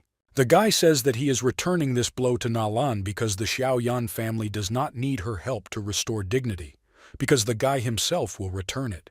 The Snow Emperor notices that these guys are standing next to each other, and both are stubborn like sheep. Grandfather probably should have been upset if he missed out on such a groom for his granddaughter. At this time, that same granddaughter understood everything that her opponent said, and words here would be superfluous. The hero says that everything is understood correctly, and he goes into the next attack. The swords touch, and the guys again plunge into deadly sparring. The hero feels that his strength is leaving him, and he is going to use the next octane burst to resist the girl's pressure. The stones fly at full speed towards the heroine, and she has to dodge all the attacks. The hero suddenly finds himself behind the swordswoman, and she understands that such an attack was unpredictable. In order to somehow break away from the huge sword, she has to use the technique of 1,000 stellar winds, thereby creating a mini tornado. The hero finds himself in a tornado and cannot even move. The girl decided to finish off the enemy using the great phantom sword called the Scythe. Cutting swords began to cut the hero, hitting his skin. Now the windy whirlwind consisted not only of wind but also of the enemy's blood. She decides that it's all over now. People were already happy that their young heiress had won, but the Snow Emperor believed that this was just Xiaoyan's game. The hero jumps out of the tornado, covered in blood, and says that she is rejoicing too early because their battle is only at its height. The guy uses a splitting wave of flames from his purple beast fire. The emperors are worried about what will happen now, and whether the girl will be able to withstand the violet fire, while the ordinary subordinates of the Yunlan clan are upset by the strength of their young mistress's opponent. Suddenly they see that the girl above was able to use the power of the wind and resist the fire tornado. It turns out that the girl had the ability to fly. This ability also protected her from enemy attacks. Nalan uses solar rays along with his fall ability to destroy his opponent. The girl understands that she should have finished off her opponent, but she sees that the silhouette of a guy appears in the smoke and cannot believe what is happening. It turns out that the hero also had armor which he used to confront the girl. It turns out that the armor of clerics can only be used by great masters of the 4th level, which were Nalan and Xiaoyan. At this time, the emperors argued about their age. They could already create all the armor, but these still very young guys can only use part of their abilities. The old man and the head of the Alchemist Guild noticed that this guy's aura was very familiar. At this time, Nalan tells the enemy that his armor is quite strong, but how long can he maintain it and stop wasting it? Time after all, it's time to end the fight. The hero dissolves his armor and says that he too will finish the fight as soon as possible. At this time, the flower guy was trained by Gu He. From the window one could see Nalan fiercely fighting with Xiaoyan, but unfortunately, apart from explosions, nothing could be seen from such a distance. When the flower master felt Xiaoyan's energy, he realized that apparently he was also present in that fight. The hero at this time shows a fiery flame that completely destroys his disguise that he has been creating all this time. The guys understand that this is the aura of the geocentric flame of the Blue Lotus, which they have already seen from one alchemist. Nalan understands that apparently the winner of the tournament turns out to be the same Xiaoyan whom she rejected 3 years ago, but the girl cannot believe her eyes. The young alchemist has to apologize for impersonating another person, but deceiving Nalan was not his goal. In any case, he cannot accept the feelings of a girl like Xiaoyan. The girl was on the verge and was already laughing quietly, saying that there was no longer a conversation about her feelings. She remembers that it was raining that day too. The kind cook who gave her the test bunnies appears before her eyes. The girl cries and remembers that act when she promised that in 3 years she and Xiaoyan would fight again. All these memories appear before the girl's eyes with Xiaoyan, who saved her grandfather and also herself and showed her his skills. The girl says that she is stupid and at the same moment attacks Xiaoyan with a strong blow. The hero does not remain in place and uses fire essence to fight her. The girl uses wind protection, which does an excellent job against the essence of the hero. The Snow Emperor asks his friend to stop giving in. He needs to end this duel. Suddenly, the Snow Emperor notices how the hero uses two flames at the same time, and he remembers the episode when his master died and understands that there is no need to repeat these mistakes. The head of the Alchemists Guild remembers how the hero used this ability to create a tablet, but does not know what will happen if he uses it in battle. The girl uses a furious wind and an ability called Falling Solar Beam.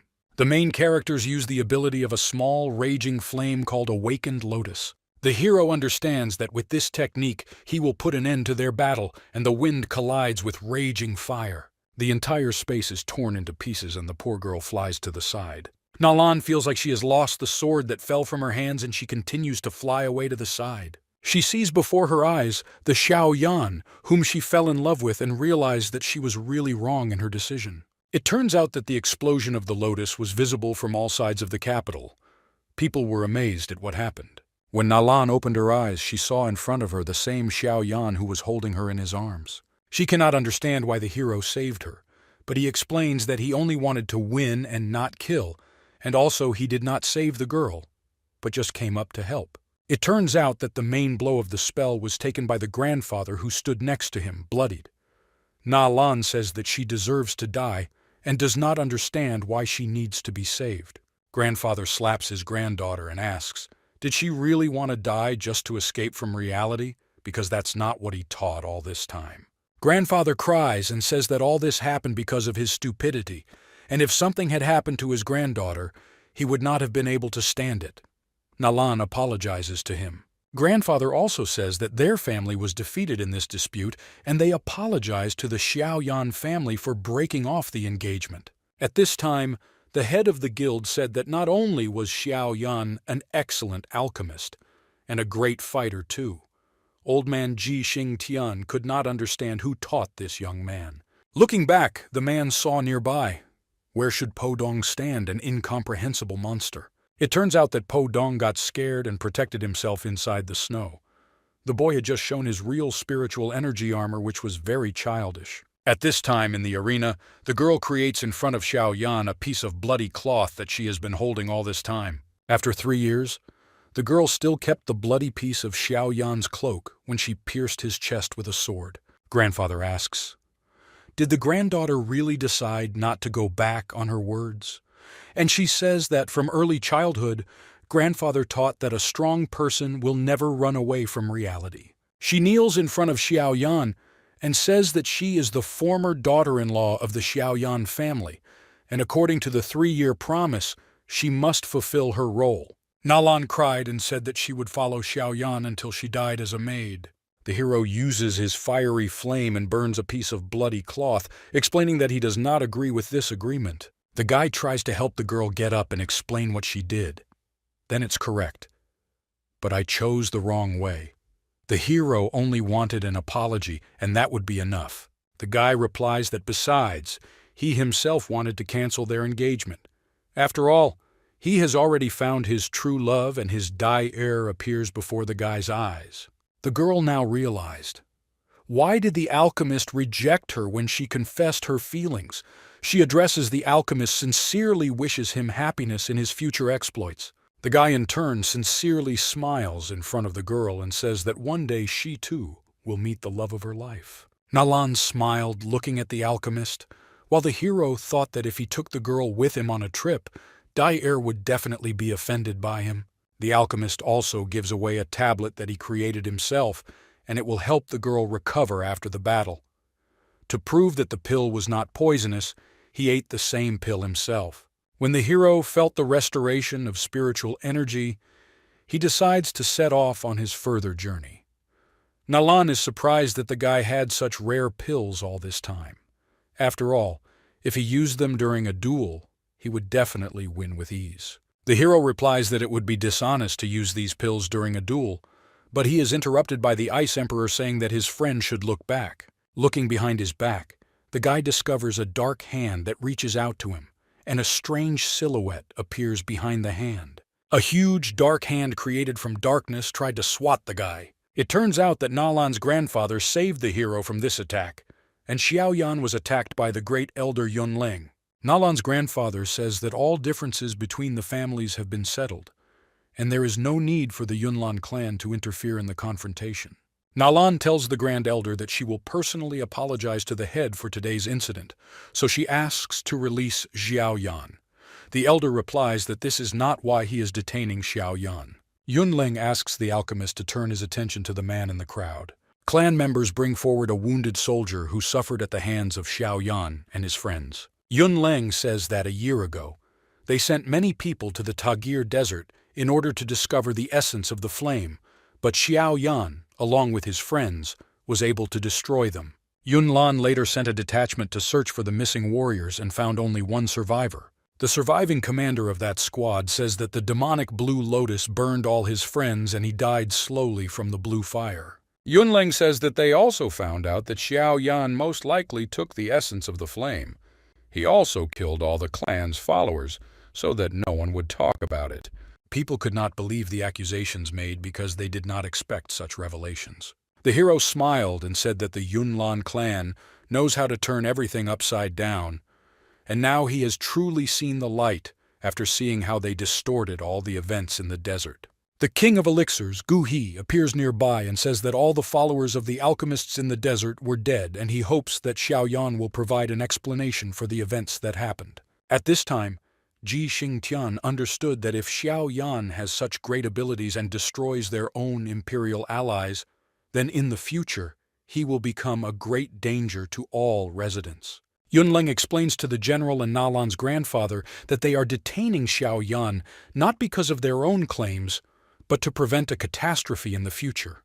The hero says that the Yunlan clan tells good stories.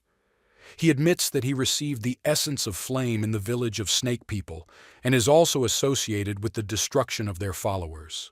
The hero says that he admits all this because he did what he had to do, because those whom he killed deserved it, and he doesn't regret it one bit. The hero turns to General Nalan and replies that he cured him of his illnesses and received a reward for it, so he no longer asks for help. The guy also turns to Nalan and says that if she is going to stay in such an evil place, she should be careful because there are rotten people here. The hero also warns the flower guy to always be careful because the Yunlan clan has long been rotten. The Snow Emperor does not understand why Xiao Yan confessed to everything, because he must say that it is all a lie. Then he can protect him from the Yunlan clan. The hero apologizes because it looks like he will no longer be able to have dinner with the Ice Emperor today. Yunling orders his servants to seize Xiao Yan because he will not be able to escape from here alive. 4 kings of the 6th level with wings are trying to kill the main character, and he is going to fight them with full force. A real person should live without regrets in his heart, and the Yunlan clan should know that if Xiao Yan dies today, he will definitely make them pay for all their sins with interest. Xiao Yan shouts that the heavens see everything, and today the Yunlan clan insulted him, and they will pay in full for this. The kings attack the hero and tell him that he will declare this in hell. The 6th level kings were instantly swallowed up by ice and enveloped in the protective sphere of the 7th level king. Po Dong says that he also took part in the incident with the destruction of Yunlan's followers and alchemists, so everyone should know about it. Nalan doesn't believe that Po Dong could do such a thing. Po Dong says that it was a pathetic couple of greedy alchemists and followers of Yunlan, and they wanted to burn the whole city. Yunling says that he knows that the emperor has a good relationship with Xiao Yan, but they should not protect this villain and let the 7th level emperor leave, otherwise they will declare him an enemy of the clan. Po Dong replies that even if he is a villain, the guy said that he doesn't regret it, so he will continue to protect him. Xiao Yan, I did not expect such actions from the Snow Emperor, and even a stingy tear appeared in his eyes from real male friendship. Emperor Ji Xingtian and the guild leader realized that it seemed like both sides were staying in their places, and Po Dong truly trusted this guy. Po Dong tells Xiao Yan that his Boo adventure was a success, only because the kings were not ready, but currently he could only hold off 4. The hero says that he will not run, and today they will fight as one, either die together or survive. Yunling announces that from now on they will become enemies of their clan, Yunlan. They will not allow chaos in the future, and today they simply must kill the embodiment of evil, Xiao Yan. The great battle between the 6th level kings and 1/4 level Xiao Yan and his 7th level friend begins. The minions of the Yunlan clan did not expect that their kings would be defeated by the lightning attack of two friends who were truly strong. The level 7 emperor protected the main character while he concentrated his flames and attacked enemies. The alchemist's attacks were lightning fast and held back the pressure of the kings. At this time, Yunleng tried to attack the hero from behind, but unfortunately ran into the emperor's ice barrier. The hero immediately finds himself behind his opponent, who came too close, but he must not forget that the young alchemist is not a weakling. The hero manages to defeat the Great Elder with a powerful blow, and this gives them a chance for victory. Emperor Ji Xingtian was surprised how a 4th-level grandmaster could throw away a 6th-level king. And if he starts using his strongest skills, his strength will become simply incomprehensible. When the heroes tried to fly away from the kings, who had been defeated for some time, they encountered a barrier. It turns out that the elders of the Yunlan clan formed an energy barrier to prevent their friends from leaving. Even a 7th-level emperor would have to try very hard to break through the barrier that was created by the joint efforts of hundreds of elders. The Ice Emperor tried to destroy the barrier with his ice shot. Nalan tries to stop the fight and asks everyone to stop because she will arrange an investigation, and if the truth is on Xiao Yan's side, then she will be able to guarantee their integrity. The hero replies that the Yunlan clan ruined his reputation and tried to kill him, and even gathered all the elders to defeat him. He has something to be proud of. The hero, of course, trusts Nalan, but the young heiress will not be able to resist the entire clan. At this time, Yunleng and the Great Elder were all bloody after being hit by Xiao Yan and were very angry with the guy. The elder shouts that Xiao Yan has caused very serious damage to the reputation of their great Yunlan clan, and now he will show the true strength of the elder. Did he really think that he could run around under this dome and misbehave with impunity? The elder orders all troops to prepare. Now all the clan fighters will resist the power of Emperor Xiao Yan. The elder asks all the soldiers of their Yunlan clan to lend him some strength. After all, they will create all the enveloping clouds to destroy this villain. Nalan orders the warriors not to do this, but no one listens to the girl. The elder creates the most powerful attack and shouts that now they will definitely be able to take revenge on the killer of their people. Friends understand that they are now seeing a murderous attack that was created by the forces of the united warriors of the Yunlan clan. The elder shouts that Xiao Yan should be proud that he will die from the greatest defensive technique of the Yunlan clan, and the Ice Emperor should not beg him for mercy, because he will go to hell with this villain. All spectators of the great battle understand that such destructive power can destroy even a 7th-level emperor. A tired Yunleng asks if the emperor and his partner were able to survive their concentrated attack. It was clear that the ice around the friends was cracking in all directions. To the surprise of all viewers, the friends survive this attack despite numerous wounds. It turns out that the heroes use the enhanced tablets of the young alchemist, which he decides to use to restore energy and protect against attacks from enemies. Yunleng wants to see if these pills can help after the next attack. The heroes defend against subsequent attacks from the 6th-level kings. The main character asks his faithful friend to leave because the Yunlan clan is hunting him first. Faithful comrade Snow Emperor will not bow his head to these stupid people. At this time, Emperor Ji Xingtian realizes that his old comrade Ice Friend may die in this battle. Nalan breaks free from his grandfather's arms and runs to the clan elder to ask him to stop the fight. Yunleng has to hold back his attack so as not to injure the heiress who comes to Xiao Yan's defense. Nalan says that a huge mistake happened today, and she asks to forgive Xiao Yan and wait until they thoroughly understand the current situation. The elder says that the reputation of the entire clan is at stake, and if they do not destroy Xiao Yan, then the whole world will look down on them, so she must give up her feelings for the common good of the clan. The girl says that they have long-standing rules. If the head of the clan asks for something, then in return for his request, he loses his position. She is an heiress who wants to take advantage of this opportunity. Nalan gives up her position as heiress, and her only wish is this: let Xiao Yan leave this place freely. The clan warriors could not believe that their beautiful goddess was refusing her inheritance. While the elder gloomily asks, has Nalan thought of everything? The girl says that all this happened because of her rash actions, and only she is to blame for everything. But suddenly Xiao Yan comes up from behind and knocks out the girl with one precise blow. The guy thanks Nalan, But she's had enough and she won't participate in this any further because he'll definitely get out alive without her help.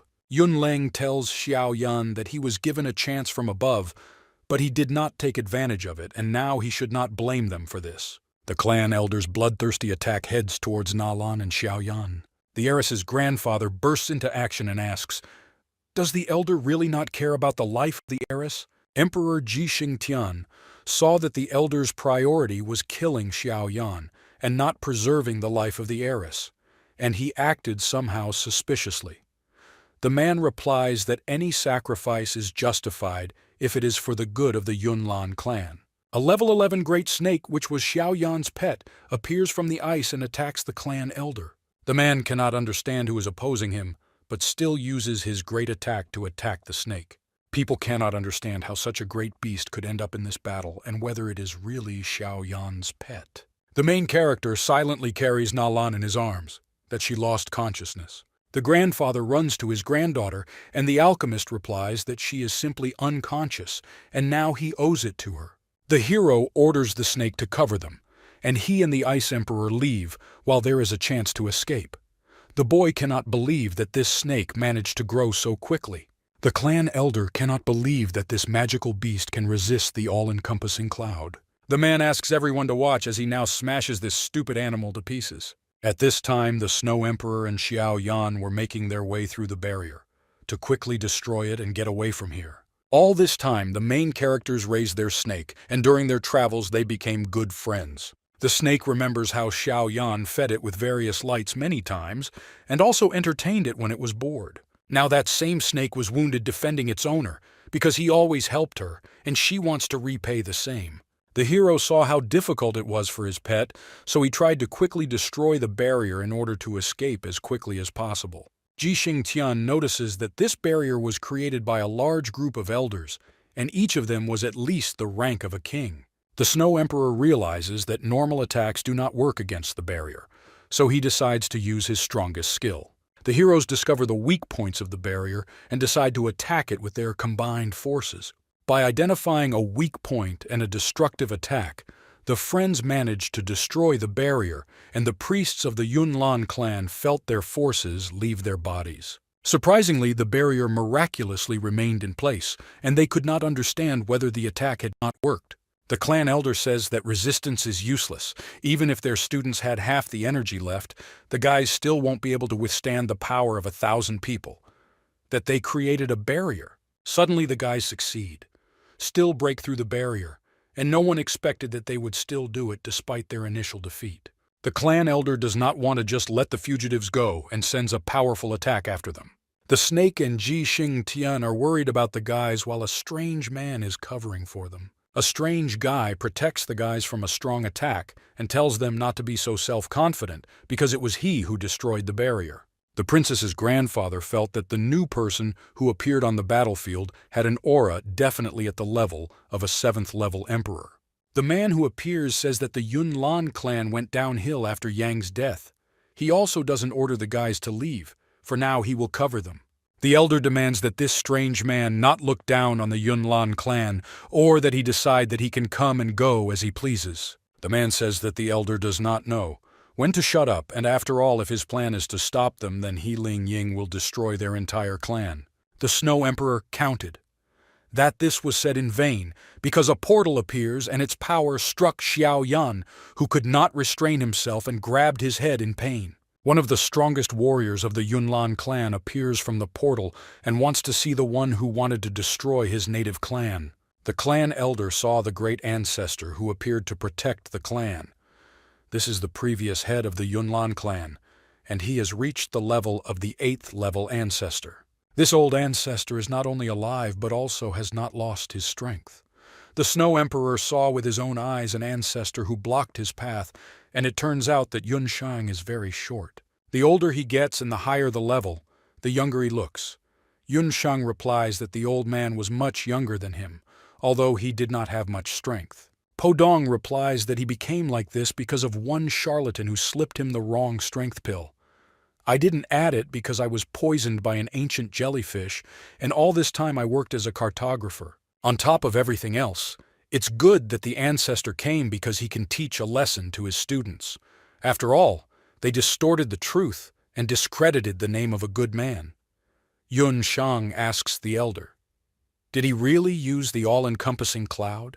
The elder kneels before the great ancestor and says that this guy named Xiao Yan killed his disciples and ruined the reputation of their clan, and he even brought someone. To destroy the entire clan, they were obliged to use all the pouring clouds in order to defend the honor of the clan. The ancestor asks the Snow Emperor what his opinion is, and he replies that that is why he is also involved in these murders. Let the ancestor decide for himself who is more worthy of trust, while his conscience remains clear. The ancestor also asks the head of the Alchemist Guild and the princess's grandfather, "Have they really not interfered all this time?" The guys answer that this matter concerns only the Yunlan clan. Xiao Yan also greets the ancestor who has appeared. The ancestor understands that the case is unusual, so he will not make hasty decisions and will investigate everything before passing a verdict on him as well. We need to listen to both sides. The ancestor also says that this is not all. It's not important. Why? But Xiao Yan created real chaos in this place and destroyed the Great Protective Dome, and he cannot forgive this. The ancestor says that the punishment for the hero will remain on the mountain of the Yunlan clan for the next 30 years. Yun Shang can save the hero from execution after the fact. This will be problematic. He broke into the clan's territory and destroyed the Great Protective Dome. Therefore, the guy will have to be imprisoned for the next 30 years. 2 7th-level emperors came to the defense of the protagonist. Po Dong and the strange Ling Ying will not allow this guy to be captured just like that. Po Dong shouts to the guy to run away quickly because the ancestor is not the opponent he can stand against. The hero saddles his snake, but the ancestor shouts that they can no longer escape. The snake collided with the barrier, and the heroes flew down. Yun Shang uses binding winds that absorb all the space around, and the guys understand that it is impossible to resist such a force. The ancestor says that they themselves did not want to obey, and now they will have to pay for it. Po Dong says that the ancestor has gone crazy because he doesn't care where the truth is and where the lies are. Yun Shang wants to explain that this guy insulted the clan and therefore he cannot forgive it so easily. Yun Shang clenches his fist and explains that Xiao Yan will pay for this with his blood, and at that moment, all the winds hit the hero, shackling his body and wounding him.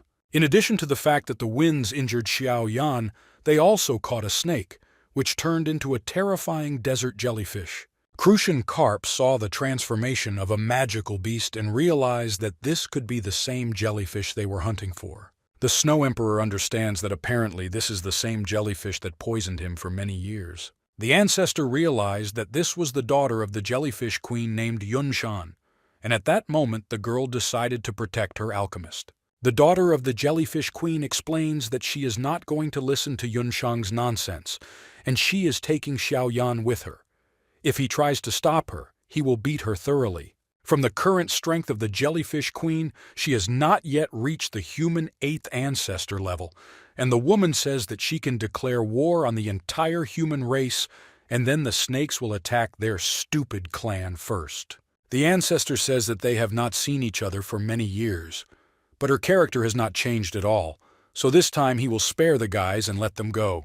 The winds disappear and the path to escape opens. At this time, the clan elder tells the master that he cannot let go of Xiao Yan, but the jellyfish queen does not understand. Since when did human waste learn to talk? The ancestor says that the queen should stop, because there is no need to complicate everything. He orders the elder to leave because he might die, so he disappears in teleportation.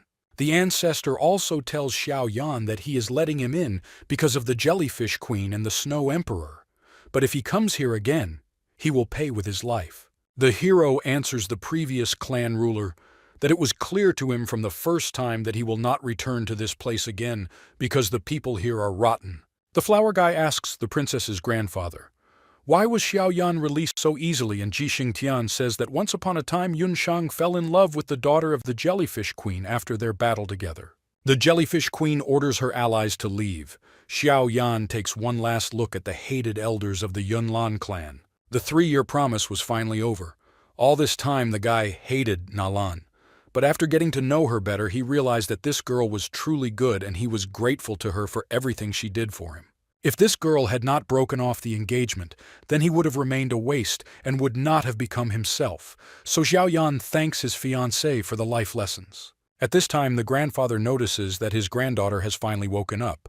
She immediately shouted where Xiaoyan was, and the ancestor who was standing nearby to explain that he had already let the guy go. The girl kneels before her ancestor and says that it's all her fault because she created huge problems for the clan. And even the ancestor came here, so she must die 1,000,000 times to atone for her guilt.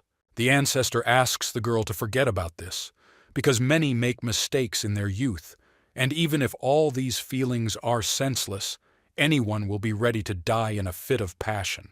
Nalan turns towards the departed hero with tears in her eyes, and she understands that she will always love this young alchemist. 3 days after the battle in the Yunlan clan, the main character moved to the city of black flames. The snake from the great house, Medusa, demanded that he stop sighing, and the Snow Emperor ran away not because of her actions. The hero was supposed to be happy with the royal person.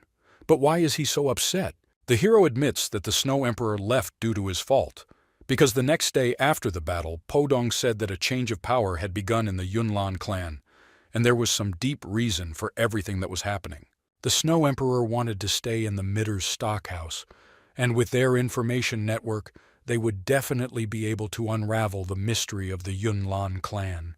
Then the jellyfish said that if Podong wants to protect the main character, wouldn't it be better to stay? And is this really called male friendship? The hero thinks that the jellyfish just really scares his friend. The emperor who helped the guys destroy the dome was also standing nearby, and the hero forgot to thank him for his help. The man says that he should not be thanked, and he looks around at the jellyfish that was standing behind. He approaches Xiaoyan and says that if something happens to his mistress because of Xiaoyan, he will lose his head. The emperor flies away and the hero cannot understand what this means. And is the jellyfish the mistress of this man, or did he not understand something, and it is someone else who controls this man? After everything that happened, the hero tells the queen, with whom he was left alone, that he would like to ask her something, and why his beloved snake has not appeared yet. The girl says that such a beauty sits opposite the man, and he is still unhappy. The hero says that she is more like a younger sister, but after the beating, the hero says that Her Majesty is a beauty who still needs to be found. The girl tells the hero to relax and everything is fine, because for the sake of saving him, she made a deal with the Empress. It turns out that the jellyfish is talking specifically about the snake. During the battle inside the girl's minds, the snake asked the jellyfish for help because she couldn't cope with the enemy on her own. Then the queen could not understand whether a pathetic person really deserved to be saved by a royal person. Then the jellyfish said that although this is not true, she still hopes that the guy will create a pill for her, and this is a great opportunity for him to save his life and develop further. Then the queen wanted the snake to accept her conditions. They will agree that they will switch places and the snake will fall asleep in this subconscious, and the queen herself will allow it to appear at the necessary time. Therefore, now the jellyfish will closely monitor the creation of the spiritual fusion pill, and God forbid the person will work slowly. But Xiaoyan does not understand what is happening because not even a year has passed. The queen destroys the middle wall and says that she doesn't like it when they try to bargain with her, and the alchemist has to calm her down because he is her humble servant and will rush to create the tablet. Some men come into the room and ask if he can.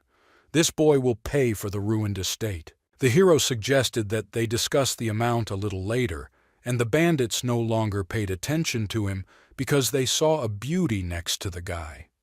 After all, they haven't met such girls yet, and maybe she wants to go for a walk with older men. Two friends of the giant detained the hero so that he would not interfere while the jellyfish was telling the pitiful people that she would destroy them and turn them into ashes. After the beating, the men asked to be saved. After all, they will no longer ask for money for a destroyed building. They don't understand how they couldn't recognize such a great man. Medusa says that we will probably have to destroy these guys and tear the life from them limb by limb. But the guys show all their money and say that they will pay for their lives. Xiaoyan asks the guys to leave. while the queen is kind and the warriors immediately run away. Suddenly, the hero notices the emblem of his own family on one of the donated gold bracelets and approaches one of the attacking bandits. Ask where they got this medallion from. The man says that they did not steal this medallion. After all, they just taught a couple of lessons to the bandits in the city of Dan, and a couple of days ago there was a skirmish, and from them these guys got the medallion. The main character says that this is a lie, and what other bandits, after all, only members of the Xiaoyan family can wear such a pendant. One of the guys says that a terrible battle took place in the city of Wudan, and it was almost completely destroyed, and the merchants fled from the main square. The hero throws one of the men and says that this is nonsense. His family would not allow the city to be destroyed. The queen laughed when the bandits, in tears, began to tell that they had heard how the third son of Xiaoyan died in a battle with the Yunlan clan.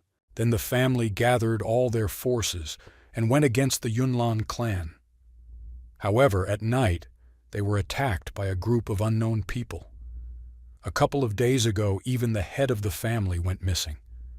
Nobody knows whether he is alive or not. The hero realized that now they must return to his home with the jellyfish and find out what happened there. The woman says that first you need to prepare a pill. Xiaoyan looked at the queen with his terrifying gaze and ordered her to stop showing her temper. If she needs a damn pill, she'll have to push her pride away. After all, they are returning home now. Medusa, seeing the man's anger, was frightened and could not understand where this fear came from. At this time, in the city on the estate of the Xiaoyan family, warriors defended the remnants of the clan that could still stand on their feet, while the neighboring clans tried to take away the remnants of pride from them. The Xiaoyan family couldn't understand how these jackals dared to return to them, because a couple of days ago they burned down their neighborhood and drove away people. It turns out that neighboring clans do not admit their guilt for these atrocities. The neighboring clan says that they decided to show their generosity and throw 1 gold coin towards the Xiaoyan clan, saying that they want to buy out the remains of their trading area at such a high price. One of the elders of the Xiaoyan clan says that they are real dumbasses because they dared to insult their great clan. The neighboring clan says that they did not insult them, and on top of that, the head of the Xiaoyan family has gone missing, and no one knows if he is alive, and even now they cannot oppose them, because only the old and crippled remain. The heir of a neighboring clan tells the wounded Xiaoyan troops to decide for themselves either to give up the trade district and leave the city, or they will destroy their entire clan. Here and now. Suddenly a stone flies into the heir of a neighboring clan and hits him right in the head. It turns out that the little girl from the Xiaoyan clan says that this scoundrel is lying. After all, little brother Xiaoyan could not die.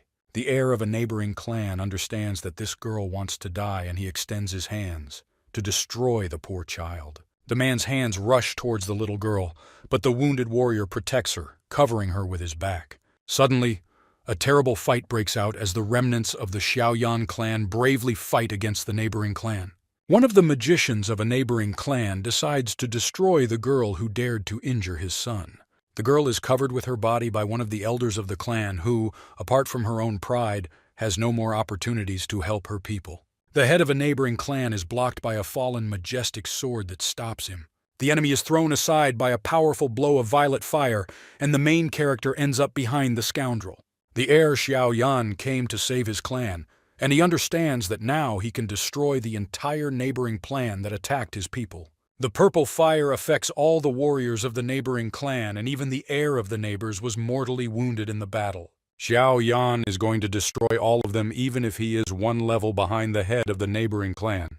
The main character easily repels all the attacks of the superior enemy, and a jellyfish appears behind the villain and tells him that this man has a disgusting face. As soon as she touched the bastard, the jellyfish ordered him to die, and the man immediately began to turn into stone. After turning into stone, the head of the neighboring clan was killed, and Medusa says that no one dares to harm her person, otherwise the queen will be merciless. The main character turns to the surviving members of the neighboring clan and promises that if he sees them again, he will kill not only their leader, but also all their warriors and people. The enemy clan leaves while Xiaoyan and his friends watch the crowd leave. The little girl who bravely defended her clan runs up to her beloved brother, and Xiao Yan says that he came to protect his friends. The clan elder says that before they did not take Xiao Yan seriously until today, but now they cannot look him in the eye without shame, because now Xiao Yan is their head. The hero was glad that the elders accepted him, but this is too serious, and he also hopes that his father is still alive. Xiao Yan says that his surname will always be combined with the name of the clan, and he will always protect his family. A clan is a family. Therefore, there is no need to treat the guy as an outsider. The elders say that the heir saved them from death anyway. The hero asks them to forget about it, and he is more interested in finding out what happened and why all the fighters are wounded and where the father is. It turns out that at night the clan received news of the heir's victory over Nalan, and they celebrated the great victory. Then the old people understood that this boy was very talented if he managed to defeat the heiress of the great Yunlan clan. The father said that his son is the best, but at that moment, no one noticed that 3 white shadows appeared above the moon. Mysterious men in angelic armor descended from the moon and said that the Xiao Yan clan was officially recognized as their enemy, and they would all go to hell. After the words were spoken, the clan's estate was attacked and everything around was torn to pieces. The hero remembers his childhood when he lost his strength and tried unsuccessfully to understand who he is and what the meaning of his life is. The father asks his son why such a little hero who fought 1 against 10 today is hiding, here in the forest. The guy says he's a loser. After all, they called him worthless trash, and he wanted to prove that this was not so, but he lost. The father then said that losing is normal, because the hero will be able to accumulate strength and win next time. Then Xiao Yan pushed his father's hand away and said that his energy had disappeared, and how should he now train to become stronger? The boy cried and said that he had already tried to train 10 times and even 20 times more than others, and he didn't even eat or sleep. But he trained hard, and all this turned out to be useless because he became garbage without energy. The father then slapped his son and said that he may fail, but he cannot give up because this is the main thing in life, that he must always get up and go into battle no matter what. Then the father said that their family comes from the great ancestors of phoenix beasts, and he hopes that all the difficulties that Xiao Yan will encounter will only harden him, because phoenixes die but are always reborn after that, no matter how many times the hero fails, because he must not lose hope and faith in himself. Then Xiao Yan said that he understood everything, and even if he could not reach the level of a second disciple, or a third master in his entire life, he would never give up and would continue to fight and be as strong as his heart. The father said that this is good motivation, and he offers to make a deal so that his boy will always pursue his goals. Then the hero asked, what happened to his older brothers? And the father said that they left their father and now retired to distant lands. The hero also wanted to wander around the world and go to different beautiful places. Events returned to the day when the Xiao Yan estate was completely attacked, and then the head of the clan tried to protect his people at the cost of his own life. The head ordered to gather all the people and run away because the enemy was too strong. Today, the head of the clan promises to protect the entire family, and he will not regret anything, even if he dies. The man met his superior opponents using lion's breath. Now the hero goes to the places where his father fought. To protect his family, the head fought alone against 3 people in white and then disappeared. The hero understands that otherwise his father could already be dead. But the elders believe that the head is still alive. The young master is shown a strange box that can confirm the words of the elders. This is a piece of jade that came to the Xiao Yan family from their ancestors, and each head of their family left a part of the spiritual energy in it. If the head dies, the cross-section disappears, and now the glow proves that Xiao Yan's father is still alive. Unfortunately, the artifact will not help you find the location of the chapter. Xiao Yan asks how they can find his father. Medusa says that people are a crowd of stupid people, while they continue to play with the little girl who was standing next to them. Xiao Yan tries to calm the guys down so they don't quarrel. The queen says that she can open everyone's eyes and help in this investigation. The queen asks the girl that the family of the neighboring clan feared and respected them, but when the guys left the Yunlan clan. They were delayed a little, and 5 days passed after they left the great mountain. The queen asks the Xiao Yan clan members when they were attacked. She finds out that this happened 3 days ago. The shopping district was destroyed 2 days ago after a surprise attack. The girl says that people are stupid and let them try to guess it themselves. Why do those who have been trembling in fear for several years suddenly show up here and create chaos? Or did they just want to provoke a stronger clan? Xiao Yan understands that the neighboring family would definitely not want to have problems with their family, and it turns out that someone told them that Xiao Yan's family is now having problems. Suddenly the guys see that a representative of the House of Auction Business Mitters has come to them and says that he wants to offer his sympathies for what happened. Their auction house supports the clan no matter what. The hero says that their entire family is seriously wounded, but the soldiers, although bloodied, say that they will fight to the last with their master because they want revenge. The hero says that he has an idea, but unfortunately the warriors and elders are unlikely to like it. All members of the clan kneel before the young Lord Alchemist and say that now they find themselves in a difficult situation, but they hope that their strongest warrior and heir can help overcome this crisis, and they will obey their master to the last. The elder demands that the hero give orders and they will carry out any order. A representative of the auction house also wants to help so that the Xiao Yan clan can defeat all opponents. The hero says that in this case he cannot betray their hopes and will definitely help the family take revenge for the damage received. Those who attack the hero's family will pay severely, and he promises that he will personally sort it out completely. He will show what happens to those who decide to attack his precious clan. Events are transferred to the mansion of the clan neighboring Xiao Yan, where the elder does not know what to do now. The crazy heir tried to use glue to glue together the parts of his murdered father, who turned into a stone after being touched by a jellyfish. The elder says that we need to stop playing with the petrified remains. If they don't come up with anything, they will all die too. It turns out that all this would not have happened if some strange person had not told the heir that Xiao Yan was dead. After all, they did not count on his reinforcements. A servant enters the conversation and says that the great Xiao Yan family has arrived to them. They came to convey a message because they want to invite the guys to the Mitter auction house to participate in the auction. Representatives of the auction house come to the clan's estate and invite them to personally attend the auction while his guards and personal guards protected the man. The guys understand what it looks like.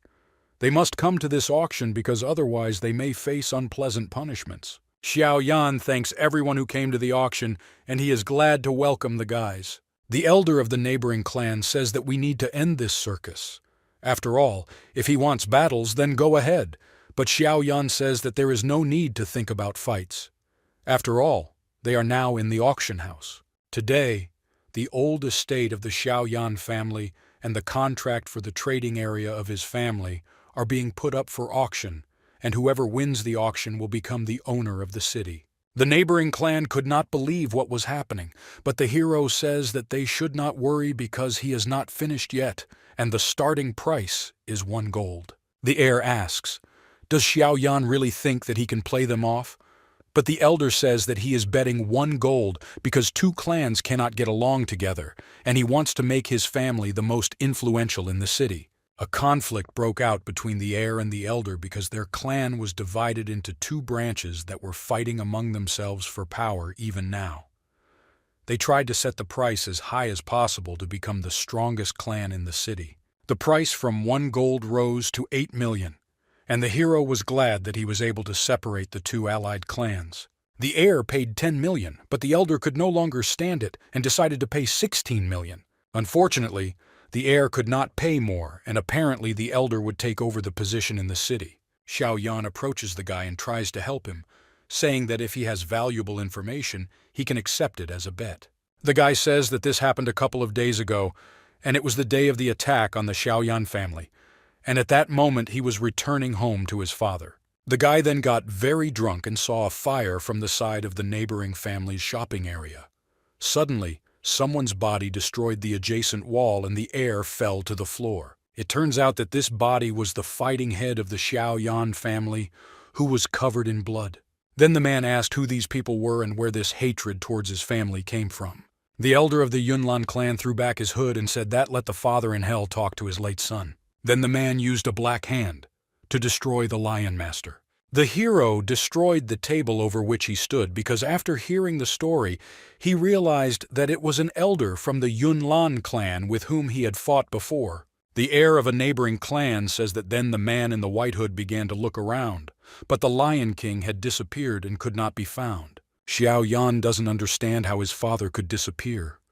The heir of a neighboring clan says that he has disappeared, and this man in white is also puzzled by this. Xiao Yan is already leaving, but the elder stops him and asks who won the auction. The hero says that for all their offered money and information, he will sell the estates to the elder, and the area in the trade quarter will belong to the young heir. A member of the Mitter family says that this auction was held and everything went without violation of the contract, so the guys were able to trade successfully.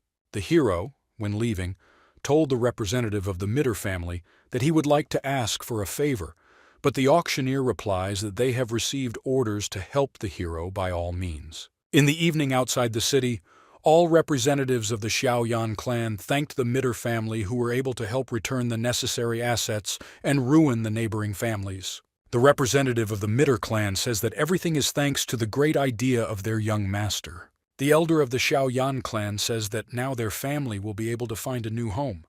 And besides, they gave them 8 saving rings in which they kept all the family artifacts. It was decided to move the entire clan to the Tagir Desert, which is located far from the Yunlan clan, and in that place the guys will be able to find a new home for themselves and protect themselves from future attacks. At this time in the throne room, Yunlan Nalan asked the clan elder if he would admit his sins. The man knelt before the heiress and respected ancestor who controlled the entire trial. The elder says that their humble servant only wanted to know why so many 7th-level emperors were helping Xiao Yan. But when he remembered how Xiao Yan humiliated their clan, he could not restrain himself and poured out all his hatred on his family.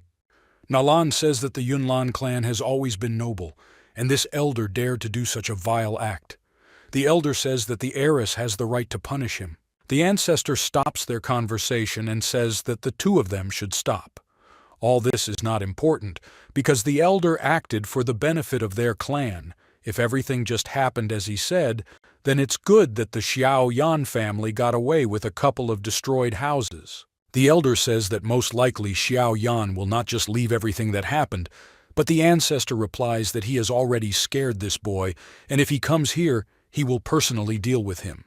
Nalan looks at the sky and asks Xiao Yan not to return to this place because the ancestor will definitely kill the boy. At this time, in the central city at the Mitter auction house, the Snow Emperor received a letter that it turns out that the entire Xiaoyan clan was leaving the city in order to protect themselves from opponents. The letter also said that Xiaoyan and his girlfriend the Jellyfish Queen were heading towards the Yunlan clan. The guys were surprised. Did these guys really become friends like that? While Xiaoyan and the Queen were flying, a conversation began between them about human children, and it turns out that the jellyfish became attached to the little girl she met in the city of Xiaoyan. The hero says that on the outside the queen seems cold and proud, but in her heart she still loves children and takes care of the weakest. The woman says that then she felt something new for herself. They snake people value only strength, otherwise they would not be able to survive in the desert. Warriors of the snake people race rely only on the strength of their comrades. And as their queen, she only needs strong citizens, and they are not happy with weaklings because they only feel a desire to get rid of them. But people turn out to be completely different, even if they are weaklings. But they will fight to the end, to the limit, and they always try to save their loved ones even if it could destroy them. People are very stupid, but for some reason the queen became interested in their strange behavior and even smiled when she thought about their existence. The hero sees the central city of the empire and says that people are really stupid, and even if they know that this is impossible, even if they realize how insignificant they are, they will still risk their lives to protect something important to them. The queen asks if the hero understands that they are flying into a trap and whether he still wants to try to find his father in this city. The hero says that he doesn't care about Yunshang 8 levels, which are the ancestors of the Yunlan clan, because anyone who dares to harm his family will pay him for everything, even at the cost of his life. The queen says that the Yunlan clan has strong protection and it will be difficult to go inside unnoticed. But the hero says that he is not going to sneak in unnoticed because real men must be extremely honest. The queen laughs and says that when Yun Shang sees the guy, he will be very surprised. She doesn't want to miss such a show, so she asks Xiao Yan to fly right behind her. The hero understood the order of Her Highness and immediately pursues his queen.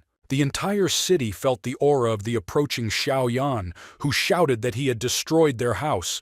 They kidnapped his father, and today the Yunlan clan will pay him for all their sins. Yun Shang felt the approach of a jellyfish, which is weaker in strength than him, but still practically reaches the 8th level ancestor. The hero and his queen immediately visited the main building of the Yunlan clan to get the necessary answers. The hero flew straight to the elder of the Yunlang clan who destroyed his house and kidnapped his father. And why shouldn't he come out and confess his sins? Nalan asks.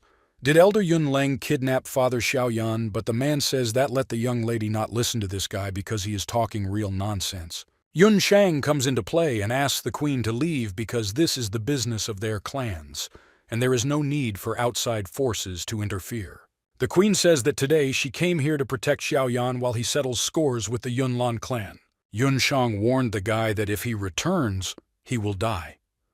While the hero replies that his goal is to find his father, and even if he has to go to the very depths of hell, he will still do it. Nalan asks Great Ancestor not to kill Xiaoyan, while Yunling tells the young heiress to control her emotions, because she really wants Yun Shang to take back his words. The ancestor of the Yunlan clan says that he released Xiao Yan as a young hero, but unfortunately he decided to come here again and die, so he will fulfill his wish. The jellyfish queen activates her ability and says that they will have to deal with her to get to the guy. Yunleng decides to attack the hero and shouts that his family was destroyed because of the act of the heir.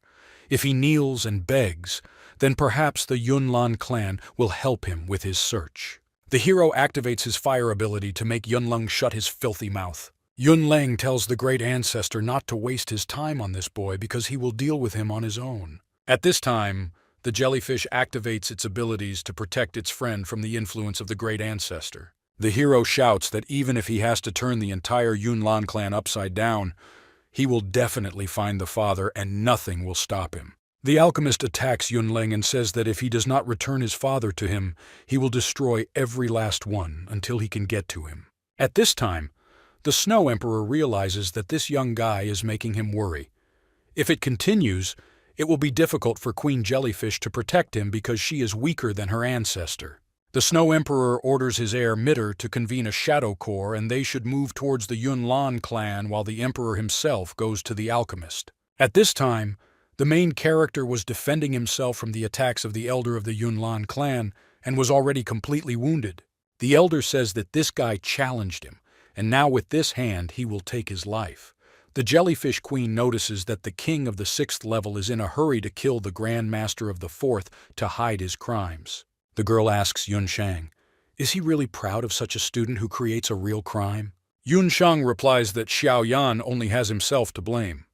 The queen realized that apparently this guy was crazy.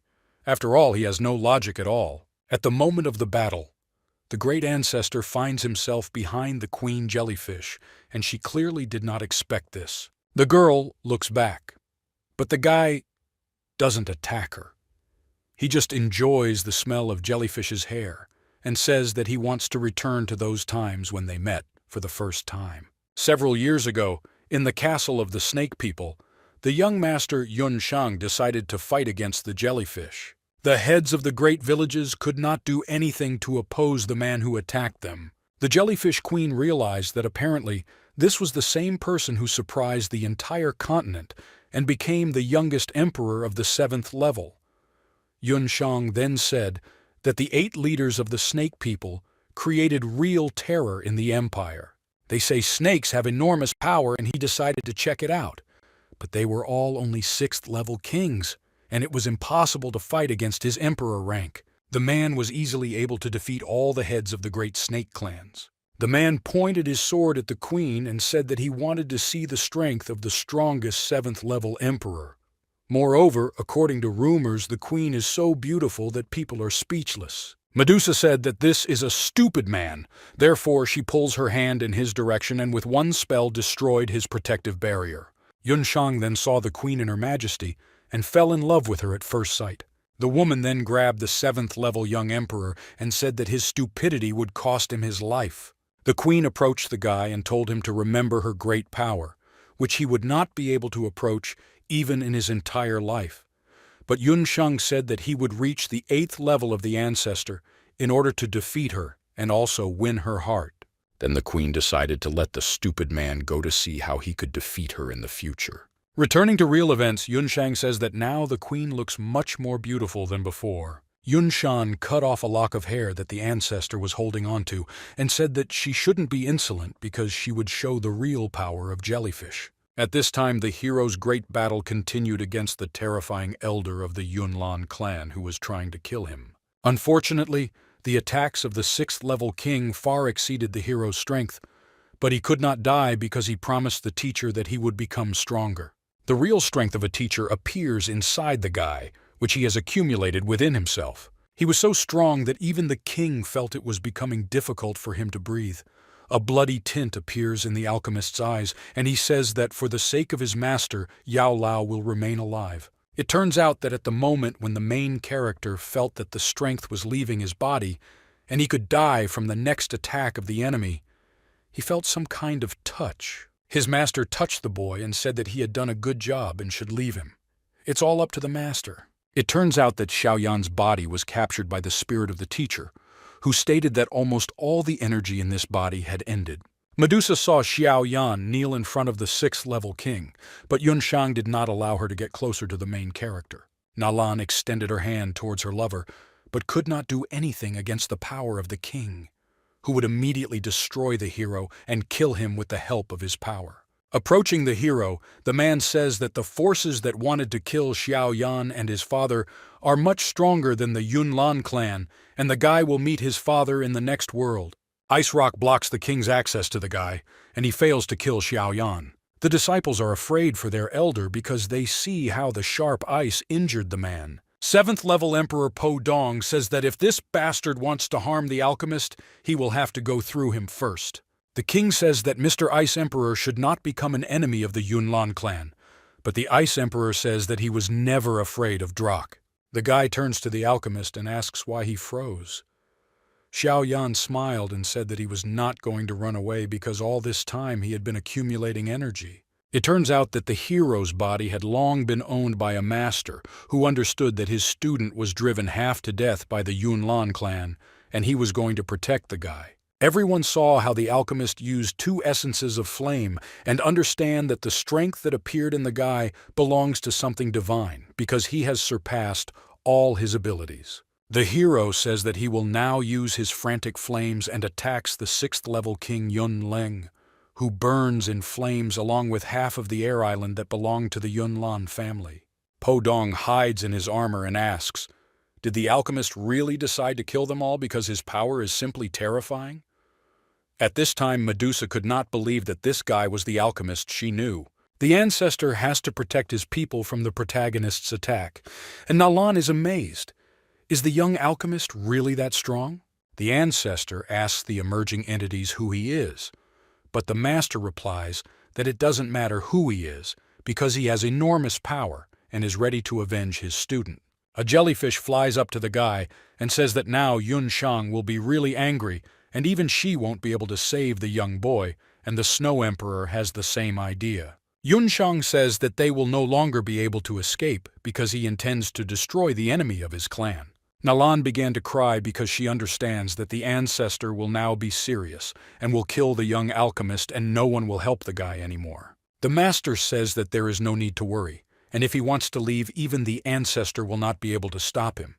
Yunshang wants to see how long this young guy can hold out. The master takes out his sword and tells the ancestor to show all his strength. Greatest Yunshang attacks Xiaoyan with a cutting wind, but the master uses a dividing wave of flames to counter his powerful attack. Yunshang shouts that Xiaoyan will pay for his sins. The master inside his student's body says that he also wants to see Quantum Yunlan pay for his sins. The master's unfathomable power strikes the people of the Yunlan clan, who receive wounds from the attacks piercing them. At this time, the queen cannot understand how this guy can resist against the ancestor, but she also felt inside herself a desire from which she cannot hide. This was clearly a second personality. At this time, Yun Shang sent the next blow towards the master. The Snow Emperor tried to defend himself and shouted to his friend to be careful.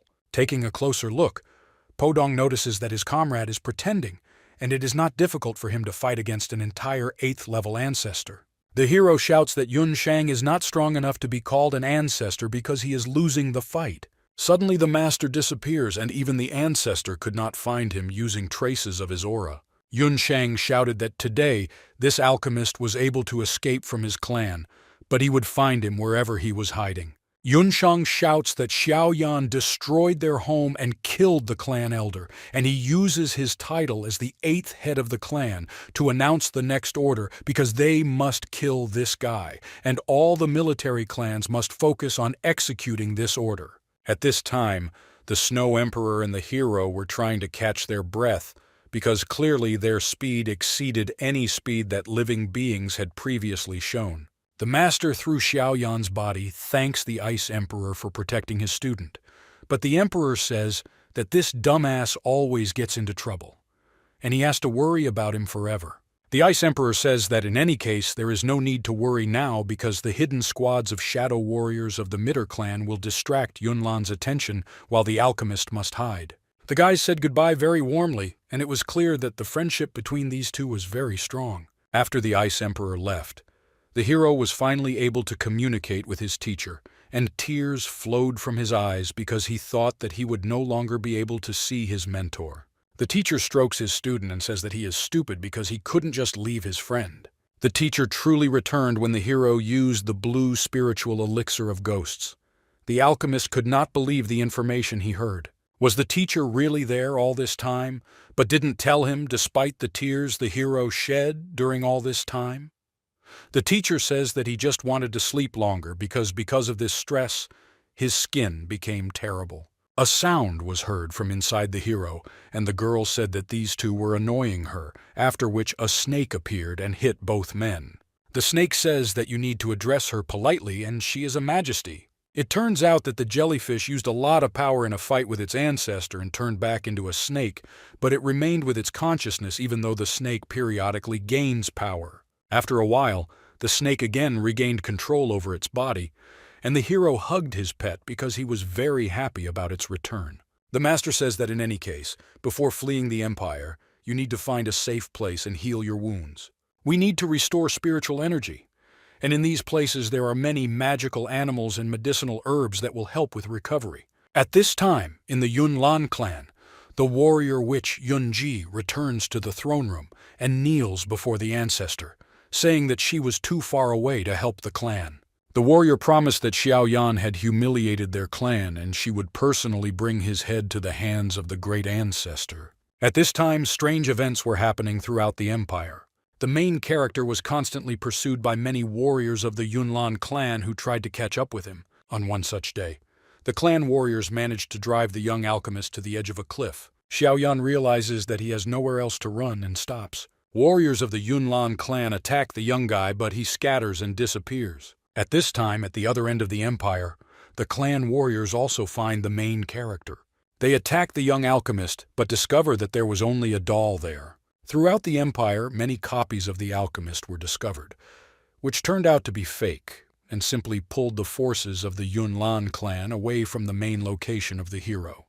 The warrior received a report on the search for the alchemist, but unfortunately, even after sending out many troops, they did not find this guy.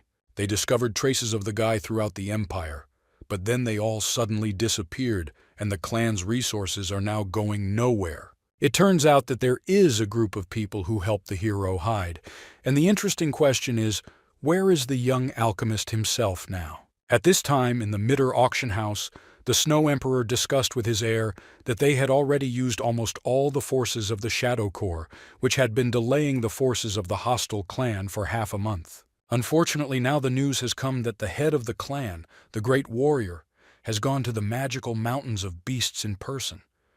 And unfortunately, The corps of Shadow Masters will not be able to distract her. If they try to stop her, it will immediately raise the suspicion that Xiao Yan is in that forest. The Snow Emperor understands that they were stalling for as long as they could, and now everything will depend only on the hero himself. At this time, the alchemist was recovering with the help of his teacher's lessons. With the help of meditation and the use of flame essence, the hero was able to heal his serious wounds. The teacher continued fishing at this time while the young alchemist increased his strength. The hero decided to brag to the teacher that he had advanced again and was now a Grand Master with 4 stars. Unfortunately, the teacher was not happy that the guy scared away his fish, because now they wouldn't have anything to eat for dinner. The teacher also says that the hero took the pill that he created, and given the training, the alchemist's progress is still quite slow. The alchemist also wanted to discuss that they had been hiding in these mountains for a long time, but still, not a single representative of the Yunlan clan appeared. The teacher explains that they should not worry about the fate of the Yunlan clan now because they are distracted by the shadow warriors of the Meter family. At the moment of conversation, the master notices a strange energy and understands that he needs to protect his student. A powerful attack is coming from the sky, which hits the entire forest around the young alchemist. The guy has to defend against the strongest attacks. Behind the hero is his old friend, a warrior, who presents a sword to her friend and must cut off his head. Xiao Yan hasn't seen his old friend for a long time. The girl says that she found a fragment of her armor, which she gave to the guy, and with the help of it, she was able to find him. She could not even think that the flames of the awakened lotus that razed the Mo family mansion could destroy half of the Yunlan clan in the future. If she had not seen the destruction, she would not have been able to believe that Xiao Yan, who destroyed half of her clan, killed her great elder and incinerated her followers. The girl burst into tears and could not believe that her comrade and friend whom she knew would kill her clanmates and family. Xiao Yan says that when they met in the desert, he already knew who she really was and thought that this would lead to an awkward situation the next time they met. When he came to fulfill his 3-year promise and did not find the girl, he felt relieved because the relationship between them had become very strained.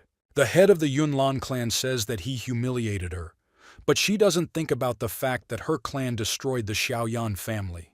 The hero says that the girl hates him because he killed her great elder, but does not mention that this Yunleng sent the Punisher to his father. The girl did not know that Yunleng organized a punitive expedition and would destroy the Xiaoyan family. The hero replies that a man must be honest and a girl can kill him but not humiliate him. For the sake of his family and his father, he, Xiao Yan, came to the Yunlan clan to restore justice. Hero last time says that Yunlan wants to exterminate the Xiao Yan family. That's why he came to them. If there is a war between their clans, how could he have done otherwise? After all, he came to find his father and kill the one who was involved in his abduction.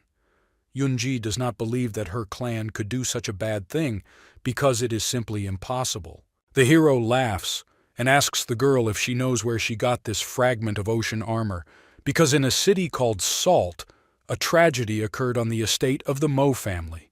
The elder of their family, who belonged to the Yunlan clan, abused poor people and took them for organs. Because of his own greed, he ordered the followers of the Yunlan clan to burn the city, and they simply burned, killed, and plundered there in revenge for the lost essence of the flame. A beautiful city became dead in just one night, and most of the inhabitants were killed. Yunji demands that Xiaoyan shut up, but he says loudly that the head of the Mo family also kidnapped his friend, a little girl named Qinglin, and all because of her extraordinary eyes. If the hero had not arrived on time, not only Qinglin, but also the precious Na Lan would not have escaped death at the hands of the greedy elder. Yunji wounds the hero until he bleeds and says that that deceitful elder Mo cannot represent her clan. The hero laughs and says that it's convenient when you can abandon an elder who did not live up to their hopes. The guy knocks off the warrior's sword with his hand, injuring his own hand, and says that their elders are terrible people who don't value a person's life at all. The hero looks at his friend with tears in his eyes and asks if she didn't come here to kill him. And who is she now? The friend of Yunji that he knew, or the head of the Yunlan clan who takes care of the murderers and robbers? The girl tells the guy that if everything he said is true, they will immediately return to the Yunlan clan, and she will give the guy the opportunity to speak out and tell the whole truth. The hero replies that their strongest warrior Yun Shang hates him because he destroyed half of their clan in revenge for his family and avenged his father by killing the elder Yun Leng. No one will listen to Xiao Yan, and he will simply be killed. Yunji shouts that she's had enough and the Empress's energy is being dispersed in all directions. The girl says that there is no longer a place in this world for Father Xiao Yan and their elder Yun Leng, and now she is the head of the Yunlan clan, and Xiao Yan is the head of his clan. The girl points the sword at the hero and he decides, don't back down and fight her just like she did. Two clan heads fight among themselves and gradually the hero loses to the stronger Empress. After the great battle, the girl easily defeated the weaker Xiao Yan and stuck her sword into the ground next to his neck. The girl is crying and cannot understand why this happened to Xiao Yan. After all, if it were another person, she would not feel these emotions. The hero also cried and said that there is no longer room in this world for those friends who used to love spending time together. Now they are the heads of clans and they can no longer get back the time they lost. At this time, in the depths of the magical mountains, Na Lan, together with Gu He, continued to wander through dangerous places, in search of a teacher of the heiress. The girl thanked the king of elixirs for deciding to help her visit these dangerous mountains that she could not cope with on her own. The guys started talking and Gu He found out that the young heiress likes Xiao Yan, and apparently she is not indifferent to him. The girl says that she did not have the opportunity to tell everything to Mrs. Yunji, who returned from her mission, and she must find her as soon as possible and stop her before she kills the alchemist. Gu He at this moment just notices the very woman for whom they came to this forest. Teacher Na Lan with a bloody blade comes towards the guys. The girl was scared. Could it be that this blood on the blade belongs to the young alchemist? The head of the Yunlan clan sadly walks towards the arriving guys. Na Lan asked directly, could it be that the blood on the blade belongs to Xiao Yan? Yunji asked. Is the heiress really worried about him? The head of the clan explains that Na Lan is the heiress, and why she then worries about their enemy. How she will look into the eyes of her followers, and how she will be able to look into the eyes of her teacher. Yunji does not understand how with such an attitude she can hand over the post of ruler to Na Lan. Na Lan says that this is not the case at all, and she wanted to say something completely different. The girl says the heiress of the clan while kneeling. She doesn't want to belong to the Yunlan clan anymore, and she doesn't care about the future of these people. The girl replies that the teacher was focused on training and left the management of the clan to the elders, and the elders decided that since they protected the clan, now they can use it for personal gain. The elders said that Xiao Yan killed their followers, but kept silent about the fact that they destroyed an entire city with innocent people. The heiress cries and says that the elders told Yunji that Xiao Yan destroyed half of their clan, but they did not say that the great elder Yun Leng destroyed the entire Xiao Yan family on his whim, and now no one knows where Xiao Yan's father is. The girl tells the teacher that she always said that if you become stronger, you can protect the clan and strengthen its influence, and therefore she completely concentrated on training. She wanted to become the strongest on the continent to protect their clan from any threat, but unfortunately, Yunji's followers saw in her only a sword that was constantly being sharpened. The girl did not notice how she became a terrible weapon in the hands of the elders. Na Lan wanted to say that the elders deceived them. Yunji remained silent, and even Gu He could not say anything to the words he heard. The head of the clan turned away from the heiress and told her to return and tell the elders and the great ancestor that no traces of Xiao Yan were found in the mountains of magical beasts. Yunji also approaches Mr. King of Elixirs and speaks. Regarding today's incident, she hopes that this guy will forget about what happened here, and the guy replies with a smile that he will always help his allies. Now, Yunji understands that it's all about the elders, and she will gradually take away from them everything that they owe to the clan. At this time, the main character lost consciousness and lay on the shore of the lake, unable to even get up after the battle with Yunji. A terrible red wolf appears near the man, which could easily kill him now. At this time, the main character dreamed that he was in the desert where it was very hot and he was thirsty. Dai appears nearby, offering to drink some water and showing a jug in her hands. The hero approaches his beloved Dai and they practically kiss. But then teacher Yao Lao appears nearby and shows a fire hose to give his student something to drink. The hero finally wakes up because the teacher poured a bucket of water on his head.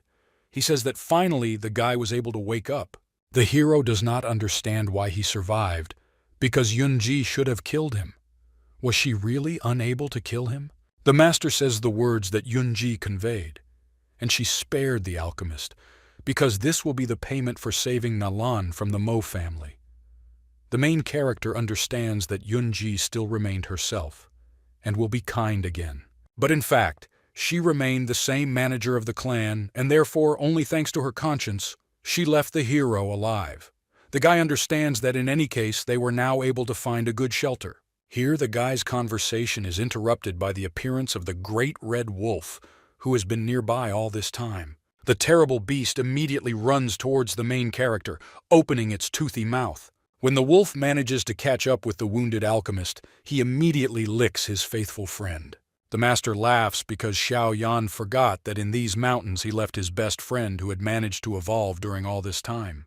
The hero remembers that cute red wolf whom he tamed during his stay in these mountains. The guys understand that their friendship is above all, and even after all these years they still remain friends. The master says that, among other things, the cave in which they found themselves is quite strange, and they were brought here by a red wolf who was able to evolve in this cave. The master smiles and says that he has feelings that there's something good for them in this cave, and that's why.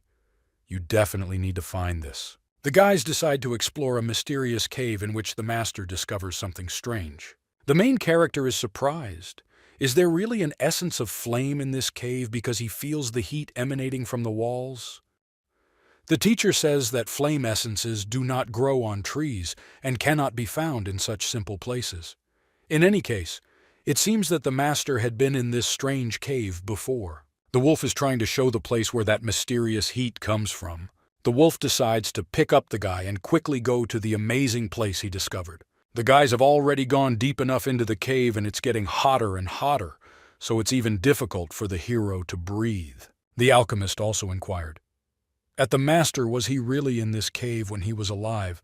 But the teacher answers that it was not so long ago and he was already a spirit then. At the moment of reflection, Xiao Yan interrupts the jump of the wolf who is descending into a large depression.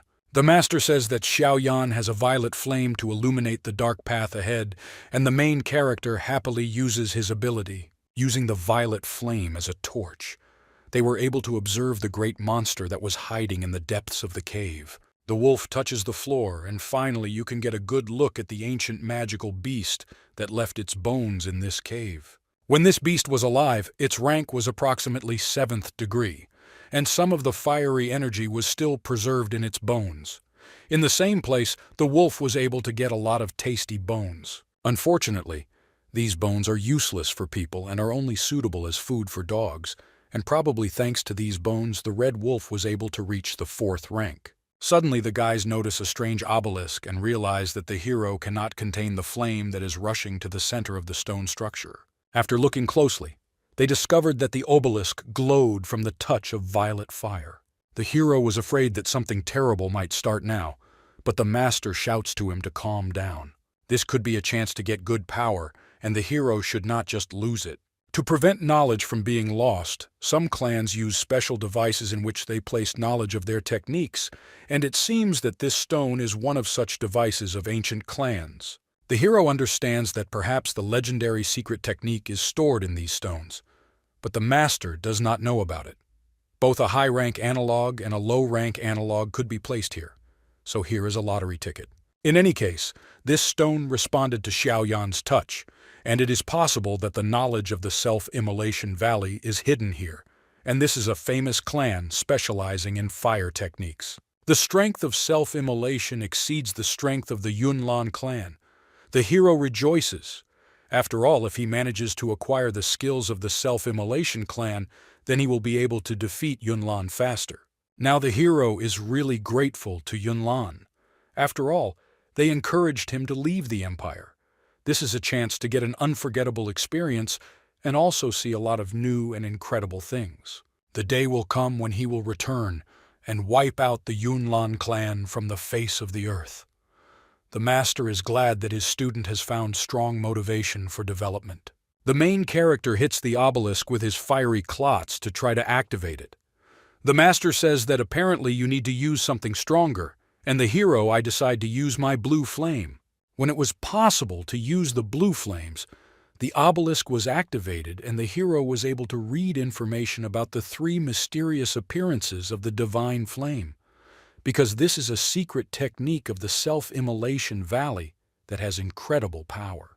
This secret technique can dramatically increase the user's strength for a period of time, but it requires the presence of essence within the user's body. This power seems to have been specially created for Xiaoyan. The guy is the carrier of the essence of flame, and the more essence of flame he has, the longer and stronger the effect of this spell will be. The alchemist is trying to absorb the energy of the skill in order to finally gain strength. After the hero learned the skill, he tore the earth's crust and the guys were able to get out of the cave by a short route. The master says that this secret technique uses a huge amount of spiritual energy. The main character says that if you remember, Dai Er's strike has instantly increasing strength skills. The master says that her technique will be better, she was able to recover by the next day, and it looks like there are serious forces behind this Dai Er. The hero understands that this is wonderful, because she is his ally. The hero wants to work hard to become worthy and connect his life with Dai Er, which he simply adores. The hero also apologizes to the Red Wolf because he accidentally destroyed his cave, and why shouldn't he go with Xiaoyan? The wolf waves negatively, and apparently he is not ready yet. Suddenly the guys felt the approach of some kind of force, and the cave turned out to be very familiar to the master, and it seemed that not only red wolves lived there. It turns out that inside the cave there lived a purple demon who shouts at Xiaoyan that he destroyed his cave, and this time he will not leave like in their last fight. The hero and the master are trying to escape because this is their old acquaintance whom they no longer want to encounter. The purple demon activates his long shot ability and says that the hero won't be able to leave so easily. Xiaoyan has to escape with the help of the red wolf from the powerful explosions that the purple demon activates. The hero realizes that the red wolf is leaving him and leaves Xiaoyan alone. The master says that you need to stop whining and quickly hide in the bushes. At this time, the red wolf was able to successfully jump over the cliff they crossed together. The main character was unable to jump over the rock and ended up in a nest with birds. The alchemist tried to catch up with the guys, but it turns out that next to him there were chicks who were very angry with the man who broke into their house. The alchemist understands that these chicks pushed him, and he needs to activate his wings, but unfortunately his spiritual energy has not yet been restored to fly. The purple demon grabs the fast guy and prevents him from leaving. The demon tells the man that he returned to these mountains knowing what awaits him, and the demon wants to say that he admires the courage of this fool. The guy says that there were some misunderstandings between them, but the demon activates his killing ability and says that this guy who constantly bothers him will no longer appear in this world. The master uses his flame ability to repel the hero from the demon. Xiaoyan asks the teacher for help because he still came back for him. The demon grabs the hero again and asks the master if he wants to return this guy, then they will see if the master has enough strength. The master understands that Xiaoyan no longer has the strength to hold back, and now he will have to use his trump card. The hero realized that the master does not have enough strength to help, and he has not yet recovered from the last fight, so he undresses in Lev's hands. The terrifying lion, along with the wolf and the master, cannot believe that their student is undressing. It turns out that Xiaoyan undressed for a reason because there was a snake hiding inside his clothes. This snake had an 11th level Saint Aura. The guy says that this is his tame magical beast, and if the emperor doesn't let him go, then let him wait for no mercy. The Violet Emperor has to let go because this guy turned out to be the trump against whom the beast was not ready. The master and Xiaoyan were glad that at least this time the snake did not wake up, because the jellyfish could have woken up. The master says that in any case, they can no longer stay in these mountains and need to leave. There is one place that Xiaoyan just wanted to visit. After some time, the guy finds himself near a long familiar grave. The master did not know that the student would want to visit this place. The guy says that Xiaoxiang saved him at the alchemist tournament, and he should thank the father of the girl with purple hair for raising such a wonderful healer. Now he can leave the empire with peace of mind. The hero had to do this for the healer before leaving, so he pours alcohol on the grave. The guy also says that Mr. Father Xiaoxiang, at the cost of his own life, protected Xiaoyan from the murderous attack of the demon, and he never had time to thank him personally for this. The hero also had his father's crystal. If it sparkles, it means that the father is still alive and there is hope for his salvation. The master tells Xiaoyan that his father is still alive, and that means they kidnapped him. They don't want to kill him, and until their goal changes, his father will be completely fine. The hero understands that the master's words sound reasonable. The master understands that if the late Yun Leng did not lie, then even if the hero finds his father with his current strength, he is not capable of anything, and it is necessary not only to create the Yunlan clan.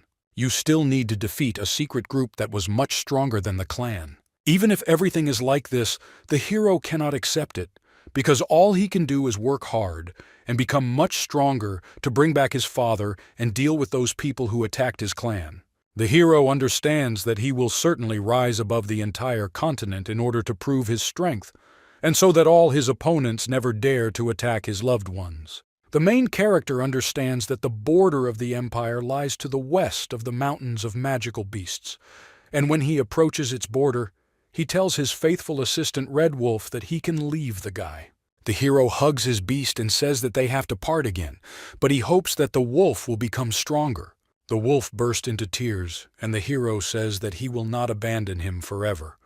After all, he is already a big boy and will soon become the ruler of these mountains. The hero offers to pretend to be a dog and guard the mountains for Xiaoyan, because it's true that he will return soon and can have fun with his friend when they both become stronger. The heroes offer to make each other a promise that they will become the strongest in the world in order to resist opponents and protect what is dear to them.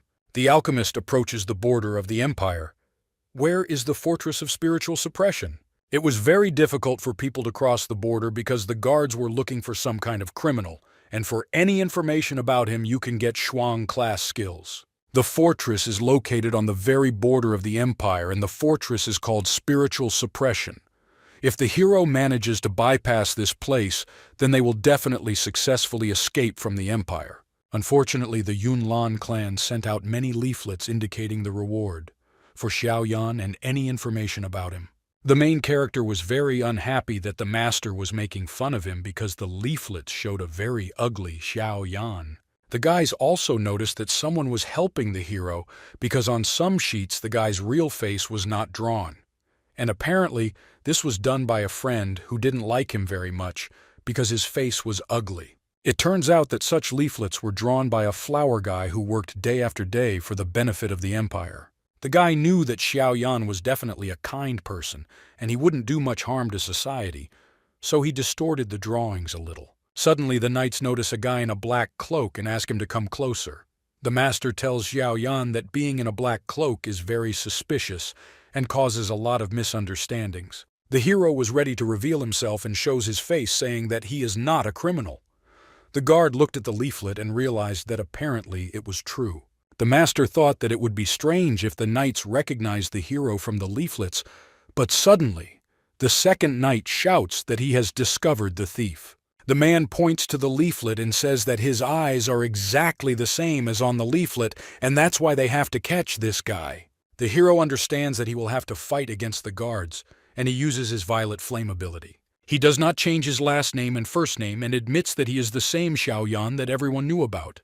When people found out that this was the same Xiaoyan, they were so scared that they began to run away, and even the guards realized that most likely there was no need to mess with the person, that he could resist the whole Mr. Yun Sheng, who was level 8. At this time, Yaya Fairy communicated with the Snow Emperor. Because Xiaoyan remembered Yaya Fairy, who was clearly involved in intimidating the masses, she choked. The girl understands that apparently Xiaoyan remembered her, and she sneezed because she tried hard so that everyone in the entire empire would be afraid of Xiaoyan. If someone stumbles upon the main character, he will obviously be speechless, because now in all the empires he is called the God Killer. At this time the alchemist is very angry and understands that he wants to contact those friends, that they created a cult of a terrifying maniac about him. Suddenly, one of the warriors appears and attacks the guards and says that they are all trash and just run away. It turns out that it was one of the main gate guards who had the strongest force among the border guard detachment. The hero says that he killed the great elder of the clan, who was at the spirit level, and this is the 5th level. The commander of the fortress says that he knows about this, but in addition to his own level, he also has many guards and security that will help capture the hero. The man laughs and says that he will gain the greatest skill, but suddenly a very stern voice is heard asking, "Is it really right to use the Imperial Army for the purposes of a separate clan?" It turns out that the aura of a 6th-level king appeared around. This was the army general and Nalan's grandfather. Grandfather wants to ask who allowed the use of Imperial soldiers to close the border, and he was very strict about this. The man asks, "Does the person in charge of this checkpoint really want to organize a riot?" But the manager tells the general that he is only a humble officer and has received an arrest warrant for the criminal. Suddenly, the voice of another very respected warrior is heard. It was Emperor Ji Xingtian. The emperor says that the Yunlan clan personally sent out arrest warrants for Xiao Yan. But the imperial law was not followed because the empire has not yet accused Xiao Yan. The alchemist is now a friend of Ji Xingtian and the respected general, and some fortress commander cannot just detain him. Grandfather Nalan supports the words of his friend, and together they stand in defense of the young alchemist. All the guard soldiers and the head of the checkpoint were forced to do several hundred push-ups. Xiao Yan asks the general, "Isn't he too strict with his subordinates?" The general says that these empire soldiers violated the regulations. After all, they decided to serve the pathetic Yunlan clan. Emperor Ji Xingtian says that the general now hates the Yunlan clan. After all, they forced us to disrupt our military training. Emperor Ji Xingtian also says that Nalan entered the door of life and death. This is the door that only the heirs of the Yunlan clan can enter if they are approved by the head of the clan. Grandfather says that everything is true and only those who are not afraid of death dare to enter this door. The grandfather told his granddaughter that there was no need to be so rash, but she asked her grandfather to be more calm, because she is the only one who resonates with the door of life and death. Sooner or later, she would have entered this door. Grandfather then said that Nalan should not risk her life because she must be at least level 5 spirit to enter this door or she wants to die. The girl felt that after the failure in her love, her character was strengthened only inside this door of life, and in death she would understand whether she could get back out. Nalan has her own pride, and she doesn't want to remain weak. So she asks her grandfather not to worry because she is a granddaughter who should be proud. Xiao Yan understands that Nalan has changed a lot lately. Grandfather says that if even a hair falls from his granddaughter's head because of this door, he will bury the entire Yunlan clan. Xiao Yan doesn't know how they are going to destroy the Yunlan clan. After all, they have the strongest warrior in the empire, Yun Shang, who has reached level 8 ancestor. Even if the general and Ji Xingtian defend Xiao Yan, they will have huge problems. Ji Xingtian says that it was necessary to calm down the Yunlan clan a long time ago. Over the course of 100 years, the Yunlan clan became the strongest in the empire. Their followers penetrated into many territories, and the forces were in balance. But after Yunlan began to possess the strongest warrior Yun Shang, the hidden movement of their forces began throughout the empire. In addition, they issue their arrest warrant without taking into account the opinion of the royal family, and even the army has succumbed to their influence, and this clan is behaving too impudently. Ji Xingtian shows the form they specially prepared for the alchemist.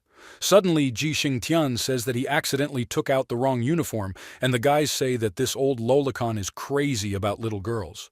When Grandpa has a princess. Having already managed to get the necessary form, he shows it to Xiao Yan, and the guy says that this form is simply wonderful.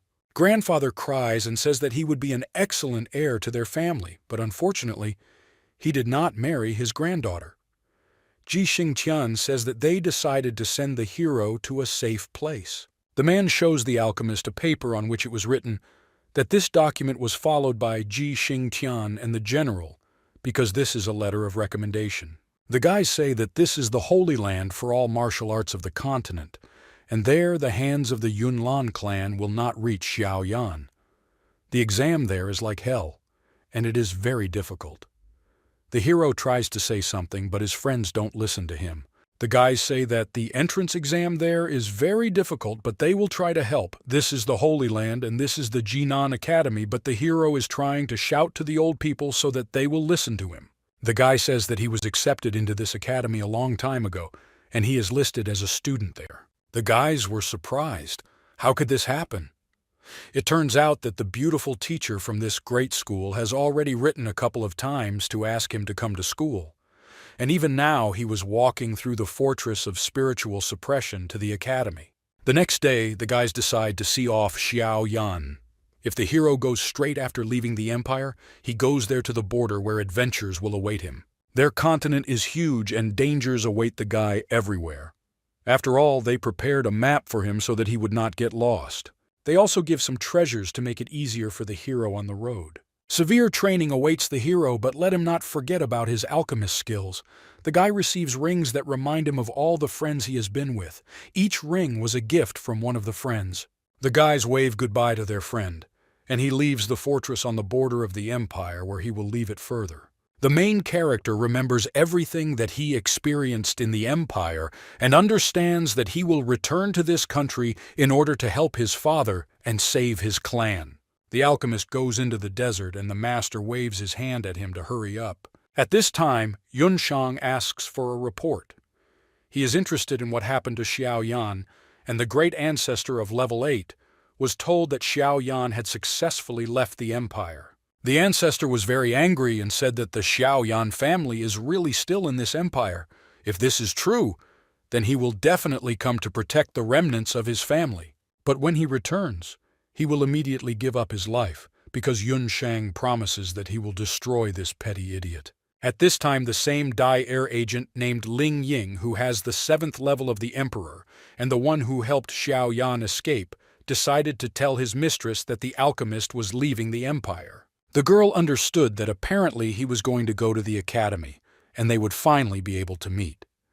Dai Er missed her love. The oldest academy is located in the very center of the continent, and its name is Jinan Academy. It brings together brilliant students from all over the continent and is the holy land for all types of martial arts. The territory where the academy is located is quite specific because this territory is called Black Rock.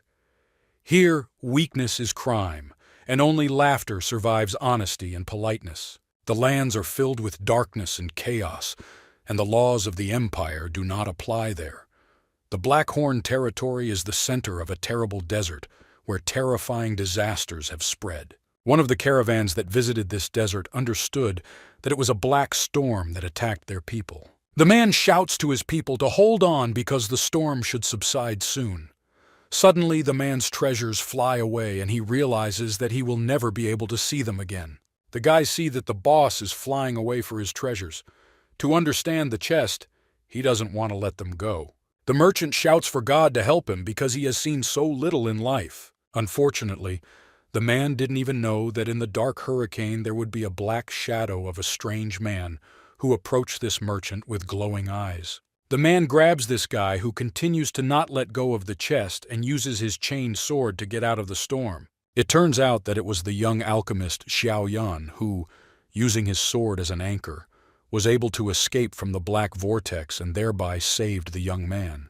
The hero shows his majesty to the companion whom he saved. The man says that this is his savior and he will forever remain in his debt, and he can also dispose of his body. The hero falls to the floor and shows that he is very tired and has not eaten anything for a long time, so he asks the caravan driver to give him some food. In the evening, the guy ate a huge amount of food, and the man whom he saved decided to feed his savior well. It turns out that the kind man was a caravan driver, and he is on his way through the desert.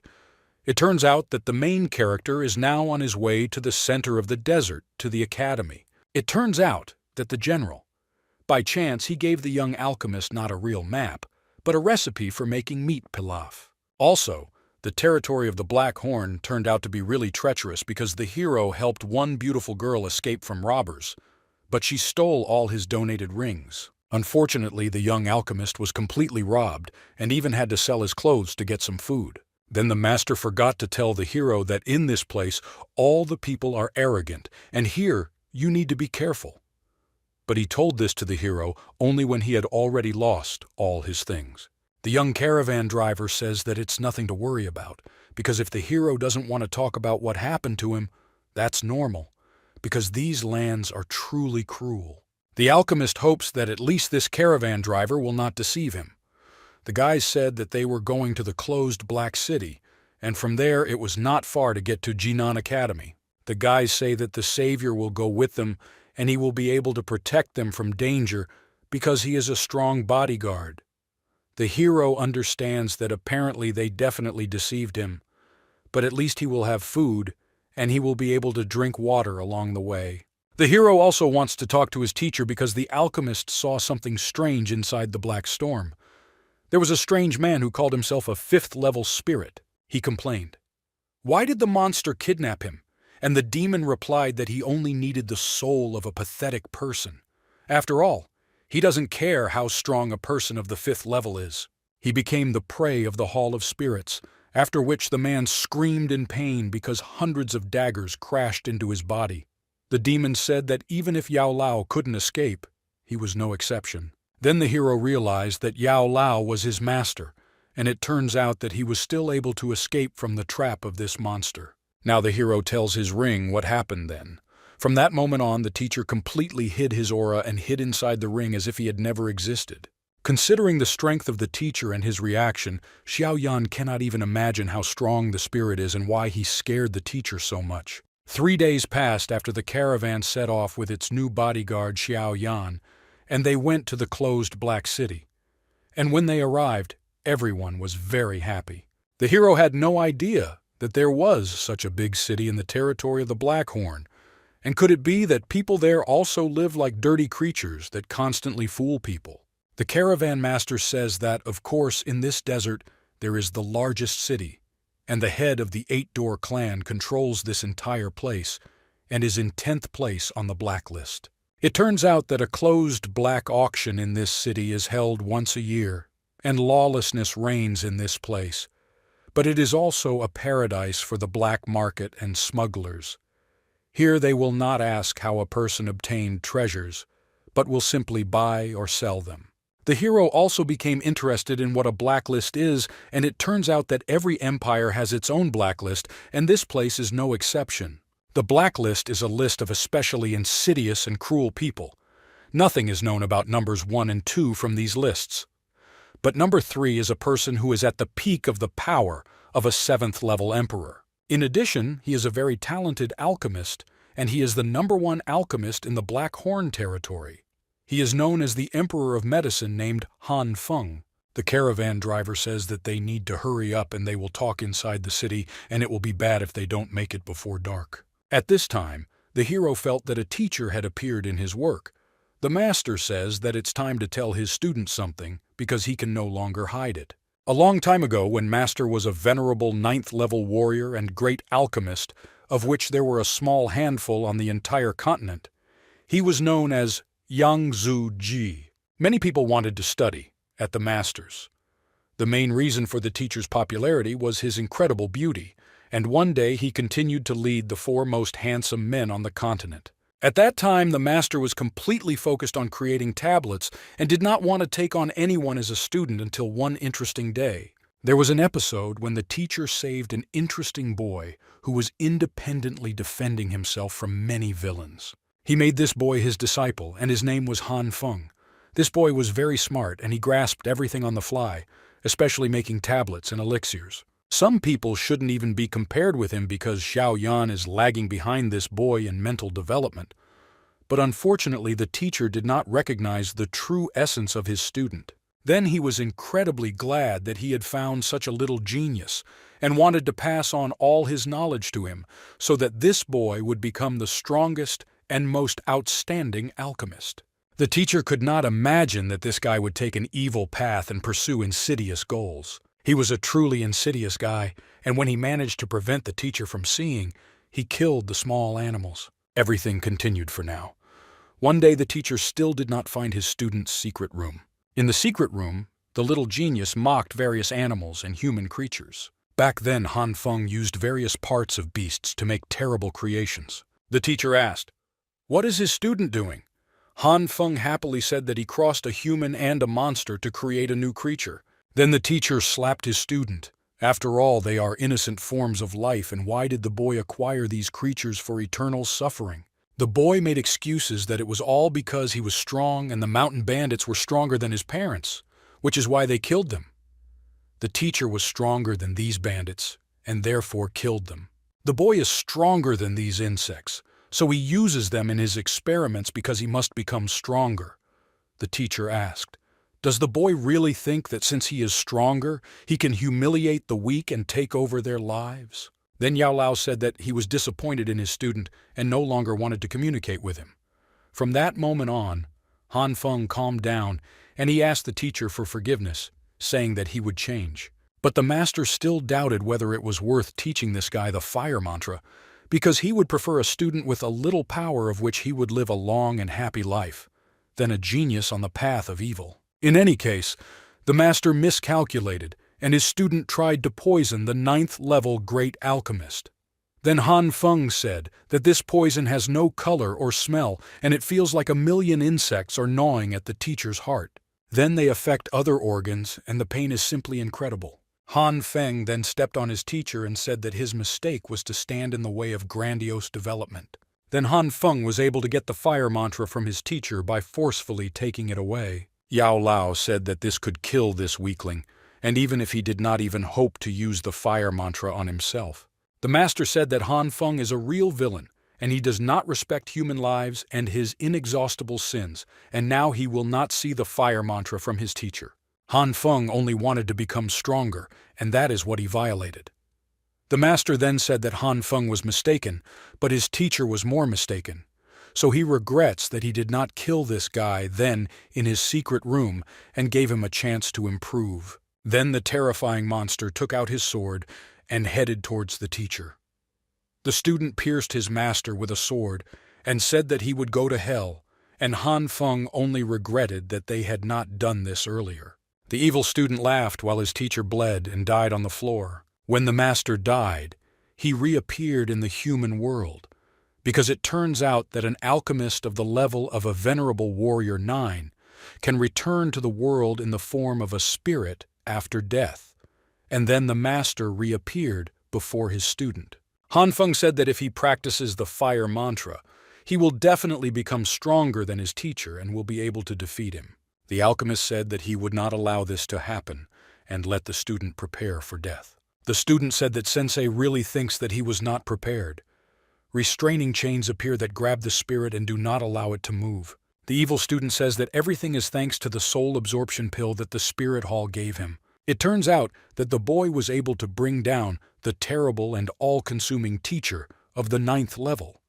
Then the student said that a long time ago he made a deal with the spirit hall for the soul of a 9th level teacher, and he would receive the essence of flame. That day the master risked his soul to get out, and his body was hidden in the ring until he met Xiao Yan.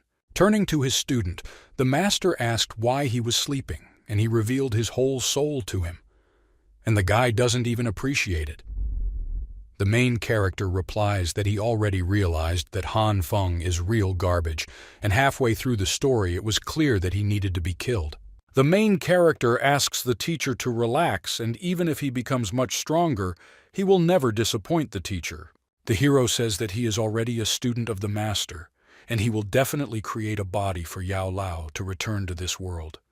Together, they will destroy anyone who harmed the great teacher. The closed Black City is one of the most prosperous cities in the Blackhorn territory, and a closed auction is held every year, and they sell a bunch of different treasures stolen from all over the continent. In this way, people can buy the most precious weapon skill ingredients from all over the continent, and not the most unique goods are also found in this city.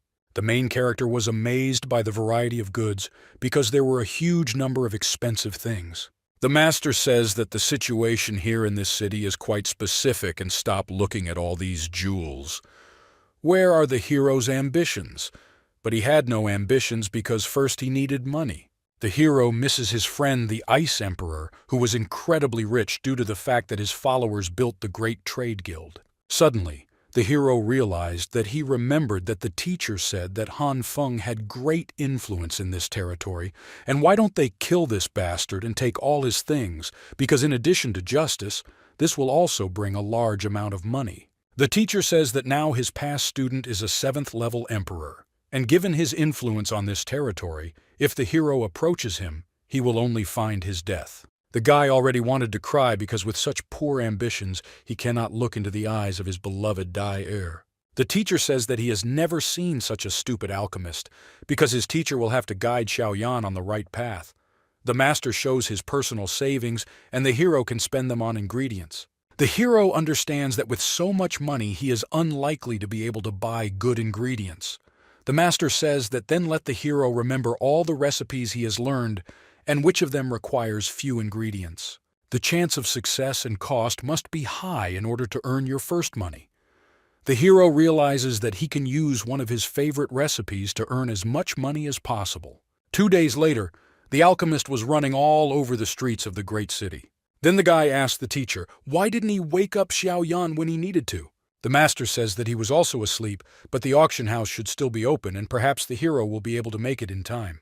The guy ran towards the auction house because he didn't want to sleep through his only chance to get the necessary money. Entering the square before the auction, they understand that this house is much better than the houses of the Midder's auction, and here the hero will definitely be able to get the highest price for his pills. The guard at the entrance told Xiaoyan that he was homeless, and if he didn't have good goods then, let him go. The guy said that he has very expensive pills. Then the guard threw the pills aside and said that they already know homeless people like them who bring their trash. The hero was very serious, and the master said that all these guards are great masters of the 4th level, and will Xiaoyan be able to cope with all of them, because there are many of them. Suddenly a beautiful lady appears nearby and demands that the guards calm down because she can punish them. The girl says that if she had not come, this important guest would not have been able to get through, and he was offered tablets. This is the famous triple seal of the spirit tablet. The guards could not believe that this master had such expensive pills. Xiaoyan thought that perhaps he had met his girlfriend Yaya Fairy. The girl turns towards the guy and says that her name is not Yaya Fairy. After all, they are meeting for the first time and the hero is already showing friendly relations towards her. The girl immediately began to play along with Xiaoyan, but she was very ugly, and the hero was scared when he saw her scary face. The girl says that this alchemist's tablets are simply wonderful, and she asks the guy to wait because she can provide a good price for Xiaoyan pills. The hero was surprised. Is this really the manager of this establishment?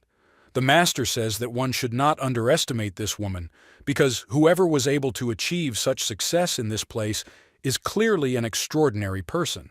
The alchemist decides, after communicating with the head of the auction, to go into the house and see what is happening there. It turns out that the auction house was incredibly large, and there were such large amounts of purchases that it was impossible to imagine that anyone had such wealth. The hero cannot understand what kind of things they buy for so much money. At this time, 3 main factions competed at the auction.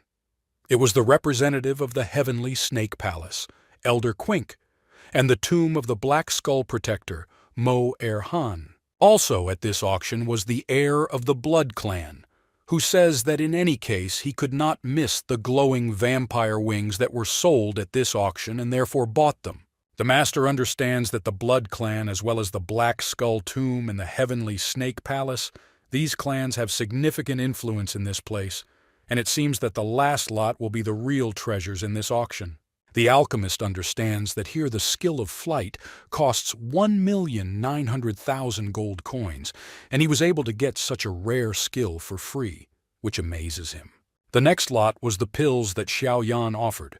These were triple spirit seal pills. People were amazed at the rarity of these tablets. The person who sold these tablets says that they are incredibly difficult to make, and the effect is simply amazing, so he offers to buy these tablets. Only an alchemist with 2 types of flame can produce such high-ranking tablets, and the starting price is 500,000 per pair. People immediately begin to bargain, and the amount suddenly reaches 900,000 gold. The representative of the Bloody Clan offers 1.5 million gold. The master understands that these people from the Jade Snake Palace and the Black Skull Tomb are simply destroying the Blood Clan guy's stock of money because he doesn't know how to bargain at all. The price continues to rise, and the snakes, together from the skulls, continue to mock the Blood Clan. In the end, the gentleman from the Blood Clan offered $2.5 million, and the auctioneer asks who will place the highest bid. The snake said that of course he wants to get these triple seal pills, but she doesn't have that much money, while the skull also says that he's giving up. The auctioneer says that the tablets will be sold to a gentleman from the Blood Clan for $2.5 million gold. The master's servant says that they were robbed because almost all the money was lost. Father also said that the gentleman must get that secret lot for any money, but they will soon not have enough funds. It turns out that the gentleman knew that the snakes and the black skull were playing with him by inflating prices, and he would later give them a real show. At this time, Xiaoyan realized that they were rich because they received a huge amount of money. The master says that this price is quite high, and the heir to the Blood Clan is quite young. It's good that they have nothing else to do at this auction, and the master offers to take the money and leave. It turns out that the next lot was magic rings that were given by Xiaoyan's friends, but they were stolen from him. This is a whole set of things for someone who decided to leave his family and go on a trip. After 15 minutes, Xiaoyan had to pay 300,000 gold to buy back his own rings. The next moment, the auctioneer says that he wants to present the most expensive thing they have today. It turns out that they are auctioning a low-level DI class skill, the path of 3,000 lightning. Xiaoyan has never seen such strong pressure from a skill. People understand that if they learn this skill, they will be able to move at lightning speed. This is an excellent choice for those who like to travel or quickly kill someone and hide from their pursuers. The shareholder doesn't even have time to say the starting price when all the heads of the great clans immediately began to raise the price and ended up at $9.5 million. Xiaoyan would like to see who put this skill up for auction, but the master replies that if the Storm Hall found out about this, they would be very surprised. There is a black seal on the scroll. It was some thief who stole this artifact from the Tempest Hall. Xiaoyan says that it's a pity they can't buy this skill, and will just watch the auction. The shareholder says that he asks for silence, and he asks everyone to remain silent. In addition to this scroll, something else will be sold along with it. According to their experts, this is part of some kind of treasure map. Xiaoyan guesses what kind of card it is, but the auctioneer says that unfortunately, there is not enough information in this card, so it goes as a gift when purchasing this scroll. The main character knows that this is part of the demonic fire-purifying flame map. After all, he had already seen a similar map, Purifying Flame of the Demonic Lotus. This is truly a terrifying flame. They already have 2 parts of the map, and they must get this part in order to find the great treasure. Fortunately, no one knows which card this part is from, so it is given as a gift, and you can try to exchange it with the winner. Xiaoyan definitely doesn't have enough money to buy the scroll. At this time, the great clans were at odds with each other in an attempt to determine who would be able to get this scroll. At this moment, the young master's assistant said that he could not place any more bets. The scroll turned out to be sold by a representative of a celestial snake, who received it for 11,200,000. The bloody head asked his servant to step aside and hit him. The master says that it's good that this particular snake won. After all, Xiaoyan has something in the Heavenly Snake Palace, and it's easier to negotiate there. The hero is asked, "Is this really the same little Qing Lin the teacher is talking about?" Suddenly, a huge cage appears above the arena, which scares all the traders who came here. The guys activate their fighting skills and cannot understand what is happening. The next moment, terrifying guards appear and scare everyone with their terrible blades. The auctioneer laughs and asks everyone not to worry. After all these measures are only supposed to secure the last special valuable lot. Such a valuable item appears at their auction only once every 100 years because it is a very rare item. The main character is interested. What kind of item is this? And the master says that he doesn't care. After all, his friend doesn't have that kind of money anyway. It turns out that they are selling a rank 7 pill called Mysterious Yin-Yang Dragon Pill. Suddenly, the most terrible sound comes out of the tablet, and it's a dragon's roar. The hero asks the teacher to look at this alchemical artifact, while the teacher shakes and says that he definitely did not expect this. The auctioneer says that only 2 people managed to create the mysterious dragon pill, and on their continent, only a few alchemists can create a 7th-rank pill. The materials for this tablet are incredibly difficult to find, and also require a rank 6 magical beast magic core of a dragon class. The auctioneer says that the only person who took such a pill was Gu Ling, who rose above the entire continent. People were horrified because it was Gu Ling who held the title of a venerable level 9 warrior. One day, when Mr. Gu Ling was a level 8 ancestor with 5 stars, he had a fateful battle and ended up being able to kill his enemy. He was very badly wounded and his strength disappeared and no one knew where he disappeared. When everyone was already convinced that Mr. Gu Ling was dead, he returned and there was no trace left of his old wounds, and moreover, he became a venerable level 9 warrior. All this happened thanks to the mysterious yin-yang dragon pill, and this pill can help a person close to death to literally be born again.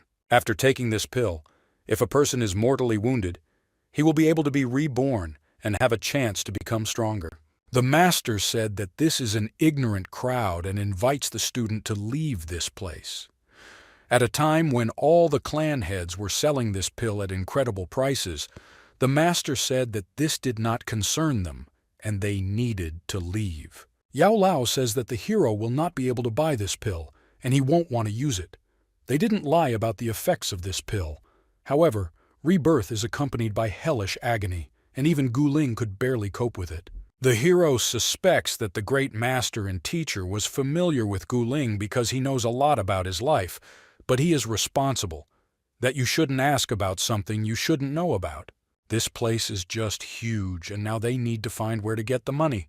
The head of the auction immediately appears and says that Xiao Yan has come first so far. The girl answers the master that, of course, she can help him take the money he deserves for his work. She also wants to show him something interesting, so she takes the guy with her.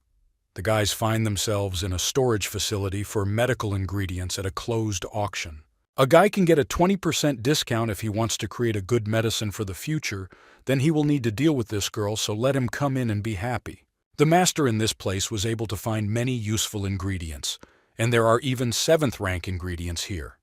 The master tells the hero to quickly buy all these ingredients. After all, they are necessary for the teacher.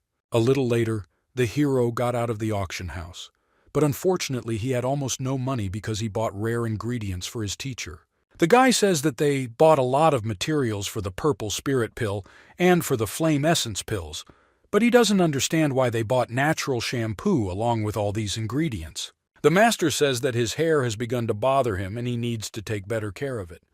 They must also find the auction winner who bought the legendary Thunder Scroll in order to get the card. Xiao Yan understands that from above. Perhaps they would have seen the necessary person, but unfortunately they were not able to consider him from the very beginning.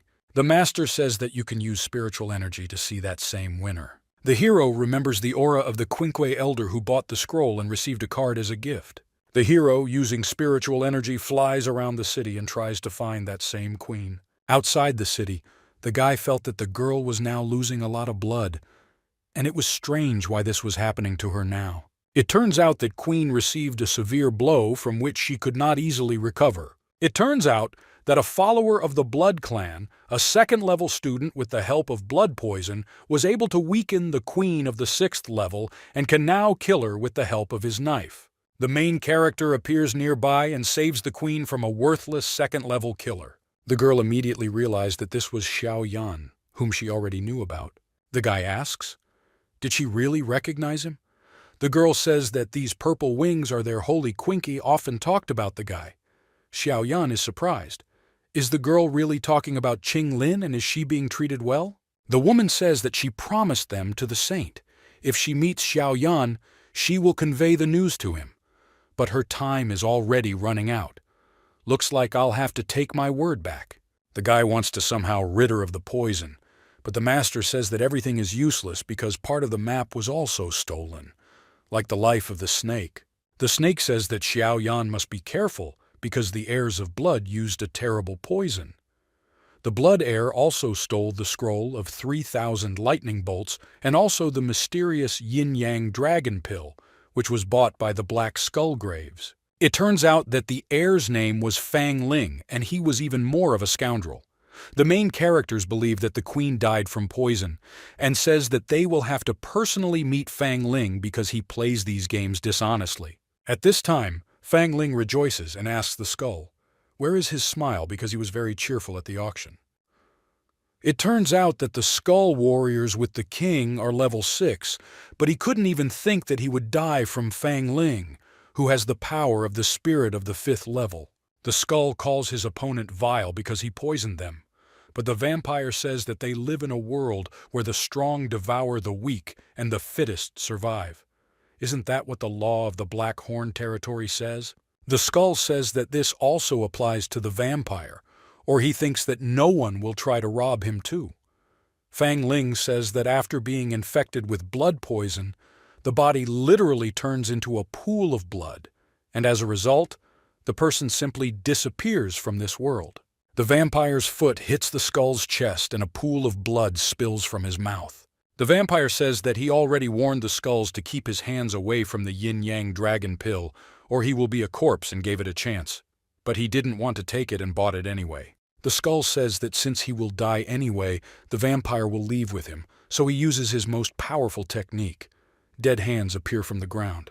The skull warriors decide to give all their spiritual strength to use their joint technique and take the vampires with them. The air became cold and the vampires became afraid. Are they really going to die now? Suddenly, a huge number of terrible spiritual skeletons appear, and the head of the skulls says that his grave will absorb all the killers who decided to poison them. After the battle, the only survivor turns out to be Fang Ling. He was lucky that he had a protective stone. Otherwise, he would have definitely died. The Blood Brothers all died, and the vampire says that they should be proud that they gave their lives for their heir. Fang Ling also takes away the preservation ring of the skull, and now neighboring clans can forget about the path of 3,000 lightning and the yin-yang dragon pill, because all this now belongs to the vampire and the heir of the clan. With the help of this pill, he will be able to go beyond the 5th spirit level, and this will help him. The vampire understands that he will even become the emperor of the 7th or even the ancestor of the 8th, because this is no longer a stupid dream. When this happens, he will personally kill his old father and become the rightful head of the Blood Clan. Suddenly appears and says that this Fang Ling is the worst of all the scum he has ever seen. He dared to poison all the neighbors and steal their purchased things. Fang Ling asked, "Is this guy really crazy? After all, he is a 4th level master and will not be able to harm the heir to the 5th level Blood Clan." Xiao Yan laughs and says that he does not doubt his abilities because he came here to take all these things that he stole from the guys and also his miserable life. The heir of blood decides to poison Xiao Yan with a deadly poison so that he will die forever.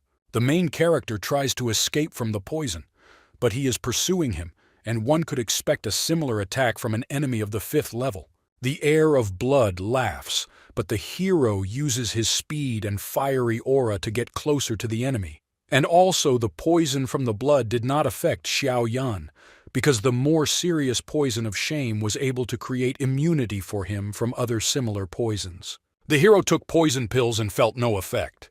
He attacks his opponent with fire. Having attacked the heir, the alchemist discovers that he remained unharmed, and the man says that now the hero will understand the gap between the spirit of the 5th level and the master of the 4th, because he will swat the guy like a mosquito. The hero says that he has a trump and uses 3 mysterious manifestations of divine flame. His first skill is the manifestation of Blue Loto-san.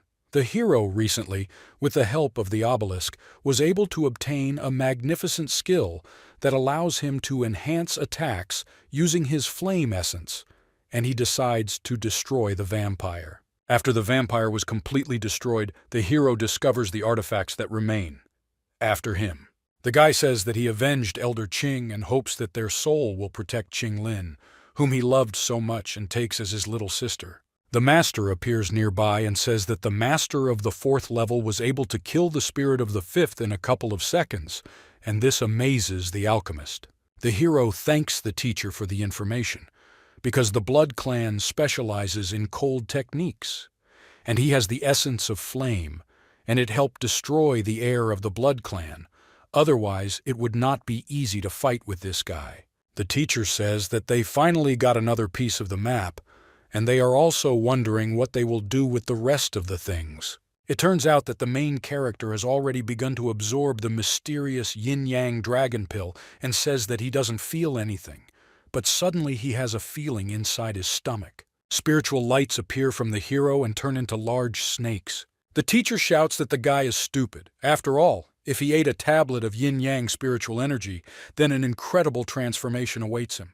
The main character feels a terrible lump of fire approaching his mouth. He can no longer contain it. Real huge dragons emerge from the guy and scream throughout the area. The alchemist cannot believe that he even survived this appearance, and he feels as if there was a real fire inside his body. The hero says after everything that happened, it seems to him that this is some kind of Chinese fake, because he could only scream loudly, but he does not feel that his body has changed in any way. The teacher says that you should not take body pumping for granted. After all, this tablet contained the aura of a dragon. Those who took it have a tiny chance to accept the aura of a dragon and study the roar of a dragon. Now the guys can see how many flying animals the guy was able to kill with his roar. In any case, few are able to learn the roar, and even Gu Ling was not as lucky as Xiao Yan, who was still able to learn this secret skill. The alchemist says that isn't it just enhancing the voice skill? After all, this pill is not worthy of being at the highest rank. The teacher says that the student is stupid because he has already been told that the effect of the pill will appear if he is on the verge of death, but he ate it just like that. Xiao Yan understands that he just wanted to test the skills of his predecessor, and this tablet was created by the one who killed the master, and he ate it so that it would not injure the master with its appearance. The teacher doesn't understand. Did the hero really guess that this tablet was created by Han Feng? He also ate it without thinking how much such an artifact could cost, because this 7th-rank tablet costs millions of gold. The hero tells the teacher that now we need to decide what to do with the path of 3,000 lightning bolts and the glowing wings of a vampire, because it's probably worth returning them to their rightful owners. The master says that these things are stolen, and Xiao Yan will be mistaken for a thief if he tries to return them. Therefore, it is better to keep them and study them. Now they need to hurry in order to get everything done on time, and Xiao Yan agrees with his master. At this time, Han Feng receives a package from Crow and understands that the triple spirit seal tablet was put up for auction. Also, the flame essence aura appeared in the city, and after so many years, Yao Lao finally returned to this world. At this time, the main character was shocked by an incredible large green tree in the middle of a deserted area because he gave shade to travelers. Suddenly the tree turned into a terrible monster and looked at the hero with its terrifying eyes. It turns out that this tree is the spirit guardian of the city that protects it. This tree is called the Tree of the Dead Spirit, which can kill even a 7th-level emperor. A master appears behind the hero who says that he will die here and scares him with blood. Xiao Yan screams and asks the master to stop pretending to be a ghost and scaring him in the middle of the day, because this tree is the most ordinary, and the master just scared his student. After what happened, the hero asks the master if he is sure that these guys will be able to cope with the emperor of the 7th level, and he says that of course they are great specialists. At this time, the huge giant said that the guys who stood in his way needed to leave, but the guys who stood in front of the city said that if a person wants to enter the city, he must register. Then you need to swallow this pill to check their intentions to kill, and there can be no exception to this rule. The swordmaster raised his hand to the city guards and said that he would not swallow the strange pills. The main characters were able to knock the swordsman to the floor, thereby preventing the guards from attacking him. He notices the shape of the people and thinks that they might be students from Jinan Academy. The guys say that everything is correct because this is the closest city to the Jinan Academy, and they were sent to this place by the Academy to maintain order and follow the rules. Xiao Yan was glad that he was finally able to find the guys from the Academy. The guy says that he is a student who took an academic leave 2 years ago. His name is Xiao Yan, and he arrived to study. The guys from the Academy were surprised. Is this really the same Xiao Yan that Princess Daier talks about every day, because they can't believe that such a girl fell in love with such an ill-mannered guy? The hero also said that they may not believe it, but there is definitely information about him at the academy. Jinan's students say that the teacher was thinking about the guy, and during all this time she cried on the sheet with his information or spilled cups. The student sends a signal beam into the air and says that let the teacher come here herself to talk with Xiaoyan. Teacher Ruolin immediately arrives and asks, did they really find Xiaoyan's corpse? The students were surprised. Did the teacher really think that they called her because of the corpse? But Ruolin says that a yellow signal should be sent if they find traces of Xiaoyan, and a green signal if they found him. And a red signal means that they found a corpse. The guys say that they were only given red flyers. It turns out that the instructor landed straight on Xiaoyan, who gave up under her animal. The teacher says that the hero returned just in time and takes him with her to return to the academy where everyone has already been waiting for him. The teacher says that today the registration for the internal competition is coming, and it was the girl Dai-Er who said that Xiaoyan would definitely come, so she registered him. The hero understands that apparently Dai-Er felt in her heart when he would come. The teacher says that the hero is in vain rejoicing because he needs to show up before the time for registration is over. And for his sake, Dai-Er promised to fight anyone who tries to get through before Xiaoyan. Therefore, the entire academy is waiting only for the main character. The guy couldn't believe that his beloved. Now for his sake, he is fighting against the entire academy so as not to let anyone in. People from all over the academy tried to get to the registration, but the stubborn girl explained that her brother Xiaoyan had to register first, so she would not let anyone in.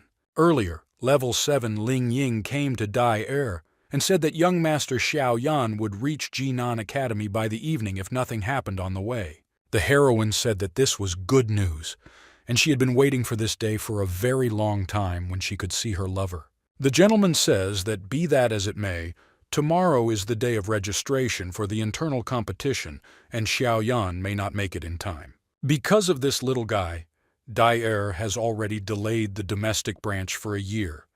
And will she really miss this year too? The girl replies that this is only a matter of a couple of hours, and she must enter this place with Xiaoyan. Until the alchemist shows up for the competition in the internal branch, it will not end, and the girl will keep people. One of the teachers says that Dai-Er is talking nonsense because she is a very talented student, but her actions go against the rules of the school, and no one is going to put up with these. The girl apologizes to the great elder because she realizes that she is behaving impudently and agrees to accept any punishment later. If anyone is unhappy with what is happening, they can fight with Dai-Er, but she still asks to wait for Xiaoyan until he arrives. The teacher says that he admires the student's courage, but he cannot allow her to ignore the rules, so he enters into battle. All the people nearby felt the power of the great teacher, who surprised even Dai-Er with his strength. The man says that if her intention is strong, then she can also withstand his attacks. People were surprised. Is it possible that a great elder who has an ancestor level of 8 will challenge a grand master of the 4th level to a duel? The man says that if the girl can block 3 of his attacks, then he will let the girl do whatever she wants. But if she can't, then no matter how talented she is, she will be expelled along with that strange Xiaoyan. One of the girls was very unhappy that the teacher and great master was really going to kick Dai-Er out of this place. The girl asked her grandfather because he, the rector, would allow the teacher to kick out Dai-Er. The vice-rector says that they will see. How will events develop? After all, every year at this academy, everything repeats itself. But now something new is happening. Dai-Er agreed with the great elder because he always keeps his word. The girl who watched Dai-Er understands that for the sake of Xiaoyan, she is ready to further lose her education at the academy. The girl looks at the Grand Master of the 8th level and says that she is waiting for his attack. The master decides to attack the student and shows his first attack, saying that she is brave. The girl uses her defense to fend off the teacher's attack. Dai-Er's defense cracks apart after the teacher's attack. The girl still holds on, even though she was a little wounded, and asks the teacher to continue.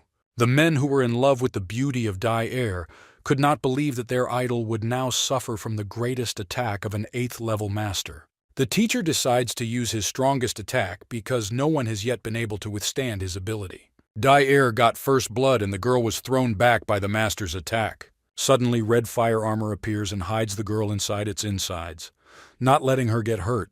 Xiao Yan appears nearby, who takes the girl by the waist and moves her towards him, saying that they have finally met. The alchemist apologizes for making her suffer, and he wonders whether the girl is angry with him or not.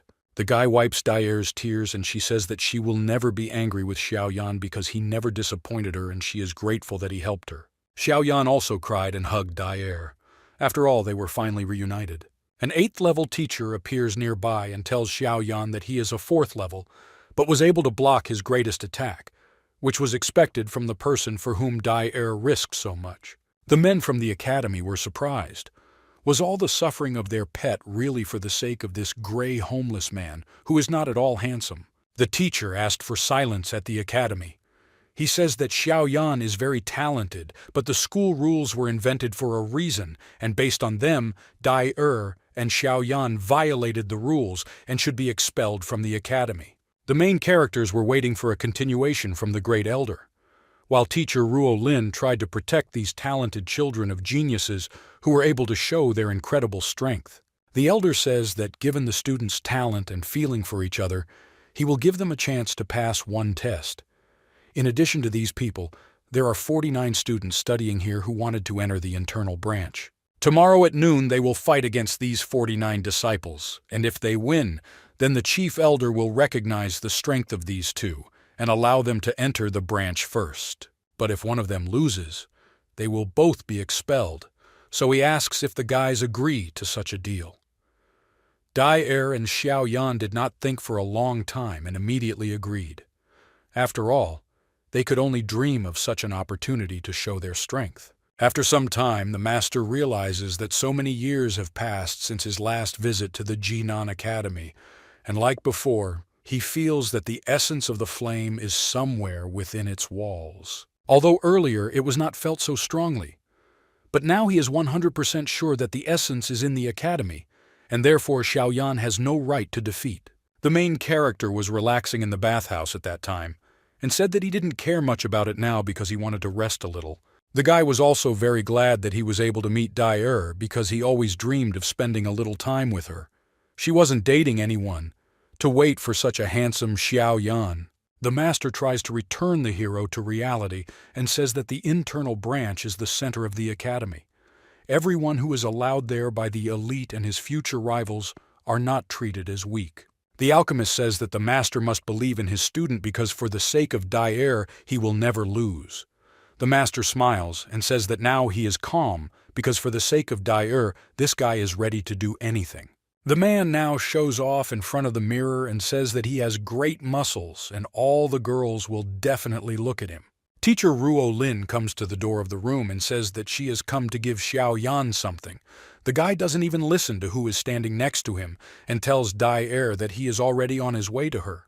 The girl wanted to give Xiao Yan the academy card, but he immediately ran headlong to Dai. After 15 minutes, the alchemist became lost without a map of the academy. Behind us is a strange guy who says that the new guy turned out to be a real idiot. The guy smells the white flower and says that a guy like Xiao Yan is not worthy of the goddess Dai. The main character says that it doesn't matter whether he is worthy or not, because this should be decided by Dai. Apparently this guy is her classmate since she allows him to call her by name. It turns out that this guy is the captain of the cover squad of the goddess Dai. His name is Bai Shan. The goddess Dai belongs to all these guys who appear from everywhere and will not allow her to be assigned to any one person. Bai Shan attacks the main character and says that he is not even worthy to stand next to her. The alchemist easily resists the pressure of the academy students who did not expect that one person could defend himself so strongly. The hero used a hidden red mist to hit the guys and make them lose their vision and orientation in space. The hero flies away from his rivals who tried to detain him. Dai was already waiting for Xiao Yan. The hero understands that with the help of flight he was able to find the place and was not even late. The hero asks how long his friend has been waiting for him, and Dai says that time flies very quickly when she thinks about Xiao Yan, and today he is very handsome. Xiao Yan says that he is not always so handsome. He also wanted to give something to Dai. He shows smoke bombs against perverts after all. They are made with a dash of chili pepper. If some strange person in a white uniform starts pestering her, then she can just throw these bombs and get rid of the pestering people. And the guy also shows a medical plaster because it can help with a cut. The hero doesn't want Dai-Er to get hurt because of him, otherwise he will be upset. After all, Dai-Er has the most tender and best face in the world. The heroine was incredibly pleased with the attention of her lover and could not restrain herself, so she smiled at him sincerely. The girl extends her hand to her friend and asks if he can accompany her. The guy would consider it an honor to accompany his princess. They go to the mountain together, and Dai-Er will tell you that they have arrived at their place. The hero says that from this place you can see not only the entire academy, but also part of the peaceful city. This is the secret place of Dai-Er, and all these 2 years she looked towards the empire from here every day and thought what Xiao Yan was doing now. Sometimes she thought that the hero would forget about her.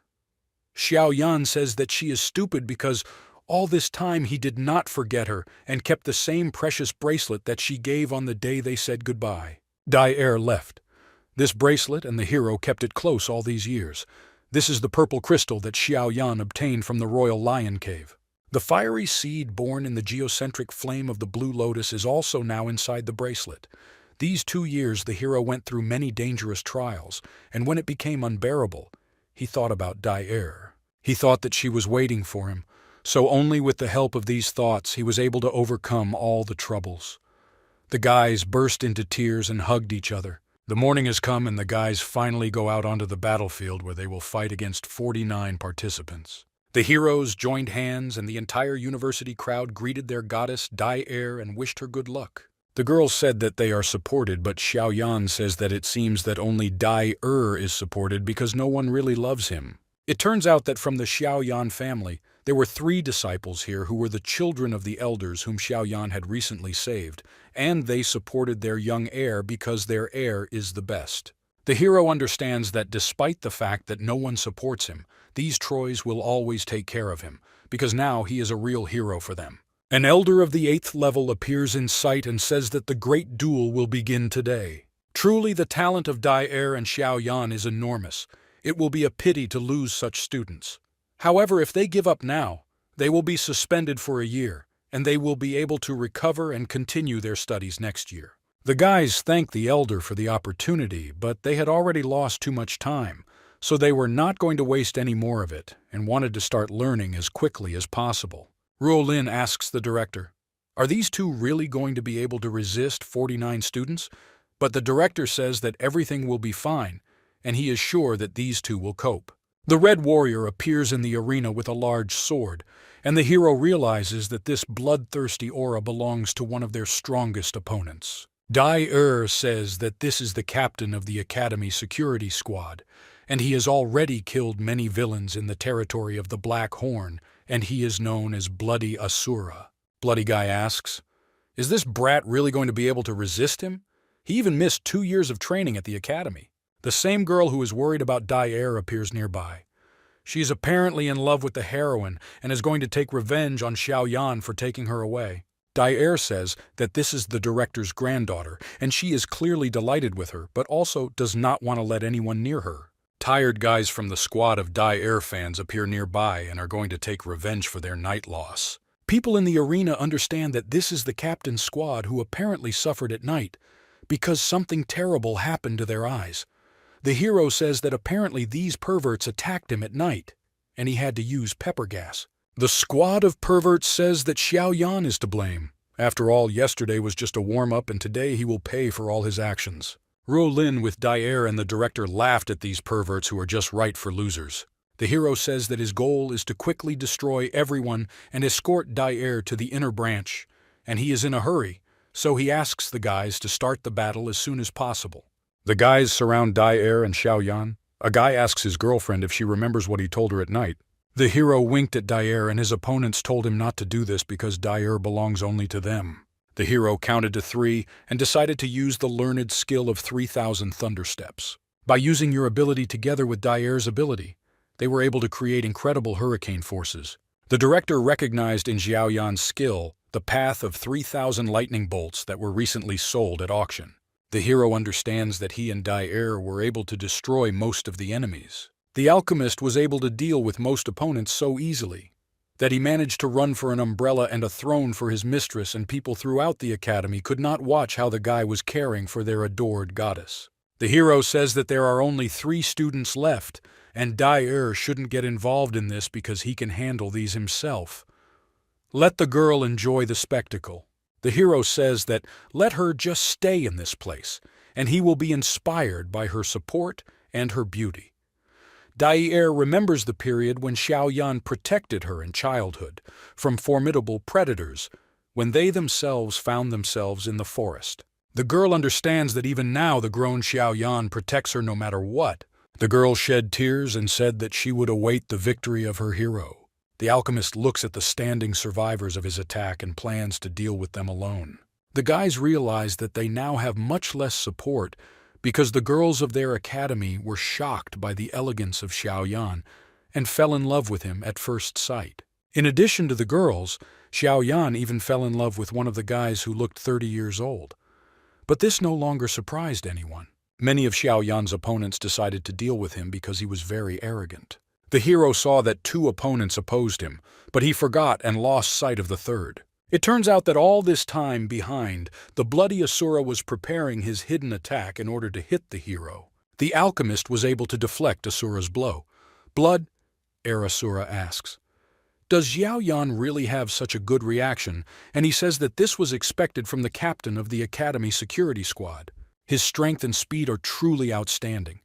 Unfortunately, the attacks are too bad, and the hero can easily deal with Asura if he were to fight him one-on-one. All 3 of the guys attack the alchemist, but the hero is not going to fight with an ordinary sword using his skills. Using the flame-dividing wave skill, the hero attacks all his opponents. The guys did not expect such a serious blow, therefore they could not escape in time. Asura was too close to speak. Does Xiaoyan really have no more trump cards? The main character's opponent takes the sword away from him and the guy remains. No weapons. The guys surround the hero and say that now he is 1 against 3. And even without weapons. Ruolin asks the director if this guy can withstand these guys or using local attacks. The director says that this guy must show his true strength in order to survive. The hero understands that he is not in the best situation, because the attacks of the joint 3 opponents cause him a lot of damage. Apparently, the head of the level 8 school, the elder, wanted the hero to understand something from his beating, but he is not going to just endure it and decides to use his powers. The main character reveals his flame essence and decides not to use childish techniques anymore. He didn't want to use flame essence, but his opponents didn't give him a choice. After all, when he released the essence of flame, the battle would end very quickly. The director's granddaughter says that there is no word surrender in her dictionary, and she swings her weapon to hit the hero. Suddenly the guy felt some strange feeling, and at that moment he was just hit by the whip of the director's granddaughter. The crowd couldn't believe how it happened, and even Dai was surprised. Why didn't her lovers shy away? The 3 attackers could not understand how such a simple attack went through, while the hero felt that a change was taking place in his heart. Ruolin cannot understand what happened to Xiaoyan, and at that moment the hero realized that he felt a breakthrough. At this time, the guys from the Xiaoyan clan understand that he is going to break through to the next level during the battle, but this can be dangerous. The hero understands that his previous battles spurred the circulation of energy in the body and brought the time of breakthrough closer.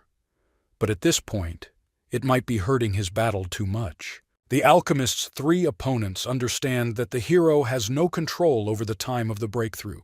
If he is interfered with now, his tendons will not be able to withstand it, and his body will rupture, and this will be a terrible death for the upstart. The guys attack Xiaoyan because they understand that by killing him, they will definitely protect their beloved Dai. The chair on which Dai was sitting crashes into one of the perverts, and she asks how they dared to act so low. The girl stands in defense of her lover and says that these stupid people want to attack the alchemist during the breakthrough. After all, they must show at least a little of their mercy in front of such a glorious warrior. At this time, the hero mentally tells his beloved that he is now having a breakthrough and asks for a little time.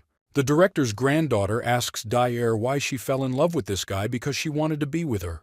The director could not understand why his granddaughter turned out to be a lesbian because he did not expect this at all. Suddenly, the director's granddaughter quarreled with Bai Shan, who also loved Dai. The captain of the city guards asked the two perverts to shut up.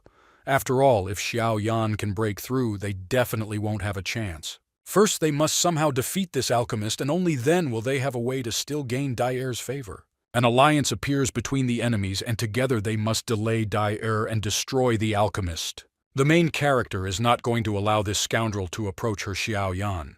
She uses 3 grams of palm, and this ability will hit all opponents combined. Fiery palms appear from the sky and strike the girl's opponents. The guys can't believe that Dai has such a strong ability. What can be an area? At this time, the captain of the city guard approaches the girl and was easily able to dodge the girl's attack.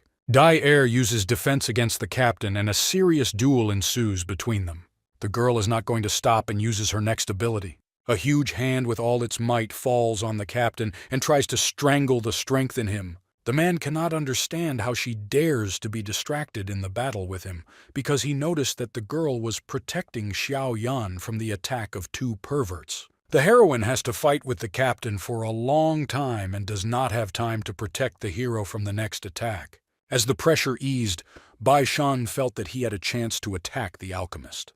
The man was able to reach the main character and points a spear towards him to pay for his love. Dai doesn't have time to do anything. In addition, how to protect the hero with your body and drops of the girl's blood fall on the main character's face. Everyone in the room is surprised. Did the pervert who loved Dai hurt her? After all, they didn't expect this. The pervert tries to apologize and is shaking all over with fear because he didn't want to hurt the girl until she bleeds. Dai says that when she was little, Xiao Yan always took care of her, and one day he almost fails to protect her. So she owes her life to this man and will protect him to the end. Now she will stand to the end, protecting the guy no matter what, and she will give her life to save him from the attacks of these people. The captain understands that in this battle he will be stronger than Dai. If she surrenders, he promises that he will not touch Xiao Yan. The heroine says that unfortunately for the guard, she has greater strength and her eyes light up orange. People in the stands are surprised where this terrifying force comes from, and the girl says that she will definitely win this battle. Xiao Yan appears nearby, who is still able to break through to the next level and stops the girl, saying that she can calm down. The guys understand that now they have lost because they definitely won't be able to cope against the evolved Xiao Yan. The girl was surprised whether the alchemist could already cope. The guy sees that there is blood on her shoulder, and apparently the girl had a hard time, so he asks to leave these scoundrels to him. The Dai fans shouted for Xiao Yan, who had completed the breakthrough, to punish the scoundrel who had injured their goddess. After all, they simply adore her. The city guard says that he's had enough, and why all these explanations? Because he needs to focus on the battle. The director's granddaughter says that Xiao Yan is a wimp and stop hiding behind Dai's back and let him come here to die. The hero understands that he once promised himself that he would protect his beloved, and her every day would be filled with happiness. But if someone hurts her, the hero will punish this scoundrel. The hero promises that he will put an end to these scum and make them pay for Dai's injury 1,000-fold. The pervert says that Xiao Yan talks too much, and they will see how the Grand Master of the 4th level with 6 stars can defeat them. The hero says that the 3 mysterious manifestations of the divine flame are his best ability, and he will now show his enhancement. People in the stands understand that this boy's aura definitely cannot belong to the 4th level, and he was clearly able to reach the 5th level because his strength is simply incredible. Ruo Lin tells the director that he is not doing this to win. The elder says that this is incredible because the return from such a technique will also be huge, because this is no longer like a school competition. The hero says that all this is to protect Dai, and he will show that she cannot be hurt. The pervert shouts that the secret technique that increases Xiao Yan's strength was clearly from the fire tribe, but still, he is sure that the hero will not be able to withstand the 3 strongest warriors of the academy. The alchemist attacks his opponent, but he dodged, and he understands that next time he will definitely not miss. The girls in the arena supported their new favorite, while the director's granddaughter understood that now the strength of this opponent was equal to level 5 with 2 stars. The city guard laughs at Xiaoyan and says that his interest in this battle has increased. After all, they can no longer retreat, and if the guys don't want to embarrass themselves, then let them use their strongest techniques. The guys decide to show everything they are capable of and activate their most mysterious and best abilities that they might not have shown before. The alchemist says that it will be useless because he will now show his second flame. The guy attacks the guys with his two lights and shows his true strength. The fierce flame of the awakened lotus has incredible power. The people in the stands were shocked by the energy that came out of this guy. A scorched field appeared around Xiaoyan and Dai where the earth was not even preserved. The alchemist's opponents were buried in the ground and lay unconscious, unable to rise. The pervert was the first to wake up and ask what this guy wants to do with him. After all, he has already lost. The hero rubs his fists and says that he wants to take revenge for Dai because he injured her shoulder. The director's granddaughter can barely stand on her feet and says that she cannot accept defeat. She says that Xiaoyan can hit her, but she only asks her not to hit her in the face. The girl shouts that she really likes Dai and she cannot give this beautiful girl to such a homeless person as Xiaoyan, but the alchemist is not going to just leave it like that and slaps the director's granddaughter. The hero says that this girl is stubborn as a sheep, and it was time for her to wake up long ago, because making a loved one suffer is not what is called an expression of love. The director's granddaughter looks at the bloody wound of her Dai whom she loved so much, and realizes that she was with those people who hurt her. The girl falls and bursts into tears, saying that she didn't want this and asks for forgiveness. Dai appears nearby and says that she will not hate this girl because Rita, the director's granddaughter, will always be her best friend, and therefore she asks her to stop attacking Xiaoyan. The girl stopped crying and agreed because she would only agree to forget Xiaoyan for the sake of Dai. The hero notices that the city's bloody guard was nearby and whether he can accept Xiaoyan's superiority over him. Bloody Asura laughs and says that he Wu Hao never gives up so easily, and in any case he could not imagine that he would meet such a talented person as this young alchemist. It will be necessary to repeat the battle, but still, he Wu Hao recognizes Xiaoyan as the strongest. The competition of 2 against 49 ended with the complete victory of Xiaoyan and Dai and now the entire academy welcomed its best students. The elder of the academy announces the winners and congratulates them on being admitted to the internal branch. The hero suddenly felt that his strength had left him and his beloved tried to hold on to her boyfriend while he fell to the ground. When the hero passed out, he dreamed of an episode with Dai who was very grateful that he decided to save her. She asks, "Is it possible to reward Xiaoyan for the support he provided?" The guy was very happy and decided to kiss her. When Xiaoyan woke up, he saw the teacher in front of him, and he was very surprised that he almost kissed him. The master says that after the battle, the hero fainted, and he slept for 1 day and 1 night. Also, the master does not understand. Why did the hero use 3 mysterious manifestations of divine flame immediately after the breakthrough? Because his body could not withstand such energy, so he passed out. A girl comes into the room and asks, has her friend really woke up, and he shows that he is full of strength and says that he is now just stretching his muscles. The girl tells the alchemist that he looks very energetic and now she will be calm about his health. The guy asks her to relax because next time he will be more careful. The girl takes the guy by the hand and explains that she understands everything, and he used his power for her sake. But she doesn't want Xiaoyan to expose himself to such danger and asks him to be careful. The guy's friends break into the room. They say that it's time for Xiaoyan to wake up because his new life at the academy is beginning. The heroine says that she just came to the guy and he recently woke up. Still, the party is starting soon, so they ask the alchemist to hurry up. It turns out that the party was held in honor of the transition to the internal branch. Xiaoyan was called by his friends to treat him with some goodies. The director danced karaoke and said that his academy is the best and he himself adores it. The alchemist does not understand what is happening here, and Dai says that every year. After moving to the internal branch, the academy throws such lavish parties. Suddenly a bloody blade moves up to the hero's face and Wu Hao is asked, has he really decided to show up here? It turns out that Bloody Asura decided to share the apple that he peeled on his blade and shows the guy his subtle ability to control the sword. The hero understands that there are a lot of strange personalities in this place, but he is glad that he was recognized and now he has many interesting friends. After talking with the guys, the alchemist invites his friend to leave this place for a secluded place. While the guys were leaving, Xiao Yan heard the conversations of ordinary guys at the academy who said that a new interesting book about Xiao Yan had been published.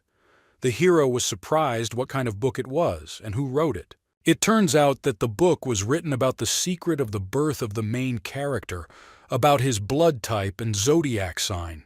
The book was written about the secret of the hero's growth, and he understands that someone decides to simply make money from fictional stories. The guy shows where he bought the book, and the hero sees a bespectacled entrepreneur who makes money on the protagonist's personality. This businessman says that the price for the book is simply ridiculous, some 100 gold, and let the guys rush to buy it because it will cost much more later. Now, you can find out the main secrets of Xiao Yan's development.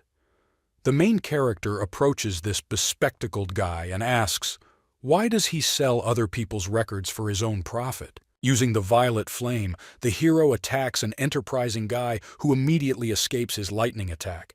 The businessman says that he is surprised that Xiao Yan even decided to use fire against him, because now he will show what the fire tornado technique is. The hero says that this pitiful technique is not worthy of his gaze, and he will show the real power of fire. The hero creates an incredibly powerful explosion from which the enterprising guy steps aside. The businessman says that such an attack was expected from the person whom the elder invited to the alchemy faculty because his flame control skills are simply amazing. The hero is surprised. Was this businessman checking him out? The man replies that this is not true because his name is Lu Mu of the alchemical faculty, and at the same time he is the head of the messenger of the alchemist. Lu Mu says that he is always ready to help his brother-in-law. It turns out that this guy is surprised that Xiao Yan's cousin, Xiao Yu, didn't tell about the identity of this bespectacled guy. Xiao Yu says that this guy should not tell any nonsense because her patience is already running out. Xiao Yan asks Xiao Yu why she reacts so strongly to this guy. Lu Mu says that he even has evidence of their love and shows a photograph in which his cousin's face was pasted onto the photograph. Ruolin calms the guys down and says that now there will be a speech from the director and they need to listen to him. All the students of the academy are peacefully awaiting the speech of their director, who begins to talk about moving to an internal branch where the guys will work and develop together. The director also says that they have the 5 best students and that's it. They receive a special reward, so Zhao Yandai or Bloody Asura, the director's granddaughter, and the pervert will be able to gain secret access to the library. The main character hopes that he will have a romantic scene in the secret library with Dai Er, but they will still see what happens there. Rita asks her grandfather, will he really take them to the secret library? But they came to the regular library of the academy, and why did he deceive them like that? The director says that Rita will not be able to count on the support of her grandfather in the internal branch because now she is considered a genius. But there she will have to work in a team. The hidden library is a place where the treasures of Jinan Academy are collected, and every year only the 5 best students based on the selection results can enter it, and in it they can find something important that will help in further development. The director opens the entrance to the hidden library. The guys were shocked that the entrance to the secret library looked very old and abandoned. Entering the portal, they found themselves in a completely different world, which was not similar to the place where they had been before because in this world there were flying islands. The hidden library really holds many secrets, and the guys were amazed by its greatness. The teacher says that he brought the 5 best students of this city from the external branch and asks the elder to open the gate. A voice inside the library says that this time they were late. Friends are surprised. Is there really anyone else in this place? In the world of the library, 2 elders appear who looked like yin and yang. The hero understands that he did not notice the appearance of these elders, and they also did not feel their aura at all. The elders say that this is the best 5 of their year. These students seem stronger than last year's, so they won't waste time. A spatial passage opens so that students can get into the storage facility, which looks like a mirror. When the spatial transition opens, the main character protects his beloved from a strong gust of wind. The guys understand that the spatial door itself is a powerful barrier left by their ancestor hundreds of years ago, And without the help of these two elders, even an 8th-level ancestor will not be able to enter the library. The dimensional door will determine the student's abilities and send him to the required section of the library. The granddaughter decides to try it out first and tries to go into the library.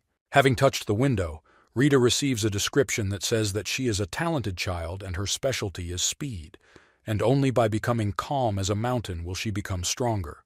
So the library sends her to Zone 5. Bloody Asura tries next, and the window says that this is a talented child. The killer instinct is too strong and he should tame his sword, and he will definitely succeed, so he is sent to Zone 7. A pervert wants to get in next, and the mirror tells him that this talented child is too narrow-minded and has terrible manners.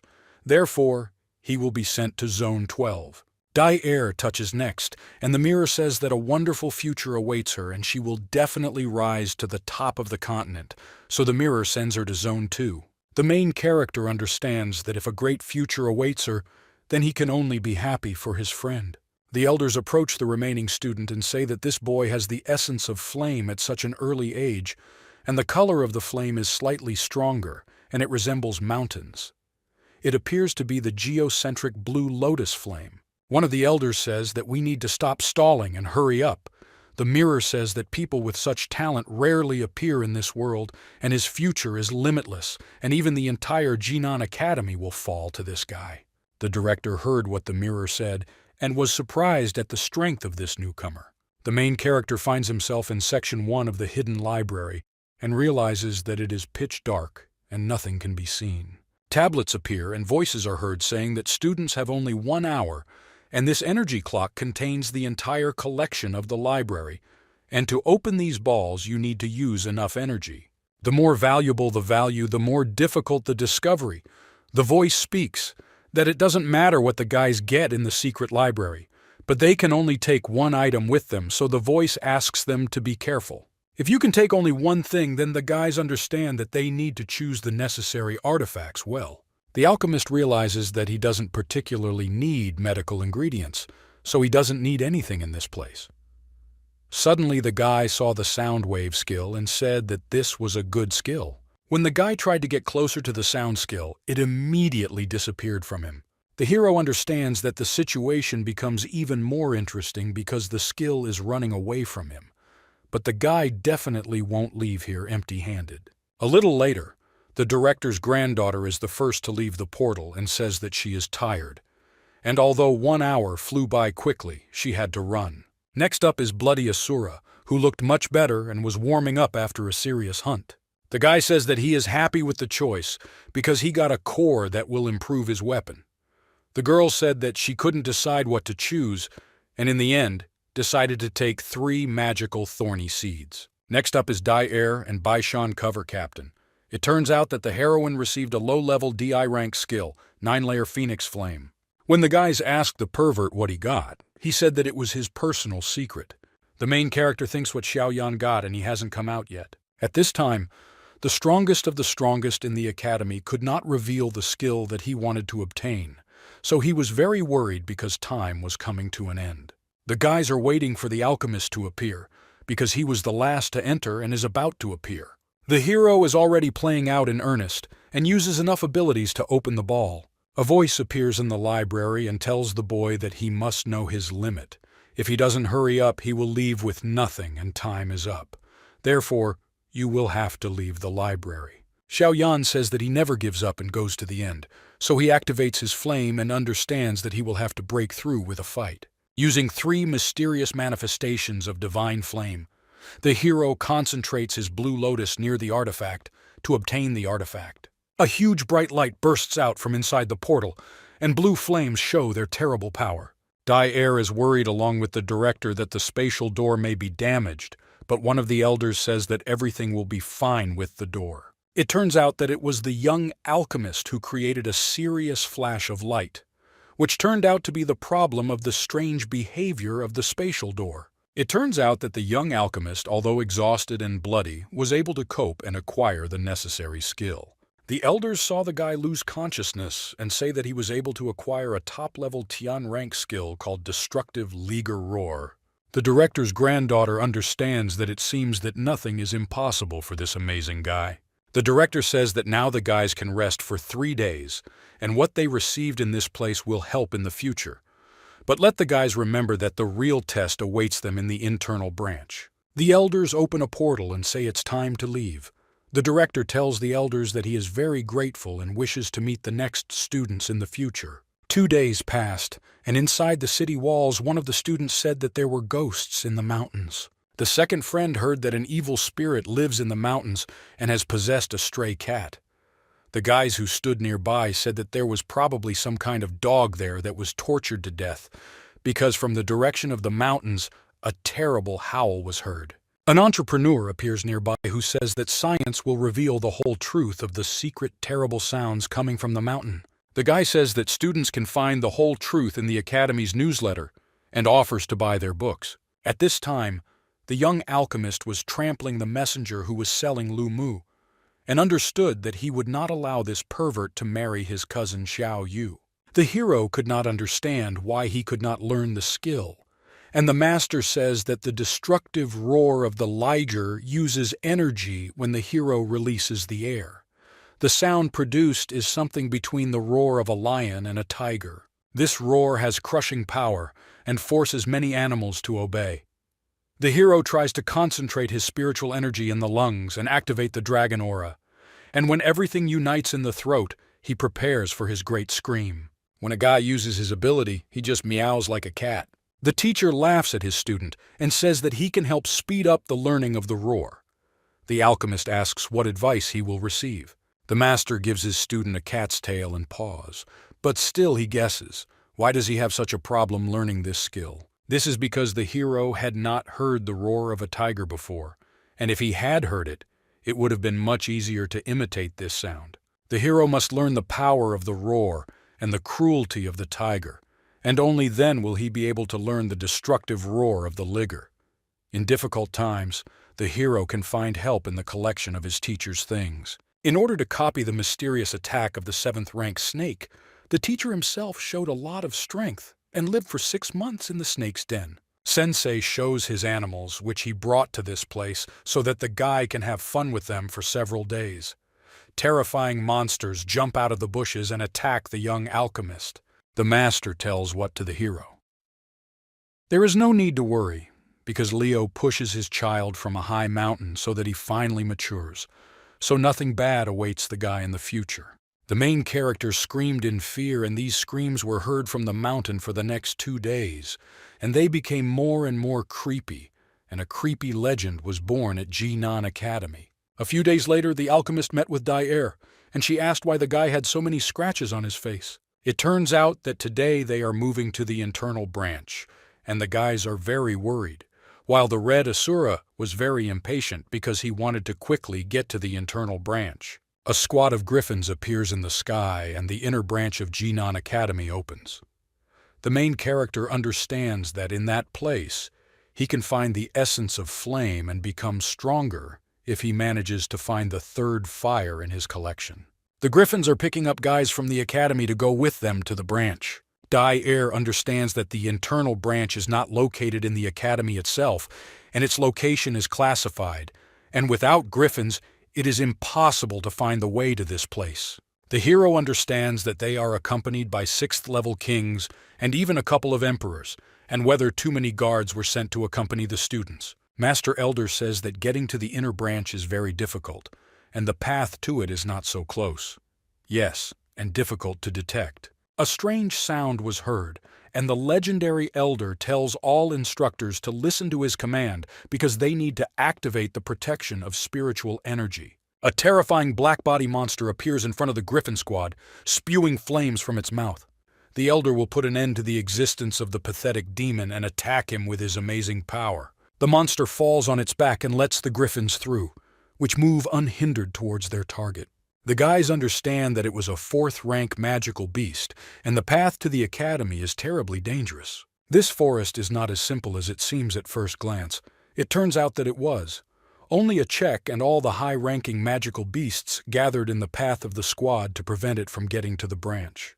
The director asks his students to relax because with their protection they will be safe. The great elder laughed and said that no one was safe now, And at that moment, the students were surprised to see a terrible sight. It turns out that the guys flew up to a kilometer-long waterfall, the noise from which they heard from afar, and the griffins immediately went inside the waterfall. Once in the water, the students were scared and did not understand what they needed to do. At this time, one of the groups searched the bedridden students of the academy and took out their cards. One of the 6 told the boss that he was able to find these cards. It turns out that these are cards of pure fire. The boss was glad that they were able to get these cards, while the wounded soldiers said that these guys would pay for everything. The boss says that these naive newcomers always look intimidating until they are beaten. They themselves took part in a game where the strong devour the weak. The boss looks around and sees flying griffins from above, realizing that a new batch of sheep is approaching them. They throw cards on the floor and say that they need to walk around to look at the delicious new ones. At this time, under the waterfall, students ask what this place is and where the griffins went. Looks like you'll have to use your feet to get to the internal branch. The director says that the guys have already walked part of the way, and after passing through these caves and forests, they will find an internal branch. The director says that there is a magical forest not so far away, but there are no magical animals here. But the last test on this path awaits them, which will be much more difficult. The elder tells everyone to be quiet, and he gives everyone cards that they even have to keep to themselves. Students catch cards that fall into their hands. They must hold cards of pure fire in their hands, and the number on them shows the amount of fiery energy. These cards are very important in the internal branch, and hunters are hiding here who will try to attack the students and take away the fiery energy. Hunters will use any tricks to steal fire energy. All the guys have to do is not to lose to the hunters as quickly as possible. If they reach the internal branch, the greater the reward. The guys understand that this task is easier than ever.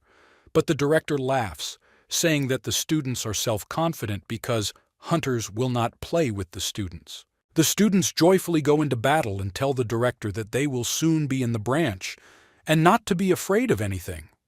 The main character goes out with his girlfriend, and they realize that hunters are hiding throughout the forest.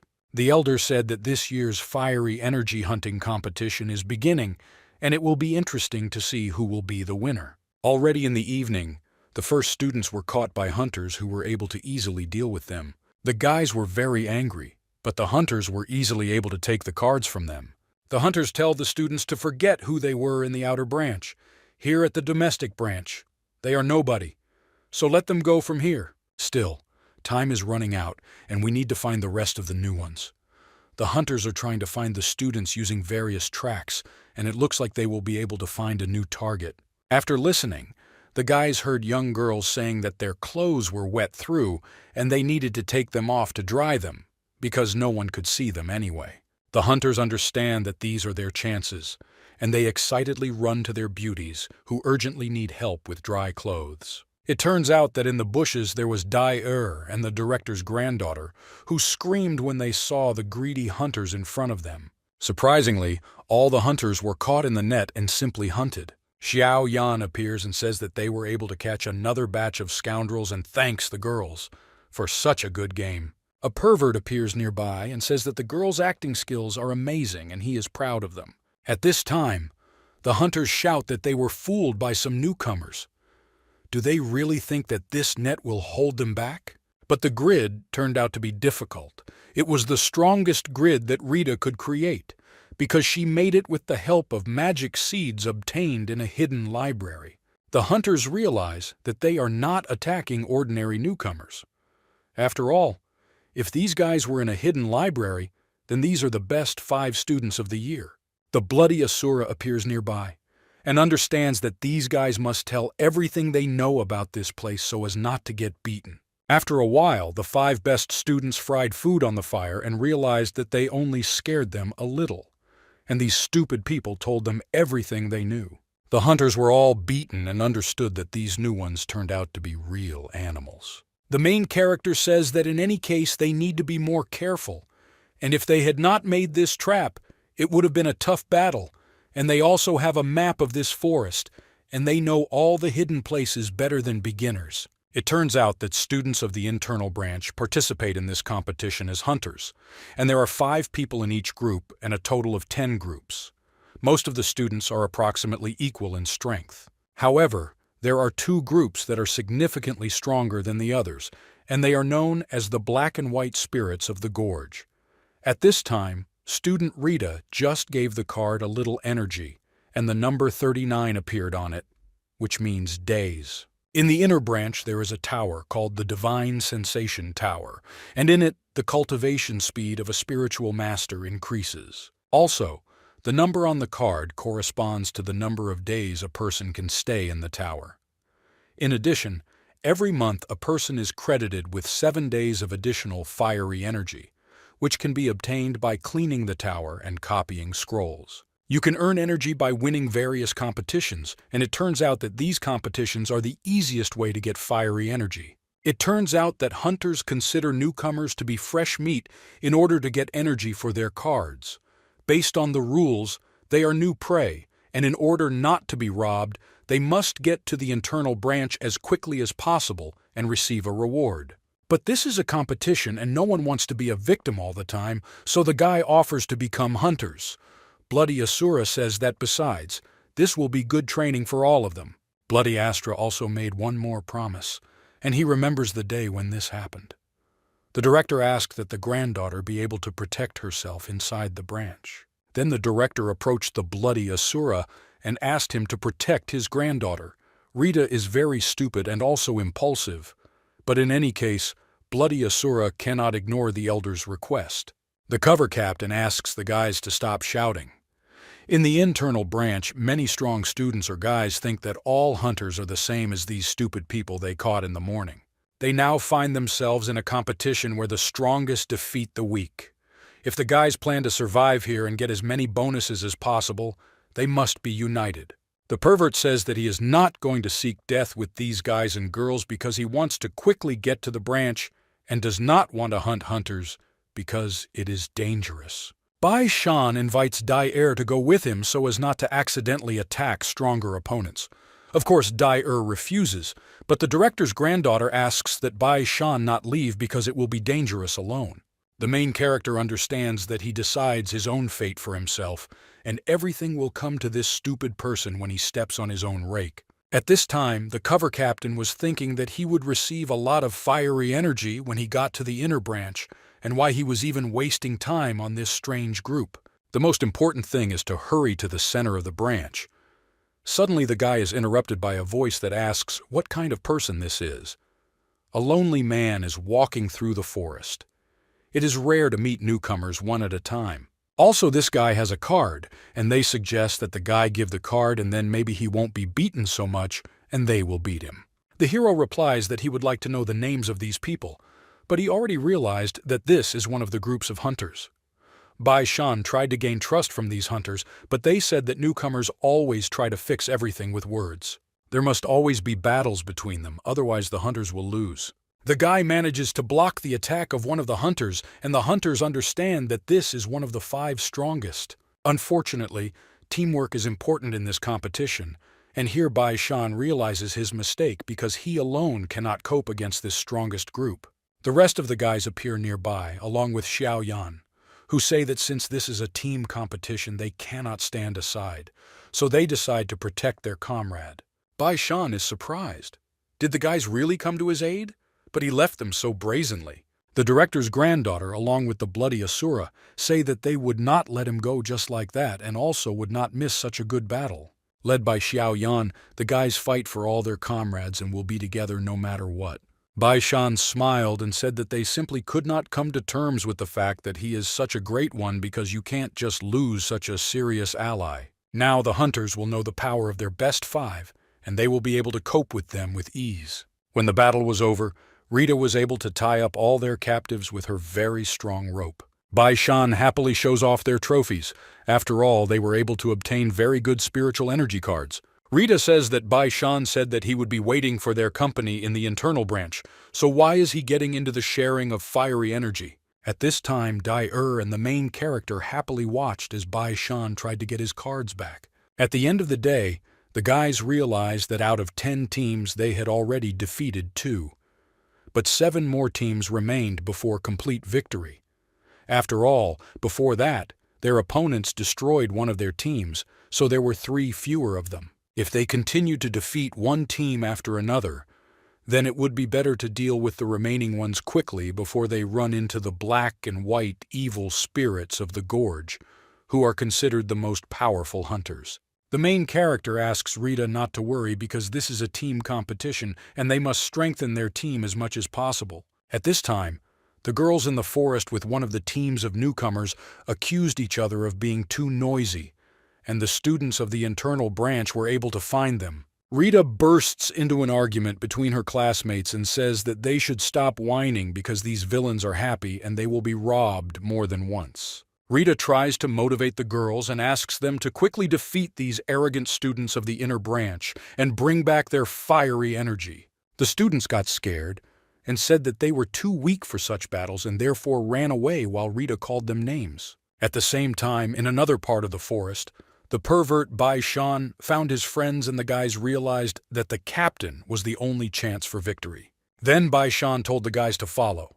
Behind him, he will be able to help them return the stolen fiery energy. Unfortunately, the cowards were too weak in spirit to fight against the students of the inner branch and refused the help of their leader. The same situation happened with other students, and not one of the strongest students was able to unite the guys.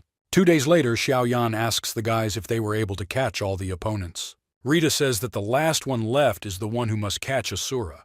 The guys had been attacking groups of senior students for several days now.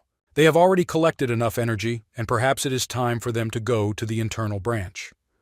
The hero understands that there are too few of them, and if they are surrounded by students from the internal branch, it will definitely be difficult for them to withstand such an attack. Suddenly, students from the internal branch appear all over the forest and say that they are already late because now they are surrounded. It turns out that when the Asura was chasing one of the fugitives, the guys were able to figure out the location of their team by following the bloody Asura. Xiaoyan says that he always treated himself as an elder. With respect, in any case, they are not afraid of fights from the students of the internal branch. The students from the inner branch know that these 5 students are very talented, so they are not going to fight them one-on-one. There are many groups of senior students who say that the decline in self-esteem of geniuses from the external branch is a common practice of the internal branch. The hero smiled, realizing that the enemy had fallen into a trap. Apparently, the students from the internal branch decided to take them in numbers, but then the hero asks them to look back. It turns out that the guys secretly recruited their classmates and gathered the entire team of junior students, so they surrounded the senior students. The senior year understands that they were surrounded by many more newcomers. The senior students could not understand how these newcomers, who had always been trash, who could not even resist them, were now gathered to fight against all of them. The hero says that with the help of small tricks, they were able to reignite the fire inside the newcomers' hearts so that they could continue to fight.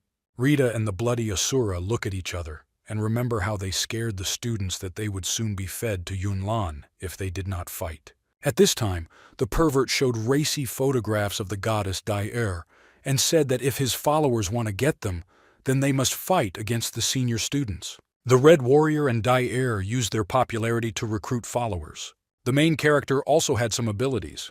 After all, he had photographs of beaten odnoklasniki, and he said that if they did not follow him, then he would then send these photographs to the editorial office of the Academy Bulletin. With such feats and tricks, the guys gathered all the newcomers so that they would take revenge on the senior courses. While the guys were talking, one of the senior warriors appears behind him and says that he will remove their leader, and everyone else will run away. Dai covers his friend and does not allow the enemy to attack from behind. The hero understands that when they are together, they are strong and can easily overcome senior courses. Everyone attacks the elders, and Xiaoyan orders his troops to fight together. Bloody Asura leads his followers to destroy the elders who have been terrorizing them all these days. At this time, the Academy elder says that the newcomers who were able to enter the inner branch are the elite of the outer branch, and naturally, they are filled with pride and arrogant. This competition is the last step for them, and it is not intended to give them. Understand how important fiery energy is. Unfortunately, Xiaoyan has destroyed all past ideas about this competition, and it looks like this year's winner will be all the newcomers from the entire group. But the director says that one should not underestimate the strength of the strongest two groups from the internal branch, because these guys will be able to cope with all the newcomers who are now dealing with the weaker senior courses. The senior black and white teams will be able to easily help select the strongest and most worthy to enter the internal branch, and newcomers will not be able to break through so easily. In the evening after the end of the battle, all the newcomers were able to receive their cards with fiery energy again, and they were very happy. Rita was in charge of handing out fire cards, and she asked people to stand in line to avoid creating a crowd. Xiaoyan tells her friend that everyone is happy, and just yesterday everyone was scattered. But now they were able to unite all the people into one group, and they defeated the senior courses. The bloody Asura appears behind him, and says that he has always admired strength. But since he met Xiaoyan, he realized that besides strength, there are also more interesting abilities, and the main character showed what the power of mind and camaraderie is capable of. The hero asks the bloody Asura not to be so friendly because it's not like him at all. The guy says that he just wanted to say that Xiaoyan united the entire junior year and it was very cool. The director's granddaughter says that some students have disappeared somewhere and the guys are trying to figure out where they went. It turns out that there was no Bai Shan who still decided to get to the internal branch on his own. A terrible laugh from Bai Shan appears behind him and says that he needs a lot more fiery energy. The guys look around and see their friend who brought the strongest groups of senior students. Now all the fire energy belongs to Bai Shan and the older groups. Red Asura shouts that Bai Shan betrayed them and brought their senior camp. Bai Shan says that the truth is that he never considered these guys to be his comrades. For the last couple of days, Bai Shan was in pain, and it was unbearable to look at all these guys as comrades. Xiaoyan asks, "Was Bai Shan really injured?" But he says that everything is fine and he has medicine so he can help Bai Shan. The pervert tells Xiaoyan not to approach him because it's all because of his actions. Xiaoyan did a huge number of atrocities which Bai Shan recorded in his book called The Book of Hatred. Bai Shan began to believe that Xiaoyan hugged Dai and also protected her during the fight and took the blows on himself. He even held hands with her. Bai Shan burst into tears and said that every day he saw Xiaoyan being pestered. To Dai. It turns out that this couple in love did not pay any attention to the feelings of other people. Bloody Asura does not see the point in surrendering his comrades for these reasons, and Bai Shan says that he sees nothing wrong in uniting with the strongest, and didn't Xiaoyan commit vile acts in order to obtain fiery energy. Bloody Asura wanted to answer something, but the main character stops him and says that everything is true, because all the time he used various methods to obtain fiery energy. But the main character used these methods only against enemies, and how dare he be judged by such a traitor and trash who sold his comrades. From this day on, and even within the inner branch, all the newcomers led by Xiaoyan will mock Bai Shan who betrayed them all. The strongest high school students say that it's enough to talk and it's time to fight. The senior students tell Bai Shan to immediately go to the internal branch if he doesn't want to get involved in a fight. Bai Shan asks the newcomers if they heard, because the head of the white evil spirits of the gorge thanked his brother, and the likes of him in the entire academy can be counted on one hand, and Bai Shan is not a fool and joined the strongest. Bai Shan says that if Dai wants, he can take her with him.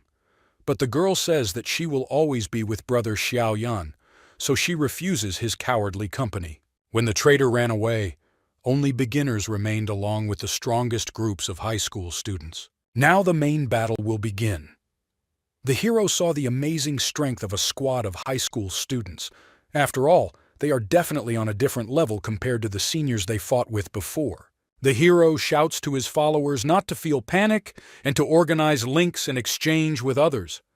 Now there were 49 newcomers fighting against 10 seniors, and they were surrounded by them. The senior students laughed that these junior students were very naive because their strengths could not be compared. It doesn't matter how many sheep there are. After all, they still remain prey for hunters, and one hunter was able to easily repel the attack of a group of newcomers. The black and white evil spirits of the gorge are really strong, and even Rita and Wu Hao felt their incredible power. Dai tells Xiaoyan that the newcomers won't last long, and the guy tells his friends that it's time to use the bonus rewards they were given. The guys understand. What things is Xiaoyan talking about? and they take out the pills with red contents that Xiaoyan gave them. After eating the pills, the newcomers felt their wounds healed and their strength returned. Bloody Asura felt his body overflowing with power after the Xiaoyan pill. Rita and Dai Er saw how the clothes on Wu Hao were destroyed and they were embarrassed to eat these pills. Now the newcomers were tearing their clothes after consuming the pills, and they had an incredible amount of strength. It turns out that the main character used his alchemy to create the coolest pills for his small army. The strongest high school students say that they will have to use their techniques against their strongest attack. The captain of the white seniors used the extreme cold to confront the newcomers. The black squad felt that this attack was also attacking the allies. Are white people crazy? Xiaoyan, together with Dai Er, were able to escape the great frost of the white squad captain. At this time, a girl named Han Yue approaches Lin Xiu, and she says that the fire energy hunting competition has been taking place for several days now, and it seems that this year the newcomers are quite interesting. In the forest during the battle, the elder stops the senior and junior course, saying that Xiaoyan must stop this battle. The main character, who easily attacked the strongest senior warriors, is surprised. Could it be that the great elder had come to intervene in their battle? The elder says that if he had not come, someone from the senior year would have died from Xiaoyan's attack. Rita understands that apparently the teachers were watching over them throughout the competition, and since the great elder showed up, the result of the competition was determined. The elder asks the senior students, "Do they have anything to say?" The guys say that these newcomers forced them to admit defeat both in strength and in strategy. The elder says that then he announces that this year's competition is over, and all the newbies of the course who stood near Xiaoyan waiting for what the elder will say are declared winners. The newcomers were happy that they had finally won, of course not thanks to Xiaoyan's strategic thinking and his pills. The guys hug the main character and say that he is a great fellow, if he united them all and created big problems for high school students. The elder says that as a reward for victory, they all receive 20 days of fiery energies, and with what they already have, they will have more than a month to stay in the inner branch. The 4 strongest Xiaoyan, Dai Er, Wu Hao, and Rita receive the most, and as a bonus, they will receive green fire energy cards. The hero is surprised. What are these green cards of fiery energy? It turns out that high school students couldn't even think about this because it's a green card. Rita approaches a high school student who clearly knew something about this and asks him if he can help her. The high school student saw how beautiful the director's granddaughter was and couldn't help himself. So he said that fire cards are divided into colors from black to purple, and the black card is the worst, and with it a person can only get to the first and second floors of the Divine Tower. If you want to get to higher floors, then a person must collect 100 units of energy on the card and exchange it for a card of a higher level with 1 unit of energy. The guys greeted their leader, Xiaoyan. While one of the heads of black high school students says that these newcomers are the only ones in history who won this competition. The next morning, the main character happily wakes up in the inner branch because he slept well, as if he had slept for several days on a magnificent bed. The hero saw that he had a green card for his victory and was incredibly happy about it. Yes, and Dai Er sleeps right behind this wall and they are separated only by a thin partition. The guy imagines sweet Dai Er in his head who is resting on her bed, and he would like to be next to her now, to hug and cuddle with her. The master appears nearby and says that he is terribly embarrassed when Xiaoyan tells such things. The main character asks that the master not barge into his personal life and warn him when he appears. The master is trying to remind the student that they must be serious. After all, they would soon be able to obtain the flame essence, and the master could slightly sense the aura of the flame essence in the north of the inner branch. Having opened the window, the guys observed that some people were intimidating other guys, saying that they should obey them. Newcomers said that their patience is not endless, but senior students said that newcomers must pay an entrance fee when they enter the internal branch, and this is the rule. Newcomers say that they have already paid others, so senior students have no right to demand more. The window is opened by a bloody Asura, who shouts at the guys, saying that they are disturbing his sleep. Bloody Asura throws pots of plants at high school students and tells them to shut up and not yell under the windows early in the morning. Dai also appears in the window and asks what is happening here and why someone is taking fire energy from others. The high school students saw a pretty girl and said that even if they do not have fiery energy, they will take this beauty as payment. The main character appears nearby and says that these guys are allowing themselves because he didn't hear everything because of the strong wind, and maybe they will repeat it. The alchemist hits the high school students hard, saying that they should be more serious. After beating up the high school students, Rita, Asura, and Xiaoyan intimidated the kids and told them not to pester Dai anymore. The high school student says that these guys got caught because by attacking them, they attacked the entire White Clan. And as soon as he uses the signal bomb, the brothers from the White Clan will come here and teach Xiaoyan good manners. The heroes take the bomb and say that they can help with this because Xiaoyan is not afraid of them at all. Rita ties the impudent guys to the signal bomb and says that now they can have a good time flying. Having sent a signal bomb, Xiaoyan says that they exploded well, but what kind of White Clan were they talking about? Suddenly, the same people from the White Clan appeared who were walking towards the main character. The White Clan asks who wanted to get into trouble with their representatives, and Bloody Asura says that they have not seen Bai Shan for only a couple of days, and he has already become even more unbearable, having become the head of the White Clan. Bai Shan says that given their past friendship, he doesn't want to argue with these guys. In fact, the guy was scared of his past partners. Asura already wants to rush into the battle because he is very offended by Bai Shan. But a firewall appears between the two companies, and one of the representatives of the White Clan says that this year's newcomers are arrogant guys. Bai Shan says that this is his brother who is level 5 with 6 stars, and he is in 34th place in the ranking of the strongest domestic branch. Bai Shan's brother's name was Bai Chung, and he lets the newcomers go, saying that they will not fight with them. This is just a group of worthless newcomers, and if they stage a booth here, others will find out about it, and then the face of the White Clan may lose their ratings. Rita says that she was offended when they were called worthless newcomers and attacks brother Bai Shan with her whip. Man, he easily knocks her primitive weapon out of the girl's hands. Xiaoyan decides to attack this arrogant guy who is attacking his friends. Bai Chung says that every year newcomers come who were not afraid of death, and they all ended badly. The hero wants to disappoint this arrogant high school student, and he turns his back, saying that he will look forward to it. Rita understands that she lost because the power of the 5th level with 6 stars is too much for her. At this time, Dai brings clothes for the main character to change into. One of the newcomers approaches the main character and says that they fought together in the city of Wudan, and Xiaoyan remembers this guy very well. It was the brave guy. In any case, the hero suspects this guy of what he might know. Why should senior students come and create problems? The guy says that nothing can be hidden from his older brother, and the faction system in the internal branch is very complicated. There are many large and small factions here, and if a person is weak, he will endure attack. Newcomers seek protection from various factions, and the price for this is that all their fiery energy is obtained in the first months in any case. This was the case before, and other factions can repeat such attacks on the guys and take away all their energy. Moreover, the Academy encourages such behavior when the strong devour the weak. Now, the enemies they fought are far from weak, but the factions also consist of hundreds of students from the internal branch. Now, the newcomers are being terrorized, and they believe that if Xiaoyan united them again, they would remember their past merits. The newcomers decided that they wanted to unite around their leader, and a crowd of newcomers appeared from all over the bushes. The guys want to gain strength by fighting together. They will transfer all their energy to Xiaoyan and ask him to become their leader.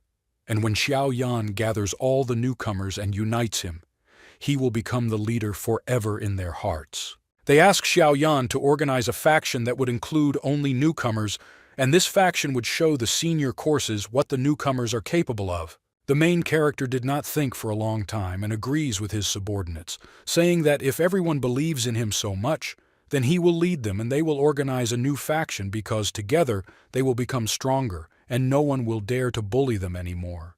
Dai says that since their goal is to strengthen positions in the internal branch, why not call their organization the Rock Clan? Xiaoyan says that they will become a rock clan and will be strong like rock because it is a great name, and he hopes that all the newcomers will become like rock and they can firmly establish their position in the inner branch, and no one can destroy them.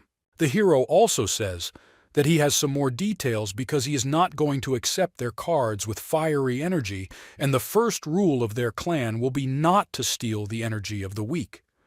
After all, they must remember why they created the clan. They do not want to be intimidated, and they will never intimidate the weak.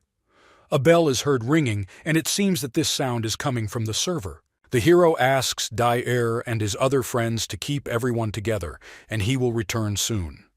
The master understands that if the bell of the north rings, then this says a lot. Red Asura realizes that he cannot stay here when Xiaoyan wants to join in the fun. The guys felt that the aura of flame essence was coming from the place where the bell was ringing and the main character was heading there. At this time, Bloody Asura tried to pursue the hero who was flying on black wings. The master tells his ward that they are definitely nearby from the essence of the flame, because this aura that sounds from the top tower is similar to the essence. At the very top of the tower, many Jinan Academy students gather who came for power. The guys gather in a huge group and quarrel among themselves, trying to figure out who is worthy of going inside first. Some guys who were standing in line saw beautiful girls who approached them and asked them to move away. It turns out that these pretty girls were from a group of spirits consisting only of girls, and looking at such beauties, they could not help but miss them. The girl asks if the foreman is present here, and her name is Han Yue, and she wants to register to enter the tower. At this time, the main character was flying on his wings, while the Red Asura grabbed him by the leg and said that if he was his brother, then let him be released safely to the ground. The elders look at a couple of newcomers flying towards them who are not yet familiar with the rules. Now, it will be interesting to find out what happens to them. As they approach the tower, the boys felt their skin turn red and become hot. The hero cannot understand why it is so hot, and he and the Red Asura fall to the floor. The flames seem to have arisen in the depths of the hero's heart, and it felt as if his whole body was on fire. The master explains to his student that there is the essence of flame here, and that is why it is so hot. The teacher asks the hero not to worry because this is just an echo of the essence of the flame, and let him use his essence for protection. The hero decides to create the essence of fire around himself in order to protect himself. He feels, after being cleansed with the essence of the flame, that the energy he absorbed has become much purer. Since the echoes of the essence of the plane are not felt here, so she herself must be in the tower. The high school students say that these guys missed the turn, so they are now going to get fried, although the first one is still able to resist, but the Red Asura already smells like bacon. Elder Luke appears behind him and saves the Red Asura and says that newcomers who want to enter the tower for the first time must register with the Elder of the tower out of turn. Otherwise, they will suffer terribly from the flame of the heart. Suddenly, the Elder notices another baby who is not registered. And is the force surrounding him really the essence of flame? It is the legendary Xiaoyan who led the newcomers to victory in the competition. The Elder is surprised. Could it be that the Han Yue girl was interested in a man because she usually doesn't talk about them? The girl says that would be strange. Don't pay attention to your future opponent. People are surprised because Han Yue has reached the 5th level with 6 stars. And does she really see this newcomer as a rival? The Elder at this time is trying to help the hero and get him away from the essence of the flame. Surprisingly, the Elder's attack was repelled, and he does not understand how it happened. After some time, the hero was still able to overcome the fire and apologizes for not being able to control the flame correctly. The alchemist saw that it turned out that he had injured the janitor, so he apologizes. The guys laugh because this janitor was an elder who is now scolding Xiaoyan.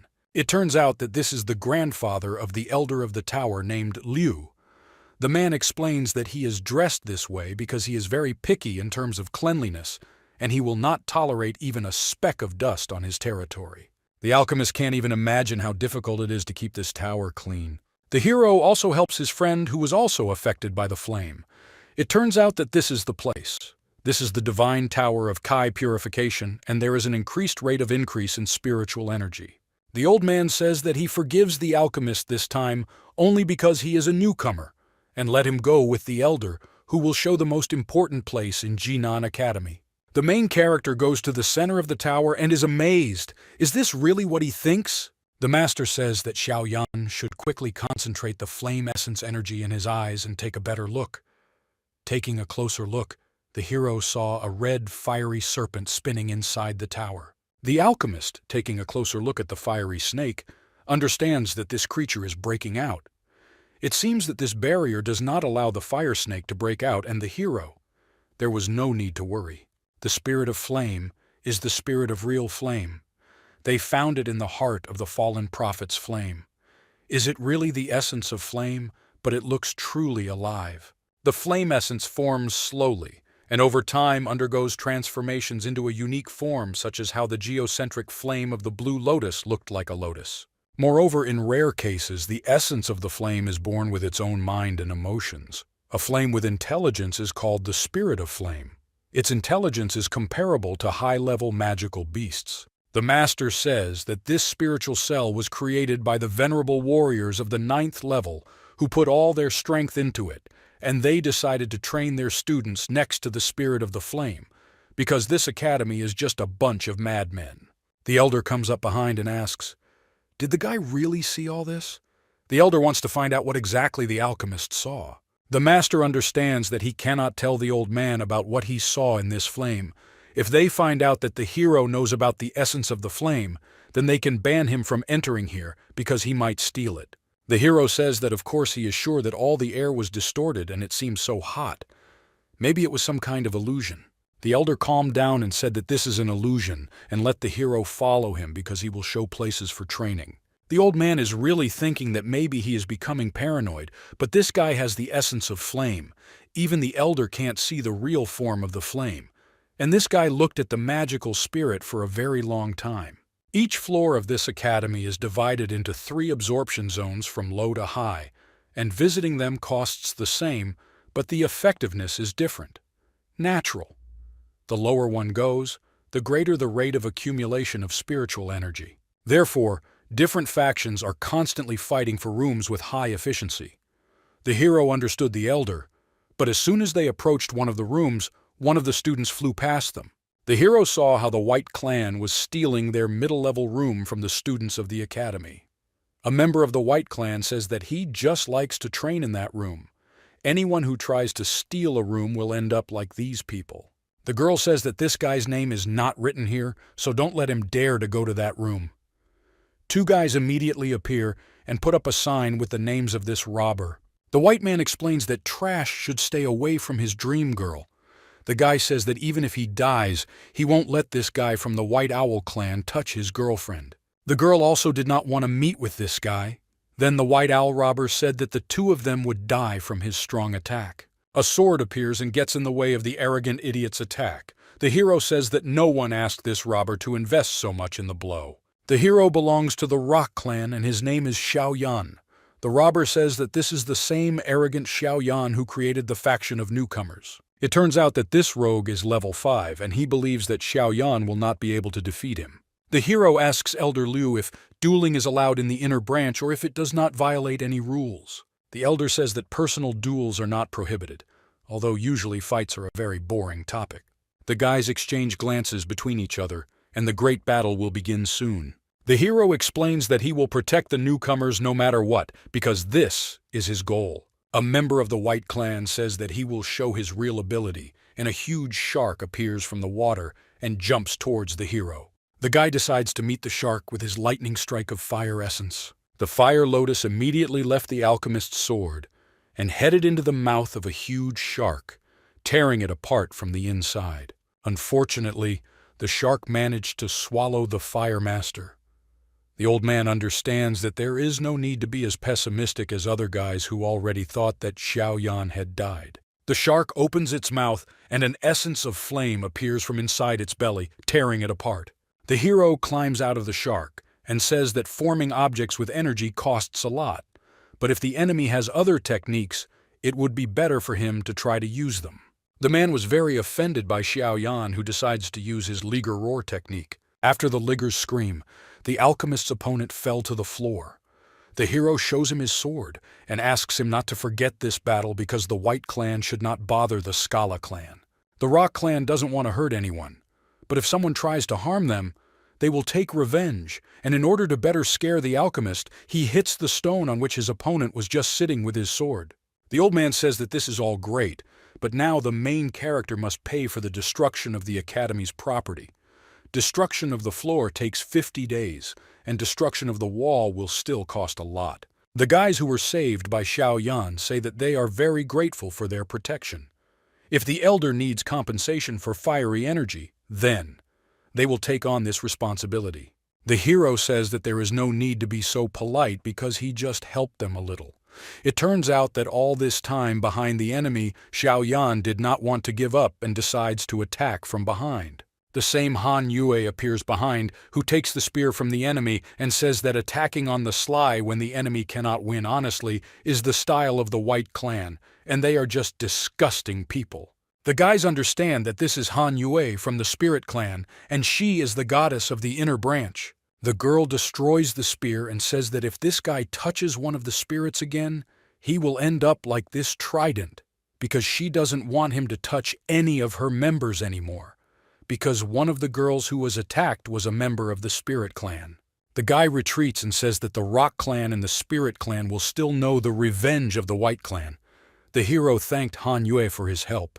The girl approaches Xiao Yan and sniffs his scent, which made the guy shy and blushed. The guys, along with the elder, are surprised by the behavior of Han Yue, who never approaches men. The girl says that the main character smells of the essence of flame, and he is most likely an alchemist. The girl says that he should not be mistaken because she is not interested in guys who smell like milk. The girl whom the hero saved says that Han Yue's sister is from a family of alchemists, so she feels other alchemists and tries to take care of them. Red Asura appears nearby and says that he slept well and Xiao Yan even started a fight without him. It turns out that the hero was very offended by the words of the head of the Spirit Clan and therefore was not in the mood. The head of the Spirit Clans tells Xiao Yan that even if he won 6 months of peace from the White faction with his duel, then the counterattack of this clan will be terrifying, and other factions that do not like him will not stand aside. Xiao Yan says that he is very grateful to Mrs. Han Yue for the warning, but after 6 months the Rock Clan is really a parasite to the entire academy. The girl smiles and says that everything is fine and she will witness the words of Xiao Yan. And these 6 months the spirits will protect the Rock Clan from unintentional attacks. The old man says that he will be a witness. If anyone from the White Clan dares to harm the Rock Clans within 6 months, he will not allow them into the Divine Qi Purification Tower. Later, in a certain room of a hidden branch, the elders of the tower discussed that its condition was becoming more and more unstable, and if they didn't come up with something, then in a year they would have very big problems. The spatial cell will not be able to hold it for a long time, and a lot of time has passed, and it seems that its strength has also increased. She is the essence of the flame, called the flame of the fallen heart. If she breaks out, she will destroy the entire Jinan Academy, no matter what the cost. But the elders are obliged to hide this from the whole world, otherwise they will be in danger. At this time, the high school students were discussing that one of the newcomers named Xiao Yan entered the tower 3 days ago and still did not come out. Maybe he has already been poisoned by fire poison and is now suffering. It turns out that the hero still cannot believe that it is possible to achieve such an amazing effect in 3 days, because he trained hard and saw his enormous progress within the walls of this tower. The guy was able to get the 7th star of the 4th level Grand Master, and he had a breakthrough. The master tells Xiao Yan that this tower truly lives up to its reputation, and the hero was able to reach the breakthrough stage in a short time. The alchemist's energy became abnormally dense after being purified by the flames of the fallen heart, and it is not surprising that the inner branch sealed the flames of the fallen heart. Once he has experienced the sensation of a rapid increase in strength, you can't just give it up. The master says that we must not forget about the main drawback. After cleansing, the energy of the body is poisoned by fiery poison from the flame of the fallen heart. If the alchemist absorbs so much of this energy for a long time, He will earn himself insomnia, sclerosis, and loss of appetite. Fortunately, they both have the essence of flame, and the guys cannot get poisoned. The alchemist says that he doubts whether it was wise to seal the flame of a fallen heart into a cage for the purpose of developing people. The master says that such a flame is impossible. It's so easy to seal it, and the flame of a fallen heart is known for its incredible destructive power. It can be caught and held, but not forever. All this power will someday burst out one day. Then the divine purification tower will be destroyed by the flames, and the most opportune moment will come for Xiao Yan. But before that moment, he must become strong enough to obtain the flames of the fallen heart. Later, Xiao Yan met the entire Scala clan at the residence. They greeted their leader. The hero does not understand what is happening and why people greet him this way. The girl tells Xiao Yan that she has worked on disciplining people so that they greet their master well. Also, the guys from the Rock clan learned that their leader won them 6 months of peace from the White clan, and Mrs. Dai created badges for the Rock clan, and as long as they wear them, no one will dare touch them. This is a very beautiful badge, and Xiao Yan thanks his friend. The hero also saw her friend Rita crying because her clan clothing design was rejected. The hero says that if it's all about money, then he'll just get it. Rita says that this is great, and then her design includes many high-quality elements, like in the clothes of the nobility. The girl shows off her samples, which were really expensive. Xiao Yan says that the Rock clan has only recently formed, and they have a very limited budget, so he thinks they will get by with badges. A red Asura appears nearby and says that there is refreshing air in their clan, and today he fought well at the academy. Xiao Yan asks, "Was the red Asura really betting on his battles?" The guy says that everything is correct and he earned a lot of fiery energy through the battle. Rita says that only 3 days remained on the map of the fiery Acer. Apparently the results of the battles were disappointing because he lied that he won a lot. That evening, Dai was reading a book, and her agent said that he doubted it. Should she stay at the academy? This place is useless for the lady, and the task that the family gave her must be completed. The girl closes the book and answers her servant that there is nothing to talk about because she will always be where Xiao Yan is.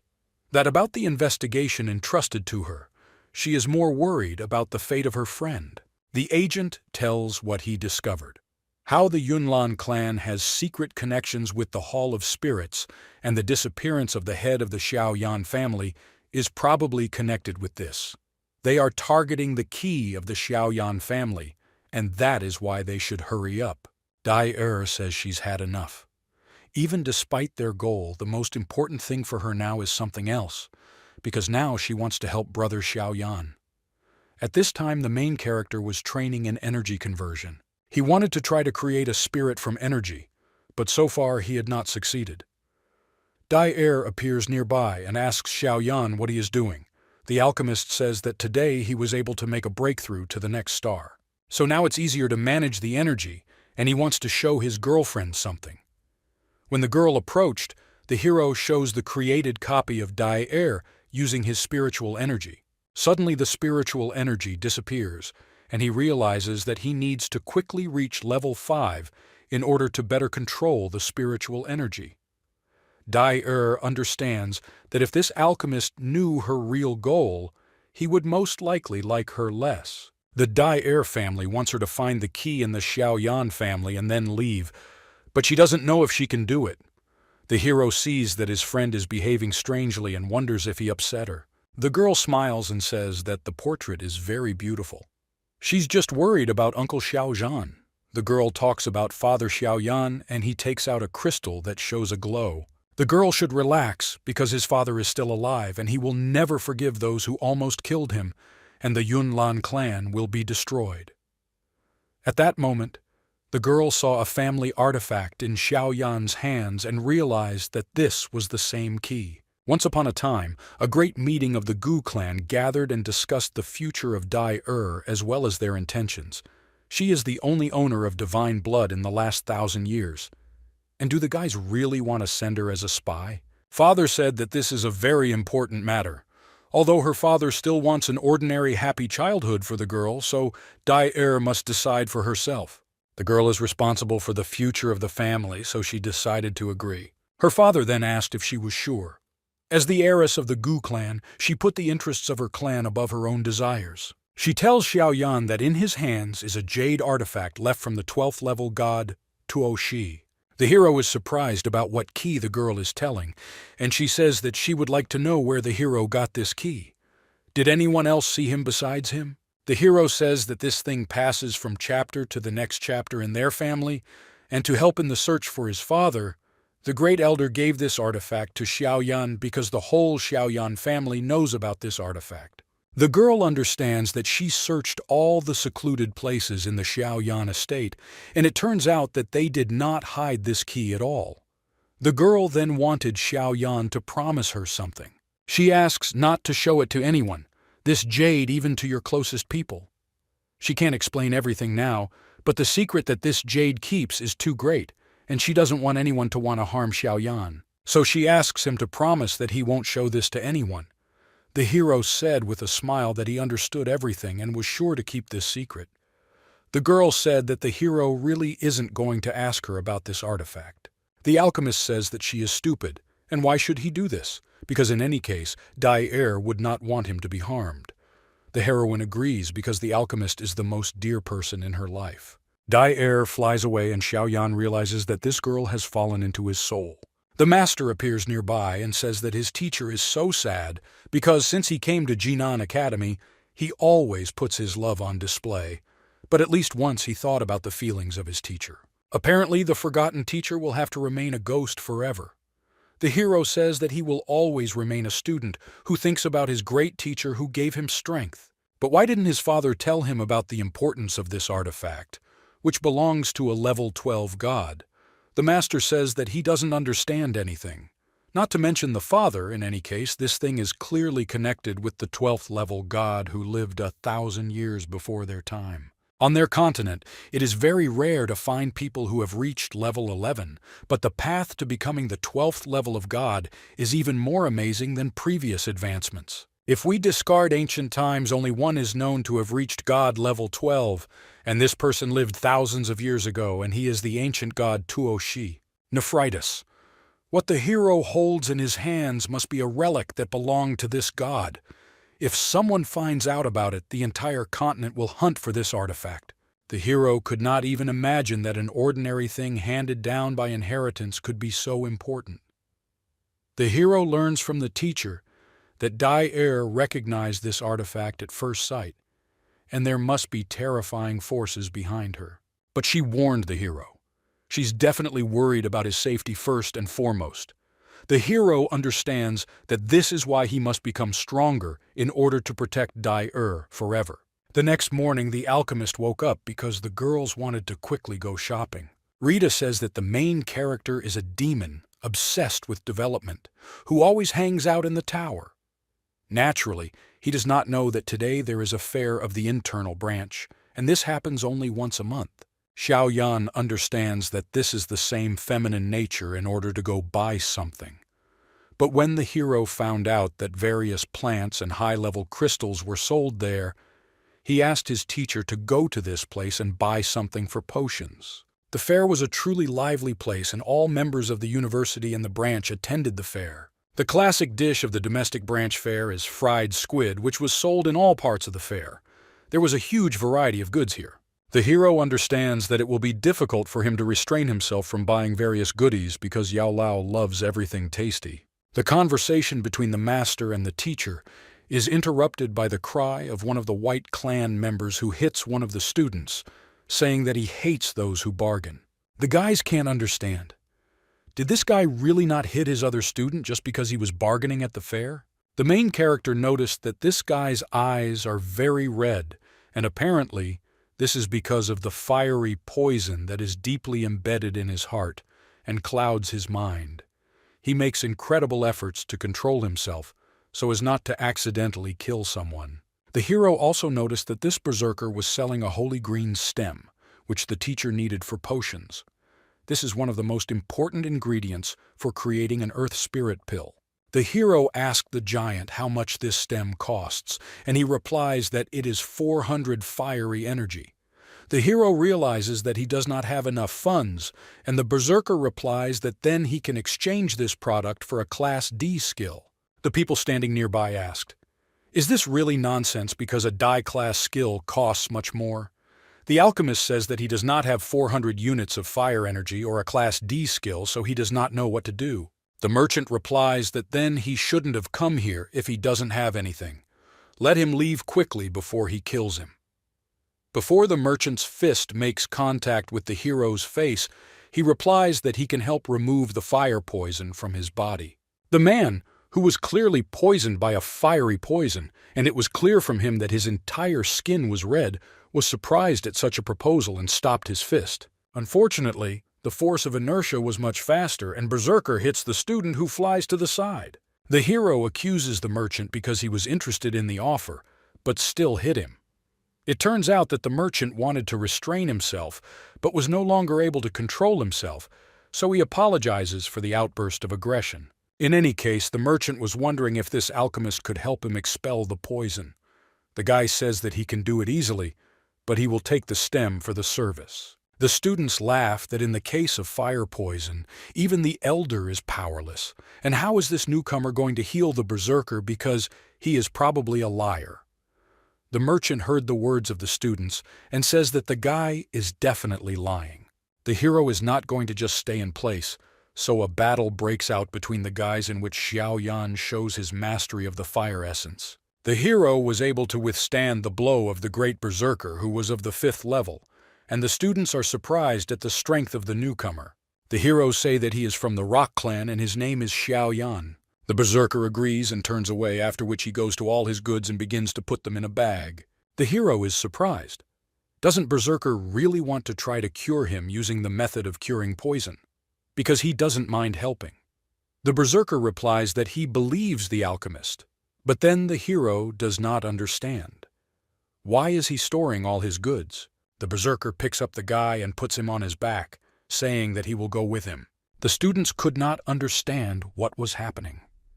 Is this really a secret story about how the strongest student will kidnap the youngest and mock him in a closed room? Later, Xiao Yan finds himself in the room where Berserker took him, and there were many cuts and various cracks from blows.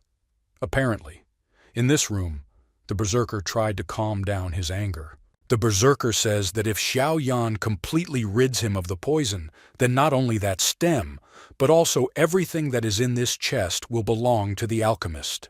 The master, together with Xiao Yan, opened the chest, and there was a huge number of different ingredients for potions, because with these things they can create many good drugs. The Berserker closes the chest with his foot and promises that if Xiao Yan disappoints him, death will be his easiest outcome. The hero smiles and says that since he organized everything so seriously, he has no chance of making a mistake, and he will not disappoint his client. The hero uses his fiery flames, and the Berserker sees how he pulls out a huge number of different ingredients from his bag to help overcome the poison. The next step is to throw all the ingredients into the kazan and tell them that they will stir it 15 times clockwise and 15 times counterclockwise. Now they will brew this potion. The hero says that everything is ready, and this is a brain-clearing decoction of the spirit of cold, and it will remove the fire poison and strengthen the body. Berserker asks, does this pathetic alchemist really want him to drink this strange liquid and just die? Xiao Yan tries to calm the Berserker down and wants to explain everything because you don't need to drink it, and the brain-clearing decoction of the spirit of cold is a medicinal bath created specifically to treat the consequences of the stage of infection with fiery poison. When the Berserker sits in this bath, it will hurt a little, but with its help, his meridians will heal, and the process of removing poison will speed up, and Xiao Yan hopes that the master will believe him. Berserker says that he does not need to be convinced, because he never associates with suspicious individuals and does not accept anything from them. The hero says that this is good and you need to take a bath every hour for 7 days, but you should never visit the divine tower of key purification, because otherwise everything could go wrong. On the second day, Xiao Yan asks his friends, do they really want to go train with him? Red Asura says that he will not train, but will go fight in the arena, while Rita says that they Dai-er will manage the clan and make it stronger. The hero says that then he will leave the rock clan to the girls while he trains, but Rita says that they are already engaged in management, and Xiaoyan's job is just to be the mascot of the rock clan and attract people. The hero understands that in 6 months there will be a fierce battle, and he, as the head of the clan, is obliged to concentrate his forces on increasing energy and growth. Dai-er approaches his lover and speaks that he can calmly retire for training, and she will try her best to develop the clan. In addition, the hero does not influence the clan in any way, and therefore he should not think about it during his training. Xiaoyan was very upset because Dai-er only cares about him and doesn't want him to be distracted. Upon entering the tower, the master tells his subordinate that in the room he shows, the aura of the flame of a fallen heart is the purest, and the effect of training will be stronger than in average-level rooms. The hero sees that there is some kind of sign near the room, and he wonders whether he can take this room. The hero throws aside the strange bow that stood near the door to the room and says that he will just go to train. It turns out that this bow belonged to a girl who left it near the room to book it, and she burst into tears when she learned that someone had entered the room. The hero was scared and wondered if this room already belonged to some other clan. The hero enters the room and sees that there was a huge amount of plush toys and a variety of children's furniture. The master says that he feels everything in this room is just wonderful. Besides such pure energy, there are also a lot of teddy bears. In this room, there will be no problem with the purity of the flame energy, and with the 2 elixirs created by the teacher, they can achieve a very high rate of absorption and increase in strength. After absorbing the pill, the hero felt that his character became more hot-tempered. The master says that this is a small problem and is a common side effect, but it should not interfere with training. At this time, Fairy Air, who saw that her bow was lying near the door, realizes that her new ribbon is dirty. The defenders of their mistress ask who did such a bad thing to their pure and innocent Alina. They are brother guards and will not simply allow this scoundrel to go unpunished. These guys will definitely punish the criminal who dared to occupy Mrs. Fairy Air's room and break the ribbon. The sweet girl smiled at her guards and thanked them, but asked them not to be too cruel. Other students also decide to help their little angel Fairy Air, who has always given them hope. The girl asks these guys not to be so cruel, but the men had already burst into the room with swords at the ready, and they only wanted to kill. Fairy Air understands that men will do whatever she wants for the sake of her smile, and inside herself, the girl was very angry. Although on the outside, he only shows an angelic smile. The guys wanted to open the door, but it did not open, and the lady's defenders decided to destroy the door with their own force. Entering the room, they saw a terrible monster who used 2 fires at the same time, and a terrible smile was visible on his face. Xiaoyan used an octane blast and tore apart his guests, thereby sending them into the corridor. Fairy Air cannot understand where such a terrifying person came from in her room and whether this is really one of the strongest warriors of their Jinan. The girl asks Xiaoyan not to beat these kind people because of her. Inside herself, the girl understands that this guy is strong and it doesn't matter, because any of the men, no matter how strong, will fall before her beauty and kindness, and moreover, they will become her tame monkeys. The hero says that since Fairy Air is to blame for everything, he will quickly finish. Let her hurry up and apologize to him, and then she can calmly get out of here. Xiaoyan was also influenced by the enhancement pill, which gave him more cruelty and behavior. The girl says that this guy took over her room, and why should she apologize for this because she always trains in this very place. The little angel burst into tears and cannot understand. How can you be so cruel and heartless? Fairy Air fans asked how this terrible guy dared to make their sweet fairy cry. The alchemist replies that it was a violent seizure of public property for personal purposes and a tax on it without reason and without explanation. So he thinks that in this situation, he is not as guilty as Fairy Air. Alina's friends attack the hero and say that when they are together, their strength increases several times. The little angel asks not to fight and to solve everything with words because she doesn't want bloodshed. Inside herself, the girl wanted these guys to fight and kill this new guy who dares to ignore her charisma. Xiaoyan asks, did these idiots really decide to attack him with just the 2 of them? 2 brothers say that they adore their little fairy and will do anything for her. The alchemist shows two flames, blue and violet, telling the opponents to approach because he will meet their attack fully prepared. The brothers attacked the alchemist. Well, he was easily able to defend himself with the help of his flame. Then the guy decides to use his lotus flame to attack the two brothers. The guys didn't expect that such a guy had a fire essence. The little angel asks Xiaoyan not to harm the brothers and cries because he uses such a killing attack. The next moment, there is a terrifying explosion, and people run away because they understand that they cannot cope with such force. An old man, the elder of the tower, steps in and asks everyone to stop. After all, they decided to fight inside the tower, and this is very daring on their part. The fairy tells the elder to save her. After all, this psychopath wants to kill her, and she has already burst into tears because of this. The elder asks this little girl to close her mouth, because he can tell by his eyes whether a person is lying or not. The elder also decides to punish the brothers and the girl for provocation and attacks inside the tower, and they will be prohibited from entering its territory for a month. The brothers tell the elder that the two of them attacked this guy on their own, and the lady goddess is not to blame for anything. The elder says that if they do not agree with his decision, they can complain about him to the great elder or the director, and now he demands that they all run away as quickly as possible. The elder also says that he also wanted to deal with Xiaoyan because he made a lot of noise, so the punishment will be a fine of 5 units of fire energy. The guy easily gives away his units. The elder also noticed that Xiaoyan had become hot-tempered, and perhaps he needed to take a break from training because he probably already had a lot of fire poison in his blood. The hero says that fire poison is no longer a problem, because with the help of the tears of a frosty spirit, you can be cured of fire poison and restore your meridians.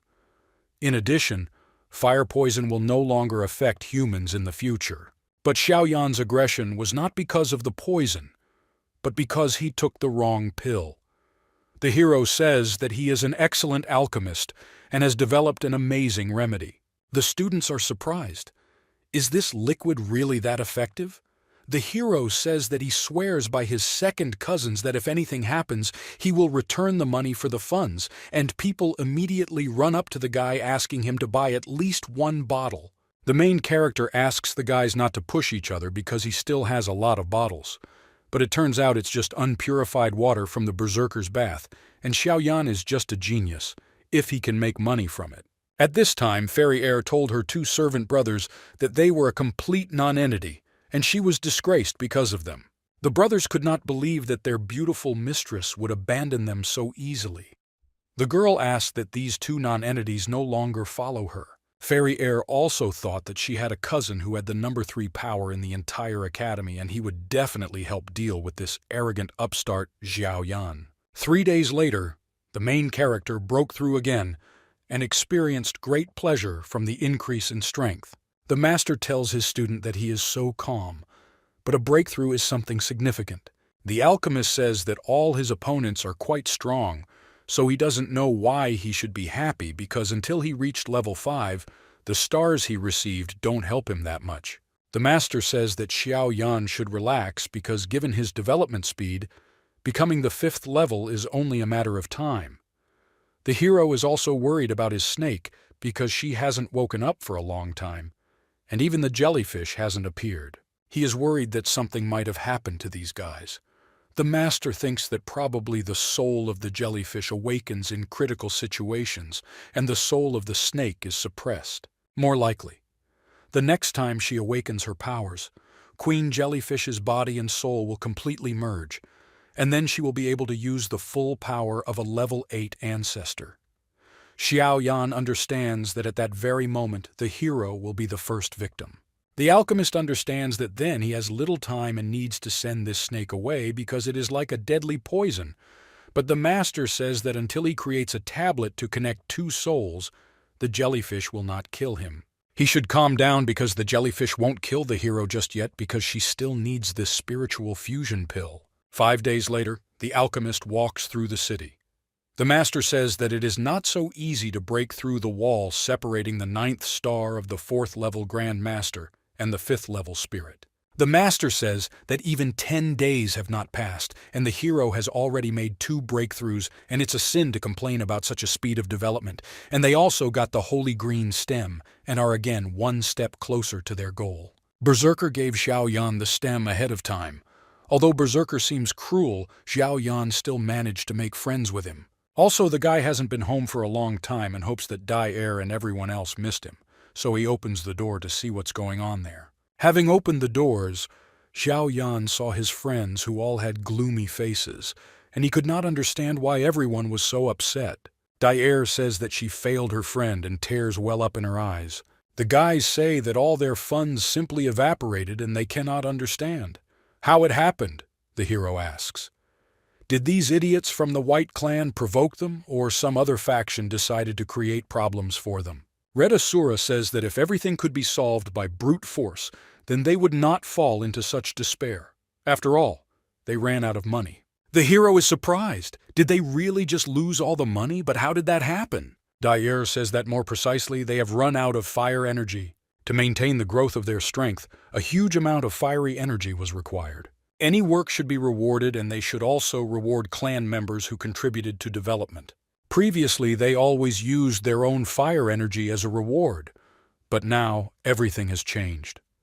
Clan members came to receive the reward, but the elders closed their doors and did not give it out. After all, they had nothing to pay with. The hero imagined in his head that a huge crowd of newcomers was breaking into the building and saying that they deserved a reward for their work, and they were breaking in to take Dai Er from Xiao Yan, which they would take as payment. The hero understands that managing a clan is not an easy task, and he shouldn't have been so optimistic. Newcomers burst into the door, and the hero got scared. Will his thoughts really come true? The newcomers say that they know that the clan has run out of fire energy, and they ask the head not to worry because they will not leave just like that. There are many ways to earn fiery energy, and they can get a part-time job and sell their skills in washing dishes, scrubbing toilets, or they can earn money in some other way to help the clan. The hero understands that he first needs to calm down because there is always a way out and you just need to think with your head. Outside the door, the voice of a crowd was heard who said that they wanted to see the head of the Rock Clan. It turns out that everyone had already found out about the tears of the Frosty Spirit, which help with training in the tower and get rid of fire poison. So many wanted to buy it. The girls wonder why these people came to them. The alchemist says that a couple of days ago he sold a couple of bottles of tears of the Frosty Spirit, and he would never have thought that there would be such a violent reaction. Suddenly the hero realized that he was an alchemist, and he had already forgotten that he could make potions and sell them.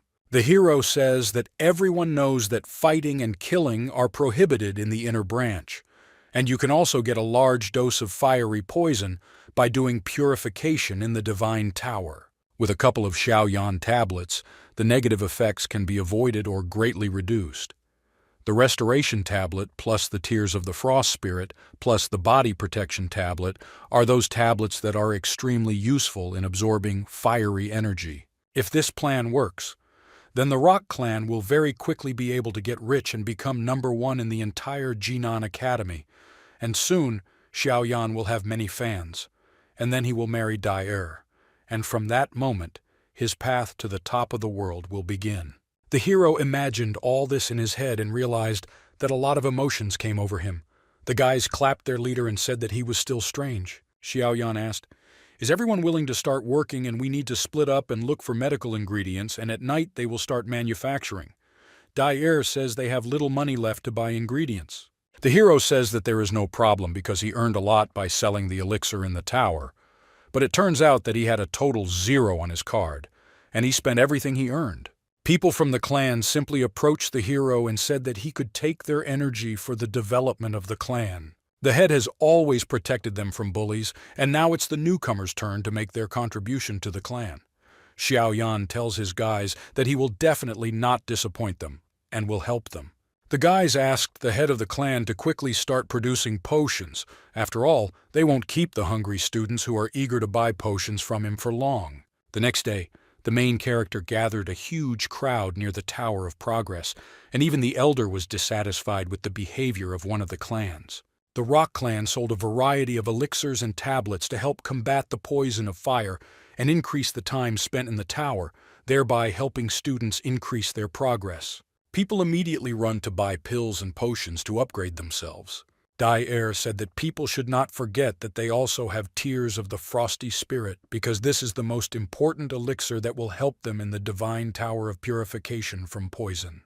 People immediately saw the beauty Dai, who was selling elixirs, and understand that they need to buy as many elixirs as possible from them. I even had to drive away some perverts who tried to get acquainted with Dai.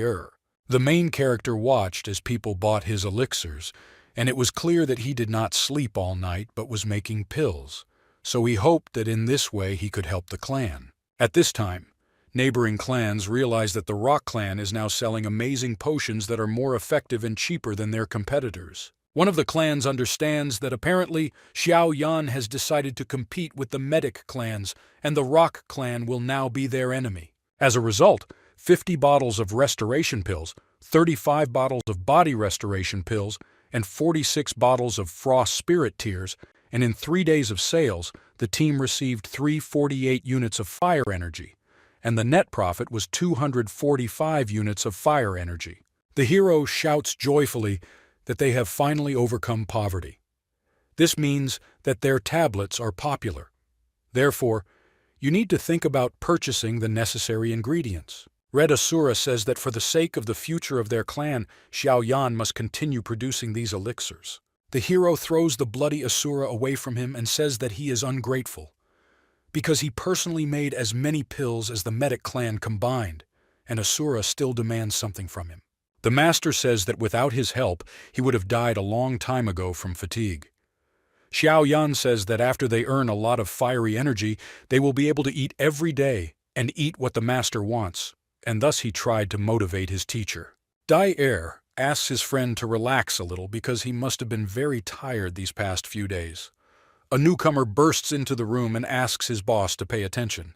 The guy says that all the ingredients that the guys asked to buy have already been sold out in all stores, and even those stores with which they have an agreement did not keep their word.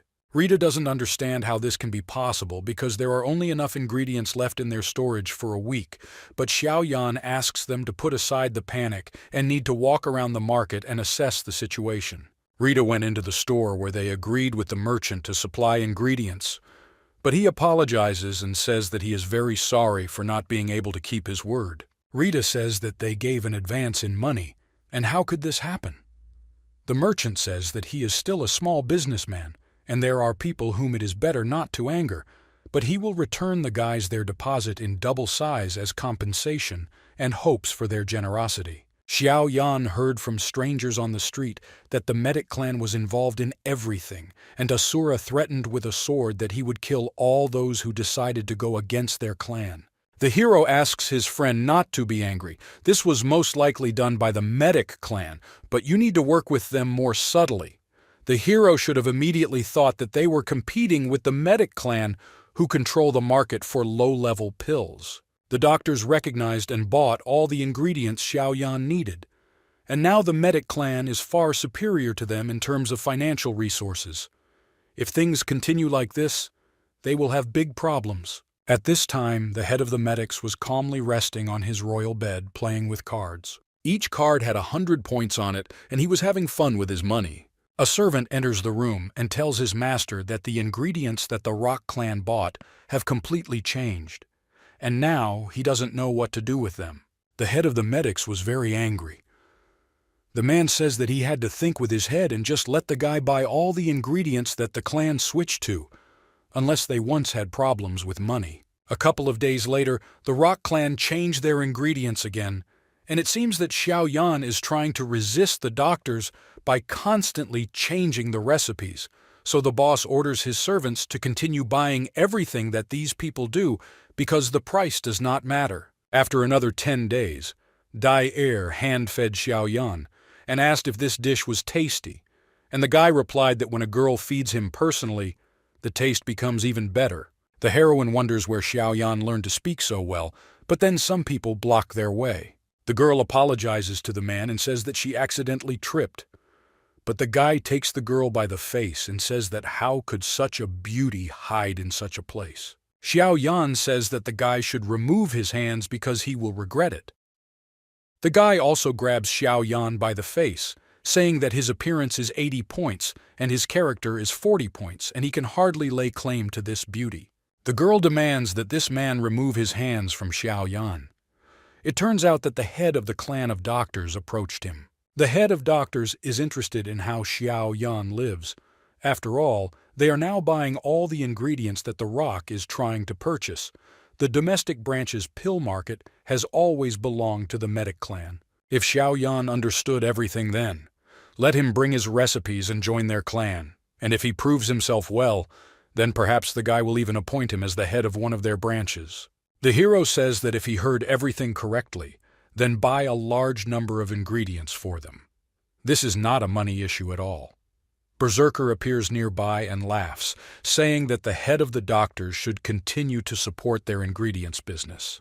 Berserker tells Xiao Yan that if you subtract their expenses, it turns out that over the past few days they have earned 10,000 units of fire energy as they agreed. Berserker gives Xiao Yan half. The main character laughs and said that who would have known that selling ingredients is much more profitable than selling pills? Berserker hugs Xiao Yan and says that this alchemist has come up with a very good and simple method of earning money. If it weren't for Xiao Yan's talent and the Berserker's connections, they would not have been able to earn so much. The head of the medics understands that apparently the Berserker, who sold ingredients for potions, conspired with Xiao Yan, who made them, and they earned a lot of money from their clan. Xiao Yan says that who prevented the medical clan from being smarter, because as long as there are such stupid people with full pockets, he can easily earn money. The doctors tried to calm their boss, who could not contain his anger. Berserker says that the medic clan behaved very badly, so they deserved such great humiliation. Xiao Yan says that they earned much more than they could have earned from the pills, so he is happy with what happened. The main character noticed that one of the newcomers was approaching them, and he said that the medic clan had teamed up with the White clan and attacked their headquarters. At this time, Bloody Asura was protecting the wounded Rita, who could no longer fight. The guys were surrounded by opponents. The White clan and the medic clan explained that it was all Xiao Yan's fault, because in such a short period of time, he managed to make enemies everywhere. The guys shout to the Bloody Asura that they will regret that they contacted Xiao Yan because he destroyed them all. The main character appears nearby and repels the attack of one of the opponents. Dai asks Rita and the Bloody Asura how they are feeling. It turns out that they were simply too weak against so many opponents. The main character apologizes for the fact that he was gone for a long time and says that he will now deal with all opponents. The medic clan says that they have united with the enemies of Xiao Yan, and now the Rock clan will sink into oblivion. The alchemist is surprised. Did the head of the White clan decide to break his word and unite with the medic clan to attack the Rocks? It turns out that the White clan always keeps its word, and they would not do anything without a good reason. After all, they are here only because they were hired. The medic clan says that they do not excel in strength, and therefore, with the help of their money and pills, they bought themselves mercenaries. The White clan says that they still have responsibilities to the Rock clan. He looks at the pitiful newcomers, and his heart breaks. Doctors ask the White clan to relax. After all, they will pay the Rock clan for the inconvenience. Therefore, he throws a card with 1 point towards Xiao Yan. The hero understands that these guys have already crossed any boundaries, and he is going to take revenge for his clan. The White clan can't just stand by. While the medic clan will be destroyed by Xiao Yan, they will not allow the hero to harm them. The newcomers were not afraid of the White clan. Despite their injuries, they go out and tell their leader that they will help during the battle. Dai along with the Bloody Asura are also ready, and they will fight together with their leader. The main character understands that everything is happening as he wanted, and now their forces will be united with one goal. From today, Xiao Yan's life and death are connected with the Rock clan, and he promises that he will fight with the combined forces of the Whites and the medics until the last drop of blood. The White clan is not at all afraid of newcomers, so they boldly enter into battle. Suddenly, a huge axe appears in front of the head of the White Clan, which hits the ground and does not allow them to fight Xiao Yan. It turns out that Berserker decided to stand up for the main character because he is now an ally of the Rock Clan. Berserker says that Xiao Yan saved him from the fiery poison, and he is very grateful to him for this, and the two of them have built an excellent business, and he is ready to help his partners. The Berserker says that he alone is stronger than the Whites and the medics combined, and of course they can also try to call someone from their strong allies to fight the Berserker. But we must not forget that Xiao Yan has strong warriors who together can also pose a great danger to opponents. The Medic clan is ready to pay anyone who will help fight against Xiao Yan. The Whites began fighting against the Rock clan. Now they will fight each other until one wins. An elder with a Tower of Progress appears nearby. He says he was a little late. The alchemist explains that everything is in order, and he was wondering why the elder was digging a tunnel underground. The elder says that he wanted to make himself a cellar under the mountain, but it turned out to be much further away. The man also noticed that Xiao Yan staged a real battle and war here, so he asks what is really happening here. The hero tried to explain that they had disagreements with the doctors from the clan. The Medic clan supported Xiao Yan in his theory. The elder says that they are alchemists, and let the guys just fight in a tournament to create tablets so as not to destroy each other's clans. The head of the Medic clan agrees to such conditions. The hero still remembers his past battles in creating tablets at a festival in the capital of the empire. From the Medic clan comes a third-year student of the internal branch of the alchemist of the 4th rank, who is extremely talented, and even the kings of the 6th level turn to him for help. While Xiao Yan is new to the inner branch and his rank is unknown, but he possesses the ascending flame essence. Will it be an easy victory for the doctors, or will Xiao Yan be able to do something against the high school student? Smart guy with glasses says that the Academy's messengers will shed light on everything, and the editor-in-chief is responsible for the accuracy of what will happen at this festival. Xiao Yan asks this entrepreneur to at least ask permission to use his name. The entrepreneur tells Xiao Yan that his little secret will help the main character. After all, yesterday, Elder Liu visited the Faculty of Chemistry and took one legendary and very complex recipe there. It turns out that the head of the medics is strong, but he has no talent, so most alchemist students support Xiao Yan. The hero will be grateful if the entrepreneur stops writing complete nonsense and lies. A variety of extraordinary personalities from the internal branch came to watch the fight. Dai understands that many spectators came to admire this action, and Xiao Yan will obviously become famous after this event. Berserker appears nearby and says that the hero doesn't seem to be worried at all. Xiao Yan understands that this battle will attract a lot of attention, but he still wants to be there, hidden for as long as possible. Berserker says that he has already taken the alchemist's side and he could not miss such events. Of course, he doesn't understand pill creation, but he believes that Xiao Yan can defeat this medic. It turns out that Berserker put all his fiery energy on the alchemist's victory and hoped that the guy will not let him down.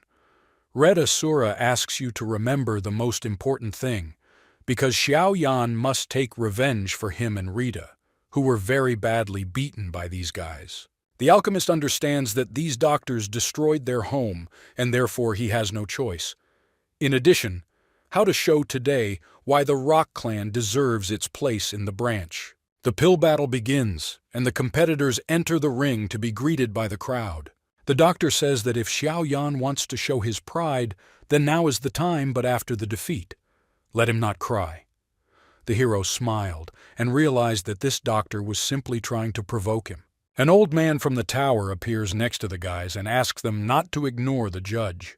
To begin with, he asks to introduce the highly respected elder of the alchemical faculty who decided to attend the Battle of the Tablets, and he will be in the upper house. The internal branch is always happy to support competitions between students, and today the Medical Clan and the Rock Clan will resolve their conflicts through the Battle of Pills. The medics had professional support from girls in disguise, while Xiao Yan had the support of his entire clan.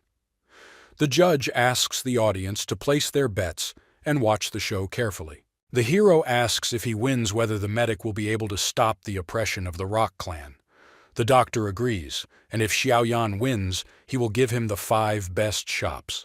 But if the doctor wins, The Rock Clan will transfer all rights to their 3-pill recipes and the rights to sell these pills. Rita understands that apparently this dumbass wants to monopolize the market and he really wants to rob their clan. Dai understands that there is no need to worry because Xiao Yan. He will not allow their clan to collapse. The judge says that the conditions are accepted, and now the guys can read their assignments. The heroes, together with the medic, carefully study their scrolls with tasks. The judge says that in order to get such a task for the students, they had to work hard, and they were given a recipe for a 5th-rank pill, and this is a dragon power pill. This is a rank 5 recipe, and many people have not seen these before. It turns out that the alchemists have not yet reached the 5th rank of alchemical skill development. But the judge explains that the task must be difficult, because without this it will not be interesting to watch the show. Xiao Yan says that unfortunately for the medic, he does not have the phrase to give up without a fight, so he proposes to start their battle. The doctor says that Xiao Yan really decided to show everyone his worthless stove, because it turns out that the doctor had an elegant, beautiful stove which he showed to everyone.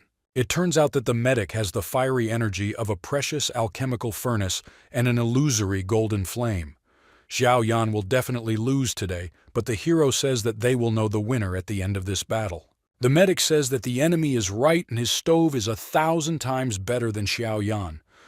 Therefore, it would be better for him to give up immediately so as not to show his weakness. The judge bursts into the case and throws away the doctor's expensive stove and says that they have, according to the rules, it is forbidden. It turns out that the alchemists will be provided with all the necessary recipes and furnaces along with the ingredients, so they will be on an equal footing. The head of the alchemical faculty is glad that he and his students were able to get rid of old and unnecessary ingredients. This is great because they will definitely increase the budget for next year. Xiao Yan understands that the proposed ingredients are very bad. The master shouts that the judge is turning the creation of medicines into a regular game. People all over the arena are whispering to each other that these ingredients cannot be used, and perhaps the furnace will burst from low-grade ingredients. But the head of the alchemy department asks everyone to be quiet. The head of the faculty shouts that a good alchemist can work with bad ingredients, and they should remember the famous Yao Lao. He generally used open fire.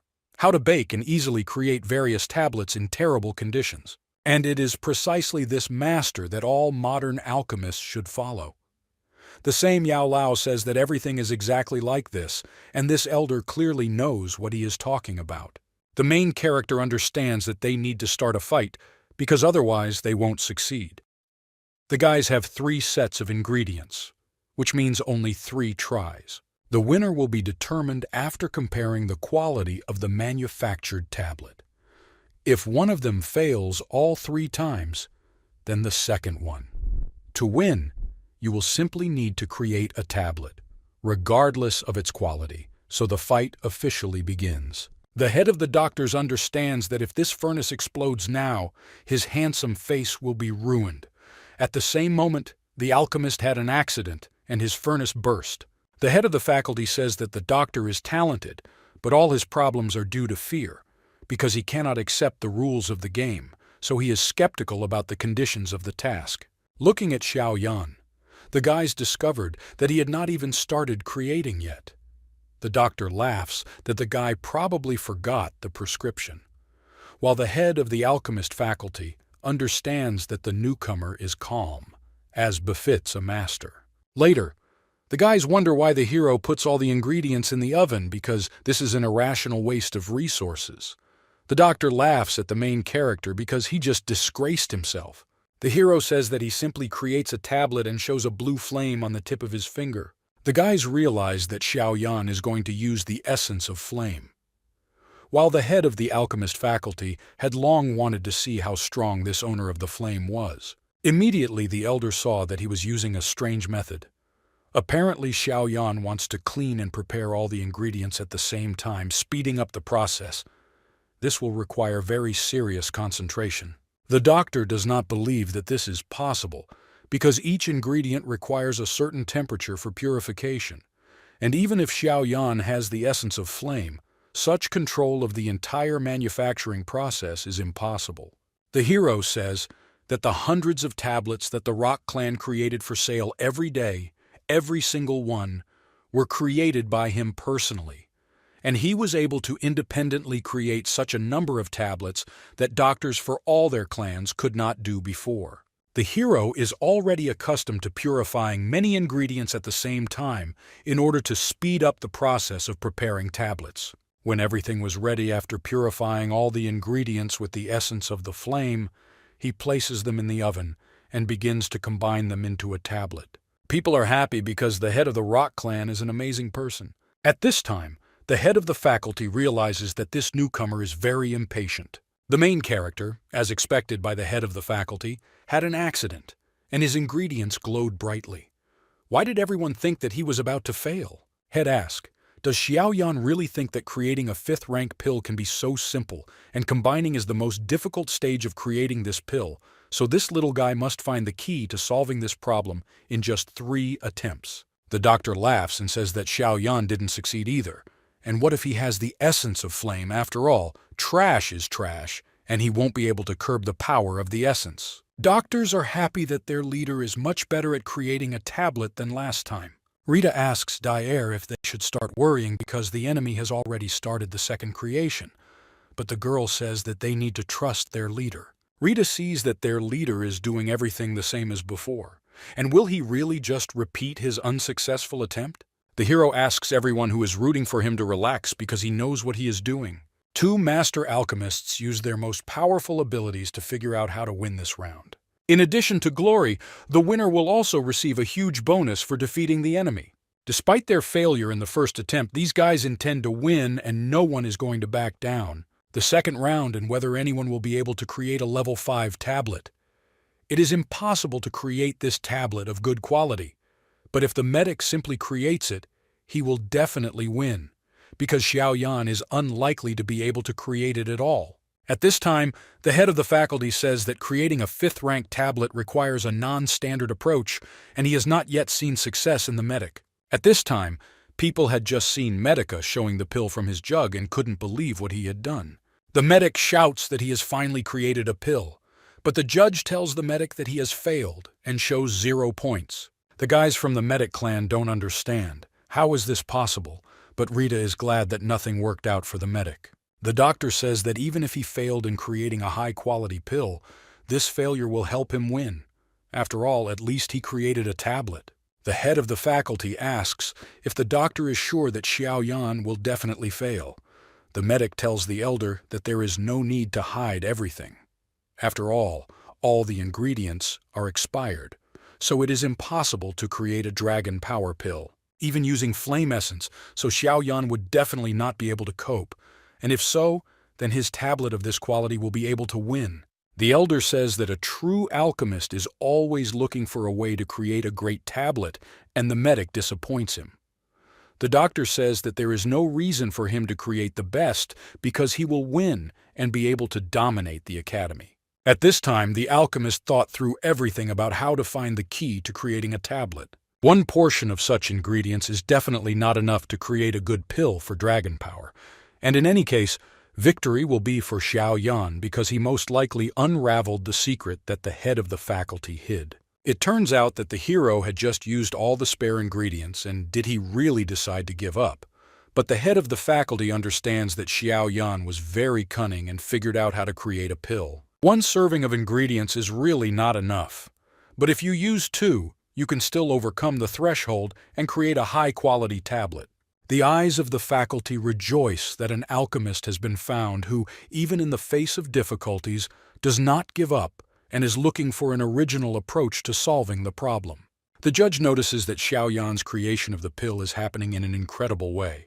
The hero shouts that the time has come and it's time to show the result. The pill will appear soon, and the judge says that participant Xiaoyan failed the first attempt, but can he perform a miracle and win this round? The hero does not believe in miracles, but only in his own strength, so he believes that only with his abilities can he win. The alchemist is worried because he feels that it's time to start the unification, but still he put too much on this victory, and everything depends on the result of this stage. The hero activates the formation of the tablet, and immediately the head of the faculty notices that the energy is so great that the furnace could explode at any minute. A huge explosion is heard, and the medic is happy that this guy was able to fail so clumsily. The head of the faculty shouts that the explosion from the 5th-level furnace is not a trifle and asks to quickly help the hero. The alchemist finds himself at the bottom of the crater and asks why they are panicking so much. After all, he had long been accustomed to such explosions, and finally he created a tablet. The hero's friends were happy that finally their head of the Rock Clan had won and was able to protect their part. The doctor shouts that this is impossible because the guy was definitely cheating, and before the smoke cleared, he most likely switched the pill. The judge says that the recipe was announced only before the start of the competition, and only the elder knew about it in advance. Or the doctor accuses their university of cheating. It turns out that the real dragon power pill is red in color and has a strange aroma. Only Xiao Yan achieved the required result, while the medic's tablet came out completely yellow. The hero says that they can test the effectiveness of his pill, and he decides to eat it, but the judge knocks the pill away. The judge says that young people should not take this pill, and it is better for the judge to check its quality. After eating the pill, the old man suddenly grows long, beautiful hair. The girls are surprised by the effects of this pill, and they themselves would like to receive a similar recipe. The head of the faculty approaches the guys and explains to the medic that he lost when he refused to fight and believed that the enemy could not overcome him. Xiao Yan was able to win because he never gives up and fights to the end even when there is hope. No, he is always looking for a way to be a winner. The head of the faculty announces that the winners of this battle are Xiao Yan and his Rock Clan. The guys go to hug their boss who defended their honor. The hero couldn't even think that he would lose. After all, if he had betrayed the hopes of his clan, he himself would not have been able to stand before them without shame. The head of the faculty comes up behind him and says that now Xiao Yan will officially sell pills, and based on the rules they must pay a tax of 20% to the academy. The elder says that this is the tradition of their academy, but seeing that there is no one around, he quietly whispers to the guy that one of the elders asked for a discount, and Xiao Yan will pay only 10%. At this time, the head of the medic clan realizes that he has strayed from the path of the true alchemist, but immediately decides that this is not true, because all the blame lies with Xiao Yan, and until this guy disappears, he will not be able to wash away the shame from himself. Later, the Rock Clan held a celebration in honor of their leader's victory. They were glad that they were able to defend their financial independence and the honor of the clan. At the festival, the official guest was Berserker, who struggled with fiery poison for 2 years and could not control his strength, and yet he was able to reach 9th place in the ranking. He will finally be able to show his true strength at the internal branch competitions and take a higher place, all thanks to Xiao Yan's medicine. Turns out that also this year there will be competitions of the internal branch. Internal branch competitions are also known as battles for a place in the ranking, and only those who are in this ranking can take part in the fight. If the hero can get into the top 10, then he will have the opportunity to become a candidate for Elder. He will also have the opportunity to visit the 9th floor of the tower and use the essence of the fallen heart to strengthen his body. The master says that the reward for entering the 10 is the opportunity to train using the essence of the fallen heart. The hero understands that he must take part in these competitions. This is a good opportunity to get the essence. Dai tells Xiao Yan that she will support him in any endeavor, and the hero laughs, saying that he cannot hide anything from Dai, who even guessed that he wants to take part in the competition. The girl tells Xiao Yan to relax because she's already sent out news that they are looking for alchemists. So soon they will have enough people to replace the head of the clan while he is training. The hero burst into tears of happiness and said that he was very grateful to Dai for the given opportunity to become stronger. Until the alchemists arrive, Dai gives Xiao Yan tasks because he must replace their work for now. Dai also shows additional orders that appeared after Xiao Yan's victory, and it will be easy for him. But this will definitely help their Rock Clan become stronger.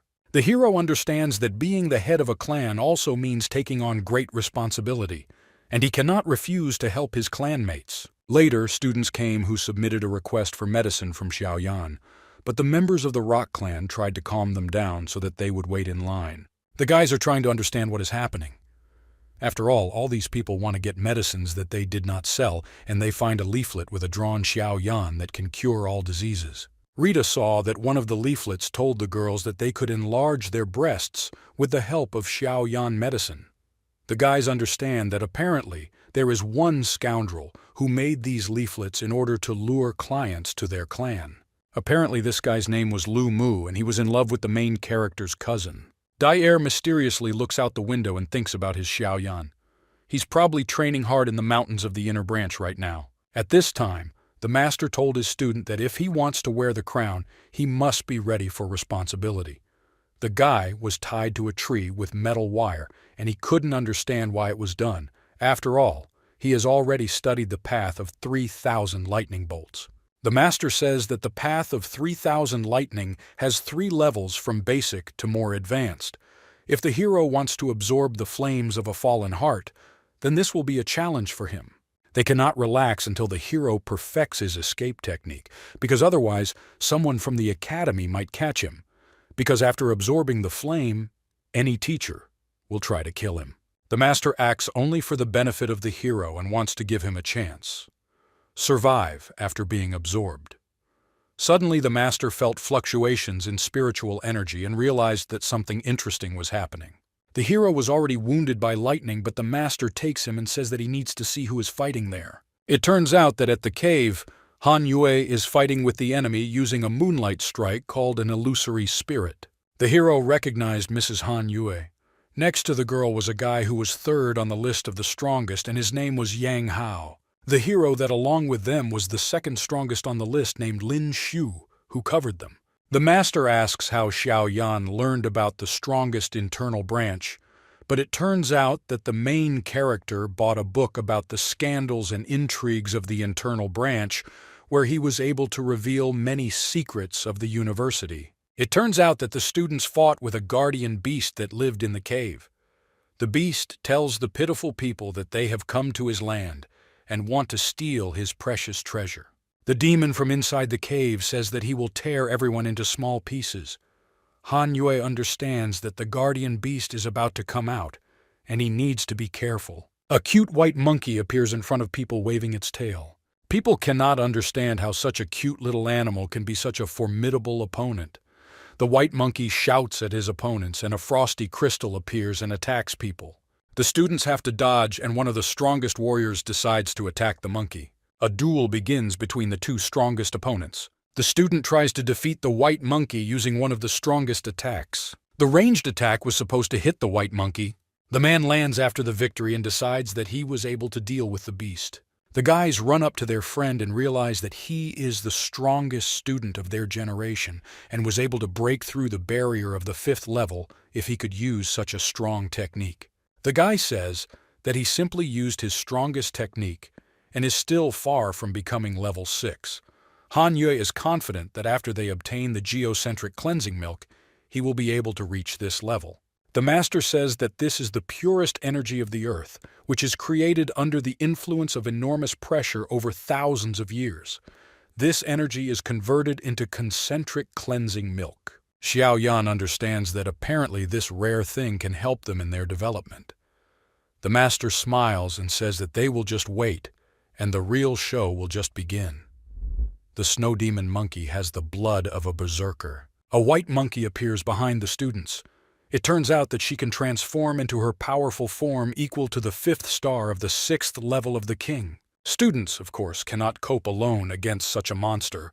Han Yue finds herself in danger because she was closest to the monkey. The guys see how a terrifying monster attacks a girl, but do not have time to save her. It turns out that Xiao Yan was nearby all this time, watching the battle, and at the right moment was able to save Han Yue. The girl blushed and asked why the head of the Rock clan was here. The warriors from the group of students understand that this is the same Xiao Yan who overthrew the Medic clan. Xiao Yan says that this is a long story, and he will explain later how he ended up here because what is more important now is not to be close to the 6th level king. After the guys were able to get out of the trap, Han Yue thanked her savior, but he says that he was training nearby and heard the roar of a snow demonic monkey, so he approached out of curiosity. The guys hear an apology from Han Yue because she gave inaccurate information before going into battle. Lin Shu asks not to blame themselves because the berserker mutation is very rare, and they did not expect this from this monkey. Xiao Yan says that the treasure is valuable, but life is more valuable, and the guys, unfortunately, are not so strong to cope with this monster. The master laughs inside the ring and says that if the student wants geocentric cleansing milk, then he knows how to get it correctly. At night, the guys sneak up to the cave and the master tells Xiao Yan not to be afraid, and the demonic monkey becomes weaker after the berserk mode, and during this time the enemy will be helpless. Therefore, the hero must go hunting.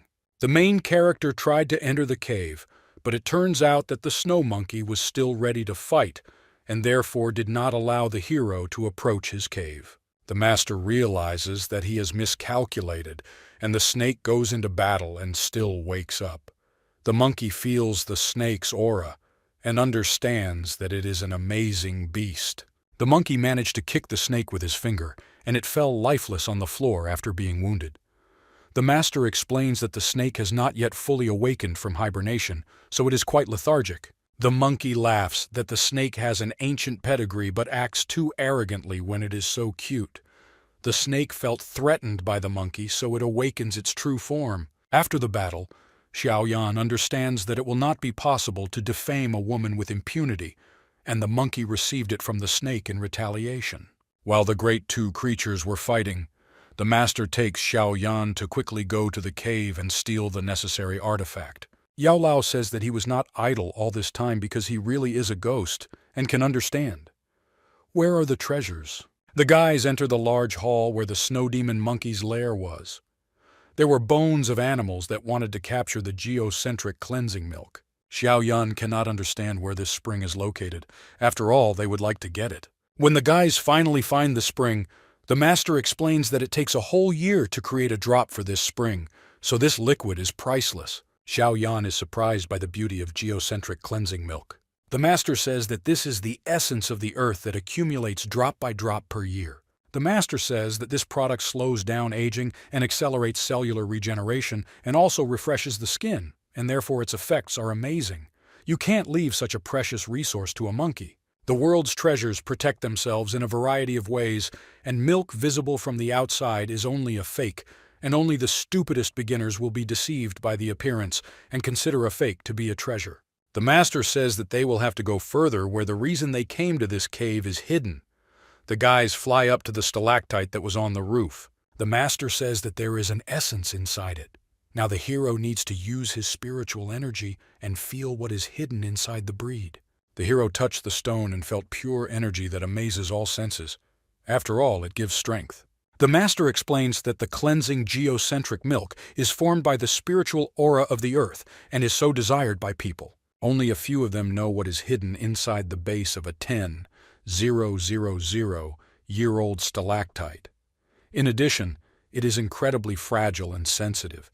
It can only be stored inside jade vessels, otherwise it will evaporate instantly. Among the things that the hero received, jade vessels were also found, but how is the hero going to extract the liquid from the stalactite? Xiao Yan comes up with a plan. Student is about to use a vacuum grip. With the help of his fire, the hero manages to concentrate enough energy and capture the milk. But this artifact took a very long time to create, so he only took half of the cleansing milk so that it could be restored again. The master says that this is the right decision and the hero must respect the earth and other forms of life because this is the real path of the alchemist. Apparently this time he chose the right person to become a student. Xiao Yan heard that the snake seemed to be losing the fight, but the master said that Xiao Yan should take some fake milk to use as a face cream. The alchemist ignored the master and went outside but could not find the demonic beasts there. The hero began to look for his lady snake, and he promises that he has a lot of fire essence and purple crystal fire for his beloved snake. The hero finds some kind of worm that was hiding in the ground and thought that the snake had turned into a smaller copy of itself. So he burst into tears because it was his fault. Suddenly, a jellyfish appears and attacks Xiao Yan with its foot right in the face. The hero got scared and the jellyfish tells the boy that the snow monkey was real trash and not an enemy. But why did he leave her alone with this monkey? Xiao Yan asked for forgiveness, but the jellyfish says that before worrying about this, he should worry about his life because the 1-year period has long passed and the jellyfish wants to get his spiritual fusion pill. The main characters understand that the matter is clearly approaching a fight and he tries to escape, but the jellyfish says that he will not succeed. The hero finds himself in a spatial cage, and when the jellyfish attacked the hero, the master protected his student. Medusa understands that the spirit who fights for the boy is much stronger than her. The master asks the jellyfish to calm down because the student did not violate the agreement, and this happened because of what happened while the jellyfish was sleeping. The girl is not going to listen to people because she only needs results. And if this strange spirit protects a person, then they will both die. It's useless to talk, and apparently the guys will have to fight. Medusa understands that apparently this entity used to help Xiao Yan fight, and she will have little chance of winning. Still, she believes that now she has much more strength and can try to fight Xiao Yan. The main character notices the danger for the jellyfish, so he throws the sword behind it. The girl attacks the main character who merged with his master, while the hero's sword did not touch the girl at all but crashed into the monster who was behind her. Medusa is surprised how the white monkey managed to recover because she beat her well before. Xiao Yan's sword falls to the ground while the monkey was seriously injured. Medusa tells the white monkey that she attacked on the sly and it looks like she really can't wait to die, so she'll have to finish their duel. Medusa asks Xiao Yan who asked him to save the girl, because she would definitely be able to dodge this attack. In any case, the girl noticed that Xiao Yan still thinks about her and her safety, and she is very pleased with this, so she will leave the stupid man his life. But he must remember, for a servant, loyalty is everything and he should not. The girl says that she is giving Xiao Yan 1 more year. If he creates a spiritual fusion pill for her, she will proclaim him her most devoted servant. But if not, then it's better not to know what kind of punishment awaits the guy. The hero asks that the jellyfish not leave, because who would want to become her most faithful servant? Because this is not a reward at all. A snake appears, which Xiao Yan happily hugs and asks if she wants to eat because he missed her. A little later, the master says that since ancient times, many people have died trying to increase their strength. Xiao Yan is 1 step away from becoming the 5th level of spirit, and this is real luck. That it was now that he found the geocentric cleansing milk. With this treasure and the skill of the teacher, they will definitely achieve a breakthrough for Xiao Yan in his development. Xiao Yan asks the teacher, "Is this really it?" But the master asks him not to distract him.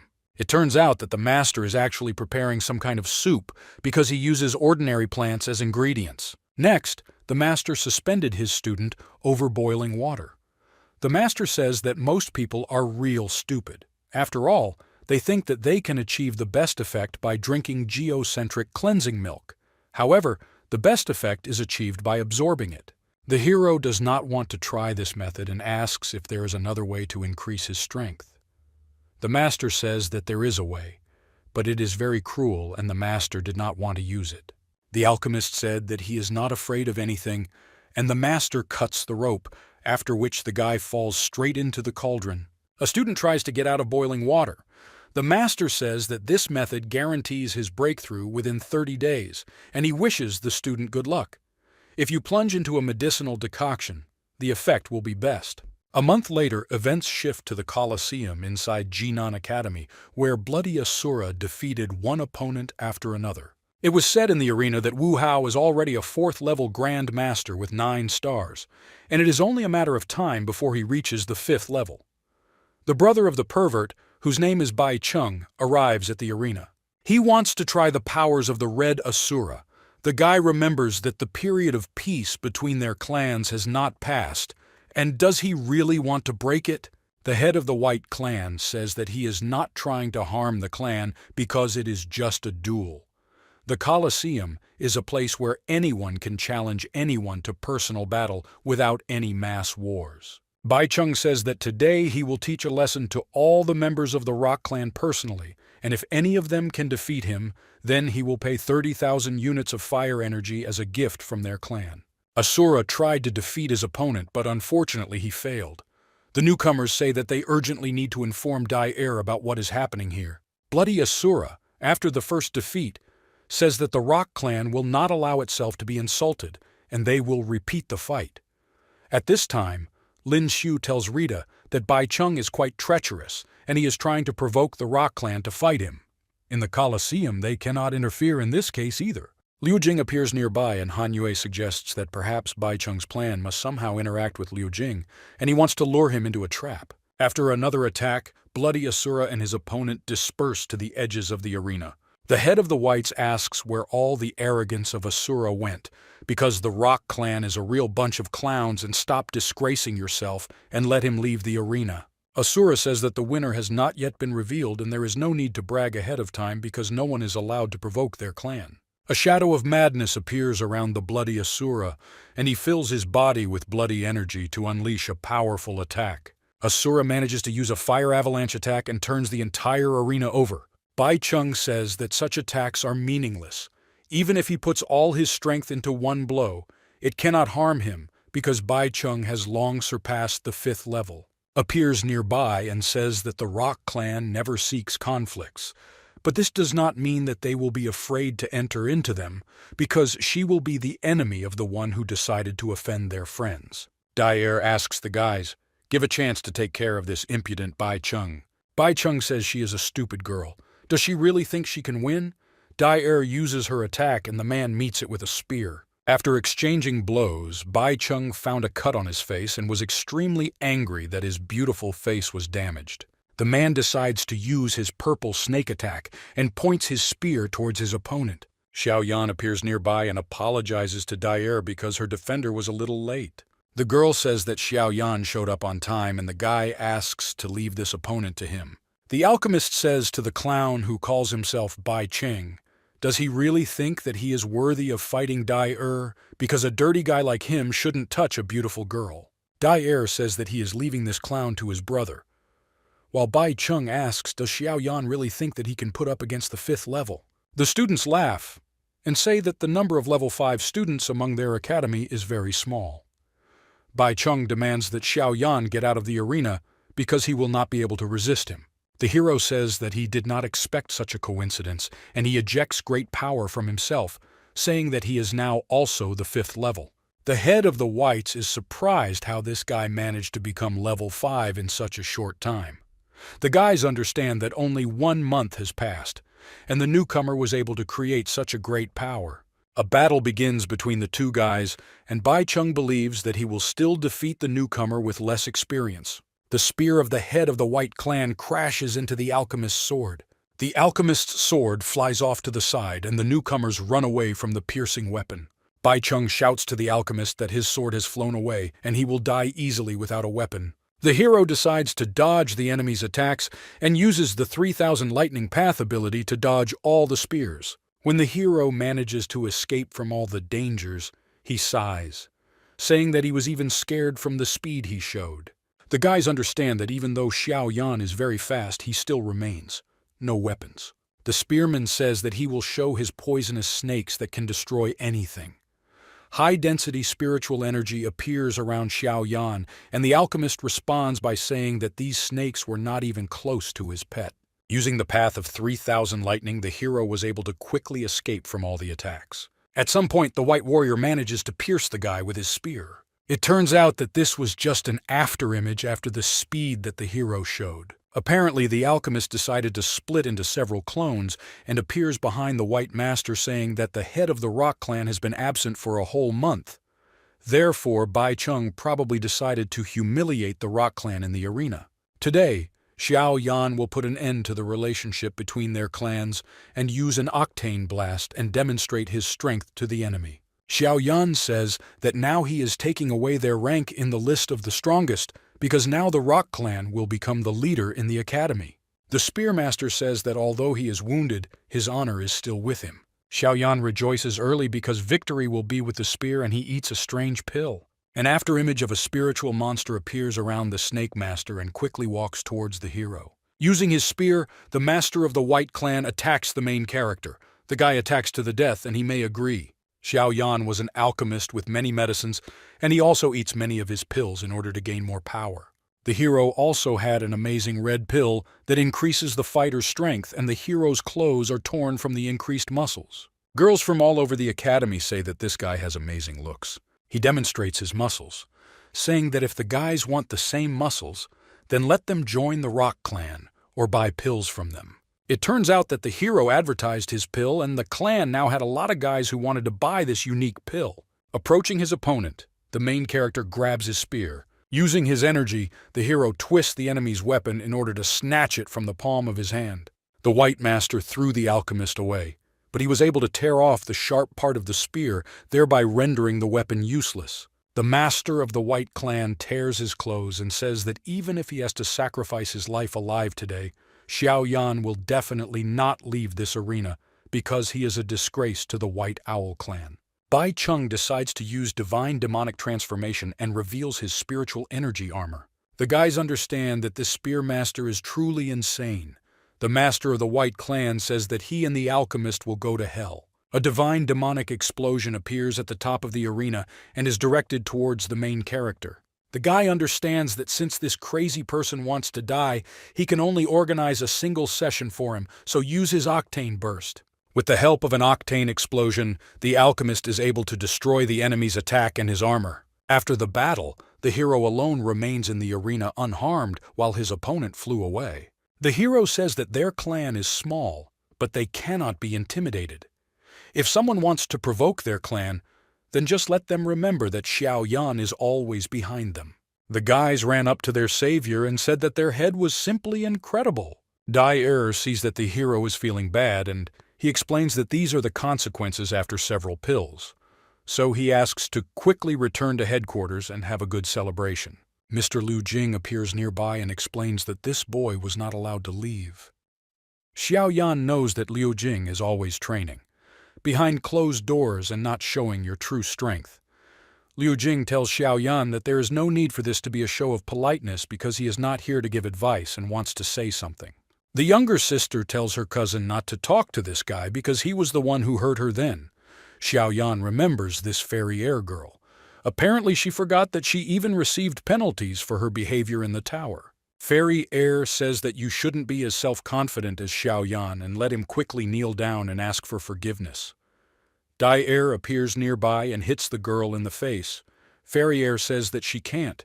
He can humiliate Xiao Yan if this happens again. Let him wait for no mercy. Fairy Air approaches her cousin and says that she is going to tell everything to her auntie, but he doesn't want to hit the girls, but also doesn't want to get problems from the family. The alchemist says that there is no need to attack Dai Er because it all started because of him, and therefore Mr. Liu Jing should punish Xiao Yan. Liu Jing says that he didn't pull Xiao Yan's tongue, so he will show. Why was he always third in the ranking? Because he will be waiting for Xiao Yan at the tournament of the strongest. After some time, the main character was crying in his room, saying that he was going to die from pain. The master stretched the legs of his student and asked where his courage was. After all, this method was developed personally by the teacher, and with its help, you can relieve tension from the muscles. After the battle, the main character screamed so hard in his bed that Dai Er burst into the room along with the main character's other friends. Red Asura saw that Xiao Yan was half naked in bed and asked what he was doing here.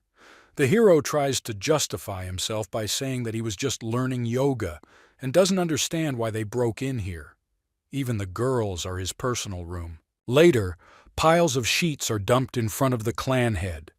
Rita says that these are challenge letters for Xiao Yan, and it is not so easy to maintain your rank in the list of the strongest. The hero understands that the closer he gets to the tournament, the more he is asked to fight. Dai Er says that many people think that Xiao Yan won by chance. So many people want to test his real strength. Rita asks what they will do, and maybe Xiao Yan will take all the calls and they will have to make a schedule. The hero says that the tournament of the strongest is coming soon, so there is no time for these challenges and it's easy. Let them tell everyone that the head of the Rock Clan is resting and recuperating. Having opened the list of the strongest, the hero finds out that Liu Jing is the third in the ranking of the strongest berserker. His friend Lin Yang is the fifth, while Mrs. Rita is 36th and her friend Lin Xu is second. The hero is not understood. Why is there no first place on the list? Dai Er says that it is difficult to obtain information especially when their clan is so young and among them there are few who know about the rules of the internal branch and its history. The hero says that he quickly wants to meet the strongest in the tournament and he doesn't have much time. Therefore, you will have to use a quick way to development. Events move to the alchemical faculty to the ingredient storage. The head of the storehouse constantly received requests from students for a variety of ingredients. The woman told many students that they were forbidden to take certain ingredients because they did not have enough experience or level. While Xiao Yan was standing in line at the faculty storage facility, the master said that yesterday he was watching the stars and felt a sharp increase in the power of the essence of the fallen heart. And soon the protection will not hold up and it will explode, so you can't hesitate any longer and you need to create an earth spirit tablet. When it's the hero's turn, he realizes that now he only needs one ingredient for the earth tablet, and he asks to get permission from the woman. The hero wanted to get the fire ice dragon fruit. This is a high-level ingredient and most likely the woman will not allow it. To the surprise of all the students, Xiao Yan was given admission.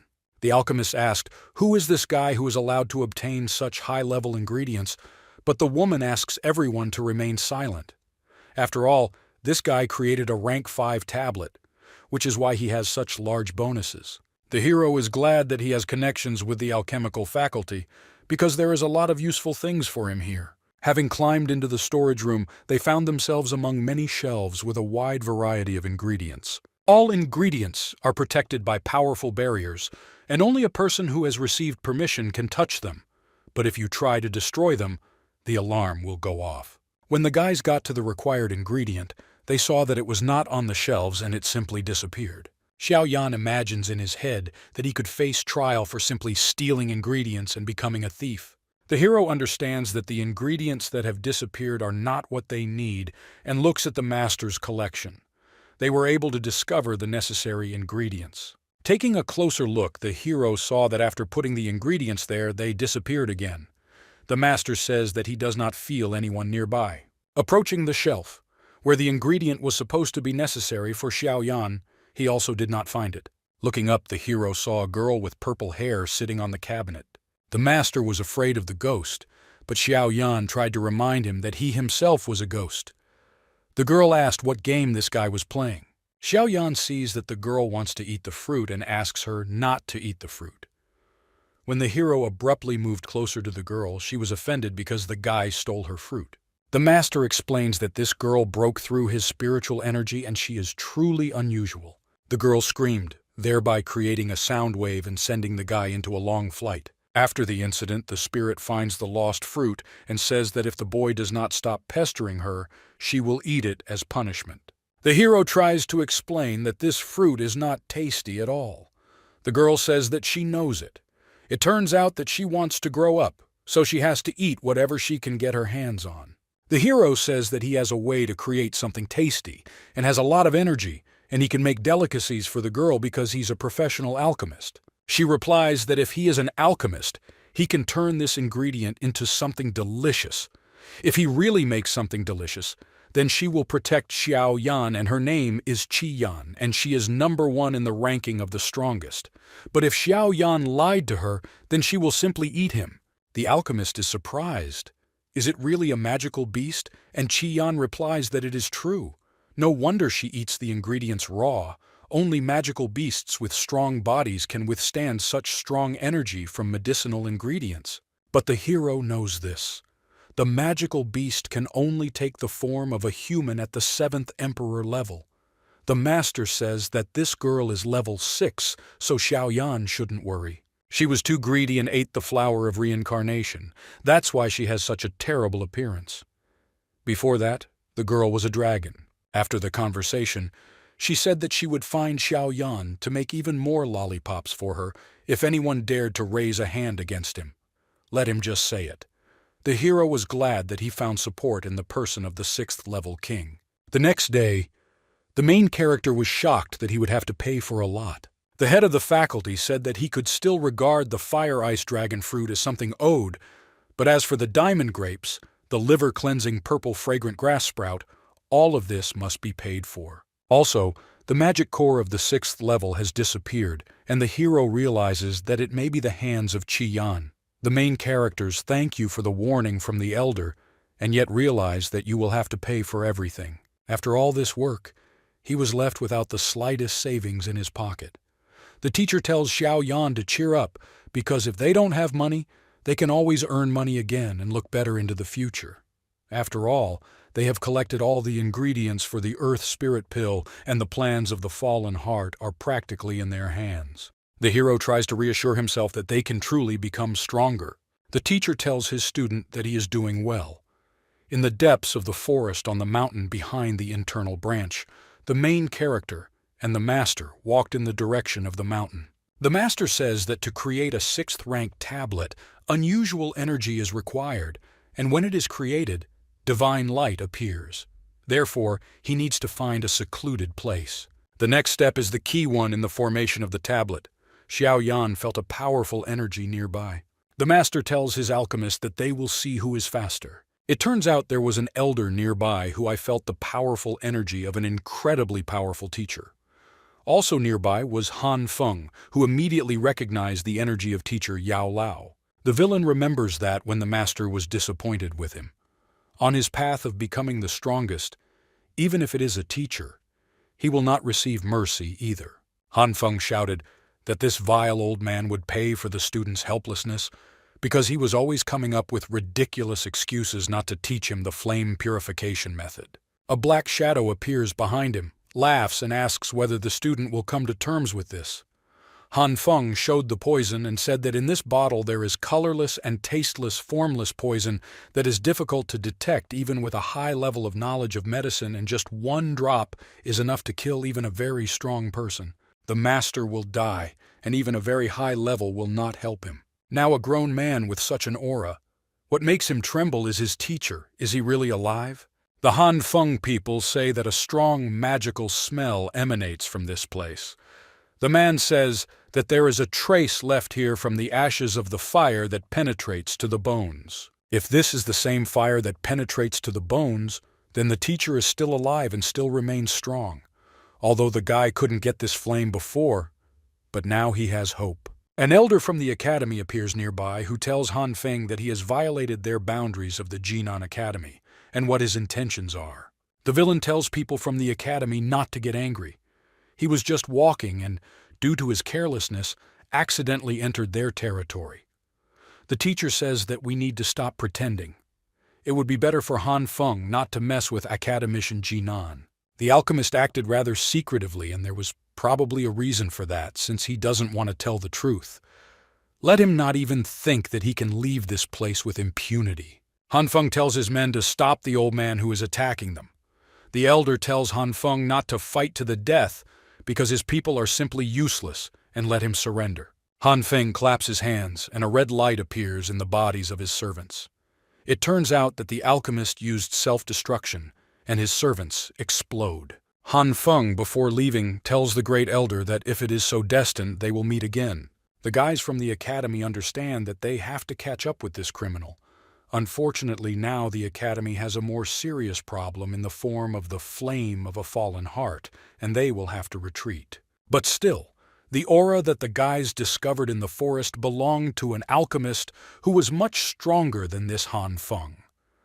Who is this mysterious alchemist who has suddenly appeared in such a crisis for the academy, and is this really a blessing or a curse? At this time, Xiao Yan was out of breath, and it was very difficult for him.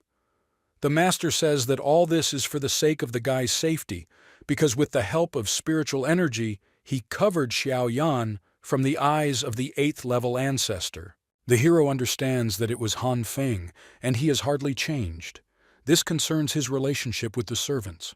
The teacher was never able to guide this guy to the true path, and even now used the self-destruction of his servants as an opportunity to escape. The hero says that such bastards don't learn anything, and when he catches this bastard, it won't seem like much to him. Besides, they had to finish the Earth Spirit tablet.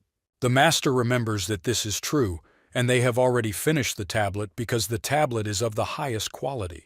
The hero understands that Han Feng unexpectedly appeared on the territory of Jinan Academy, and this is possible due to the flame of a fallen heart. The master says that everything is correct, and they need to hurry to be first. In the courtyard of the academy, the hero opens the doors and realizes that he had to stay in the mountains for 5 days to avoid suspicion, and he is now wondering if Daer missed him. The main character says that they have a problem, and were waiting for their commander to return. Next, Xiaoyan rode on the griffin to help quickly. My cousin was nearby. Xiaoyan asks what happened because they haven't told him the situation yet. It turns out that something happened to the middle brother. Shouldn't he be protecting his family in the desert? The hero rushes in and sees the wounded middle brother. The guy says that he couldn't keep his promise and protect everyone. The hero was incredibly angry and shaking with anger because he was wondering who did this from his brother. The brother says that this was the 8th level ancestor of Yunlan. That night they celebrated in their city and had fun. They avoid many troubles when traveling with their family. They were wondering what happened to the younger brother who was able to save the family. Suddenly, a strange incident occurred, and it seemed as if a wave of energy attack was approaching, so the middle brother protected the girl standing next to him. It turns out that people in white appeared above the city, and it was one of the ancestors of the 8th level of the Yunlan clan, whose name was Yun Shang. And he says that he came to avenge the destruction that Xiaoyan inflicted on his clan. The middle brother said that he would destroy this enemy, but the clan elders said that he would simply die in vain and let them help their family members escape as quickly as possible and leave everything to the elders. The elder was right, and the brothers began to take their people while they distracted the 8th level ancestor. The eldest brother ordered the middle brother to flee so that peaceful members of the clan would not die here. One of the fugitives was wounded in the shoulder with a flexible spear that pierced the guy through. The guys asked who did it, and it turns out that it was the shadow ghosts who used the chains. The hero guesses that these opponents were from the Palace of Souls. Meanwhile, in the Yunlan clan, the former head of the Yunji clan was captured and imprisoned in a cell. Yun Shang comes into Yunji's cell and says that she let Xiaoyan go, and then also tried to help his family. And does she admit her mistakes? The girl says that she didn't want to watch her teacher go the wrong way and be used by the Palace of Souls. Then Yunshang said that she was short-sighted, and he was in charge here. And as long as their influence and fame spread throughout all lands, he did not care what methods were used to achieve this. Yunji believed that the teachings of their clan said not to deviate from the righteous path and not to betray their pure hearts, or the ancestor forgot about it. The master said that Yunji is too soft-hearted when she makes a big deal about her behavior. Then he will release her. The warrior understands that Xiaoyan needs to be careful, and she sighs, realizing the complexity of fate. A representative of the Palace of Souls appears behind Yun Shang, and he asks why the master doesn't just abandon his student, and maybe they should help a little with her training. Yun Shang demands that the man shut up because this matter concerns only the student and his teacher, and he forbids the palace to interfere in this. As soon as they receive the Jade Key, their people must immediately abandon the country forever. A representative of the Shadow Clan says that the gentleman is quite angry, and it is clear that he is impatient. Let's not forget about Xiaoyan and his pathetic life. Yun Shang says that if he dares to show up here, there won't even be a corpse left of him. At this time, the elders were imprisoned in this dungeon and shouted that the clan was vilely using them to lure out their leader. The elder understood that the young leader should not come to them, otherwise death would await him.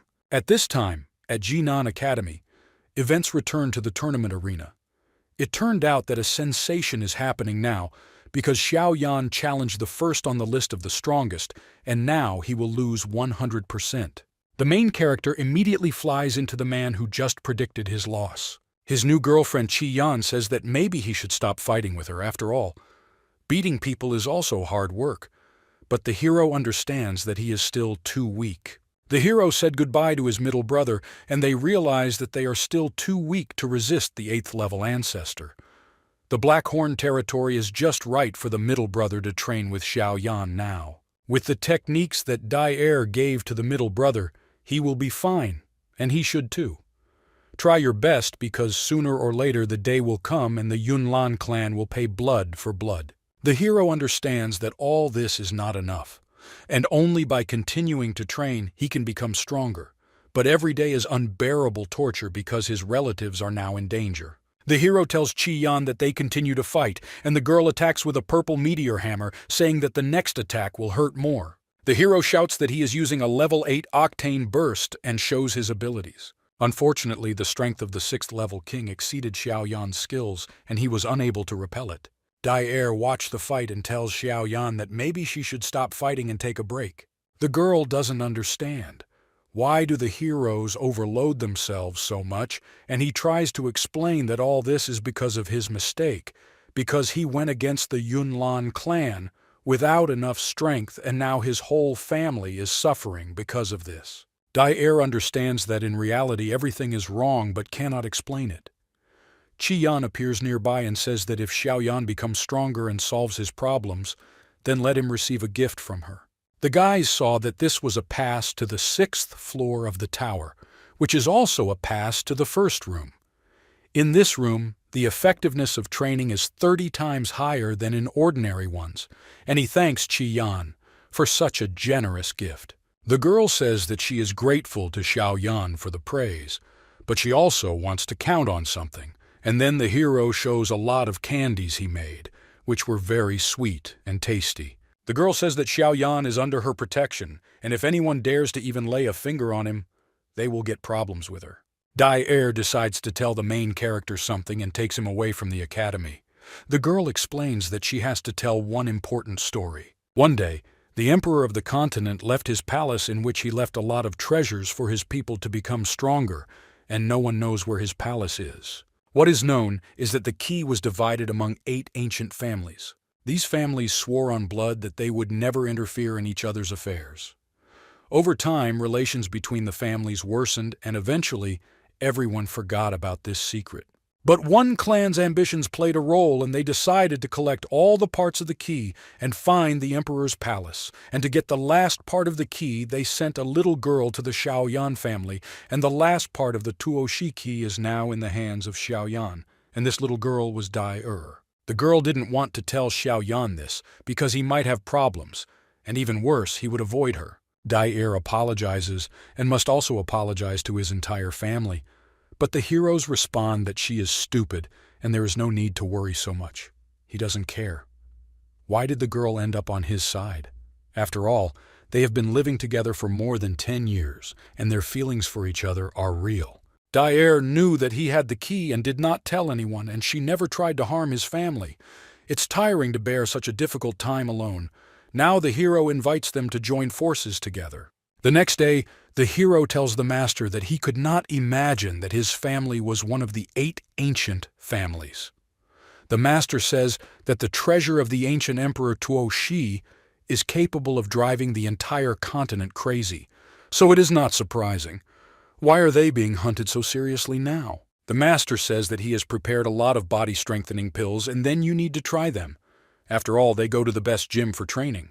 The guys find themselves in training room number 1, and this is the room with the highest efficiency and also the closest to the flame of the fallen heart. Now all the guys need to do is wait patiently for the flame to break the seal, and then they can get its power.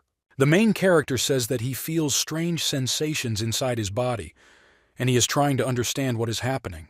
The teacher says that you don't even need much brains here to understand that the flame of a fallen heart is breaking out. People felt that something strange was happening. Inside the tower, the students could not even breathe, and it was very hot. The students begin to organize retreat groups and order everyone to leave the tower. An alarm begins, and everyone must leave before something terrible happens. The hero realizes that the flame of the fallen heart began to break out earlier than expected. Will Xiaoyan try to absorb him today? An elder appears nearby and tells the hero to get out quickly because it's dangerous here. The great elder has assembled a group of elders who are ready for any situation, so they don't need guys like Xiaoyan now. The main character looks at the tower behind him and sees that it is turning into one solid demon. Everyone must focus, and now the elders are trying to somehow help calm this beast. The elders understand that their strength is not enough, but they must try, otherwise the entire academy will be in great danger. The chief elder says that they need to start organizing a seal, and they are trying to hold on to the demon's power. The elder uses the art of the sealing demon, and you need to put aside panic and not lose attention, because not everything is lost. When the guys realized that they succeeded and the flame began to be sealed again, They were glad that they were able to delay the destruction of the academy. The fallen heart's flame aura calms down, and it is sealed away again. The master says that there was an 80% chance that the flames would start to burst out earlier than expected due to the presence of Xiao Yan essence, and it was very dangerous. The hero understands that they were very close, and if only a little more, they would have succeeded.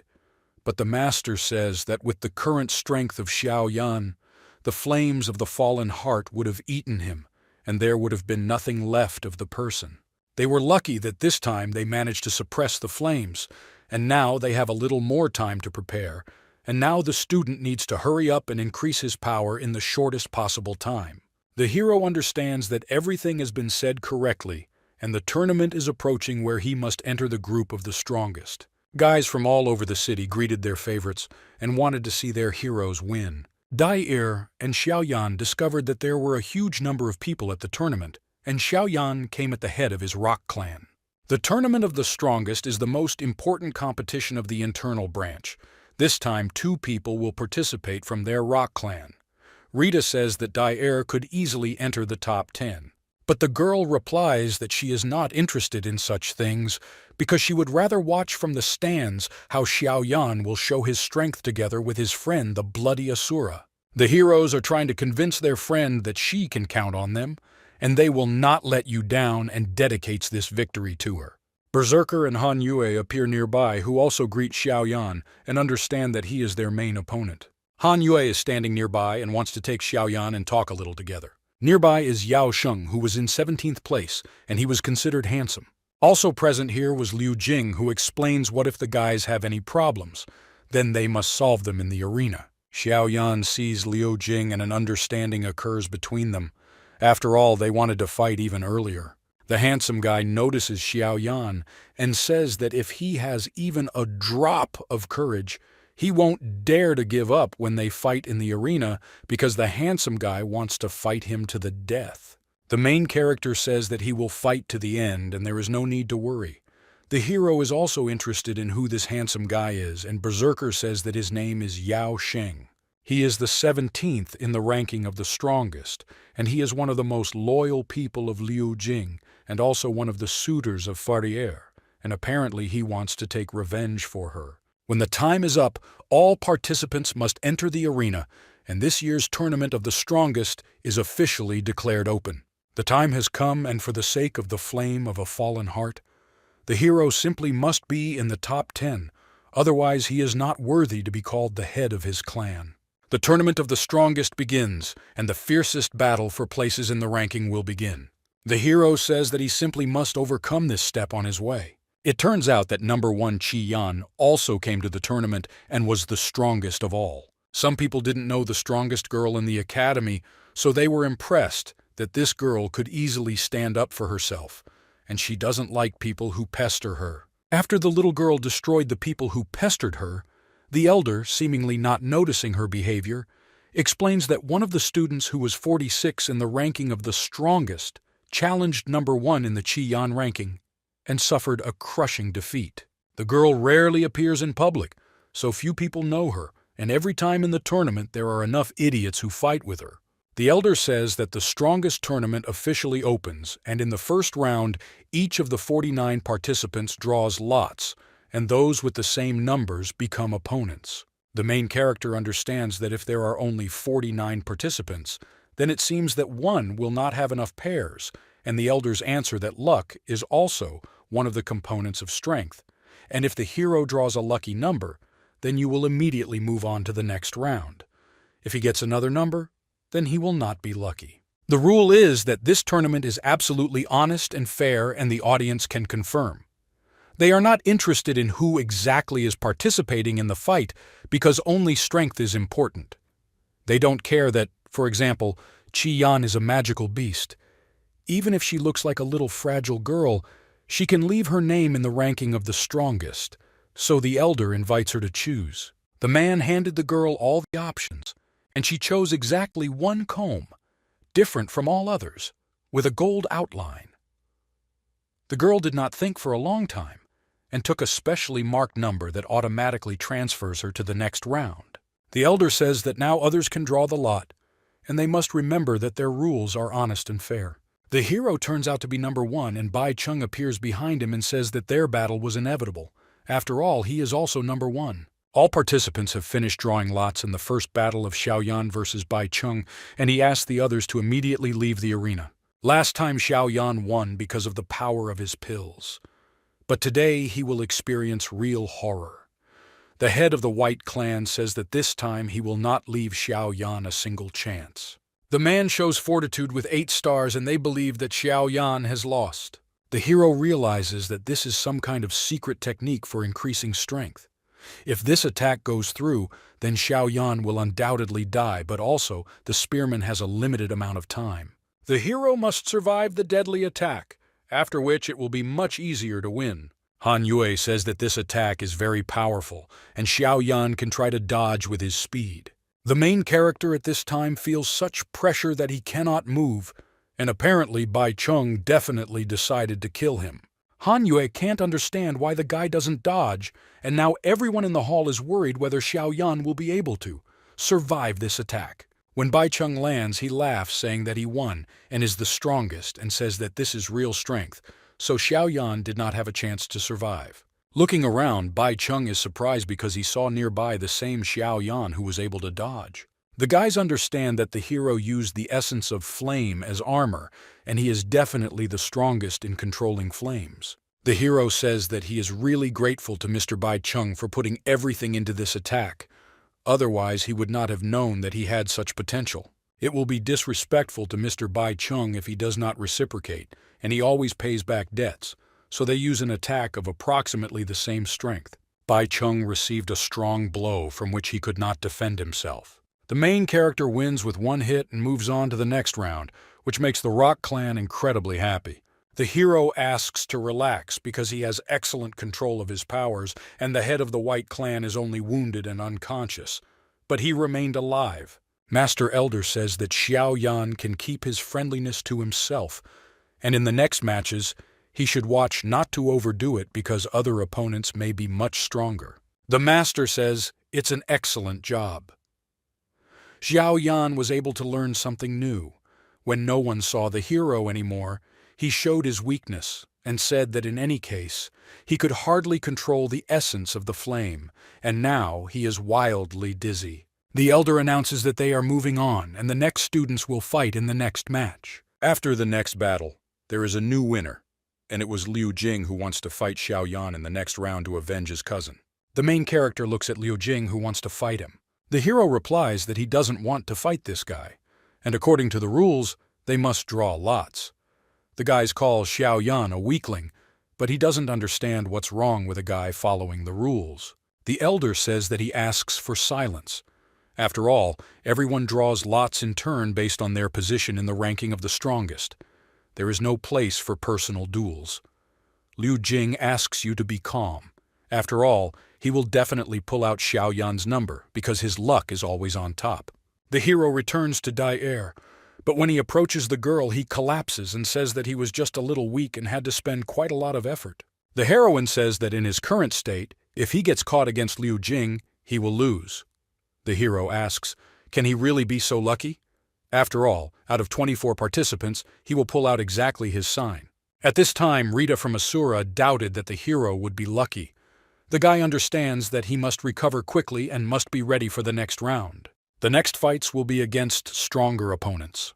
In one of the next battles, Lin Xiu wins and confirms his second position in the ranking. One of the winners was also Han Yue, who showed that she was difficult to resist. The first round of the tournament was over, and all the participants who went further will enter the arena, and the determination of those people who will fight next will begin. The first to draw the lot is Qian, who again chose the golden lot, thereby advancing to the next stage without a duel. The main character was unlucky. After all, he lost the same comb as Liu Jing. The elder says that the academy is against personal duels in the tournament. However, they encourage fights between the strongest students, so there is no need to thank the elder. The hero was very disappointed because he spent a lot of effort. Liu Jing appears nearby and says that he has already waited a long time and Xiaoyan will go for a snack before his battle against the next people. The hero says that it seems this battle cannot be avoided, so he suggests starting as soon as possible to determine who is the strongest between them. Liu Jing asks not to think that he is trying to underestimate Xiao Yan because he is simply not worthy of a man using his spear against Xiao Yan. Liu Jing shows his impudence in front of Xiao Yan, and his character is truly terrible. The alchemist explains, it doesn't matter whether he's worthy or not because they will know when they fight. Liu Jing shouts that such an aura shocks him, and Xiao Yan uses a dividing wave of flames, thereby surprising his opponent. Liu Jing uses a tearing technique, and the hero unfortunately could not resist his attack. Liu Jing saw Xiao Yan flying to the side and realized that his level was still too low, so he could easily defeat the alchemist. The hero is not going to give up easily and uses an octane blast to approach Liu Jing. Two incredibly powerful forces are in contact, and it is difficult to determine which of them will win now. Dai Er is worried about Xiao Yan, while Rita reflects that although Xiao Yan is quite good in close combat, compared to this maniac Liu Jing, he is clearly weaker. Liu Jing grabbed the main character's fist and was clearly trying to suppress his power, so he was very concentrated. Maniac says that Xiao Yan's technique is pretty cool, but unfortunately the difference between their powers is too big, so he uses an attack with his second hand. The hero is not going to just give up and puts a shield with spiritual energy on his second hand. Using the essence of flame, the main character was able to defend himself and strengthen his shield. Liu Jing realizes that this was an amazing technique. After all, no one had blocked his attack in this way before. The hero defends himself from the next explosive attack of a maniac who still does not give up and tries to break through his defense. One of Liu Jing's blows still manages to break through Xiao Yan's shield, and it shatters into small pieces. The hero understands that the time has come, and while a stream of blood flows from his mouth, he uses his strongest technique to end this fight. The alchemist shows a truly powerful attack. After all, he had never used it on the battlefield before. After a huge explosion of energy, the hero stays on his feet with the last of his strength and watches what happened to his opponent. The people who were in the stands understand that Xiao Yan's power is simply insane, and whether this maniac Liu Jing survived such a blow. Even Fairy Air was worried about her cousin. The guys were happy when Liu Jing appeared through the dust and everything was fine with him at first glance, so people screamed with happiness. Liu Jing laughed and said that he had never met such an opponent. Therefore he wonders what will happen next. The man takes his spear in his hands and with a devilish smile recognizes Xiao Yan as a worthy opponent. At this time, Han Yue thought that Xiao Yan is capable of fighting against Liu Jing almost on an equal footing, and even if he loses, he can be proud of himself. The hero understands that this guy has strong willpower. Some in the arena thought that Xiao Yan no longer had a stronger attack than the one he demonstrated, so it was unlikely that he would be able to defeat his opponent. The hero at this time surprises everyone by saying that whoever flies out of the arena will lose, so he wants to use the rules of battle too. If you can't destroy the enemy, then let him be removed from the arena. Dai Er understands that this is a Shuang-class skill, or even a D-class skill, and Xiao Yan has never shown this skill before. They can't believe it, because the more complex the situation, the more potential Xiao Yan opens up. At this time, Liu Jing sees the D-class skill and realizes that it is very underdeveloped.